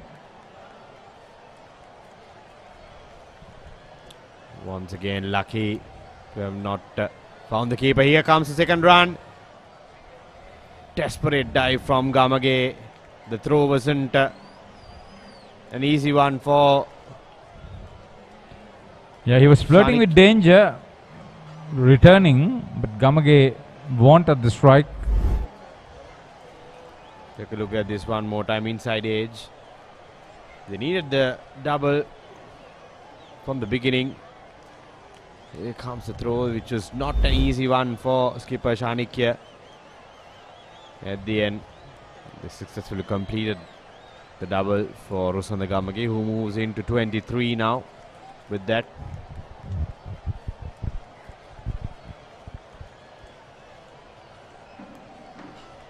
This man can strike the ball well. Again, a left hand, right hand combination.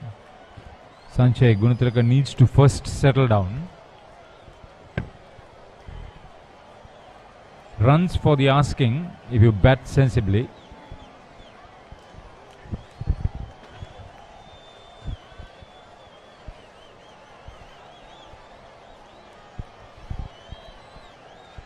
Solid defense to start off for Sanche. Got off to a good start in the first innings as well. He's got Plum in front. This time he has enough time to get some runs on board. He'll be determined to do so. 27 gone. It's 97 for 3 St. Peter's College.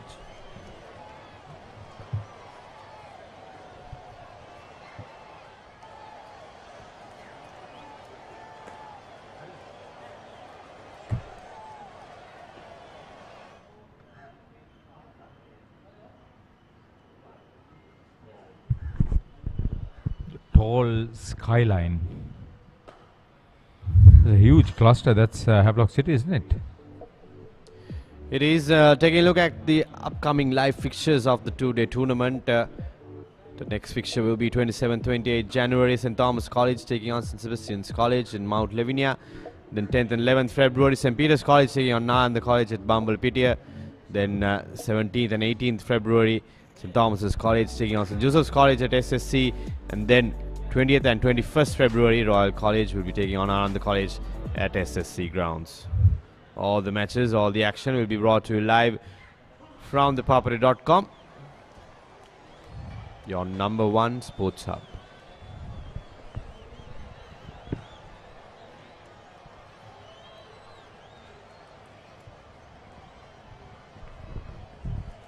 Another wicket, and Thurston will be looking to spoil the score line for the Peterites in their second innings.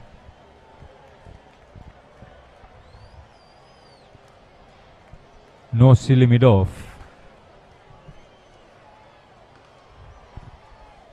Confident stroke there from Sanche Gunatilaka.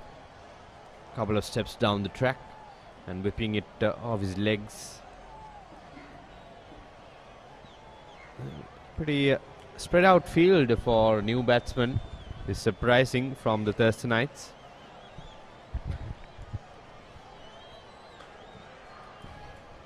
Another beauty. He's bowling really well to the left hand at the moment.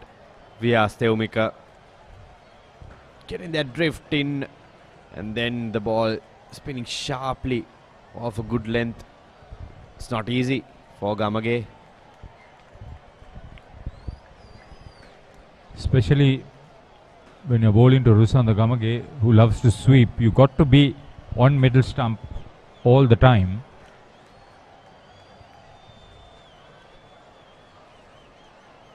That's the control and the rhythm that the captain wants. He's the wicket keeper, Chanakya Deshapriya.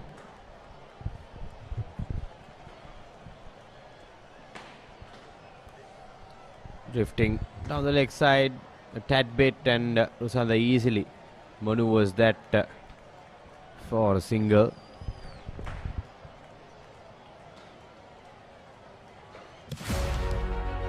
Catch the excitement real time. Be up to date with it all. Let us capture your milestones. Get it sizzling hot off the turf. Hear the experts break it down. Dig deep into the nitty-gritties. Be inspired by their greatness. Relive all the scintillating action.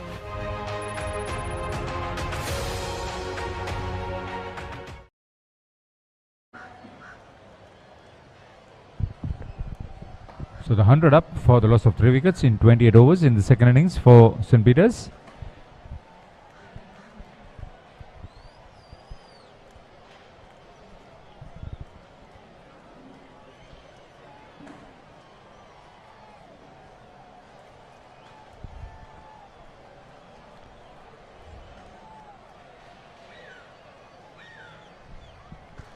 Paliyavadana continue.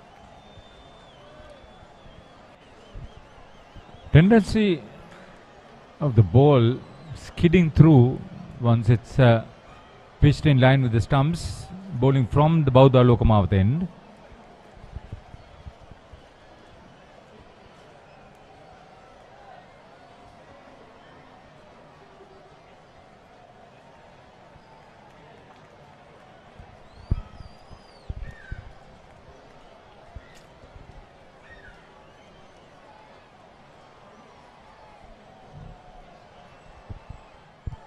Tossed up this time, goes down on one knee, easily swept away for a single.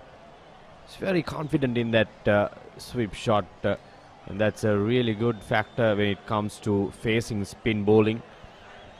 It's a great weapon, and the spinners hate when the batters are good in their sweep. It negates the threat of that spinning delivery. It's a good factor. Good thing to have in your armory for the batters.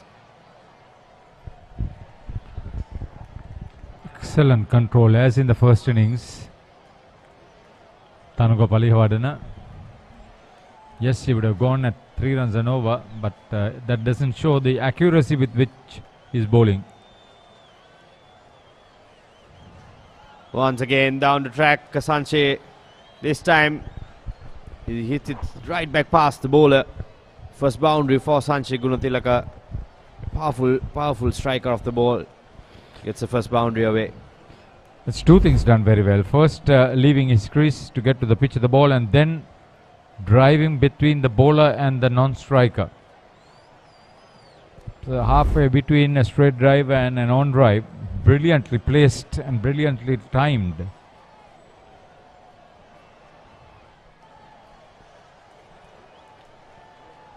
Sensible, smart batting from Gunatilaka. Takes a single and keeps the strike. 29 gone. It's 106 for 3.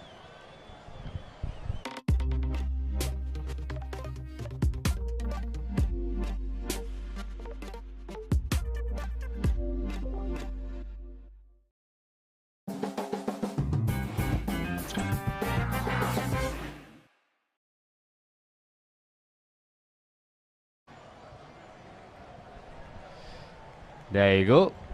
Ravana on the camera. Doing a valiant job out there in the sun. Not an easy task. Yeah, you say Kamal to him. He won't respond. Nobody knows him as Kavan. Who put that name Ravana to him? Must ask him actually, Haritha, once he climbs down that scaffolding.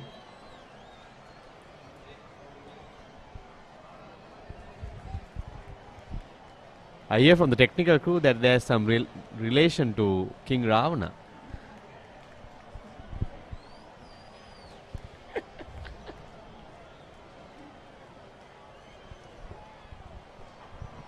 Also, Haritha, I forgot one special person when we were mentioning about the behind the scenes technical, yes. Varuna Samarnayaka, one of the key players in the crew.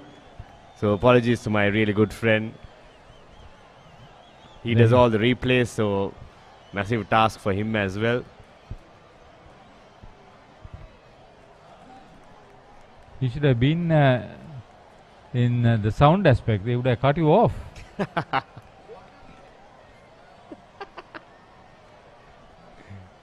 Amiable guy, Varuna.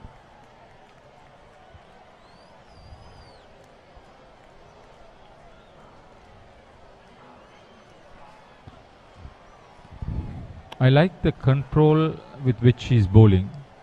It's Chamod, if I'm not mistaken. Yes, that is Chamod on your screen. Doing the camera work. Bringing you the side-on angle of the pitch and the grounds. I'm told that Ajit almost got blown off.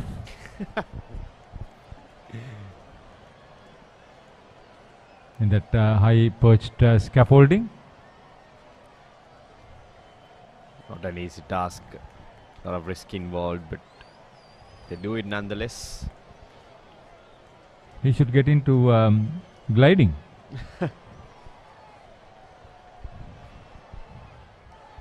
Decent over one more time for Vihas Theumika. Excellent control.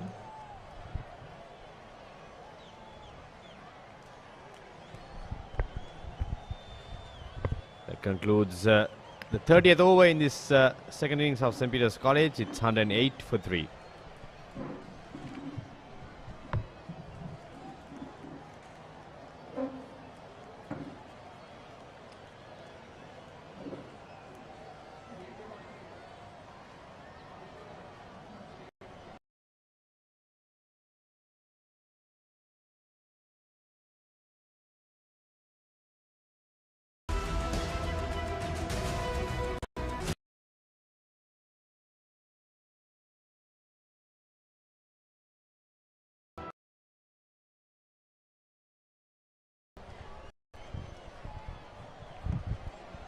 St. Peter's College ran 8 for 3 after 30 overs. Rushan the Gamage on 27, Sanjay Gunatilak on 7. Tanuka Palihavadana and Vyas Theumika, the two frontline spinners for Thurston College, bowling in tandem here. Tanuka steps had that problem even during the first innings as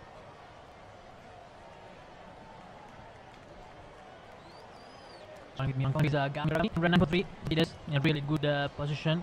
So how do you think should they continue? Well, it's a no-brainer really. It's just a matter of batting out the day. There are some points. There are some batting points, and there are some which there will be as many as they can. And unfortunate, but you know, after the completion of the first innings, excitement was out of the game really. It really took the wind out of the sail. Up until that point, it was like you're on a seesaw really. Both sides were looking to get the upper hand and looking to get the momentum.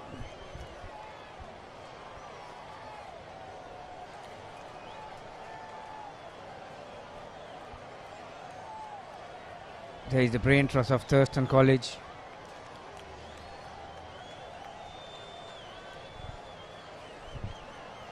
So Thurston College in their tournament clashes Gamini. In one of them they won the first innings, and in the other they had an outright win. So this is their first negative result, to be honest, in the tournament. So they'll really want to make a comeback from this, because they are one of the best teams in Tier B.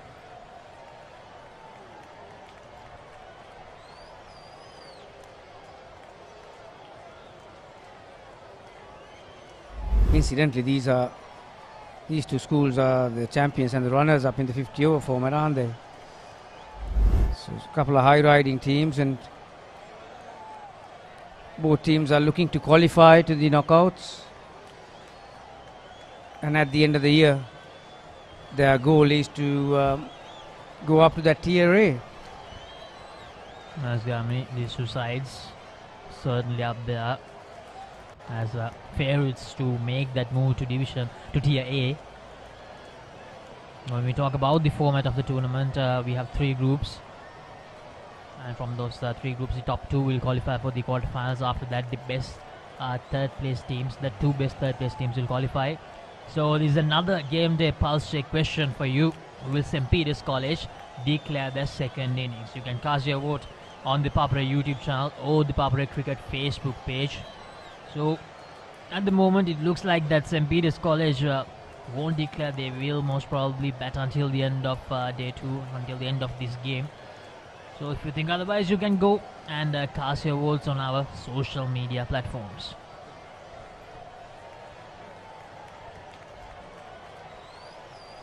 I've just casted my vote, and it's a big no. Up to a certain point, both these teams had a really red hot crack at it.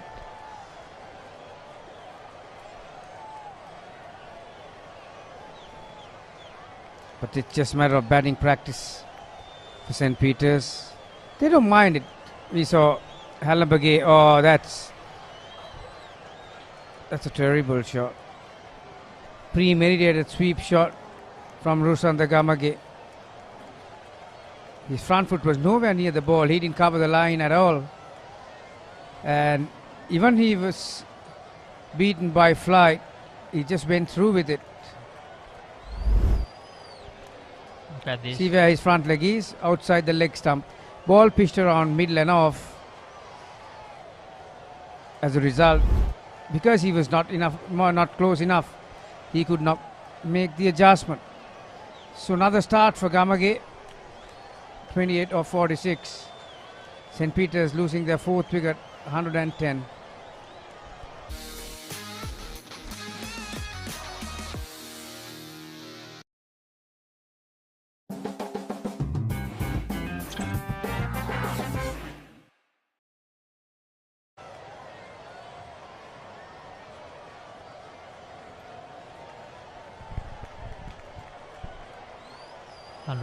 For 4, St. Peter's College.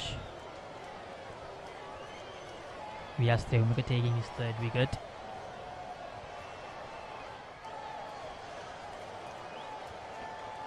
This is an important clash for both the teams.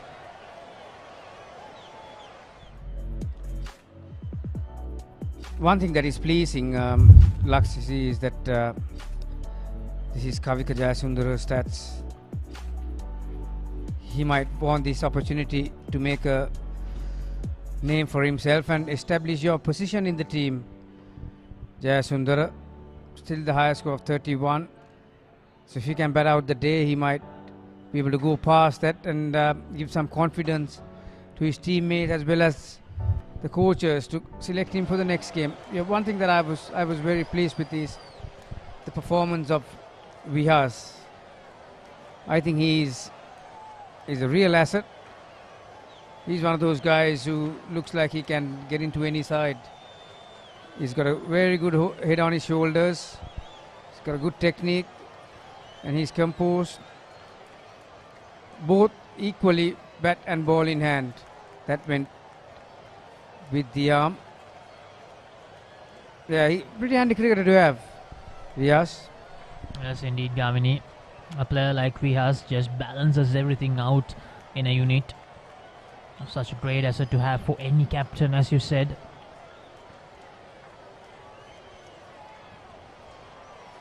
And one of the best off-spinning all-rounders in the circuit this year. That went at speed. That was a quicker ball. Good glove work from the keeper, the skipper. 100.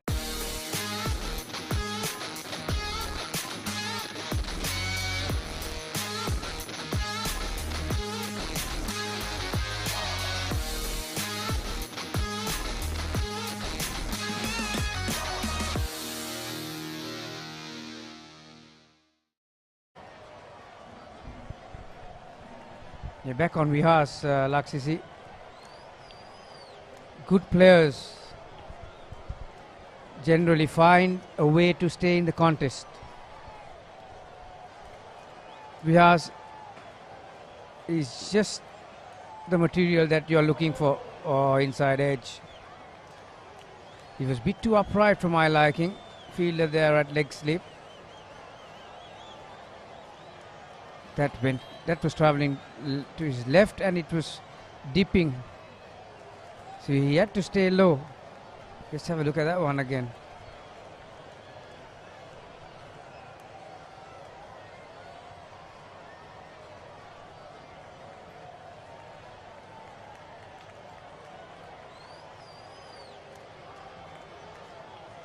That one gripped. So every now and then there are a few balls that starting to grip off the surface. Pitching outside the leg stump. Height would have been a factor as well. Sanche is a tall player. He takes a good stride forward.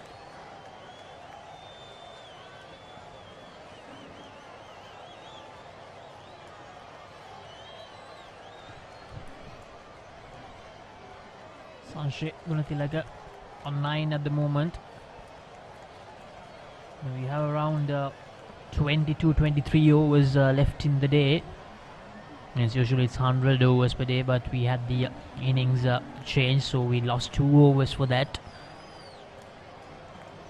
Sanche Gunatilaga goes down the ground and he goes for a boundary. Well timed and well placed by Sanche Gunatilaga.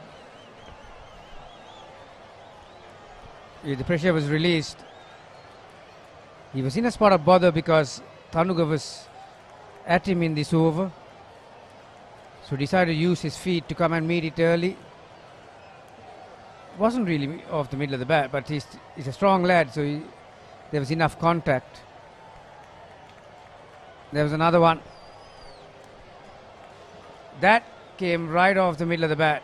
Although there was a fielder, he took the fielder on and cleared the boundary with some ease.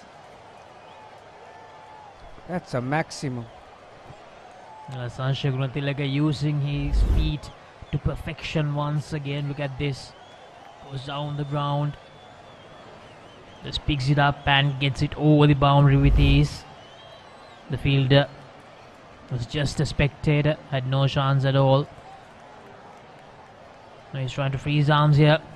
Another one flicked away to the leg side. It's the single. An expensive over. St. Peter's College, 123 for 4.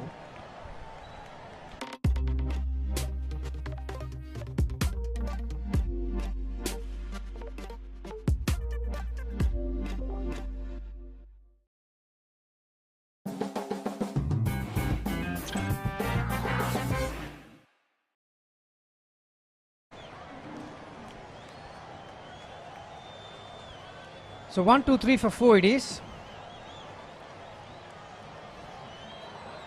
Vihas is going to continue from the Rupavahini end.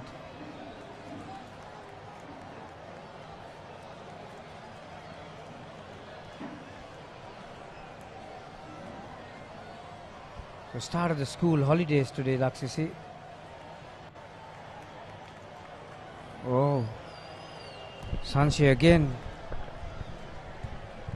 Any other day that would have gone straight to the fielder. So he's having a bit of luck too, Sanche.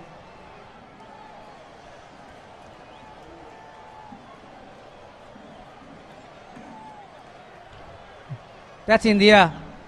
Straight to the fielder's throat at deep mid-wicket. You could see it coming, couldn't you? Sanche going for one shot too many. Picked the fielder straight to him. Vyas Theumika takes his 4th wicket. He deserved that.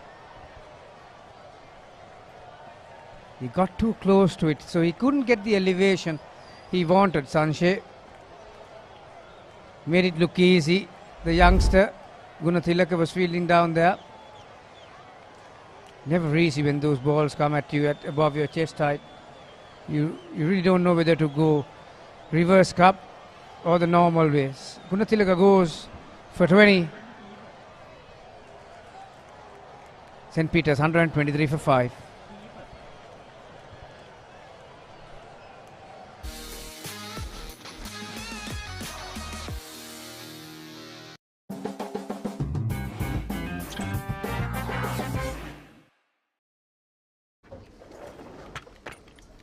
Did you submit the report? Not yet. When is the big match?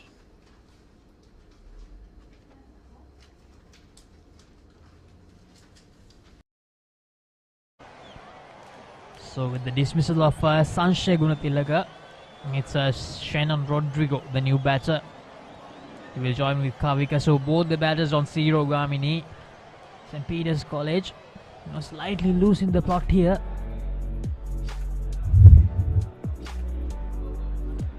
Shannon 93 runs, average of 55.50, strike rate of 44.50, high score of 37. So 2 batters who have not scored a single half century in the season are in the middle for St. Peter's. No, Sanjay Gunathilaka will be kicking himself, isn't he? Had played some good strokes during the last over. I tried to repeat that here again. But no, Vyas Theumika, he's just too good.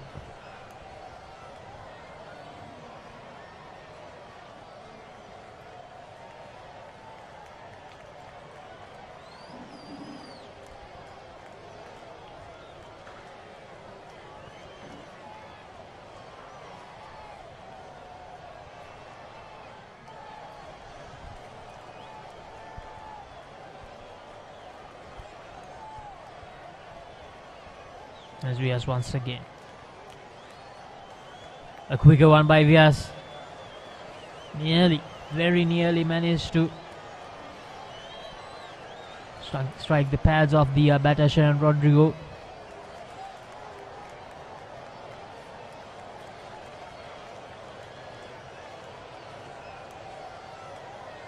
This time gives it some air. Shannon Rodrigo tries to drive it away, but straight to the fielder.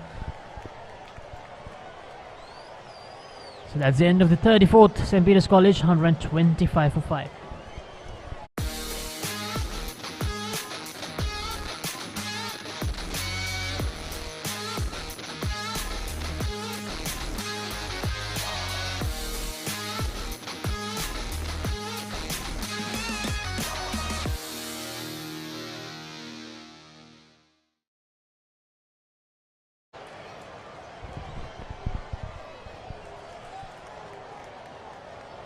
Tanuka Palyawarna will continue, got hammered in the last over.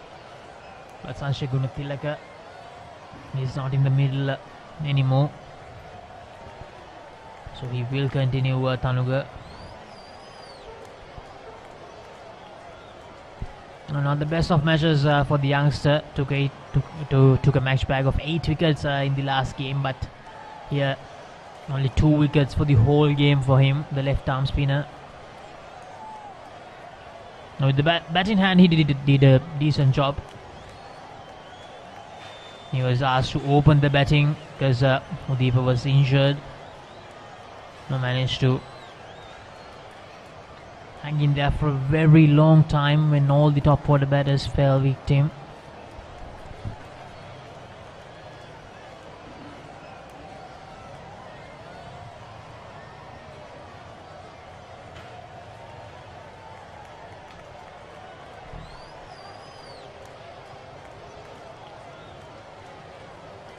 It's just 2 minutes to 4 o'clock right now.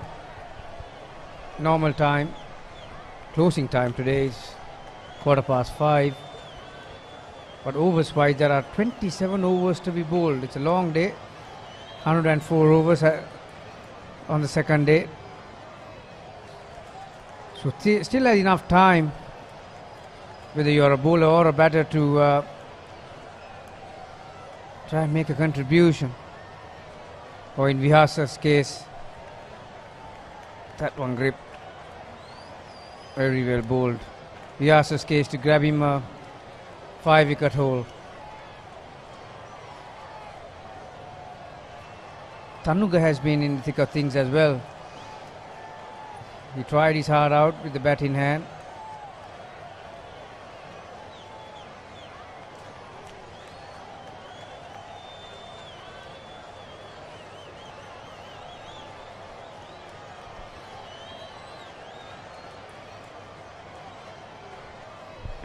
Tanuga a few months back, he was here in the commentary box with us, helping us to identify the names of the players in the Sibatno versus Thurston College big match a few months ago.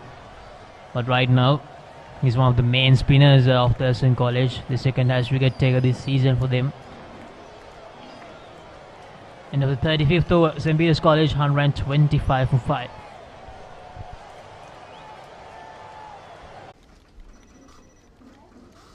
When is the big match?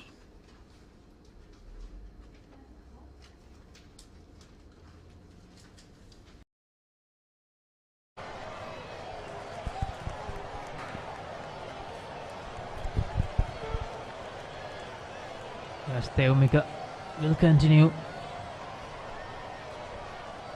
Yes, very close to a 5-wicket haul. Has taken 4 for 42. What I like about Vyas, another quality is that he knows exactly how to change the speed. That was a slow one. You wait and see how he set him up with the quicker one. That's another flighted delivery.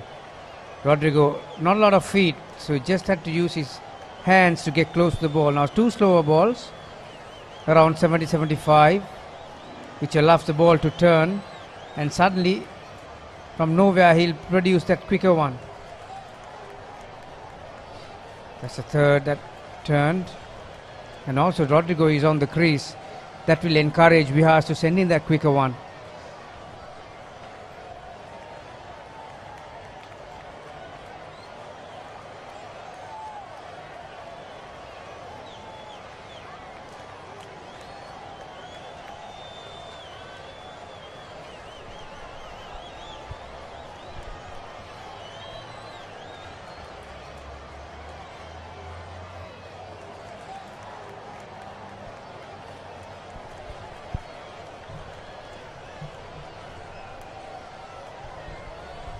So 5 dot balls.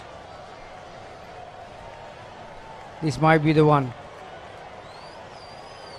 Nah, same thing. So well controlled over. Maiden 1-2-5 for 5.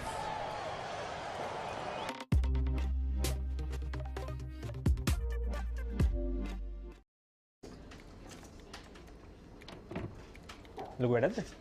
නෑ කමක් නෑ කියන්න. Big match එක කවද්ද?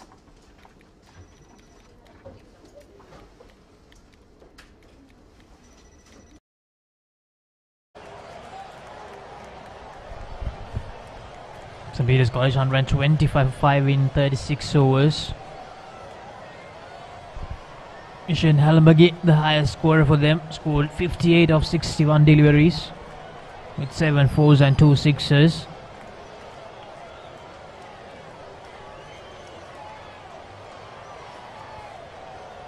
Slide misfield.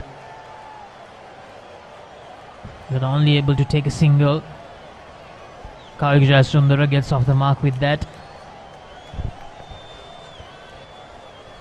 Yeah, Thurston coach will have a better headache, won't he? Before this match, he had only one left-arm spinner. So out of nowhere, he has found another one. Nana Kar will pick the bowlers in the first innings. Again beaten. He's beaten on the offside or leg side, wasn't he? Leg side. Yeah, he's coming left arm round the wicket. And he's bowling to a strong leg side field. 2 catches, 1 behind, 1 in front.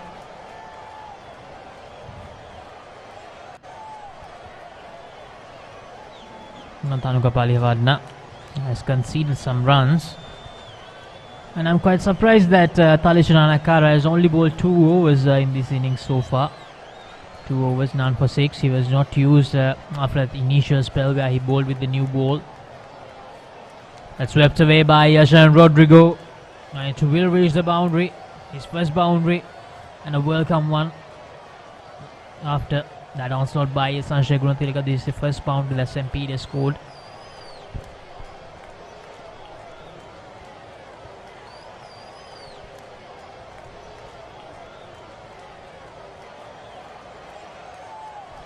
Yeah, it was a loose delivery and it was there to be put away. Rodrigo didn't go down on it, but still had enough hands. As a result of that shot, the square leg has been moved towards fine leg. That's exactly where he hit the ball. That prevents a second boundary. The ball before that, he was in line with the umpire.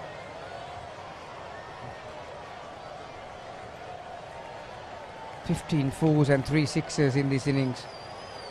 It'll be interesting to see Joseph and St. Peter's encounter. Is restricted to 60 overs in the first dig, so not many opportunities from here on in for them to be prepared for that one. We saw St. Joseph's batting for more than a day and making 400 just a few days ago, and then try to get some practices for the big match against Anand, going at a good rate, but we'll come back to that point. 131 for 5.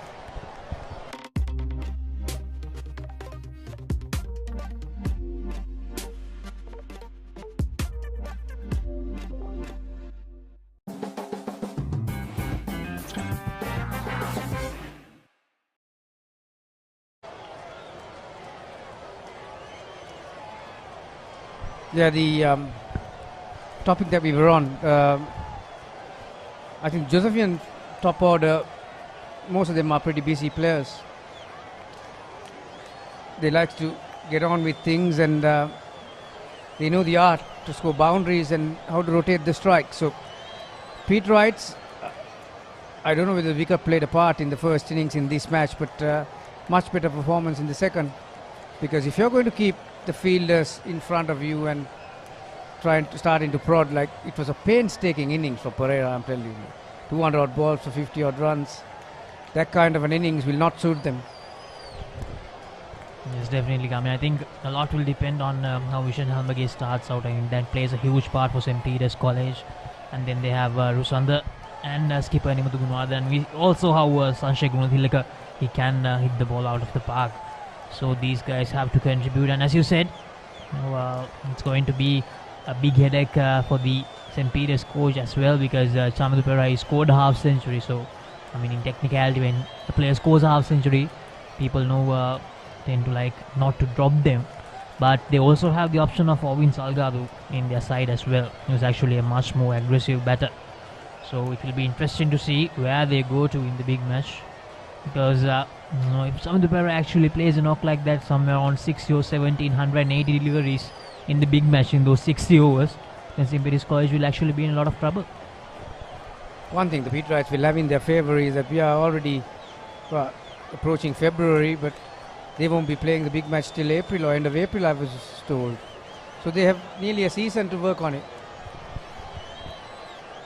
And the other thing is, St. Joseph's College, they will have Siobhan Daniel in their side when it comes to the big match, because they scored those 400 runs in 100 overs, 315-70 without him. So he will play a huge part as well, because he's a really attacking batter, someone who has actually proved that in junior franchise cricket level as well. So St. Peter's College, they have their work cut out. They need to find answers. End of the 38th over, St. Peter's College 134 for 5.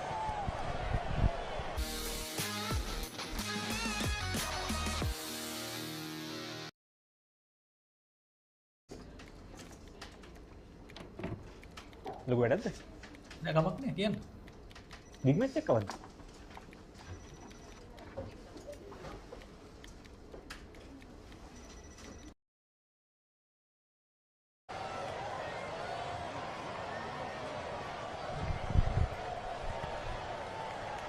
Tanuka Palihavatna will continue, so still no Talisha Nayakara. Shankar Deshabbe probably opting to go with his experienced spinners.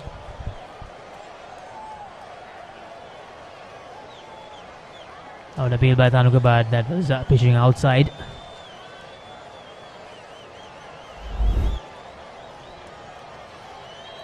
Yes, that was pitching outside. I'll tell you what, the Silimidon fielder was running for his life.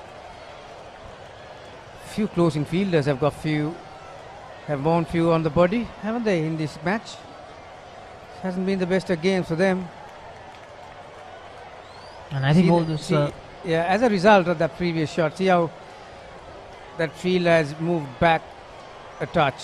Now he's a bit more in a position where the batsman will have to work the ball to get a catch there. If you defend, that ball is not going to carry to that position. He's right in front of the umpire's eyes. And in all those instances where the fielders got hit, it was a Thurston College player who was in the receiving end.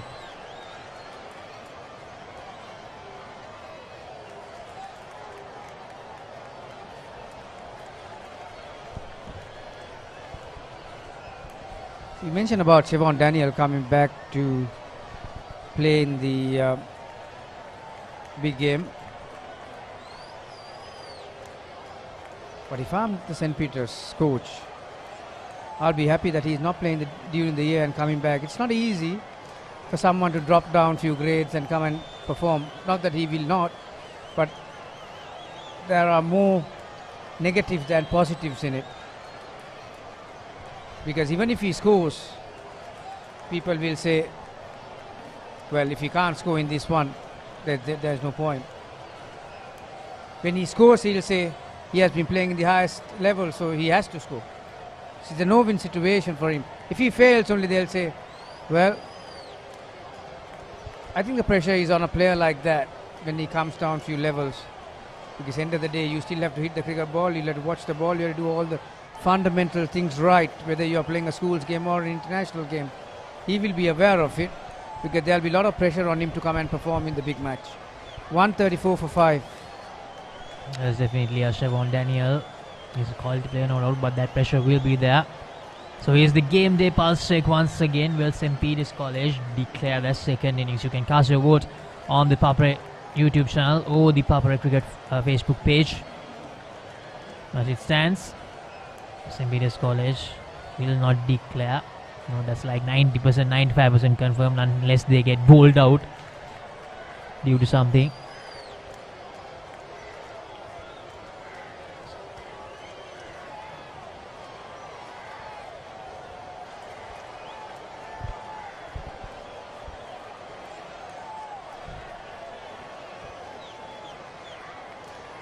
Capital C for commitment again.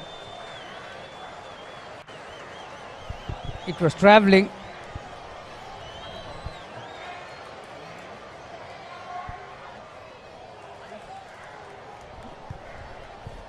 Great effort. He was lucky. He was looking to get under it, but it was a bit too short for him. But nevertheless, a boundary for Kavika. He had to. Kavika, he was 2 or 14 before that delivery, wasn't he? On the field was Ayuka. A good effort by him.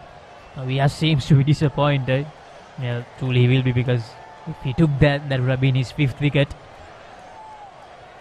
Yeah, those are always good qualities. It doesn't matter if you miss it, but as long as you try, make a try for it, one day you're going to get there.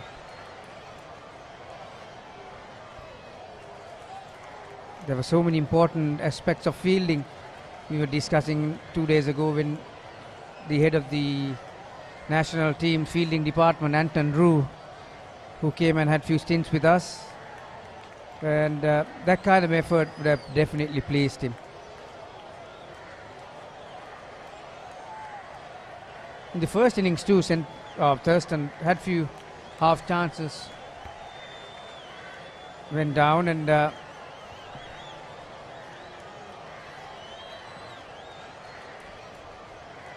184 would have been a lot less if they had hung on to those half chances.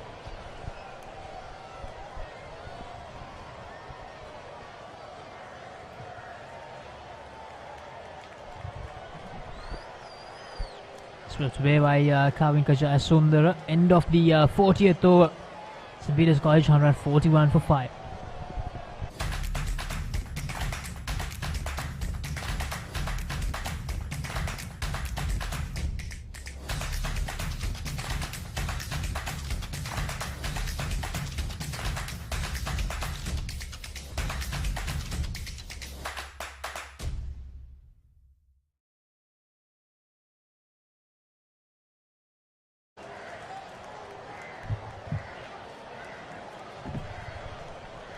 එකසිය 41යි කඩුළු 5යි ශාන්ත පීතර විද්‍යාලය.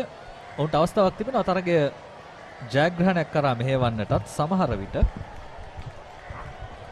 වෙනස් විදියට හිතුවොත් ලකුණු ප්‍රමාණය නම් බොහොම ප්‍රමාණවත්. නලින්ද ඔබට මොකද හිතෙන්නේ? අනිවාර්යයෙන්ම අසංක මේ වන විටදී ශාන්ත පීතර කණ්ඩායම ලකුණු 173ක ඉදිරියක් සමගින් තමයි පිටිහරබේ යෙදෙන්නේ. තවත් කඩුළු 5ක් ඔවුන් සතුව පවතිනවා.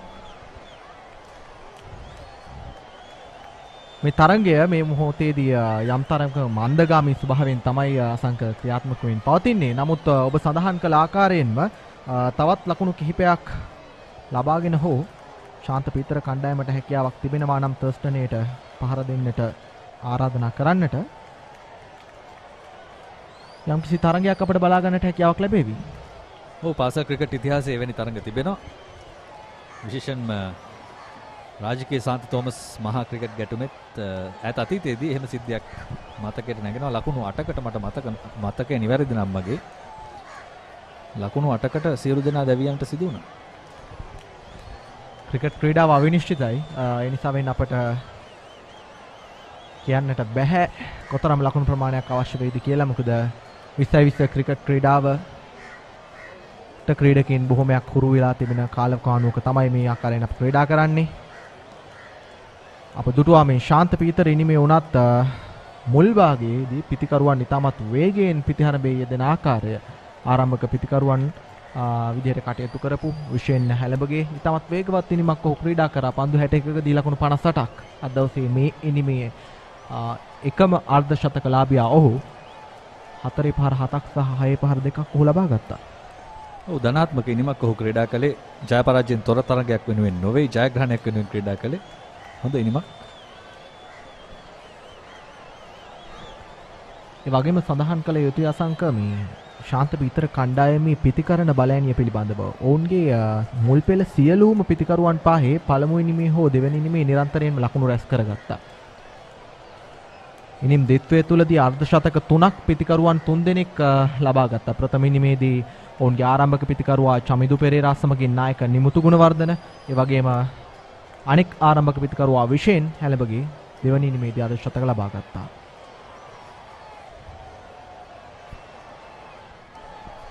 නිපන්දුවක් වශයෙන් සටහන් වන්නේ හොඳ පන්දුවකෙත් හොඳ පතිතයක්. ඒ තමයි පන්දු යවන්නන් විශේෂයෙන්ම දඟ පන්දු යවන්නන් පතිත කළ යුතු පතිතය ලෙන්ත් එක කියලා අපි කියන්නේ.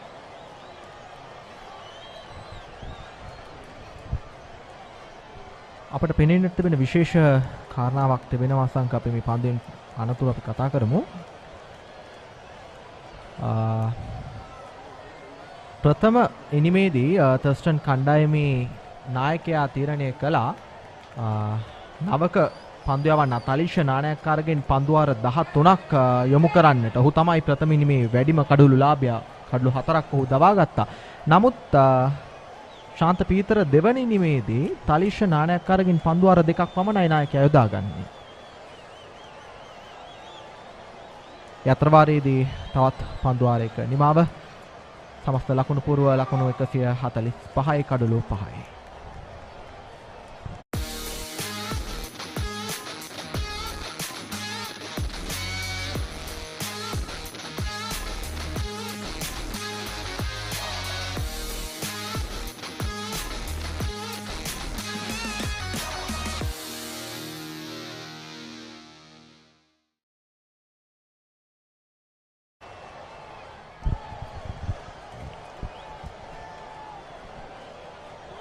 මීළඟ පන්දුවාරය රූපවාහිනිය අන්තයෙන් පන්දුව යොමු කරනවා. දඟ පන්දුව යවන්න.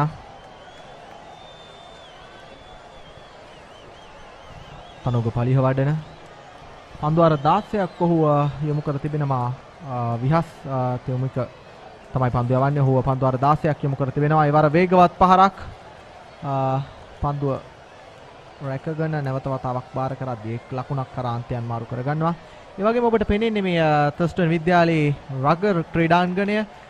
තර්ස්ටන් විද්‍යාලයේ රගර් ක්‍රීඩකයින් මේ මොහොතේදී තමන්ගේ පුහුණුවීම් කටයුතු වල නිරත වෙන ආකාරය තමයි පෙනෙන්නට තිබෙන්නේ. කුමාර දේවපුර ක්‍රීඩා සංකීර්ණයක් මේ ක්‍රීඩාංගණයේ ක්‍රිකට් ක්‍රීඩාංගණයේ කාන්තයකින් අනිත් අන්තයෙන් රගර් ක්‍රීඩාංගණයේ පිහිටා තිබෙනවා.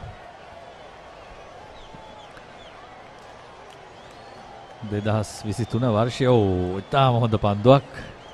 ඉතාම හොඳ පන්දුවක්. ඉතින් 2023 වර්ෂය නලින්ද රග්බි ලෝක කුසලාන තරඟාවලියක් පැවැත්වෙන වර්ෂයක්. ප්‍රංශයේදී මෙවර ලෝක කුසලාන තරඟාවලිය පැවැත්වෙන්නේ.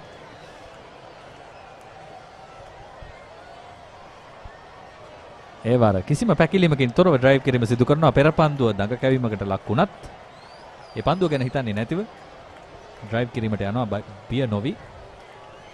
දැන් පිටිකරුවන්ට අසංක නිදහසක් තිබෙනවා අපහරවල් කරා යමුවන්න. ඔවුන් ලකුණු 178ක ඉදිරියක් මේ වන විටත් ලබාගෙන අවසන් තමන්ගේ දෙවන ඉනිමේදී.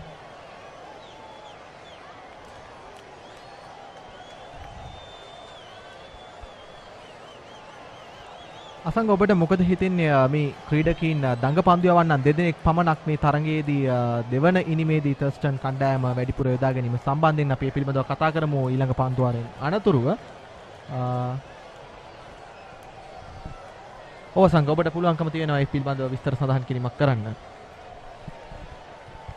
ඔව් දඟ පන්දු යවන්නන් තමයි සාර්ථක වුණේ මේ තනතිරුව මත. ඉතින් අද දෙවැනි දිනේ සවස් භාගය. ඉතින් මේ වන විට තනතිරුවේ වේගය මන්දගාමී වී තිබෙන්නේ. වේග පන්දු යවන්නන් කැඳවන්නට පුළුවන්. නමුත් ඔවුන්ගෙන් ලැබෙන වේගය පිටිකරුවන්ට වාසියක් වන්නට පුළුවන්. ඔබට මේ පස්සකින් පෙන්නේ ඔබේ නසන ප්‍රශ්නය. ඔබට පුළුවන් ඔබේ ඡන්දය, ඔබේ පිළිතුරු ලබා දෙන්න.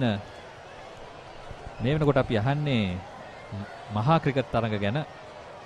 ඔබ වඩාත් ආදරය කරන දේ මොකක්ද කියලා. මහා ක්‍රිකට් තරඟවල ඔබ වඩාත් ආදරය කරන්නේ මොනවටද? පිළිතුරු කිව්වොත් අපි ඊට යමු ඊළඟ පන්දුවේදී.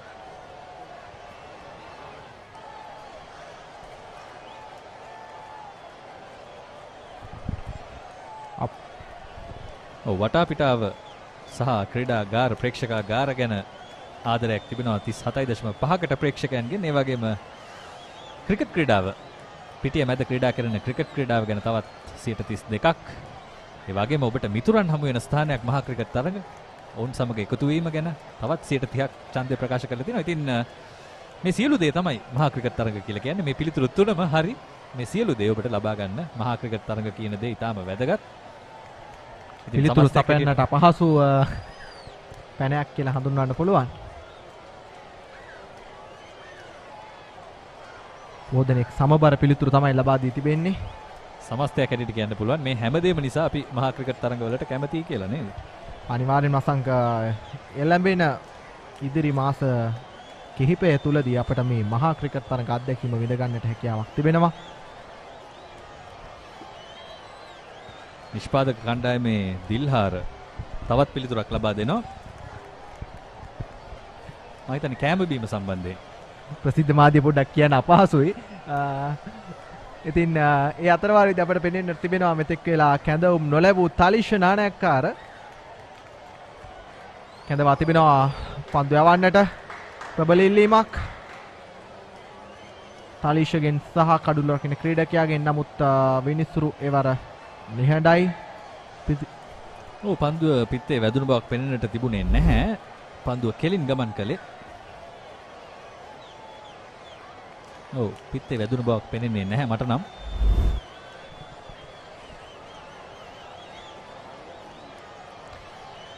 එවර සීමායිරෙන් ඉදිරියට පැමිණ එල්ල කර පහර. ඉතාමත් පහසු උඩ පන්දුවක් අසංක. ඉතාමත් පහසු උඩ පන්දුවක්. ඒ වාර ඔහු අතින් ගෙලෙහි ගියා පන්දු රකින්න අතින්. එය බලාපොරොත්තු නොවිය හැකි මට්ටමේ පන්දු රැකීමක්. මේ සවස් භාගය ඉතින් ක්‍රීඩකයන්ගේ මානසිකත්වය පන්දු රකින්නන්ගේ මානසිකත්වය මොන වගේ තත්වයක තියෙනවද කියලා අප දන්නේ නැහැ. උන්ට වෙහෙස ඇති. නමුත් මෙවැනි උඩපන්දු රැක ගන්නවා නම් තමයි මේ ක්‍රිකට් ක්‍රීඩාව වෙන්නේ. මෙවැනි උඩපන්දු කිසිසේත්ම අත්හරින්නට බෑ. තවත් අවස්ථාවක් දුවද්දී දවා ගැනීමකට නවිදු ෆර්නැන්ඩෝ තමයි ස්වභාවයක් අනිවාර්යෙන්ම. නවිදු ෆර්නැන්ඩෝ තමයි ඒ ආකාරයෙන් උඩපන්දු රැක ගන්නට උත්සාහය දරුවේ අතර වාරයේදී 43 වන පන්දු වාරයයි නිමව දකින්නේ. ලකුණු 147යි කඩුළු 5යි ශාන්ත පීතර දෙවැනි නිම.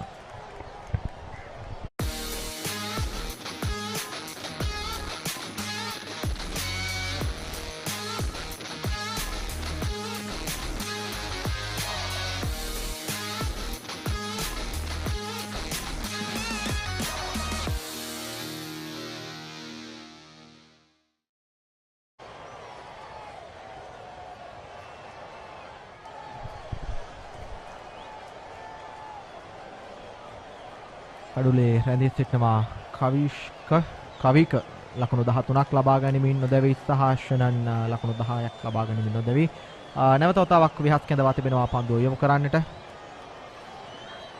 වේගවත් පහරකට වර උත්සාහය පන්දු රකින්න හතරේ සීමාව අසලදී උත්සාහයක් දරුවා පන්දුව රැක ගන්නට. නමුත් දුර්වල පන්දු රැකීමක් ඒ අවස්ථාවේදී ලකුණු 4යි අවස්ථාවේදී ඒ ලකුණු 4 කවිකටයි එකතු වන්නේ. ඔබ දකින්නේ පෙර පන්දුවේ සහ මේ හතරේ පහරේ පුනරූපණය. ආයුක තෙනුප තමයි පන්දු රකින්න. ඔහු මින් පෙර අපිට මතකයි උඩ පන්දුවක් වෙනුවෙන් සෑහෙන උත්සාහයක් දරුවා. නමුත් එවර බිමින් ලැබෙන පන්දුව සාර්ථකව රැකගත්තේ නැහැ.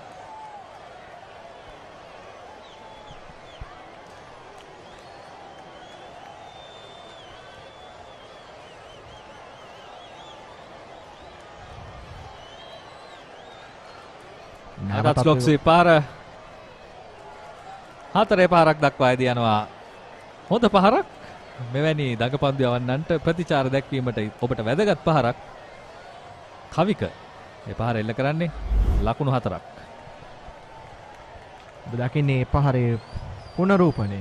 වේගවත් පහරක්. දැන් කවික ඉතාමත් නිදහසේ සහ වේගයෙන් ලකුණු රැස් කරන්නට පෙළඹී තිබෙන බවක් පෙනෙනවා. ආරක්ෂාකාරී පහරක් එවර. අසංක මේ ක්‍රීඩාංගණයේ පිහිටා තිබෙන මයි මේ ප්‍රධාන මාර්ගයේ තිබෙනවා තවත් සුළු මොහොතකින් බොහොම කාර්යබහුල මාර්ගයක් බවට මේපත් වෙනවා.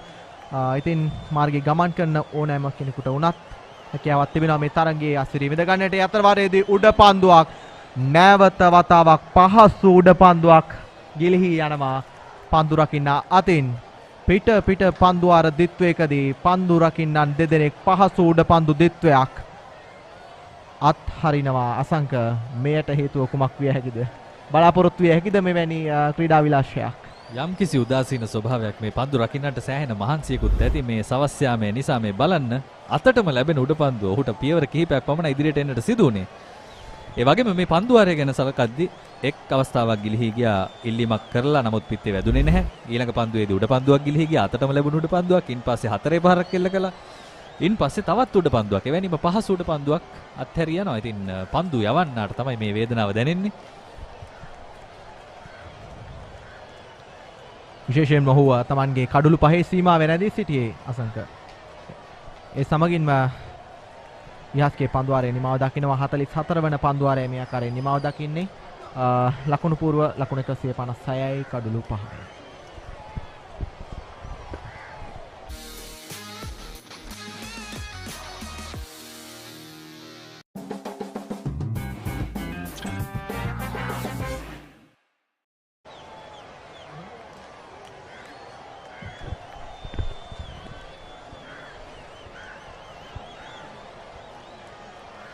නැවත වතාවක් තරගය 45 වන පන්දු වාරය වෙනුවෙන් ක්‍රියාත්මක වන්නට සූදානම්. දැන් පන්දු යවන්න බෞද්ධ ලෝක මාවතාන්තයේ සිටයි පන්දු යවන්නට සූදානම්ෙන් සිටින්නේ. තලිෂ නානක්කාර තමන්ගේ 30 වන පන්දු වාරය ක්‍රියාත්මක කරන්නට සූදානම්. ප්‍රථම පන්දු වාරය සහ පන්දු වාර 3ක් ඔහු මේ මොහොතේදී ක්‍රියාත්මක කර අවසන් ලකුණු 7කට කඩුළු ලබා ගන්නට හැකියාවක් ලැබී නැහැ. එක්තරා පුදුමයක්. තලිෂ නානායක්කාර තමයි ප්‍රථම ඉනිමේ කඩුළු 4ක් දවාගත්තේ පීතර කණ්ඩායමෙන්. නමුත් මේ ඉනිමේදී ඔහුට පන්දු වාර 3ක් පමණයි මෙතෙක් යවන්නට ලබා දී තිබෙන්නේ.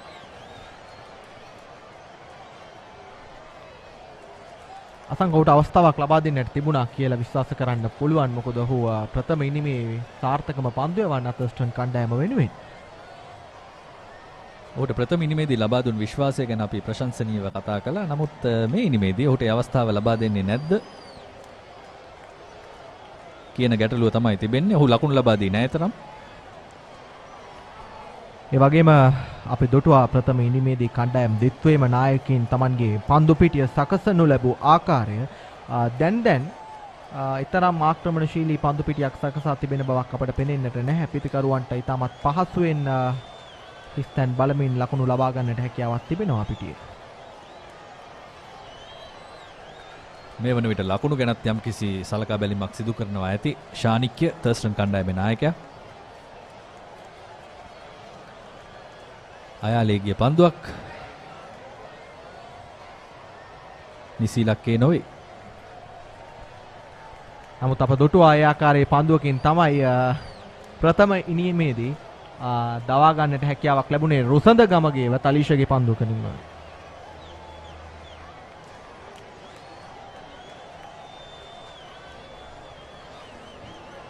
කවික පන්දු 35කදී ලකුණු 23යි. වේගවත් ඉනිමක් ඔහු ක්‍රියාත්මක කරමින් සිටිනවා. මේ ඔබ දකිනවා තිරේ සටහන් වන ආකාරය. පන්දු 70කදී ලකුණු 34ක සබඳතාවයක් මේ මොහොතේදී 6 වන කඩුල්ල වෙනුවෙන් මේ පිටිකරුවන් දෙදෙනා අතරේ ගොඩනැගී තිබෙනවා.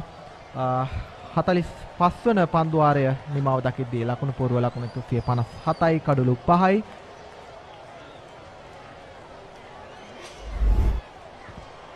දැන් ඔබ මේ දකින්නේ අද දවසේදී පන්දු රකින්න අතින් ගිලිහි ගිය උඩ පන්දු කිහිපයක් ඉතාමත් පහසු උඩ පන්දු කිහිපයකුත් ඒ අතරේ දකින්නට ලැබෙනවා. මේ නවුත් ෆර්නැන්ඩෝ අතින් ගිලිහි ගිය පන්දුව, මේ ආයුකගේ අතින් ගිලිහි ගිය පන්දුව. ඔව් ඒ උඩ පන්දුව ගැන කතා කළොත් ඔහුට ඇතුළට දිවයිනට සිදු වුණා යම්කිසි පියවර කිහිපයක්. නමුත් හරියට නිර්ණය කරගත්තේ නැහැ කෙතරම් ඔහු ඉදිරියට පැමිණිය යුතුද. ඔහු උඩ පන්දුව රැකගන්නේ අපි අර ටෙක්නික් එකේදී කියන රිවර්ස් කප්ද නැත්නම් අනිත් පැත්තටද කියලා. ඉතින් පන්දු රකින්න කැඩෙට ඉක්මනින් එය තීරණය කරලා Taman ඒකට ලෑස්ති වෙන එක ඉතාම වැදගත්. ඒ වගේම 40 සීමාව ආසන්නයේ පන්දු රකිද්දී ඉහළින් ලැබෙන පන්දු වලට ඔබ කෙතරම් පියවර ගණනක් ඉදිරියට පැමිණිය යුතුද නැත්නම් පසුපසට යා යුතුද කියන දේ ඔබ තීරණය කළ යුතුයි. බොහෝ දුරට කරන දෙයක් තමයි නලින්ද ඉදිරියට ලැබෙන උඩ පන්දු හැටියට ලබා ගන්න උත්සාහ කරන එක. මොකද ඔබ වැඩිපුර දුවගෙන ආවොත් පන්දු ඔබේ පිටිපසට යන්න පුළුවන් හුලඟත් එක්ක. තවත් එක් ලකුණක් කවිකට. මොකද ඉස්සරහට වැටෙන පන්දුව ඔබට මොකක් හරි සෙල්ලමක් දාලා රැක ගන්න පුළුවන්. නමුත් පිටිපසට යන පන්දුවක් රැක ගන්න අපහසුයි. අනිවාර්යෙන්ම ඒ අවස්ථාව අයුක අතින් ගිලිහි යන්නේ ආකාරයෙන් තාක්ෂණික සහ කල්යල් මැනීමේ ගැටලුවක් තිබුණු නිසාවෙන් විහස් දෙවුමිකට අවස්ථාවක් තිබුණා. Tamanගේ කඩුළු 5 අවස්ථාව ඒ උඩ පන්දුවක් රැකගත්තා නම් සම්පූර්ණ කරගන්නට. ශාන්ත පීතර කණ්ඩායමේ ප්‍රථම කඩුල්ල ලකුණු 55 දී දැවි ගියා. දෙවන කඩුල්ල ලකුණු 81 දී, තෙවන කඩුල්ල ලකුණු 94 දී සහ සිව්වන කඩුල්ල 110 දී, ඒ වගේම පස්වන කඩුල්ල ලකුණු 123 දී දැවි ගියා. දැන් 6 වන කඩුල්ලට ලකුණු 35ක සබඳතාවයක් මේ පිටිකරුවන් දෙදෙනා ගොඩනගා තිබෙනවා. එවර පන්දුව නිදැල්ලේ යවන්නට ඉඩ හරිනවා පිටිකරුවා ෂනන්.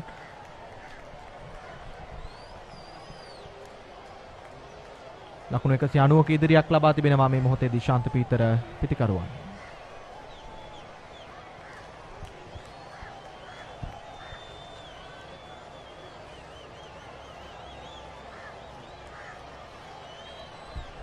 ඒ සමගින් 46 වන පන්දුවාරය නිමාව දකිනවා. ලකුණු 158යි කඩලු 5යි.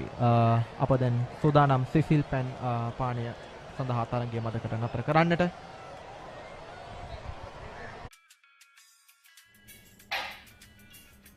මීටින් එක ඉවරද? ඔව් අනේ. බිග් මැච් එක කවද්ද?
මීටින් එක ඉවරද?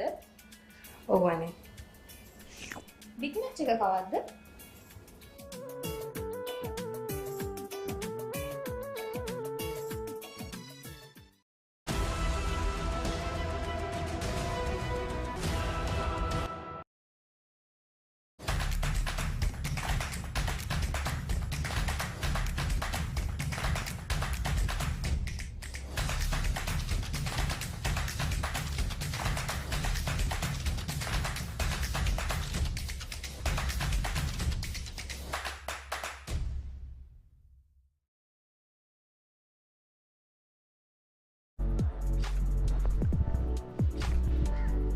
St. Peter's College 158 for 5 at the moment. The match summary so far: St. Peter's College were put into bat first by Thurston. St. Peter's made 184. Chamindu Pereira making 57 and Nimuthu Gunawardana, the skipper, making 51. The youngster Talisha took 4 wickets for 37 and Azim Mohammed took 3 for 35.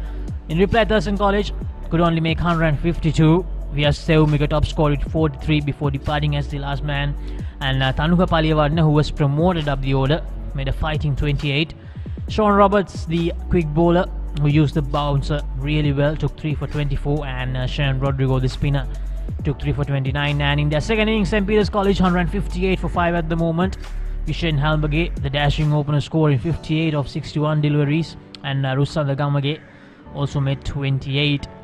In bowling, Vyas Theumika, the star with the ball, 4 for 63 so far. Now really could have been a 5-wicket haul, but due to the missed opportunities, still only 4 wickets for him. And Tanuka Paliyavardhana has taken a solitary wicket.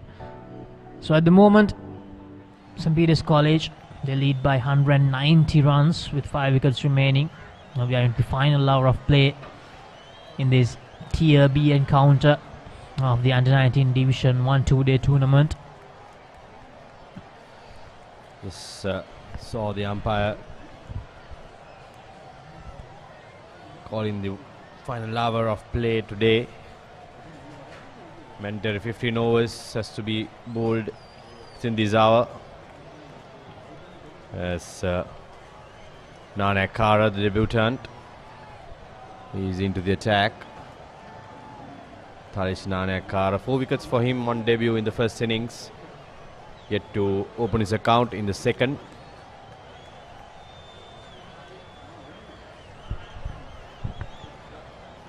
And this is a great experience for the youngster.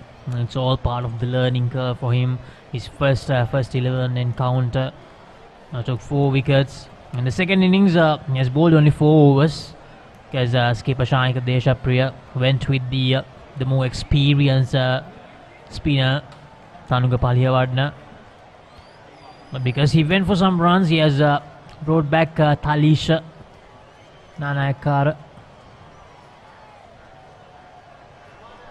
quick single, quick double rather, but miscommunication in the field. The deep square leg fielder did not come for the ball. Nevertheless, 2 more runs added to Kavika's total. Good knock from Kavika. Missed out on the first innings. It was cleaned up cheaply. 26 of 40 for him in the second innings.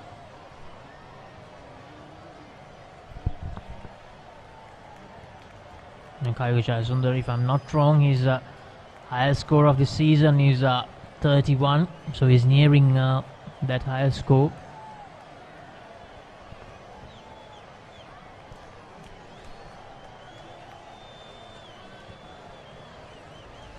A partnership of 37 for the 6th wicket between Kavika Sundar and Sharon Rodrigo.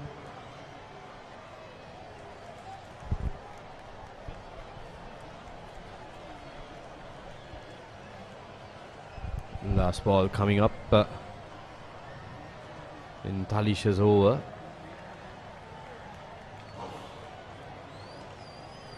Driven high pitchly, good piece of fielding there from the cover fielder. Prevents a run.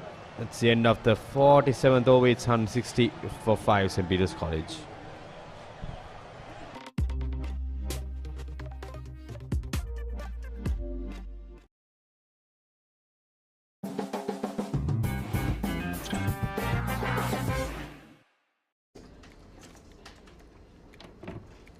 ලොකු වැඩක්ද? නෑ කමක් නෑ කියන්න. Big match එක කවද්ද?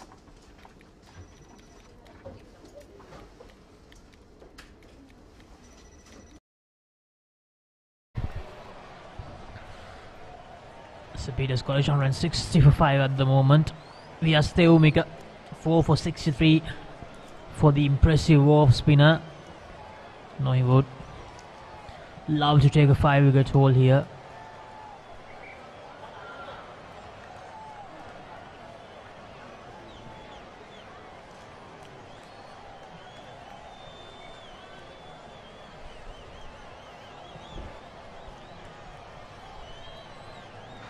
Only little update from the NSL 4-day tournament Ranjika in the encounter between Colombo and Kandy. Colombo posted 214 and in reply Kandy 485 for 5 in a very strong question. Osha the Fernando unbeaten on 190 at the moment.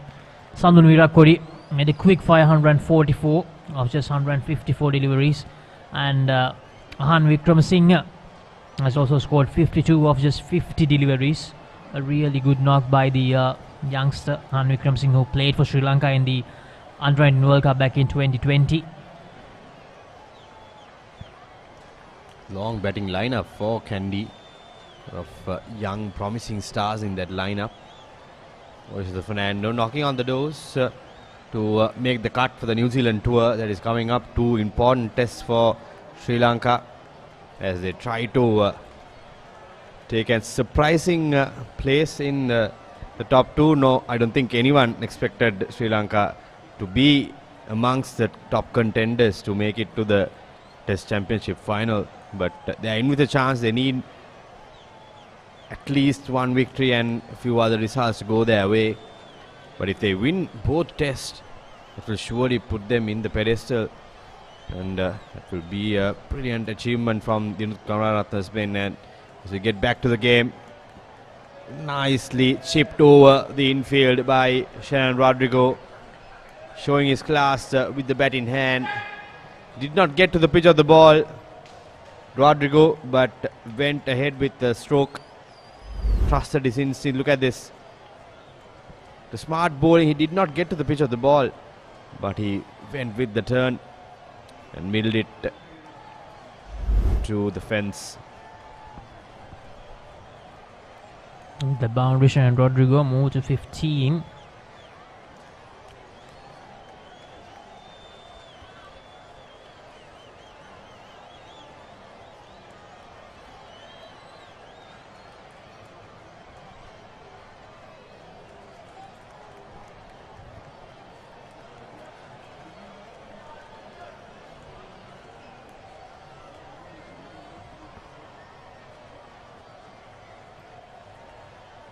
Vyas Theumika into his 20th over. That's the end of it. 48 gone. St. Peter's College 167 for 5.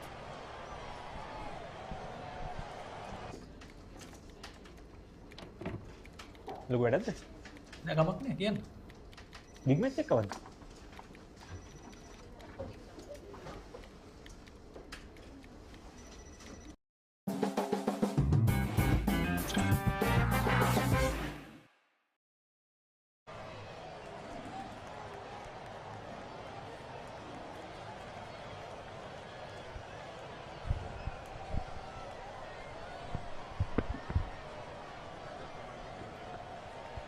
St. Peter's 167 for 5 at the moment. And going back to the NSL, we have another game taking place between Dambulla and Gaul. Dambulla were bundled out for 155. But coming back to the action here, Sharon Rodrigo with a glorious drive. Finds the gap perfectly as it goes all the way for a 4. He moves to 20 with that. This time against the turn. Pitched up, right up to him. He maneuvers the ball really well towards that cover region for a boundary. Moves into the 20s, Shannon Rodrigo. Getting a move on after the drinks break. Trying to get some runs under his belt.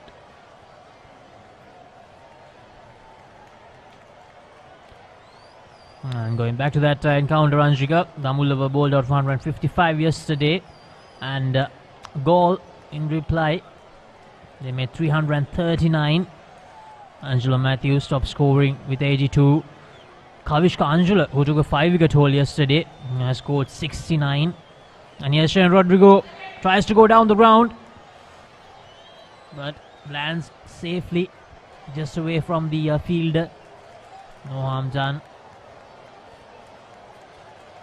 Going back to NSL, Kavishka Anjula scoring 69. A really good all-round performance from him so far in this game, and skipper for Gaul, Ramesh Mendis, has also scored 60. So they have managed to get a 184-run lead, Gaul. And in their second innings, Dambulla 36 for 1 at the moment. They have a huge task ahead of them, Dambulla. They need to make sure that they wipe out this deficit.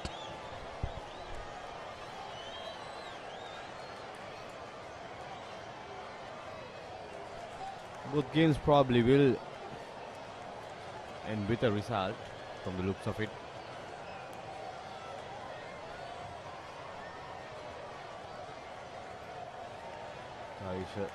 Ganekaran not as effective as he was in the first innings. In the second, probably the pitch playing its part. It's fairly decent conditions to bat on here in the third session of day 2. 49 gone. St. Peter's College 174 for 5.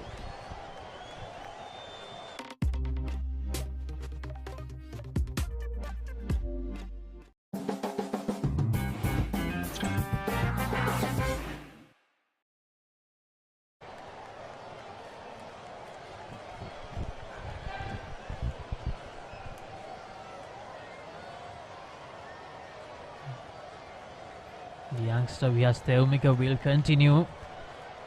It has been a long spell for him. 20 overs out of the 49 that Thurston College bowled in the second innings. He has taken 4 for 70. Deserves a 5-wicket haul very much, the youngster. Batted really well as well.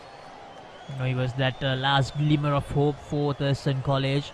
Unfortunately, couldn't get them towards the first innings win.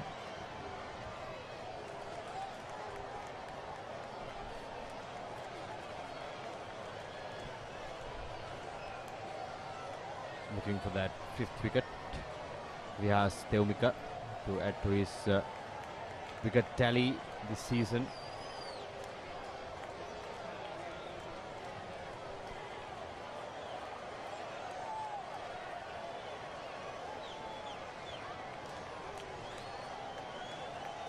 Solid in defense.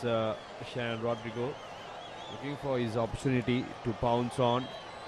Couple of boundaries in the last 2 overs for him.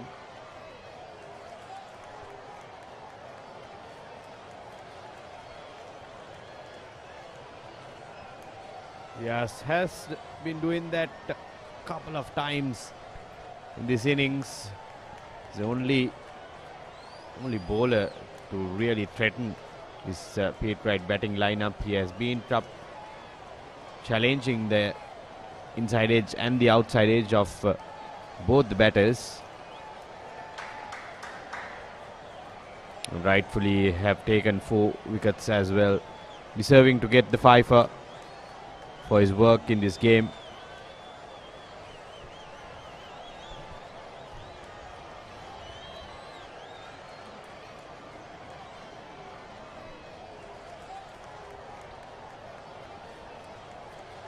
These two have managed to stitch a partnership of 51 runs for the 6th wicket. Both of them are batting well. And here Shannon Rodrigo goes down the ground. That's another boundary for him. He's finding the boundary regularly now, Shannon Rodrigo. That's also the end of the 50th over. St. Peter's College 178 for 5. Take a look at this one more time. Against the turn, straight down the ground, clean as an arrow. One bounce and over the boundary.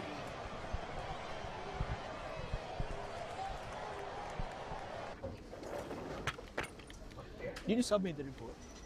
Not yet. When is the big match?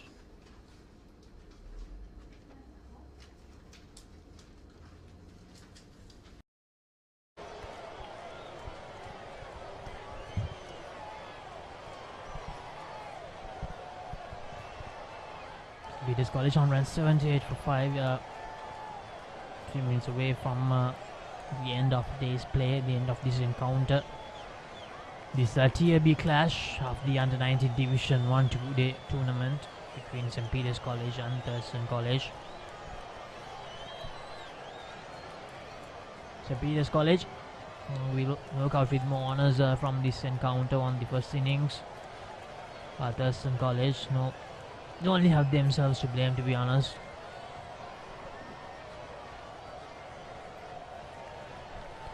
Azim Mohammed, 7 overs, 24 runs, 2 maidens. No wickets yet. Got a 3 for bowling his off spinners. Not a seam up deliveries in the first innings. His little off spinners played a huge part in cleaning up the tail of St. Peter's College in the first innings. Azim Mohammed. And that's very nearly a chance, I think. This keeper Shanika Deshapriya probably missed out.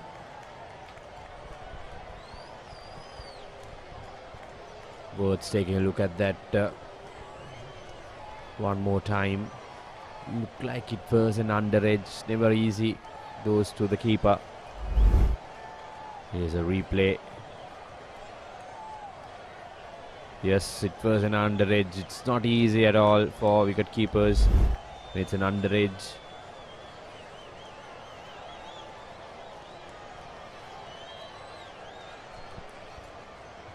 Down the leg side, Azim Mohammed. Shankadesha Priya misses it. Batters will get back for 2.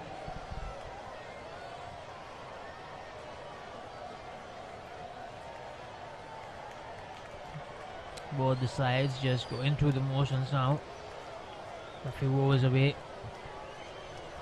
St. Peter's College lead by 212 runs now.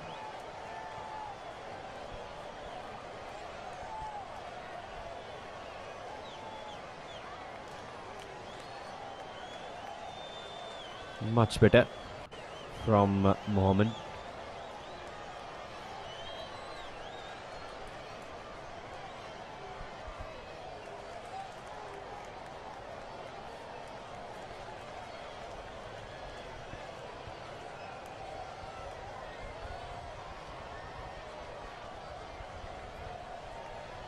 down the ground for a single. Shannon Rodrigo moves to 28.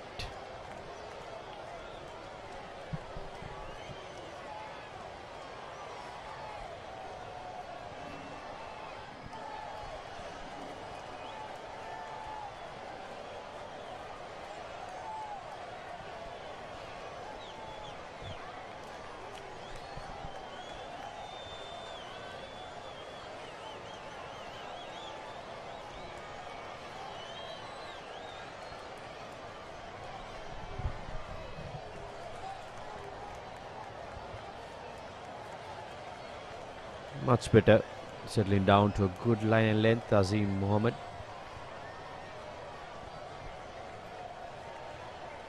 Thurston College look depleted given the result and the current state of this game.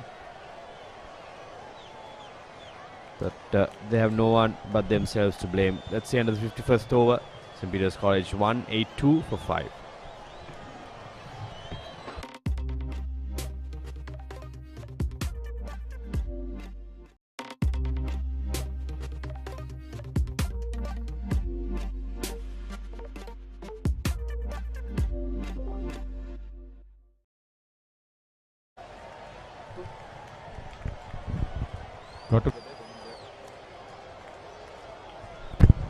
Got together when the total was 123. Good partnership here for the 6th wicket. Gamni, the only interest is whether they would lose more wickets. Apart from that, this looks a tame draw. Yeah, like I mentioned in that previous, my previous stint, Haritha, the excitement went off after the first innings, and but there are a lot of points to play for. There are batting points and bowling points. You never know at the end of the first round where you will stand. Oh, left arm Chinaman, Ushan. That's of interest.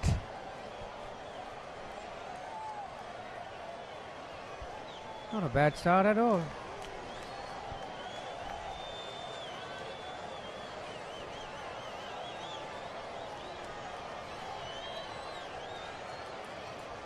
Ushan Nimesh. 2 for 15, his best. He's been bowling 24 overs.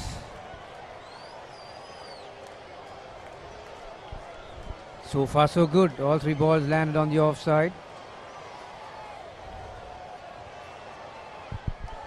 See, these kind of bowling styles are the ones that can bring the... Oh, that's a quicker delivery. Bring the breakthrough for you, because most of the batters are not used to these kind of bowling styles. So very easily you can lose concentration. And he's tall, relatively tall. When I say that he's not short, that's what I meant. Rodrigo, good to get some runs. On to 30 now.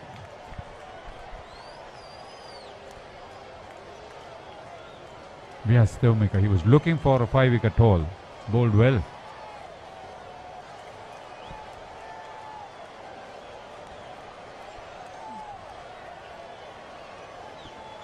Some lapses on the field that has helped St. Peter's get to this position. 6 mandatory overs completed. 185 for 5. Did you submit the report? Not yet. When is the big match?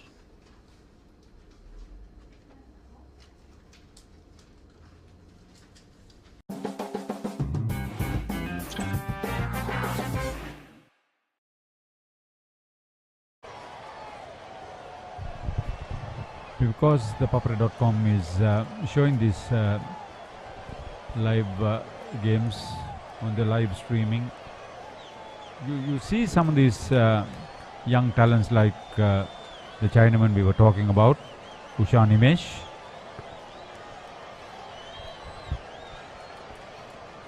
They've been doing so for quite a long time. Such a big service because you put a face to the name. I think it ticks all the boxes. Whether you're a player, administrator, a pitch driven on the offside, even for the umpires. I need a bit of that. Need a good spray. It's been a really hot day.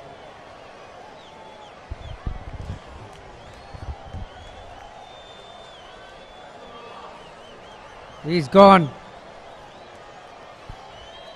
He's got the 5. It was well taken too. Sometimes you can easily miss those. You don't time your jump up. Yeah, we have us brought back into the attack from the Bauda Lokamavaten, and that ball just held up a touch. Shannon Rodrigo wasn't really leaning into his shot. He was a bit too upright. Well taken, Palyavadana. Out for 31, 185 for 6 Peters in their second innings.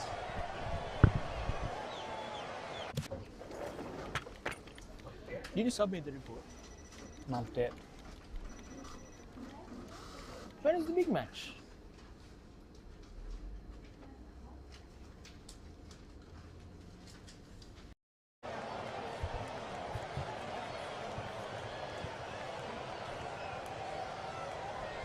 Yeah, Vihas deserved that 5th wicket. He had an extended spell from the Rupawahini end. I think it was kind for the skipper to give him that opportunity to grab the 5th wicket. And in his very first over from the Bauda Lokamavath end, he got the chocolates. Lashmika, top score of 32. He remained 18, not out with 2 sixes, ran out of partners in the first innings.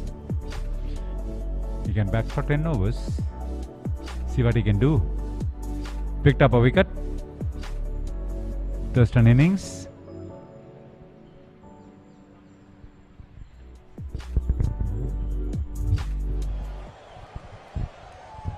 Yeah, the other opportunity, other reason is that Peter Wright, middle and the late order didn't do much in the first inning, so this is a good opportunity for them to get some batting practice in the middle. There's nothing can substitute match practice, nothing. Stiff breeze across the ground, you could see.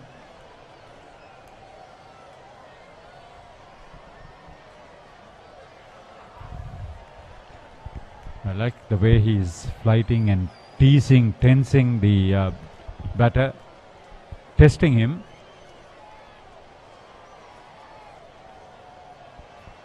He's been a trier. Was good with the bat. He bowled well in the first innings too. Was economical, picked up 2 wickets.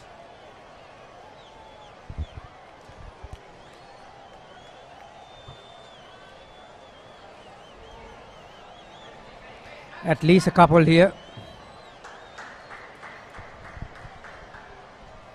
which they'll comfortably get. So Lashmika gets his innings underway with that couple.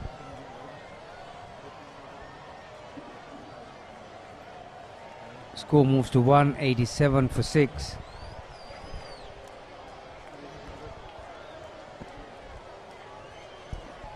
Dot ball to finish the 53rd. And that will be the 6th over in the last over. 187 for 6.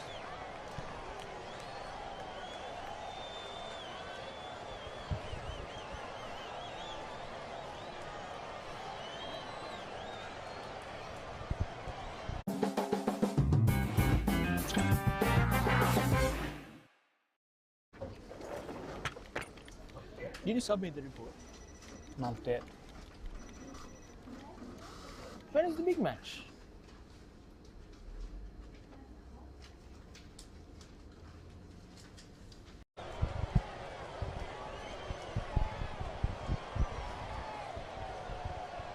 Not as many vehicles on the road as I thought it would be. on a Friday evening after work. World restrictions.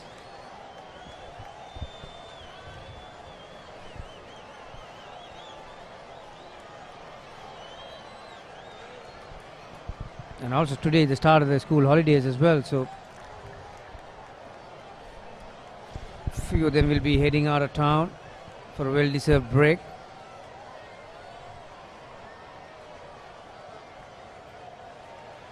Hey, this guy, if he pitches on a right target and a right area, could be quite a handful. He is, and he's got a pretty easy action for a left-arm Chinaman.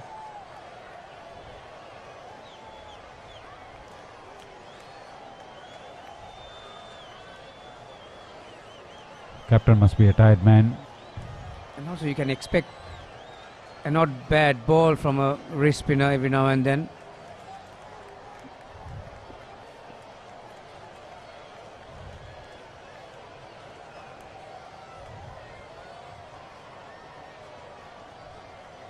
That was very well delivered. That's what you need to do. The game is of academic interest at the moment, but to this young man, it could mean the world if he gets the ball on the right areas.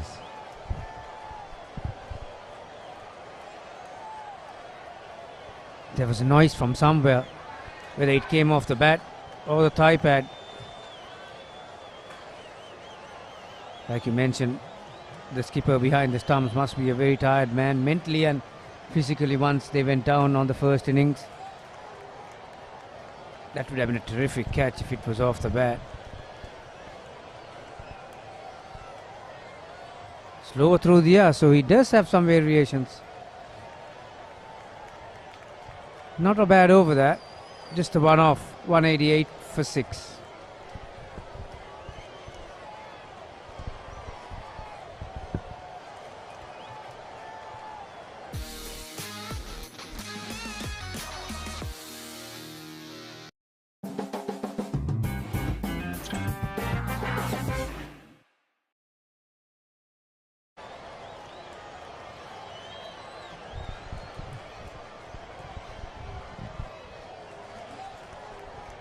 Huh, 7 overs completed, the mandatory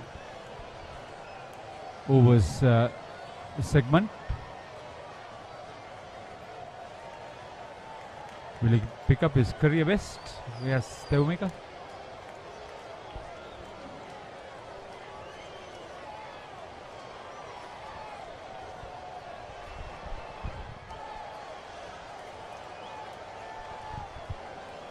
When that Jopit is played, there will be two Jayasundaras in the two schools. Hiran Jayasundara for the Joes, Kavika Jayasundara for the Peters.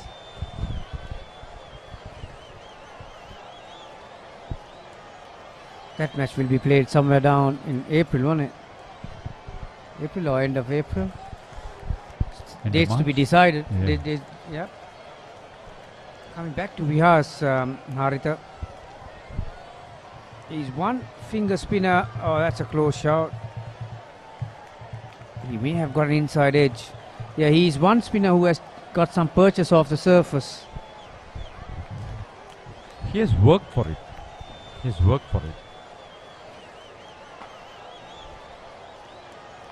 I know one thing, before we get to those big matches and probably have completed most of them, there will be an invitation T10 schools tournament tournament that will be played in and around the cricket centres, around Maitland Place areas.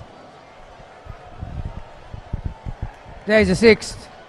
Sixth wicket for Vihas. Lashmika going for a big heave towards the cow corner. Being caught by Ayuka. Well, he'll be a relieved man because he dropped the last chance. Ayuka. But well held on this occasion. So Vihas collects his sixth wicket. St. Peter's losing their seventh. And this is how it happened. Made it difficult, didn't he?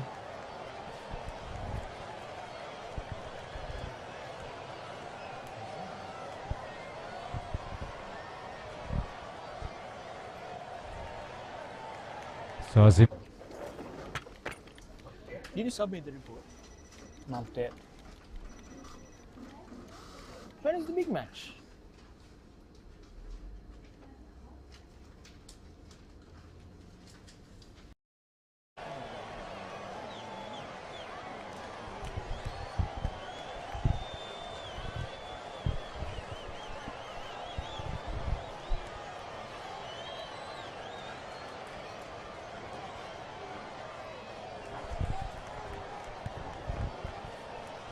So 189 for 7, St. Peter's. You mentioned about a T10 tournament. That will be the first amongst the schools? I would believe with special permission, and 32 teams are expected to play. We will have the media conference and the launch of it, or rather the media conference somewhere next week. Ishira Ayupal, will he get Shin music? Not likely.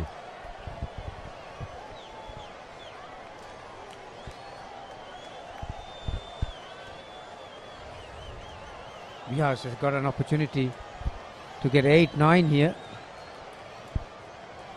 if he bowls till the end. Career best figures. Why?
Did you submit the report? Not yet. When is the big match?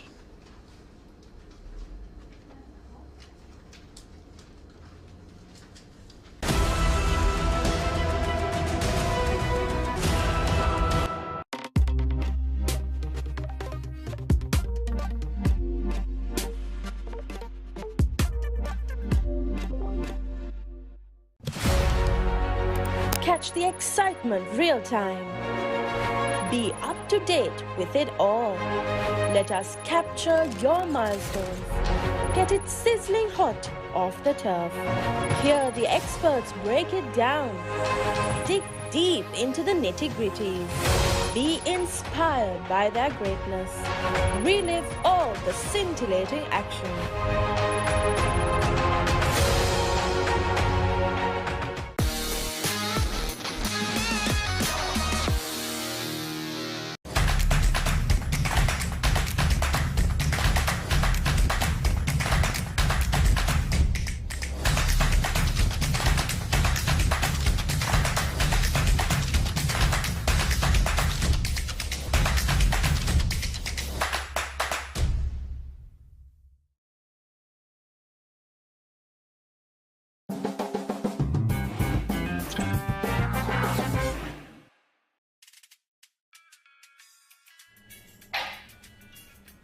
Meeting එක ඉවරද? ඔව් අනේ. Big match එක කවද්ද?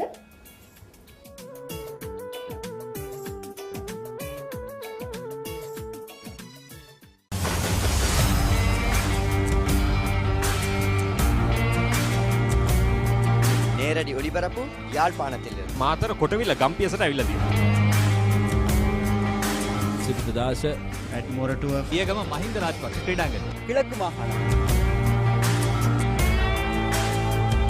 Sugathadasa indoor stadium is the Fox Hill Supercross. Kurunegala Siri ඇතුගල් පුරවරය Papare.com අපි අද ඇවිල්ලා ඉන්නේ නෝරෙලිය ප්‍රදේශයට. Final showdown Candy Sports Club Polonnaruwa ජාතික සංකීර්ණයේ සිට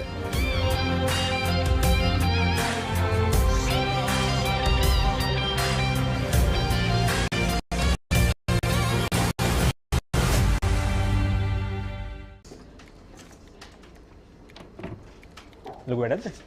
නෑ කමක් නෑ කියන්න. බිග් මැච් එක කවද්ද?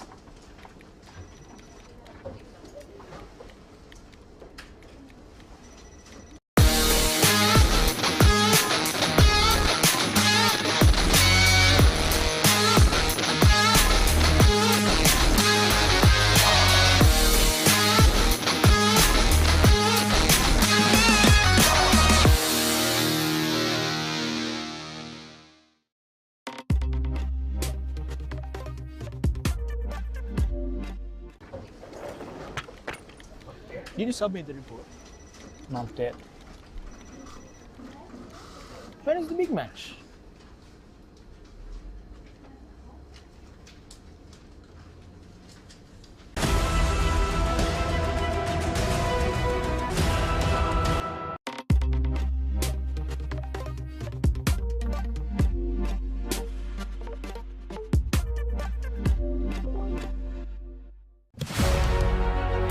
Catch the excitement real time.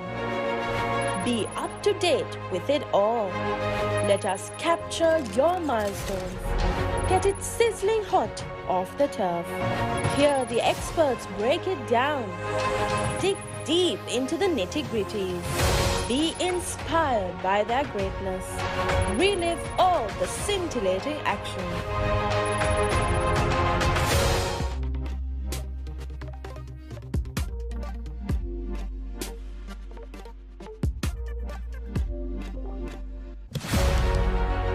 Catch the excitement real time. Be up to date with it all. Let us capture your milestones. Get it sizzling hot off the turf. Hear the experts break it down. Dig deep into the nitty-gritties. Be inspired by their greatness. Relive all the scintillating action.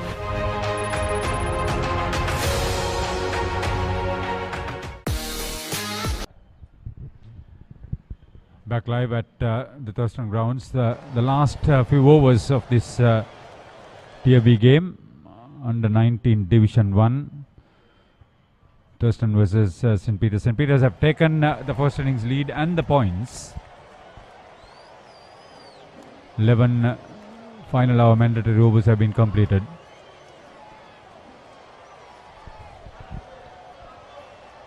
But we are happy with what we've seen about Usha Nimesh.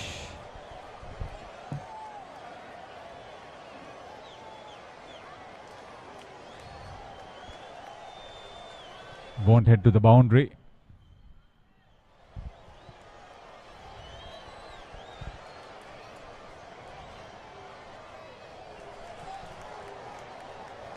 Ayupala would like to have double figures against his name. I can talk about Ushan, Haritha.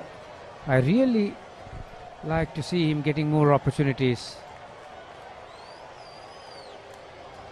He's got a nice, easy action.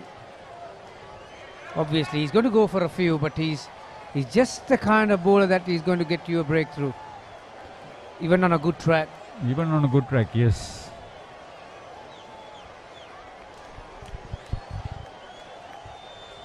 $196 for 7 now.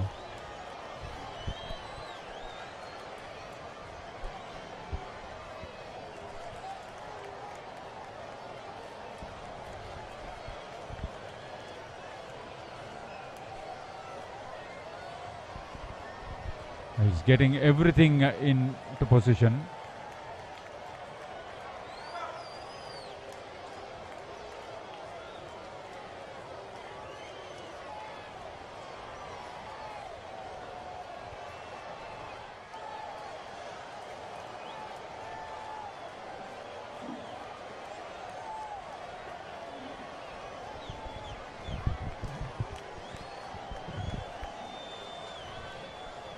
That last couple of runs, Haritha gets St. Peter's to 200.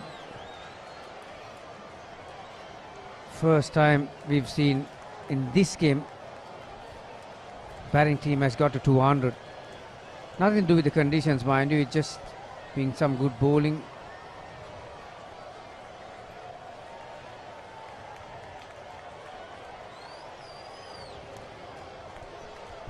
Single off the last. St. Peter's 201 for 7.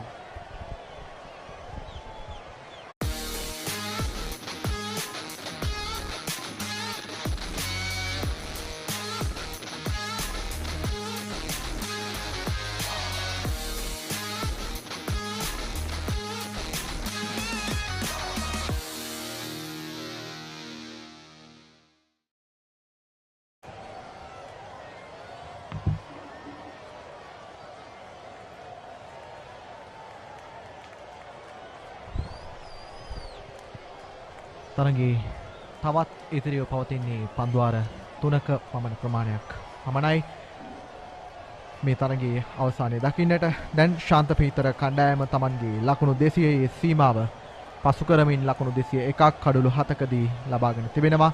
කවික අවසන් භාගයේදී ශාන්ත පීතර ඉනිමයි සාර්ථක පිටිකරුවා පන්දු 67කදී ලකුණු 38ක් ලබාගෙන සිටිනවා. මස්සමකින් එකතු වී සිටිනවා අසංක. මොනලින්ද විහස්තෙව්මික ඔහුගේ 6 වෙනි කඩුලක් දවාගත්තා සුළු මොහොතකට පෙර. කඩලු 4ක් දවාගෙන තිබූ මොහොතේ උඩ පන්දු 3ක් ගිලිහුණා ඔහුගේ පන්දු යැවීම හමුවේ. නමුත් ඔහු උත්සාහය අත්හැරියේ නැහැ. ඉතිරි කඩලු 2 දවා ගන්නට සමත් වුණා හොඳ පන්දු යැවීමකින්. තරගයේ තීරණය කුමක් වුවත් මේ ආකාරී පන්දු යැවීමක් ඌට හැමදාම මතක තිබෙන පන්දු යැවීමක් විදිහට හඳුන්වන්න පුළුවන්.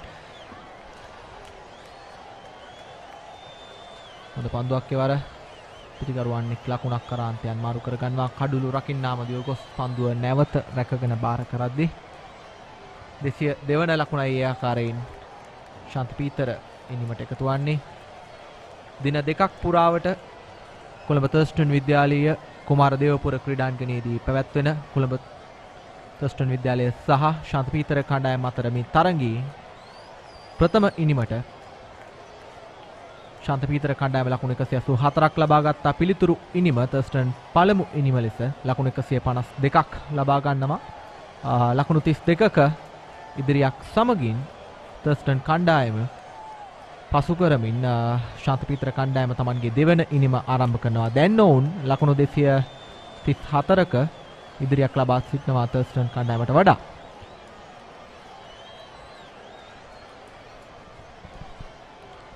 දිනේ සහ තරගයේ අවසන් පන්දු වාර කිහිපය ක්‍රියාත්මක වෙන්නේ. ඉදිරියට පැන වේගවත් පාරකට උත්සාහය. ඉහළින්ම පන්දුව ඇදී යනවා. 4 සීමාව පසු කරනවා මේ මොහොතේදී. කවිකගේ පිටෙන්නේ 4 පහර. කවිකගේ ලකුණු සංඛ්‍යාව ලකුණු 38 දක්වා ඉහළට. අසංක කවික උත්සාහ දරනවා විය යුතුයි. Tamanගේ අර්ධ ශතකය සම්පූර්ණ කර ගන්නට අද දවස අවසන් වන්නට මත්තෙන් ඔබ මේ දකින්නේ වේගවත් පහරකට යොමු වුණු කවිකගේ පෙර පන්දුවේ පුනරූපණය.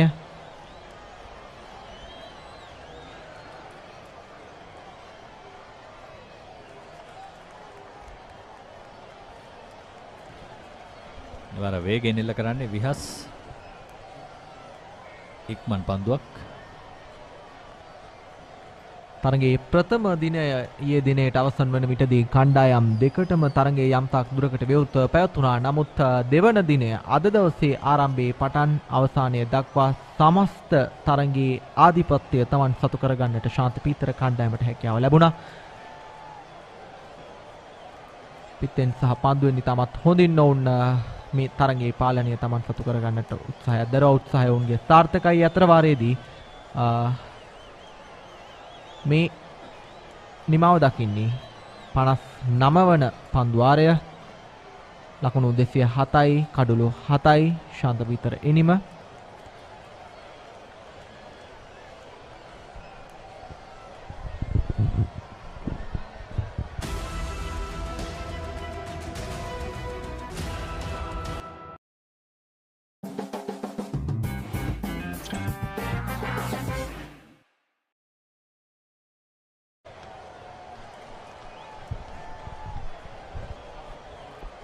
දවසේ අවසාන පැය සන්ධ්‍යා භාගයේ 4:35ට තමයි ආරම්භ වුණේ.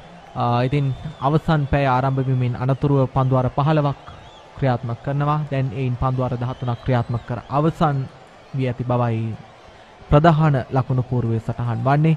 ඒ නිසා වෙන අපට විශ්වාස කළ හැකි තවත් පන්දුවාර දෙකකින් අනතුරුව මේ තරගයේ නිමාව දකින්නට සූදානමින් පවතින බවට.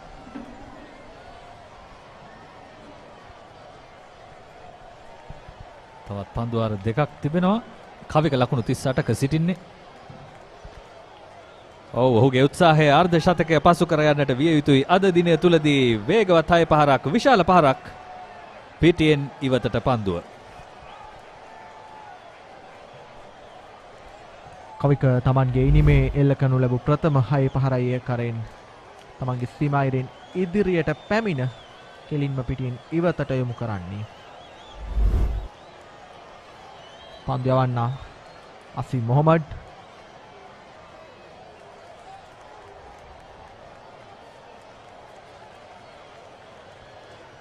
අද දවසේ සමස්ත තරගයේ පුරාවට මේ ශාන්ත පීතර ඉනිමේ ලබාගත් ලකුණු 213 දී 4 පහර 22ක් සහ 6 පහර 4ක් එල්ල කරන්නට ශාන්ත පීතර පිතිකරුවන්ට හැකියාව ලැබී තිබෙනවා.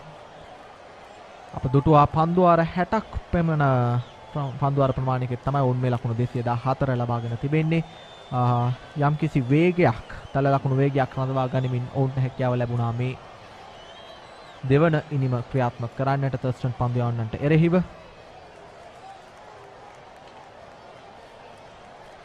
එවර කෙටි පන්දුවක් අසීම්ගෙන් පිතිකරුට අලුත් යමක් කරන්නට ආරාධනා කරනවා. ස්ලිප් ක්‍රීඩකයන් දෙදෙනෙකුත් රඳවා තිබෙනවා මේ පන්දුව වෙනුවෙන්.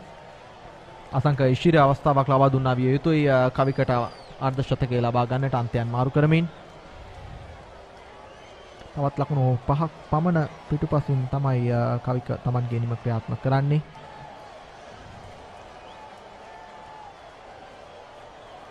ඒවර ස්ථානගත කිරීමේ තරම් සාර්ථක නැහැ. ලකුණක් ලබා ගන්නට හැකියාවක් ලැබෙන්නේ නැහැ. ඒ නිසාවෙන්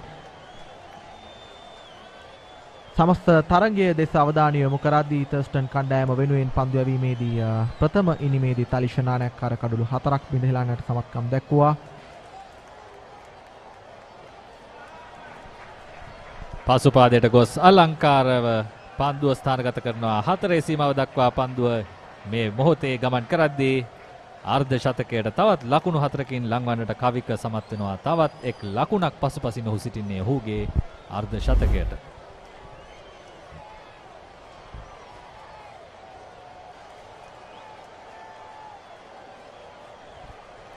ඔය දකින්නේ හෙල් කරනු ලැබූ 4 පහරේ පුනරූපණය.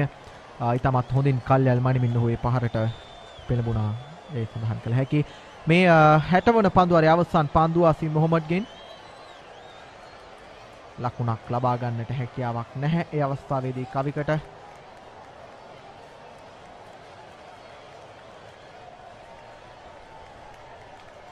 පන්දුවාර 60ක් නිමයි ලකුණු 219යි කඩලු 7යි.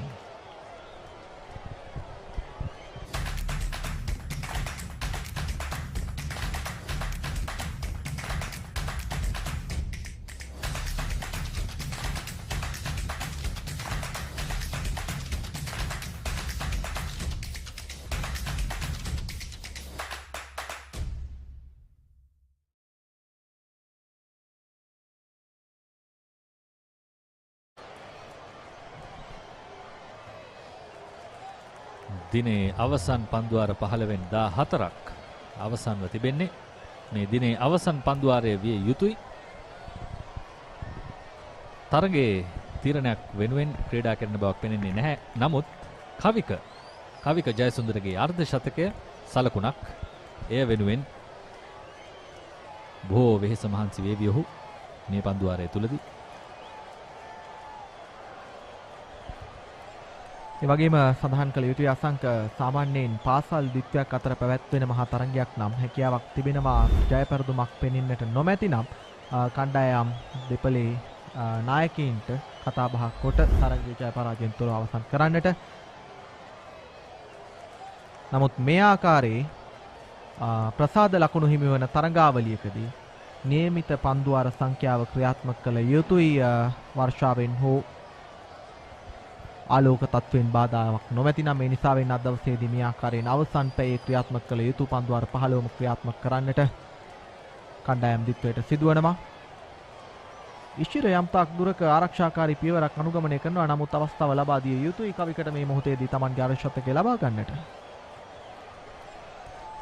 ඉක්මන් ලකුණක් මෙන්න ලබා දෙන අවස්ථාව කවිකට. ඔහුගේ අර්ධ ශතකය සඳහා තවත් අවස්ථාවක් ලැබෙනවා. පන්දු 3ක් තිබෙනවා. දිනේ පන්දුවාර ප්‍රමාණය අවසන් වන්නට. අපි බලමු කවික කෙසේද මේ අභියෝගය බාරගන්නේ. හොඳ විශ්වාසයක් තිබෙන පිතිකරුවෙක්, වේගවත් පහරවල් තිබෙන පිතිකරුවෙක්.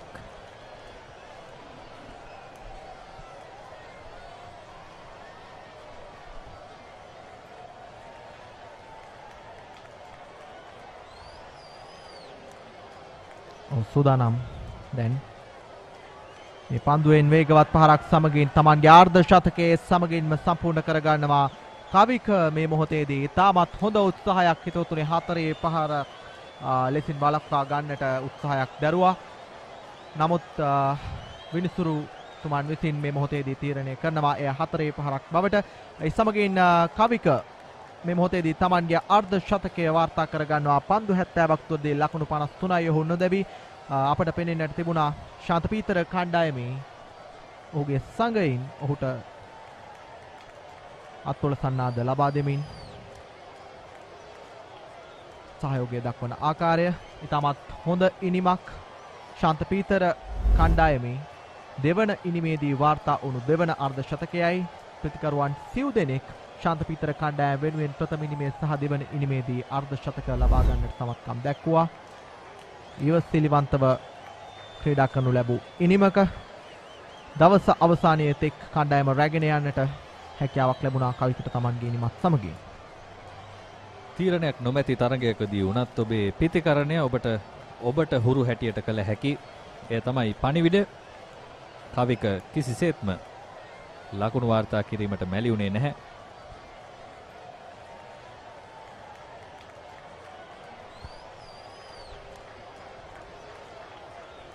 හැටෙක්වන පන්දුවාරයේ අවසන් පන්දුවයි ඒ ආකාරයෙන් ක්‍රියාත්මක වුණේ. ලකුණු 226යි කඩුළු 7යි. ඒත් සමගින් අපට පෙනෙන්නට තිබෙනවා ප්‍රධාන විනිසුරු දෙපළ සහ ක්‍රීඩකීන් මේ මොහොතේදී පිටිය මැද යම්කිසි සාකච්ඡාවක නිරත වී සිටින ආකාරය. තරගය අවසන් කරනවාද යන්නටයි යුතු යෝන් මේ මොහොතේදී සාකච්ඡා කරන්නේ. වයස අවුරුදු 19න් පහළ පළමු පෙළ දෙදින ක්‍රිකට් තරඟාවලියේ ශාන්ත පීතර කණ්ඩායම සහ කොළඹ තර්ස්ටන් විද්‍යාලයේ කණ්ඩායම අතර තරගයයි මේ ආකාරයෙන් අද දවසේදී සහ ඊයේ දවසේදී ක්‍රියාත්මක වුණේ. නමුත් අසංක තවමත් සූදානම් නැහැ විනිසුරුන් දෙපළ තරගය අද දවසට අවසන් කරන්නට. ඕන් හිතනවා ඇති තවත් ආලෝකය පවතිනවා. ඉතින් තවත් ප්‍රතිකරණයේදී මේ අවස්ථාව පීතරයන්ට ලබා දෙන්නට කවික ජයසුන්දරගේ ඉනිම ස්ලොක් ස්වීප් පහරවල් කිහිපයක් ඒ වගේම මෙවැනි විශාල පහරවල් එල්ල කරන්නට හැකි ප්‍රතිකරුවෙක්. මේ 6 පහර පිටියෙන් පිටතටම එල්ල වුණේ. ඒ වගේම පසුපාදේ පිටිනට එපිටින් කට් කිරීම, ලේට් කට් කිරීම හොඳින් එල්ල කළ ප්‍රතිකරුවෙක්. ඔහුගේ අර්ධ ශතකය වාර්තා කරගත්තා අද දිනය තුලදී. ඔහු ඉතාමත් හොඳින් විශ්වාසයකින් යුතුව Tamanගේ ඉනිම ගොඩනගන්නට සමත් වුණු ක්‍රීඩකයා. ඒ අතර වාරයේදී අප දකිනවා වයස අවුරුදු 19න් පහළ පළමු පෙළ දෙදින ක්‍රිකට් තරඟාවලියේ කොළඹ තර්ස්ටන් විද්‍යාලය සහ ශාන්ත පීතර විද්‍යාලය අතර පැවැත්වුණු තරගය මේ මොහොතේදී ජය පරාජයකින් තොරව අවසන් වන ආකාරය තරගයේ වැඩි ගෞරවය ශාන්ත පීතර කණ්ඩායම තමන් සතු කරගනිද්දී ඔවුන් තමන්ගේ දෙවන ඉනිම ලකුණු 226ක් කඩලු 7කදී ලබාගෙන සිටියේදී මේ ආකාරයෙන් අවසන් කරන්නේ. සම දිනයක් විශේෂයෙන්ම පන්දු යවන්නන් දස්කම් දැක්වූ දිනයක් ශාන්ත පීතර විද්‍යාලය වෙනුවෙන් පන්දු යවන්නන් හොඳින් දස්කම් දැක්වුවා. ඔබ මේ දකින්නේ තර්ස්ටන් විද්‍යාලීය පන්දු රකින්නන් ඔවුන්ගේ කණ්ඩායම එතරම් සාර්ථක වුණේ නැහැ මේ තරගය තුලදී පන්දු යවන අංශයෙන්. ඒ වගේම ප්‍රතිකරණයනොත් ඔවුන් තවත් දියුණු විය යුතුව තිබෙනවා. කණ්ඩායම් දෙක එකිනෙකාට සුබ පතා ගන්න ආකාරය ඊටම තරඟකාරී තරගයකට තමයි කණ්ඩායම් දෙකම එළඹුණේ ආරම්භක දිනේදී. ඉතින් සතුටින් විසිරය හැකි හොඳ තරගයක්. අනිවාර්යෙන්ම සංග මේ තරගයට පිවිසෙන්නට පෙර මේ තරඟාවලියේ පෙර දත්ත වාර්තාවන් පිළිබඳව අවධානය යොමු කරද්දී අපි දුටුවා තර්ස්ටන් කණ්ඩායම තමයි සාපේක්ෂව ශාන්ත පීතර කණ්ඩායමට වඩා ඉදිරියෙන් රැඳී සිටියේ. නමුත් ක්‍රිකට් ක්‍රීඩාවේ පෙර විනිශ්චයන් අපට ලබා දිය නොහැකි මේ තරගයේදී සමස්ත ආධිපත්‍ය Taman සතු කර ගන්නට හැකියාවක් ලැබුණා ශාන්ත පීතර කණ්ඩායමට. ඒ නිසාවෙන් වැඩි ගෞරව Taman සතු කර ගනිමින් මේ තරගය අවසානයක් දක්වා රැගෙන යන්නට ශාන්ත පීතර කණ්ඩායමට මේ ආකාරයෙන් හැකියාව ලැබුණා. ඔබ මේ දකින්නේ කණ්ඩායමේ පුහුණුකරුවන් ක්‍රීඩකීන් අතිනත දෙමින් තරගයේ නිමාව සුවඳශීලීව සිදු කරනු ලබන ආකාරයයි. බොහෝ සිදුවීම් රැසක් සිදු වුණු අපූර්ව තරගයක නිමාව මේ මොහොතේදී අප දකිනවා. පිටිකරුවන් සිව් දෙනෙක් ශාන්ත පීතර කණ්ඩායම වෙනුවෙන් අර්ධ ශතකයන් මේ තරගයේදී වාර්තා කරගත්තා.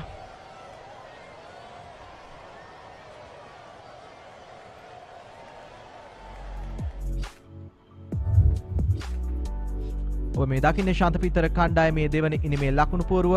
ආරම්භක පිටිකරු චමිදු ලකුණු 9යි, විශේෂයෙන් හැලබගේ ලකුණු 58යි, අර්ධ ශතකයක් රැස් කරගත්ත පන්දු 61කදී.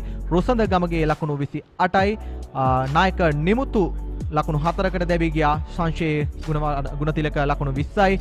නොදැවී අවසානයේ තේ කඩුලේ රැඳී සිටි කවික ලකුණු 54ක් රැස් කරගත්තා. ඒ වගේම ෂෙනෝන් ලකුණු 31ක් අවසන් භාගයේදී පිටිකරුවෙක් ලෙස රැස් කරගන්නට සමත්කම් දක්වා. ලක්ෂ්මිකට ලකුණු 2ක් පමණයි රැස් කරගන්නට හැකියාව ලැබුණේ.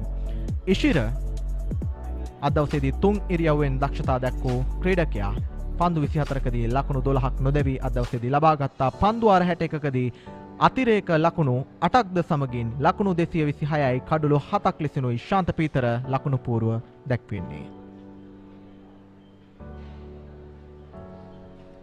පන්දු යැවීමෙන් තර්ස්ටන් විද්‍යාලය විහස් තෙවුමික පන්දු 25ක් යවුවාද දිනය තුල නොනවත්වා පන්දු යවන්නට සිදු වුණා. එක් මොහොතකදී කඩලු 6ක් දවා ගන්නට සමත් වුණා. විශේෂ දක්ෂතාවයක් කඩලු 6 දක්ෂතාවය ලකුණු 90ක් පමණ ලබා දුන්නේ.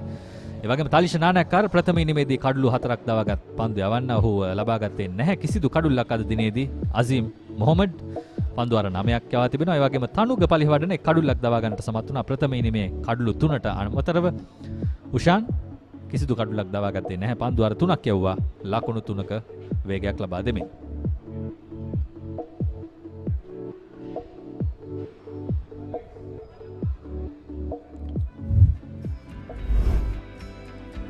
මේ දකින්නේ අද දවසේදී තරගය ක්‍රියාත්මක වුණු ආකාරය විශේෂ අවස්ථාවන් තරගයේ දෙවන දිනේ අවසන් තරග සමයේ කඩලු දැවී ගිය ආකාරය සහ පිටිකරුවන් ලකුණු රැස් කරගනු ලැබුව ආකාරයයි ඔබ මේ දකින්නේ.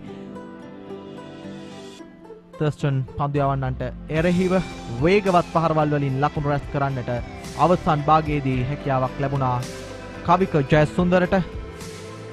ඒ වගේමයි කඩලු කිහිපයක් දවා ගන්නට හැකියාවක් ලැබුණා විහස් තෙවුමිකට තර්ස්ටන් කණ්ඩායම වෙනුවෙන්.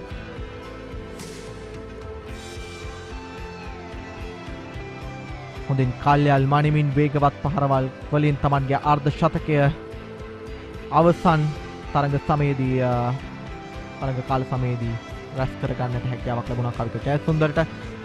මේ ආකාරයෙන් තමයි අසංක තර්ස්ටන් සහ ශාන්ත පීතර කණ්ඩායම අතර මේ තරගයේ නිමාව දකින්නේ. අපට පෙනෙන්නට තිබෙනවා ඉතාමත් වේගයෙන් ක්‍රියාත්මක වුණු මේ තරගයේ විශේෂ අවස්ථාවන්.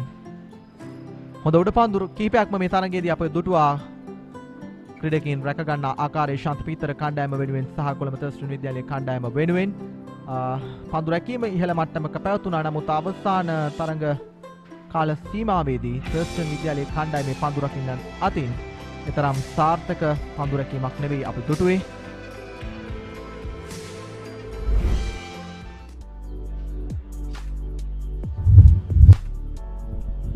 මේ දකින්නේ සමස්ත තරගයේ සාරාංශය. ශාන්ත පිතර කණ්ඩායම කාසිය වාසිය ජයග්‍රහණය කරමින් තර්ස්ටන් නායකයාගේ ආරාධනයෙන් ප්‍රථමයෙන් පන්දුවට පහර දෙනවා.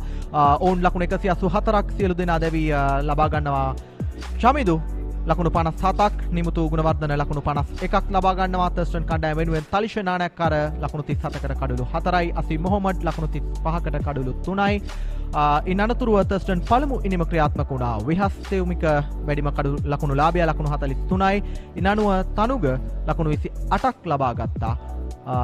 ෂෙන් ලකුණු 24කට කඩලු 3ක් ශාන්ත පීතර පන්දු යැවීම වෙනුවෙන් ලබා ගත්තා. ඒ වගේම ෂෙනොන් පන්දු වාර කීපයක් යොමු කරමින් ලකුණු 29කට කඩලු 3ක් දවා ගන්නට සමත් වුණා. ඉන් අනතුරුව ලකුණු 32ක ඉදිරියක් සමගින් ශාන්ත පීතර දෙවන ඉනිමයි ආරම්භ වුණේ. ඔවුන් අද දවස නිමවන විටදී ලකුණු 226ක් කඩලු 7කට ලබා ගත්තා. විශේෂයෙන් හැලඹගේ ලකුණු 58ක් ලකුණු පන්දු 61කදී ලබා ගනිද්දී තරගයේ අවසානය වනතෙක් කවික ජයසුන්දර නොදැවී රැඳී සිටියා ලකුණු 54ක් පන්දු 71කදී ලබා ගනිමින් තර්ස්ටන් කණ්ඩායම වෙනුවෙන් සාර්ථක වූ හොඳම පන්දු යවන්නා විහස් ලකුණු 90ක් ලබා දෙමින් කඩලු 6ක් ලබා ගන්නවා. විශේෂිත පන්දු යැවීමක් ඔහුගෙන් මේ තරගයේදී අප දුටු විශේෂිතම පන්දු යැවීමයි ඔහු ඒ ආකාරයෙන් සිදු කරේ. ඊට අමතරව තනුග එක් කඩුල්ලක් ලකුණු 61කට ලබා ගන්නවා. ඒ ආකාරයෙන් තමයි කොළඹ තර්ස්ටන් විද්‍යාලය සහ ශාන්ත පීතර විද්‍යාලය අතර වයස අවුරුදු 19න් පහළ පළමු පෙළ දෙදින ක්‍රිකට් තරගයේ තරග සාරාංශය අපට සඳහන් කළ හැකි වන්නේ.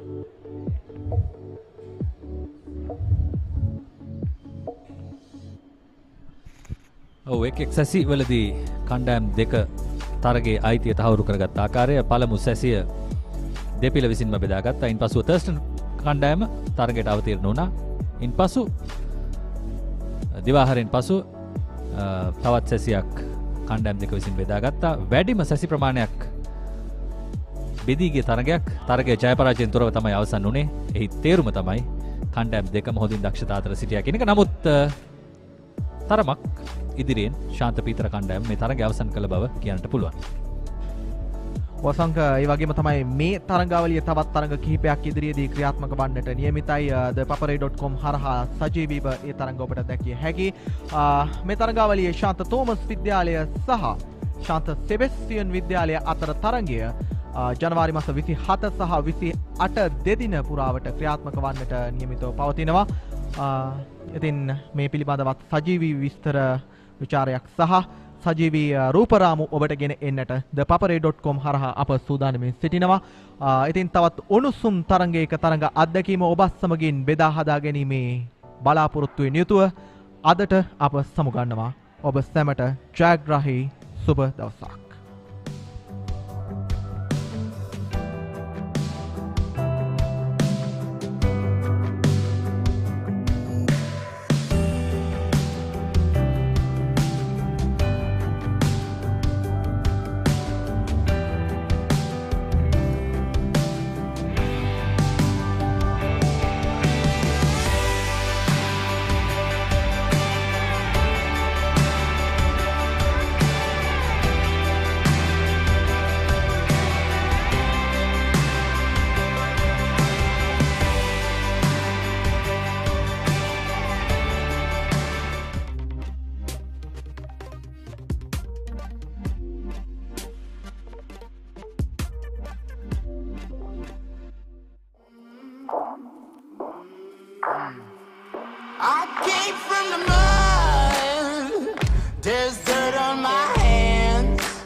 Catch me howling at the moon.